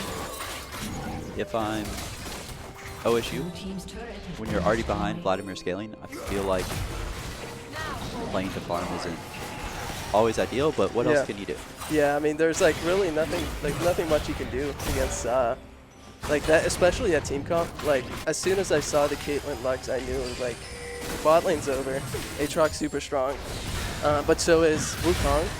We got action going on in the mid lane. We got Caitlyn on. I think that Vlad heal's gonna go through in time. We got Rammus going in, taunt. That's an easy kill. It's just too easy. They make it look so easy. Look at this. And so now they're going to grab Herald, and then they're going to drop it mid, and then they're going to go Dragon, and they're going to be up 8,000, 9,000 gold. Yeah, see now my 4 dragon hypothesis doesn't sound crazy, does it? I never said it sounded crazy. It's just... Yeah. How many do you give before you try? True. How many OU students does it take to secure 4 dragons? 5. Maybe only 3, honestly. Yeah. Rammus, Caitlyn, Lux. Yeah, and I'm still waiting for Josh's pentakill. I don't think it's coming. I'm waiting. He promised me. He can't break his promise. I don't think it's coming this game. I think No, the problem will be that Vladimir or support will kill them before him. I believe in Caitlyn. Yeah, this dragon's free. The only way that they'll be able to pick it up is if Kindred hits a crazy steal. She might actually be able to jump over ult, so he stops his... I think he dies if he tries. Yeah, but he might be able to stop the... could be a pick here. Oh. Lux no flash. No.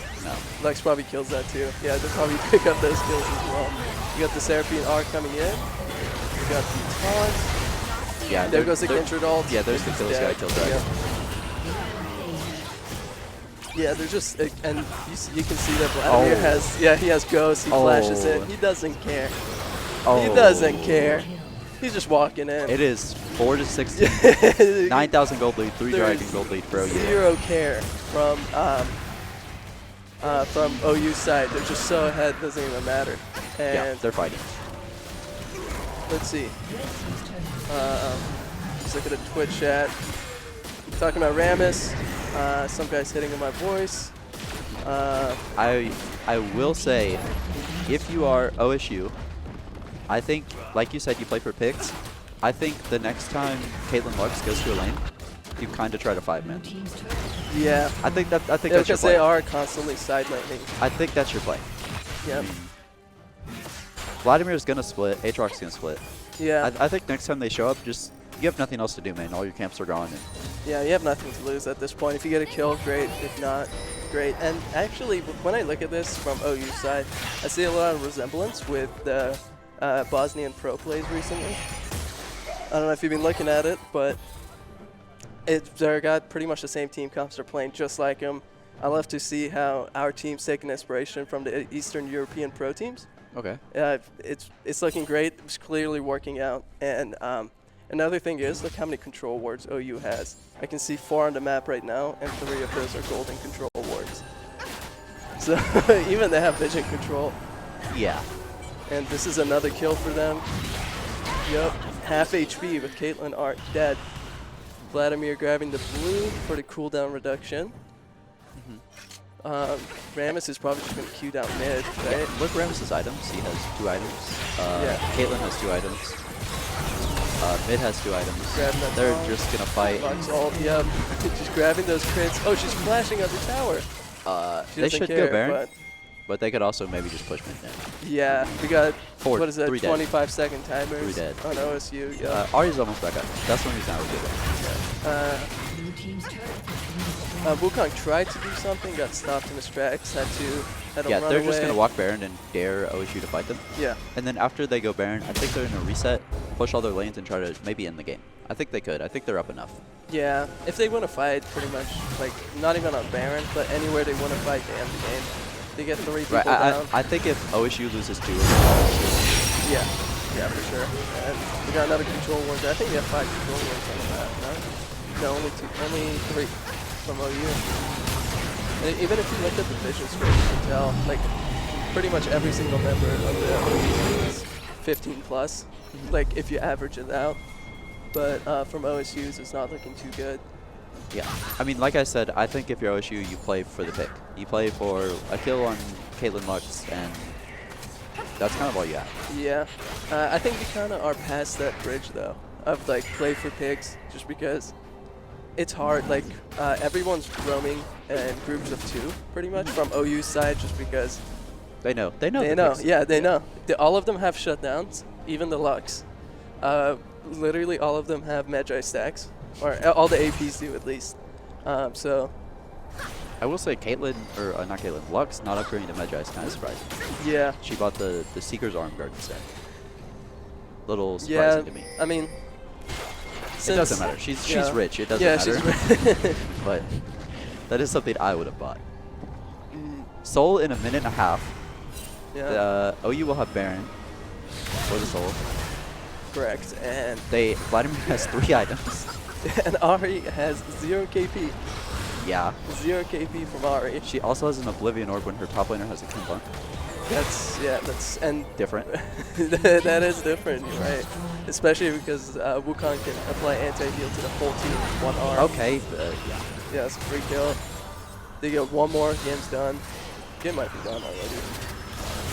I think it's okay. He's full sending it. Yeah, I think that's game. Ramus. Ramus ulting in. You got Ramus flashing in. They don't care. They make it look too easy. That's gonna look at it. That's the game. Triple kill for Yeah, Vlad. that's it. I'm kind of disappointed in Josh though. He didn't give me a pentakill like he promised. He would. I will say this game. I put a lot of trust in him.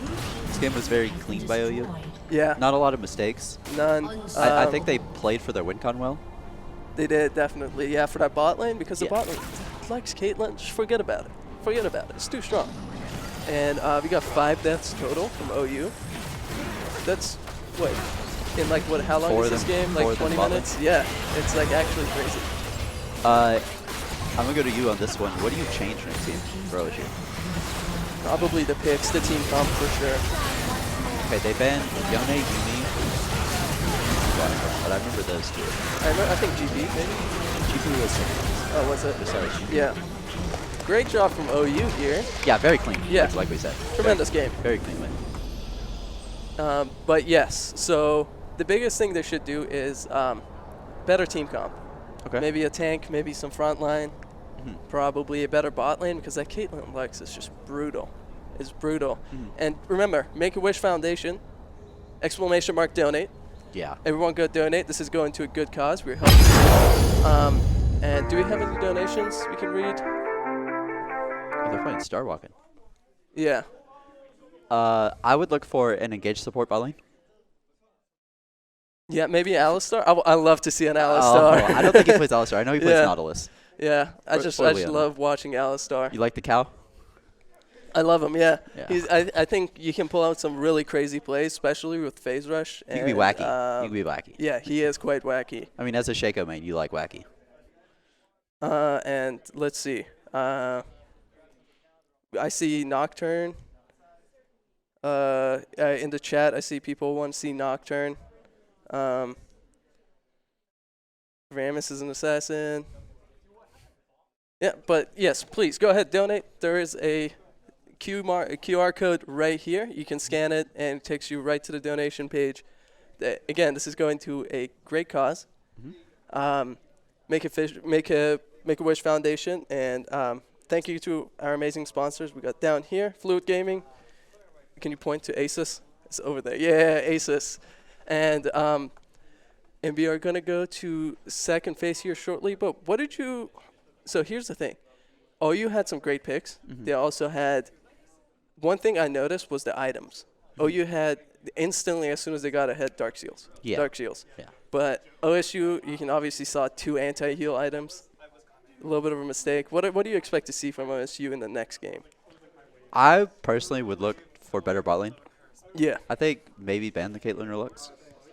After first game, especially they're going to blue side, I would ban Caitlyn. And I know Josh, I think he plays good Jhin. I was talking to him, yeah. I would rather play against a Jhin than a Caitlyn. That is true, yeah. Unless, yeah, I mean, I like to see a Neela. Do you know if anyone plays Neela? No. She's been really strong recently. I do agree Neela's been strong. It's just not something I've seen. I think Neela is one of those champs that after she came out, people kind of wrote her off when it was too early. I think they didn't try her enough. Yeah. That's kind of how I feel. I want to see Gragas. No one's playing Gragas in here, dude. This sucked. Where's the Gragas? I want to see some crazy barrels. I want to see crazy casket rolls. I want to see some crazy belly flops. I just want to see a close game. That is right, yeah. That's Maybe what I'm hoping for. Let's hope, let's get it set up for a 40-minute, like, I want my heart beating. Did you watch C9 last year, make it out of groups? I didn't, Versus no. Rogue? That's the game I want. This is a 55-minute game. Yeah. Like 30 kills each side. Yeah, That's what I'm looking for. I want a silver game. I want 10 kills at 2 minutes. That's what I want. I think we saw a silver game from OSU. Yeah. Yeah. So maybe from OSU, yeah. OU had their A game on this game, though. Yeah, I will say So that. we'll see if we keep up the same tempo, hopefully. I'm hoping they do. Obviously, Team OU. Let's hope they keep up the same tempo. They go with some great picks. Let's say in the bot lane, we could go... I expect Caitlyn to be banned.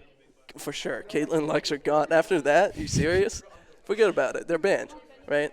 Like I said, I want to see some hard engaged supports. Maybe some roam, maybe a Pyke. That could be fun. I doubt this will happen, but maybe a TF mid for those crazy roams. I just love seeing TFs make crazy roam plays, crazy lane, maneuvers and all that. And I don't know. What else do you expect to see from them? Let's see. See what the chat thinks. Hopefully not Kindred. The Kindred didn't look great. Yeah, Kindred. Because I just didn't like the pick so early, because as soon as he picked Kindred, he got counter picked by Ramus. So maybe if it's the last pick Kindred against a squishy team. I mean, I just don't like the Kindred because Graves was open. You're right. Graves does his job, but is much more blindable. Yeah, and Graves can go either Bruiser or full assassin. Yeah. You're right. Graves was a better pick. I'm trying to think who else has been extremely meta in the jungle. We got Udyr. He's been really strong in the jungle recently. Hecarim, yeah. Hecarim's been strong. Maybe even like Karthus, because pretty much game goes past 30 minutes. Karthus is dominating. He does not care, right? We got in the chat, Kindred is unquestionably the strongest champ in the game. Last pick is needed, though. Yes, you're right. Yeah. And speaking of that, we are going to be right back. We're going to take a quick break, have some water, have some drinks, refresh up, some chug. Yeah, so we will be right back. Stay tuned and donate right here. QR code. Go donate. Okay, cool.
We're going to go with the second game. We're hoping to see a little bit better comps from OSU. And I was promised a special surprise by OU. Hopefully it happens. We'll see. I'm not going to say what it is yet. What do you think?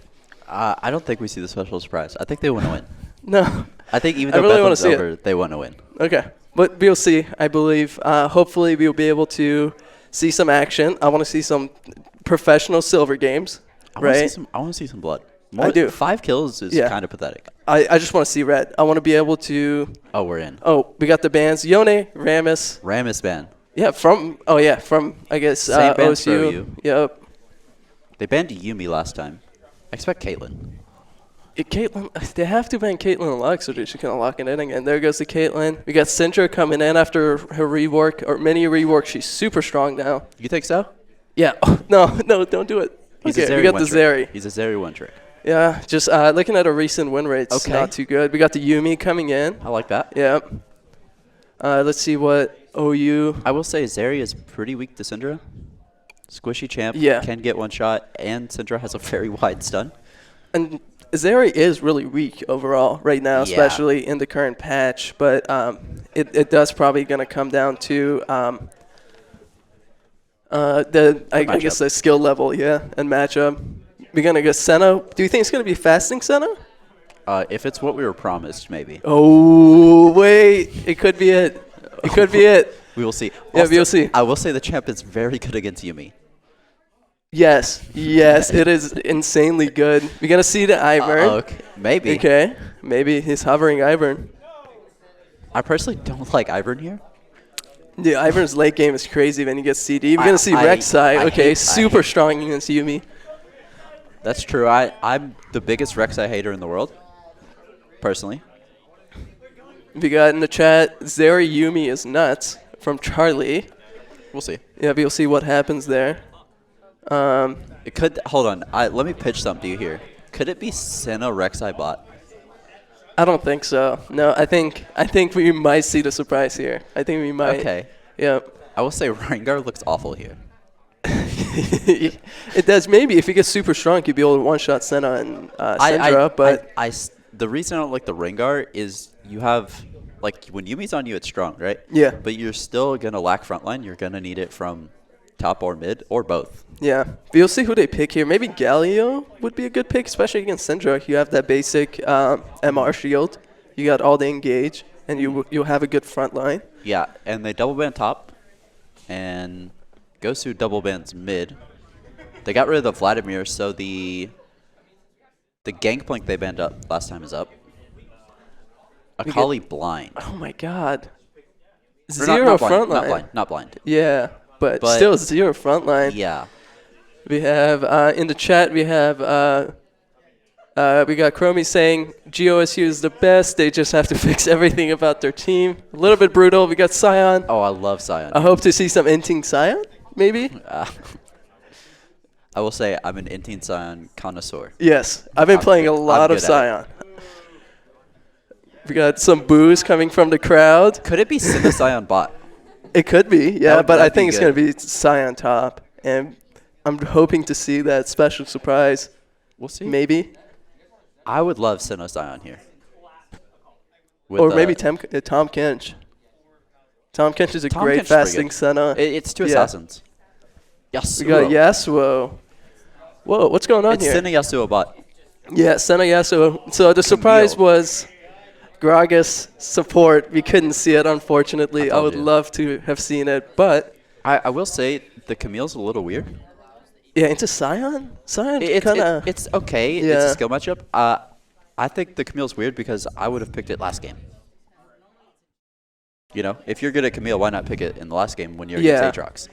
Yeah, and you would have some, I guess you would have some lockdown on the Caitlyn. You'd be able to ER and take out the Caitlyn or Lux to shut down the but that was Dark Steel stacks. Yeah. But I wonder if Senna's actually going to go a support item or not. I think she is, so. Again, a lack of CC from Gosu. Yeah, the only CC they really have is Yumi R and Camille E and Camille R. That's it, right? And from OU, we can see Syndra stun, Senna root, Rek'Sai knock up, Sion knock up, Sion ult, Yasuo tornado, Yasuo R. Yeah. I think OSU is going to have a hard time moving and playing the game overall. Right, and they have 2 assassins against hard CC. Yeah. Yeah, and I just like with Sion, especially against their team, they're pretty much full AD, except Akali, right? Zeri's a mixed damage. Yeah, you're right. So yeah, I haven't played too much of her. The problem with Zeri against Sion is that she's chip damage, and so resistance is neuter Zeri. Yeah, so I'm going to see how Zeri does. Zeri's extremely weak early game right now. So she's going to – I wouldn't be surprised for Cole start, you know, just to farm up, try to get an early lead going. Or I guess not an early lead, a mid-game lead. Mm-hmm. I did draft prediction last time as 60-40. What are you putting this one as? I think this one is 70-30. You think it's worse? Yeah, for sure. Especially if Rek'Sai does really well. Here, Rek'Sai is extremely strong right now. The combos he has, he's crazy. It's she. Yeah, and Sion's really strong too. I agree. I think Tank Sion owns this game. Yeah, and what I do really hope to see is the Sion execute steal 3 camps. Have you seen that? Yeah. Yeah. I don't think he will, but I hope to see it. It's fun it's fun to see, definitely. Yeah. I also hope to see that. People are spamming shoes in the chat to help OSU. We got. While we have a little break, exclamation point donate in the chat. Yes. Gear donate on. Make a wish. Give us your money. Don't give it to us. Give it to Make a Wish. Help others out. It's a great cause we're doing here, and we would love nothing more than your help. And because how far are we to our goal right now? Mm-hmm. I think we were over halfway. I'm not entirely sure. Yeah, but what we do know is that we will always take money. We love taking money. Well, OU took Gosu's lunch money last game. More than lunch money. Yeah, we got dinner money lunch too. And dinner, yeah. We got. Let's see. Coach's handshake going on. Always good to see. Sportsmanship after a game, 26-5. We got Charlie asking for a prediction. Like I said, 70-30, probably OU, just based off of team comp. If you take out all skill and let the bots play this match, probably OU with the comp would win. But we'll see. OSU might pull out some crazy technology. I will say, he's a Zeri one trick. Okay. Very comfortable on the champion. Yep. Very comfortable. Not sure about the jungle, but I've never seen Toka play Akali. Okay. That's interesting. To me, he's a mage player. Aesol, Vex, Ahri, Victor. Yeah. Those kind of champs. I've not wanted to chalk him up to Akali. Yeah, Akali's just a weird pick too, because like against Syndra, you know. It's not awful against new Syndra. Yeah. Because you can start E, and it's not awful. Yeah, and not like dodge damage. Yeah. That makes sense. I'm just happy to see Aphelios not get played. Really? Yeah, hit that champion. Okay. Yeah, and it seems like every pro play he gets picked. I, on the contrary, am happy to see Senna get played. I think she deserves more time. Especially Senna Yasuo. Yeah. Or Senna. Like, what I like about the OU comp is that Senna could go, in my mind, with Rek'Sai, Sion, or Yasuo. She can go with all 3, I think. And she's going to be able to pass 40 stacks, just outrange pretty much everyone on the team. And they're against Zerayumi, which is like the weakest bot lane in the game. Yeah. So just auto queue. Free stacks. Let me introduce you to some tech here that I'm on is AP Senna. Wait, really? Is that Aerie, a thing? You go Miramana. Okay. Nashers, Leandries. Does it do a lot of damage? What's going on? What does damage on that? Well, it's not that it does damage. It's her Q scales off AP, her healing. Yeah, and then you get attack speed from the Nashers, and you get it back up more often. Oh, that's actually crazy. I didn't know that. And you can go Aerie and heal your teammates. Also, the ult is like a 1.4 AP ratio.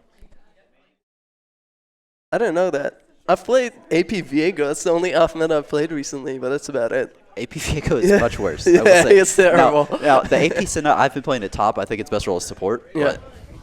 But we will see. And in the chat, we got people asking about Chug. I don't know if people know about this. This is a Canadian custom drink. It's chocolate milk and mug root beer. It is tremendous for you. It is awful. It's almost like penicillin. It's just that good for you. It promotes healthy gut, healthy everything. Okay. Yep. I think you made that one up. No, it's true. Okay. His visual description here for the listeners, he's chugging the chug. I'm not. It's rather sipping. We got Chug #1 in the chat. Science. Way too dank by Goofy Goober. Okay. Where do you think junglers would path? You're a jungler. What would you do if you're Rengar? Probably start red, gromp, blue. So you'd start topside? Yes. Yeah, probably go red, gromp, blue. Try to contest bot scuttle. Maybe get a gank bot, depending on how bot does, but I doubt they're going to be pushed up. But that's what I would do. I would do the opposite. I would go top. I think top's your only winning matchup. And to be fair, I've not been playing jungle. Syndra bot. Oh, that's interesting. Yasuo has a great matchup into a Akali. It's actually criminal how good it's going to be. And it's TP Akali. Okay, so she at least knew that she's not going to have too many kill angles, so getting TP would be able to maybe TP bot for a kill. Oh, Yuumi with Comet. Oh, is she gonna, are we going to see full AP Yuumi? It could be the full AP Q poke. That's going to be interesting. I definitely expected like an actual support item, like Shrelia's, maybe. No, with this setup, I'm going Ludens. If I have Comet, yeah. Otherwise, it's a waste. Because like with Ludens, you can pretty much half health Senna with one Yuumi Q, right? But yeah, Rengar, it looks like he's going bot. He's gonna go bot to top. We're gonna see Sion. He's looking. Is he gonna do the invade? Yeah, it doesn't look like it. No. Like I said, if I'm Rengar, I go bot to top. I think Camille's your only winning matchup. And maybe you could play around mid, but the problem is you have no CC. So Yasuo just almost none. runs. And here we're gonna see Camille looking so opposite engaged. side. Look, opposite side starts, and he didn't do the death into 3 camps. What, Rengar or Sion? Yeah, Sion. Yeah, but I expected that because you can realistically. You can always take Raptors because no one usually wards Raptors. You know, they always ward red. You can always take Raptors and just walk back to lane. And I don't know if you've seen it, but have you seen the Sion level 1 bot lane cheese? Yeah. Sit in the 3rd bush, get a full charge Q, get a kill, and then TP top. I think after the first game, they just want to keep it clean. keep it kosher. You know, so keep it simple, stupid. Yeah. As they say. But I'm actually really surprised at how much poke bot lane's doing. Oh, I guess Akali's OSU's dead. She's dead. Oh my god. They make it look too easy. Let's go. I'm pretty sure Flyback is a Yasuo one trick. Am I correct in saying this? I think so. Yeah, I haven't. I think so. I haven't really. The only like real contact I have with OU's league team is Josh. Okay. Maybe we'll see that. Maybe see that pentakill from him. He grabs that last auto, last hit. This is the silver game I wanted. This is it. Well, not the silver game I wanted. Okay. we can agree to disagree. We got Sion hitting that knockup. Okay. And here in a few minutes, as soon as Sion picks up some health, that grasp is going to hurt from Sion. It's gonna do like 300 damage a hit. It's gonna be crazy. If I'm Sion, I'm going Bramble first. Probably Ninja Tabbies and then Brambles or Steel Caps. Now He they call might them. have free boots because he has. Does he have Inspiration? Yeah, because he has the DMAT. Oh yeah. But he also might have the. No, he can't have Glacial. The one that. Yeah, he can. He can have the one where you move faster. Yeah, approach velocity. He could, yeah. But which is kind of like a custom thing you take on. I think it's good on Sion. Yeah, because if you land your E, you pretty much get a free Q as well. Not only that, it's the rest of your teammates all have CC as well. Yeah. Rek'Sai knockup, you get it. Yasuo ult, you get it. I mean, he's kind of the one setting up Yasuo ult. Or Syndra's done.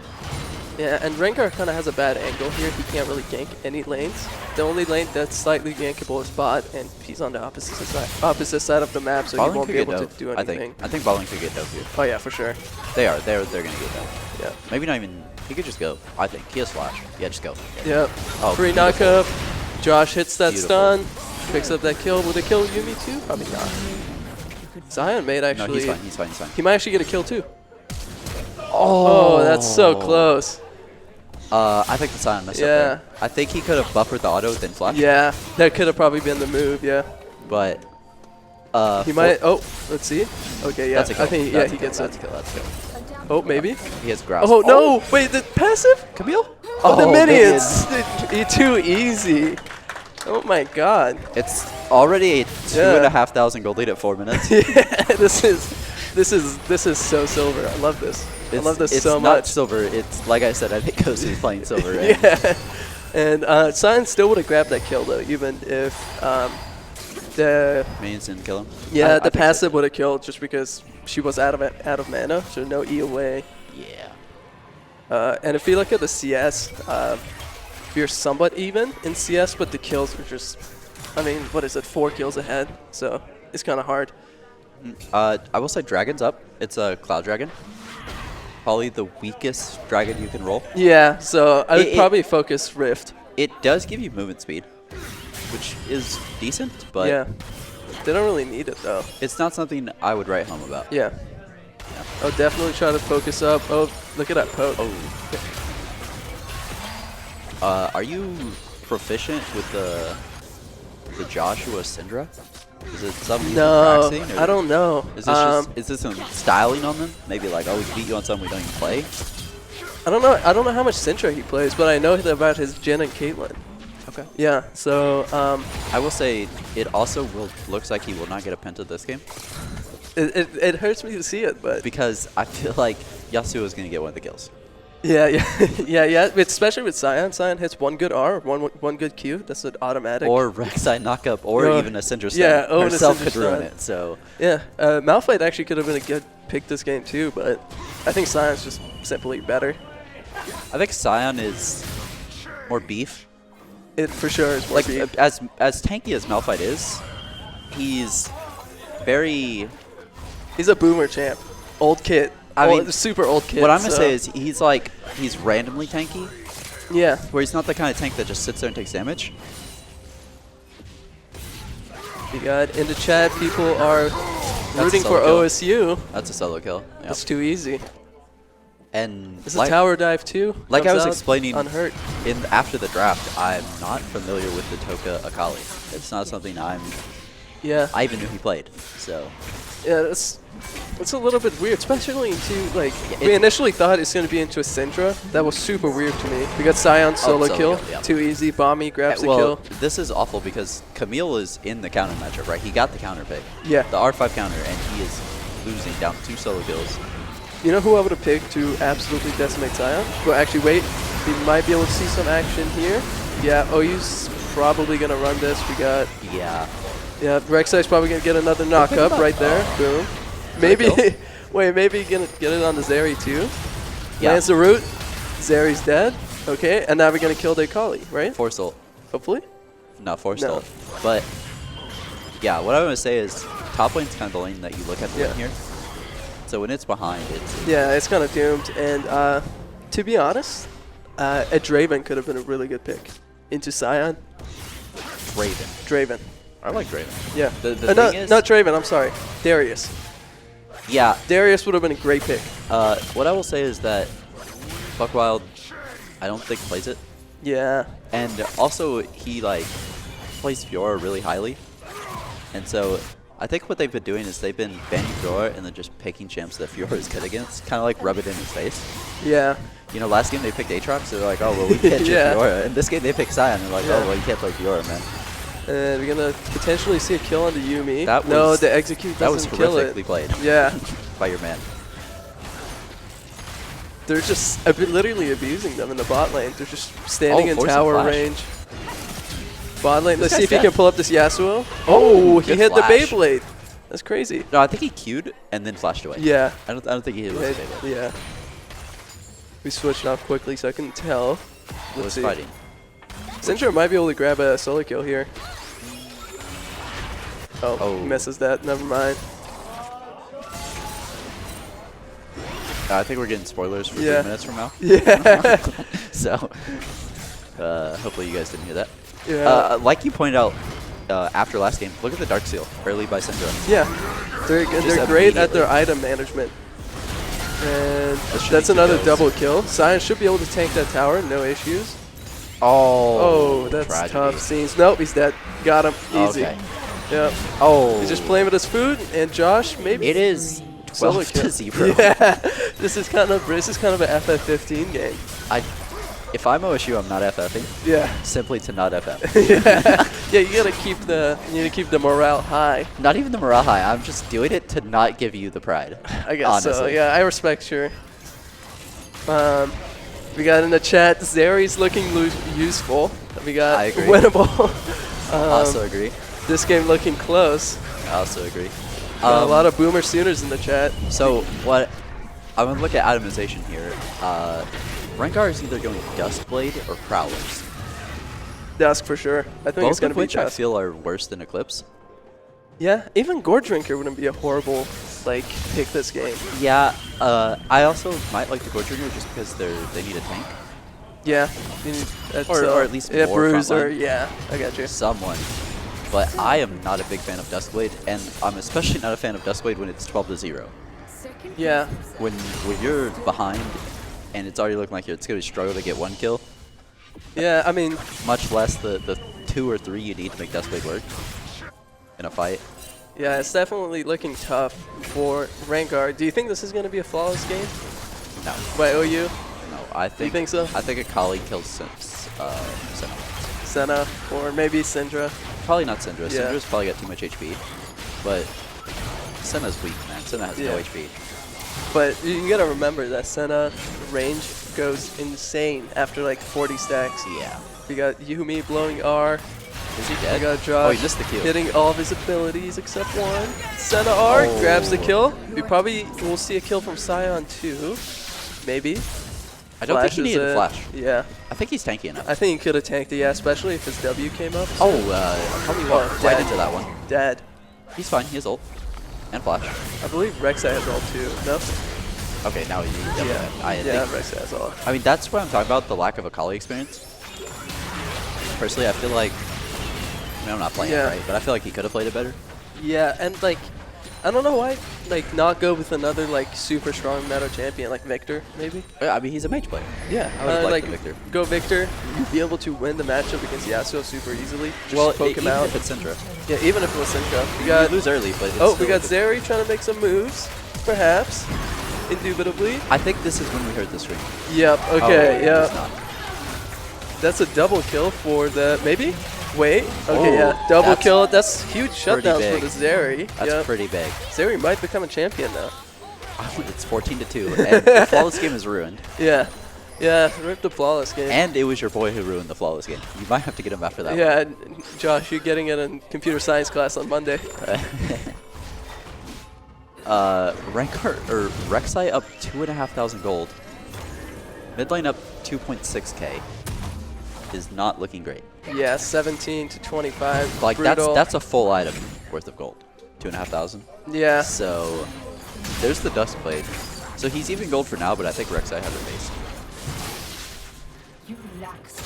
And Sion did not go Bramble like I thought. Yeah. The only reason I would go Bramble is it procs immediately on the Camille Q.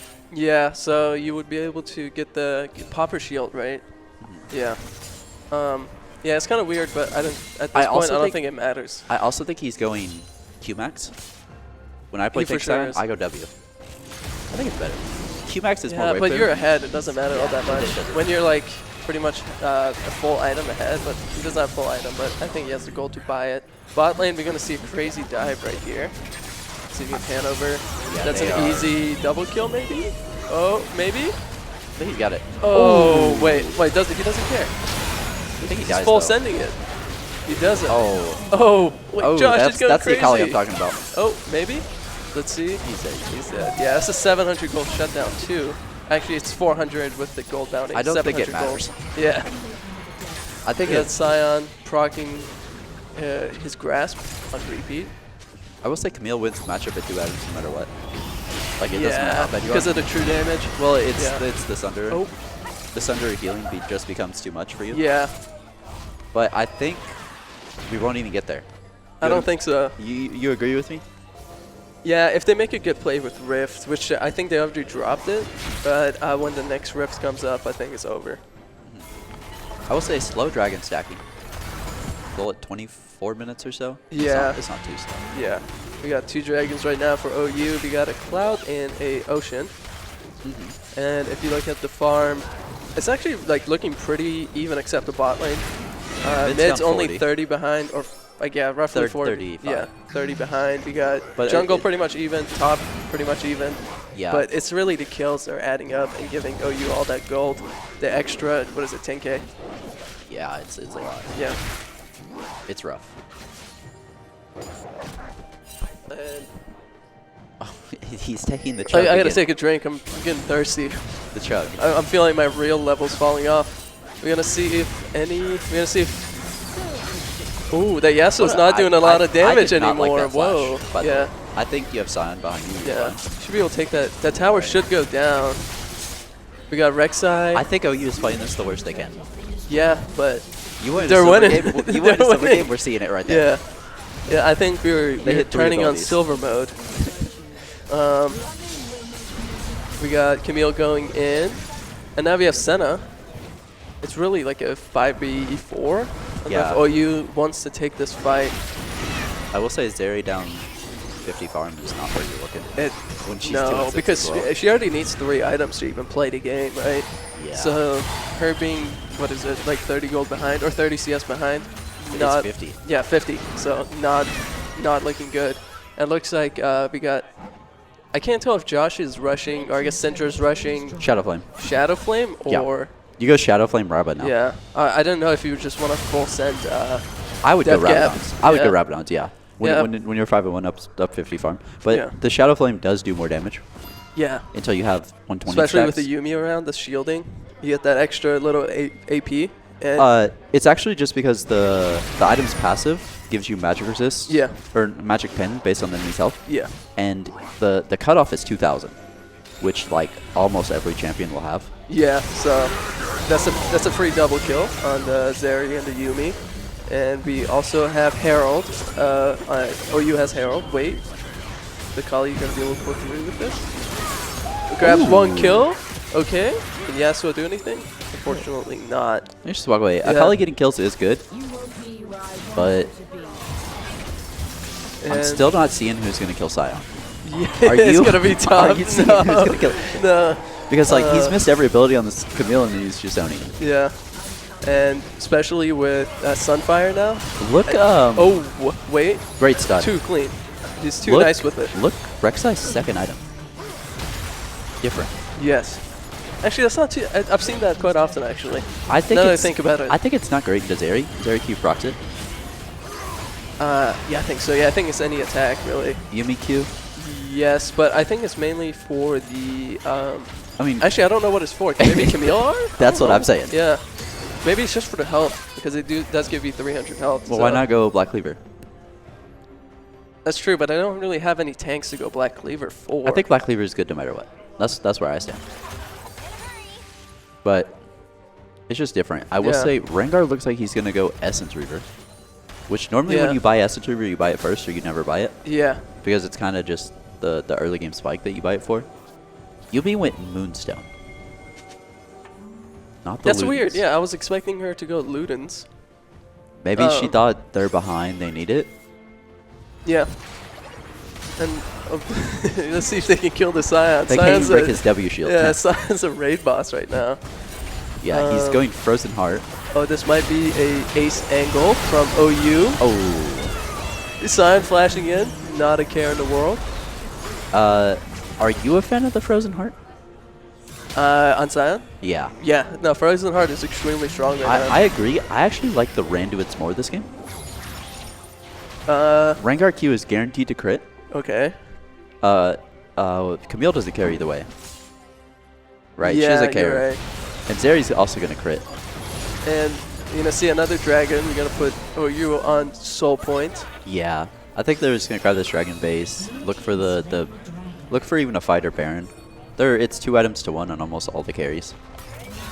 Yeah, it's not looking good for OSU. And we have thankfully, the Kali didn't go Night Harvester. That could have been brutal.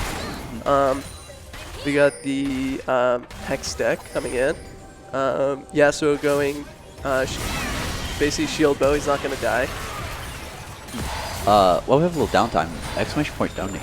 True. Yeah, please. We love your money. Nothing. Oh, we're not getting the money. We're not but getting it. Make-A-Wish still love it. Foundation helps the ones in need, and they love your money. So please go ahead Also, and exclamation point it's, donate. It's 420 for the kills. Oh, word. Just a little. Yeah. Which is better than last game? Oh, it's yes, looking a little bit better, but we are still we are almost peaking towards 15K. No one's killing that guy. Yeah, 15K gold difference. I mean, maybe Camille on 2 items, but by then, yeah, maybe a 5v1. I'm taking Sion. Okay, fair enough. That should be a free Baron unless we got Rengar can pull a crazy steal. Nowhere which nearby. He's not gonna do. Maybe. No, there's no way. Okay, yeah. That Baron's, if they did get the Baron, it could have given them an avenue to maybe. I think you could give them 4 Barons and would win. Because Sion's just actually. Oh wait, never mind. Polo interaction. Yeah. Oh yeah, now she's doing damage to him. Well, he has missed every ability and Yeah. he's still gonna win it. Watch. Okay, we got a kill in the mid lane. Yeah. Look. Yeah, we got the R coming in. We got the Baron minions He's just dead. doing so much damage. We got the raid boss. I will say, kind of impressive that she almost won that. Yeah. But Yeah. to be fair, the Sion missed the Q, didn't get the W off, missed the E, missed the He ult. just microwaved there with Sunfire. Exactly. Yeah. If- now we got the Bramble coming in. If I'm Sion here, when I'm this far ahead, I'm going Demonic Embrace. True, you could go demonic. Your W does AP, your E does AP. I will say, on Tank Sion, I like Sunfire, Titanic, and then Hullbreaker. I think it's just the best 3. It's a good mix of damage plus tankiness. I think Titanic's a turbo item on this chain. Okay, and there's the Duskblade. Yep, and yeah, this is just it's brutal. rough. Brutal It's for rough. GOSU. We got the silver game, but Yeah. wanted it. Oh, the Yasuo dies. That was nice. unfortunately, But Send up Penta? it does not matter. I don't think. Oh. Yeah, that is game. Oh, Sion just ulting for the damage. I did say it was better last time. It's 1 kill worse. Yeah. Nah, OU just had this one in the bag. It is. We make it look too easy. Yeah. Just to put it that way. Good game. Round of applause for OU. Great game from both of them. Both of them tried their hardest, and they I hope put on so. a great. I hope so. Put on a great show for us. Again, exclamation mark donate. This is Make-A-Wish Foundation. Thank you to Fluid Gaming, Make-A-Wish, Asus, tremendous sponsors. And so we were expecting to see a little bit better comp and item. Yeah. Again, it's the lack of CC. For Yeah. me. That And does frontline. it. Well, usually CC is frontline. Yeah, You know, so- it's hard. You don't find range CC much. Yeah. Yeah, it's a little bit brutal for our friends at OSU. I'm getting word that we might do interviews. Oh, word. And we could interview them instead of like about the game. We could interview them their Canadian knowledge. Yes, Thoughts on that? Yeah, that could be good. Let's see. 0 almost scaled. That was a close game. Good thing they had a 0, I guess, frontline, and the game would have been over way sooner. Yeah. To me, it's the lack of CC. Nothing else. It's not like I hate their champs. It's just when you draft an enchanter support, you gotta pick an engaged jungler. Yeah. You gotta pick the Poppy, the Trundle, Amumu. something. I wanted to see an Amumu, maybe an Emumu skin. Okay. That could have been good. Yeah, but as we can see here, I think you wanted the Gragas. I wanted the Gragas so That's bad. what I think you wanted. I wanted Gragas. As you can see, common difference. We got. I'm drinking chug. He's not. So this is why we won. If you guys think I'm lying, I'm not. I did drink the chug. Yes, he tried it and he did not like it. He's not a true Canadian. Neither are you. So, are you Okay. grandfathered in? Yeah, I'm by proxy. Yeah. Okay. Yeah. I think that's what they were. And looks like they're getting ready to take some pictures over there. Oh, we got to take the picture. Get ready.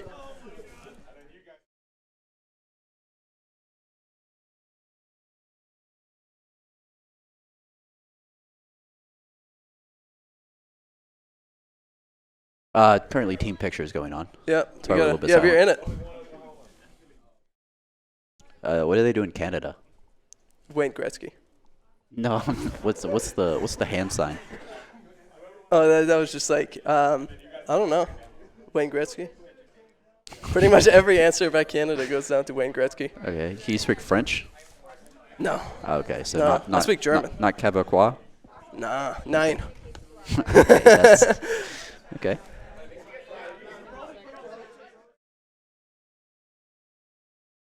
Yeah, we got. I think we're gonna do interviews. Yes, we are. We gotta get both the captains, I believe. Oh, we're gonna interview OSU. What? Yeah, I think. Yeah, we're gonna interview. Yeah. One of you has to vacate. Yo, who's interviewing? You go ahead. Okay. You interview. You okay, interview. Cool. All right, bye, Tetra. It's nice seeing you.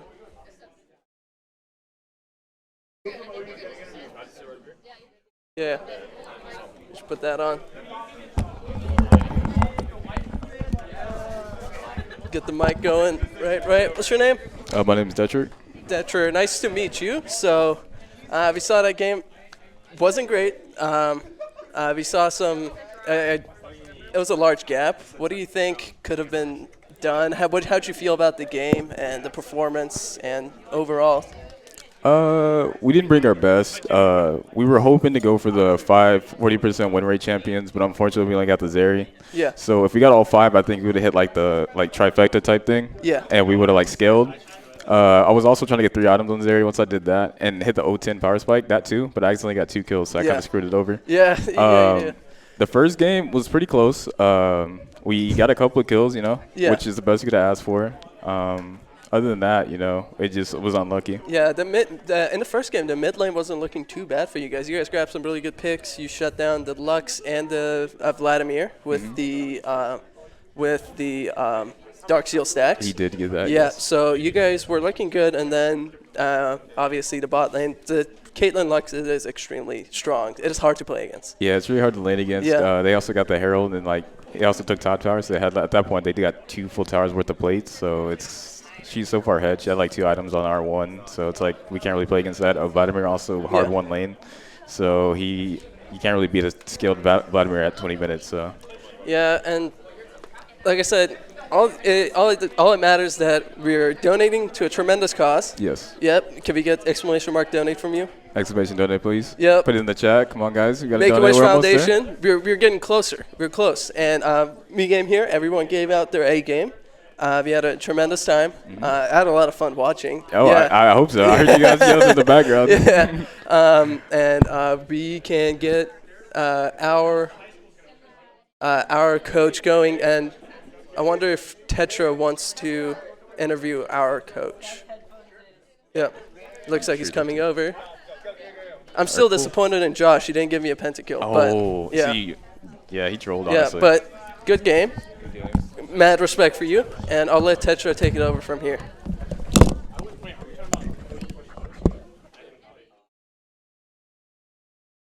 I gotta take my chug. Stop it in here? Yeah, he's gonna interview you. Okay. Oh, you are? Oh, okay.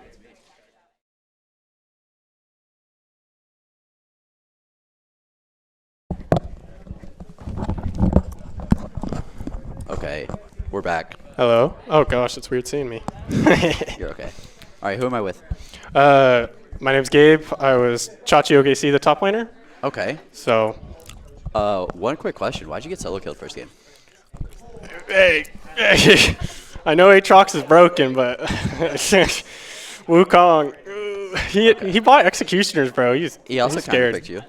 What? He also counterpicked you. I mean, yeah, but Aatrox is broken. I shouldn't have died. I greeted. My wave was screwed up. Well, I immediately went to the one good thing we had, so. Yeah. I ended up that game went over well. Thank God, team gap. My bot lane came in clutch. Yeah, you were kind of down 40 farm and got solo killed. Hey, it happens. It happens. It does happen. I will say, what were your thoughts on the games, just overall? Honestly, it was great. We had a lot of fun. It's first lane game as a team, so it was a lot of fun. I think we all played really well. Honestly, for the first time being on a different setup on a LAN, not over the internet, it all went really well. And it was a lot of fun. Okay, awesome. My next question is gonna be, why didn't we see the Gragas? Dude, Joe said nah. Okay, With well. the fasting Gragas, there's no Senna. It's actually Kog'Maw Gragas. Okay. It's great, but Joe couldn't take it. He couldn't take the heat. He was scared of what we could have unleashed. So you won the first game 26-5, and you decided no on the fasting Gragas. That was too much. Yeah, no, he said fast and clean, and Gragas isn't fast and clean. Okay, well, you know what it is though. It is fun. Yeah, no, it definitely is fun. We try to play it in our scrims, but Maybe a leak there. Follow-up question: why not the Ivern? I was hearing whispers of the Ivern too. So they had a Zeri, and also I don't know if you've our jungler. I swear, every time I've seen him play Ivern, he runs it. So well, that's what I wanted. So I would have loved that. I wouldn't have. Okay, understandable, respectable. Getting weak-sided, you want your jungler to do good, and seeing Ivern is not a good omen. I will say, how did solo killing Camille feel after he counterpicked you? It was a little sad. I felt bad. Honestly, he played it really well, but I played that matchup so many times, so it was a lot of fun in the top lane. But no, it was a good solo kill. Later, as you saw, I couldn't lane against him, but because that Divine Sunderer. But the one that got me was the bot lane one when he ulted your ult. When he you missed every ability and still killed him. That's the one I felt. Sunfire, bro. That's the one. Also, I said Jimmy, our support. I was like, ult me, I kill him, and then he gave me the ult, and it was over. Yeah, but it was good. Follow-up question: why no demonic embrace? On Sion? On Sion. No, it's troll. It's not troll. No, the W. No, I know the boss plays it, but the W is not. The scaling is bad. It's for the Sunfire burn. You got to double burn him. No.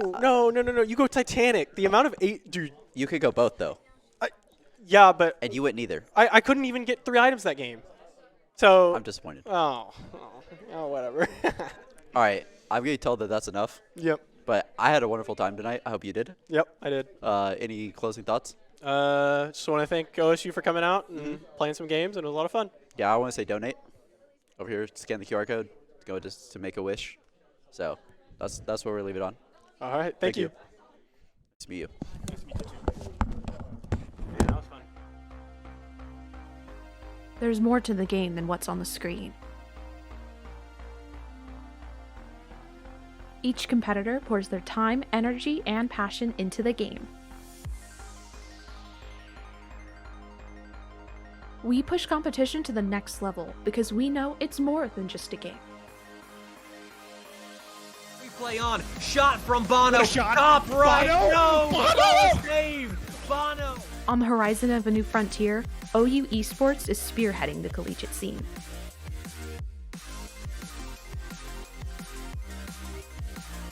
We offer a platform where players can achieve competitive excellence.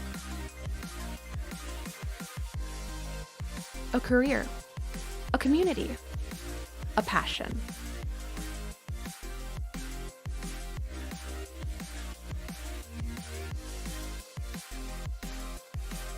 It starts here with OU Esports.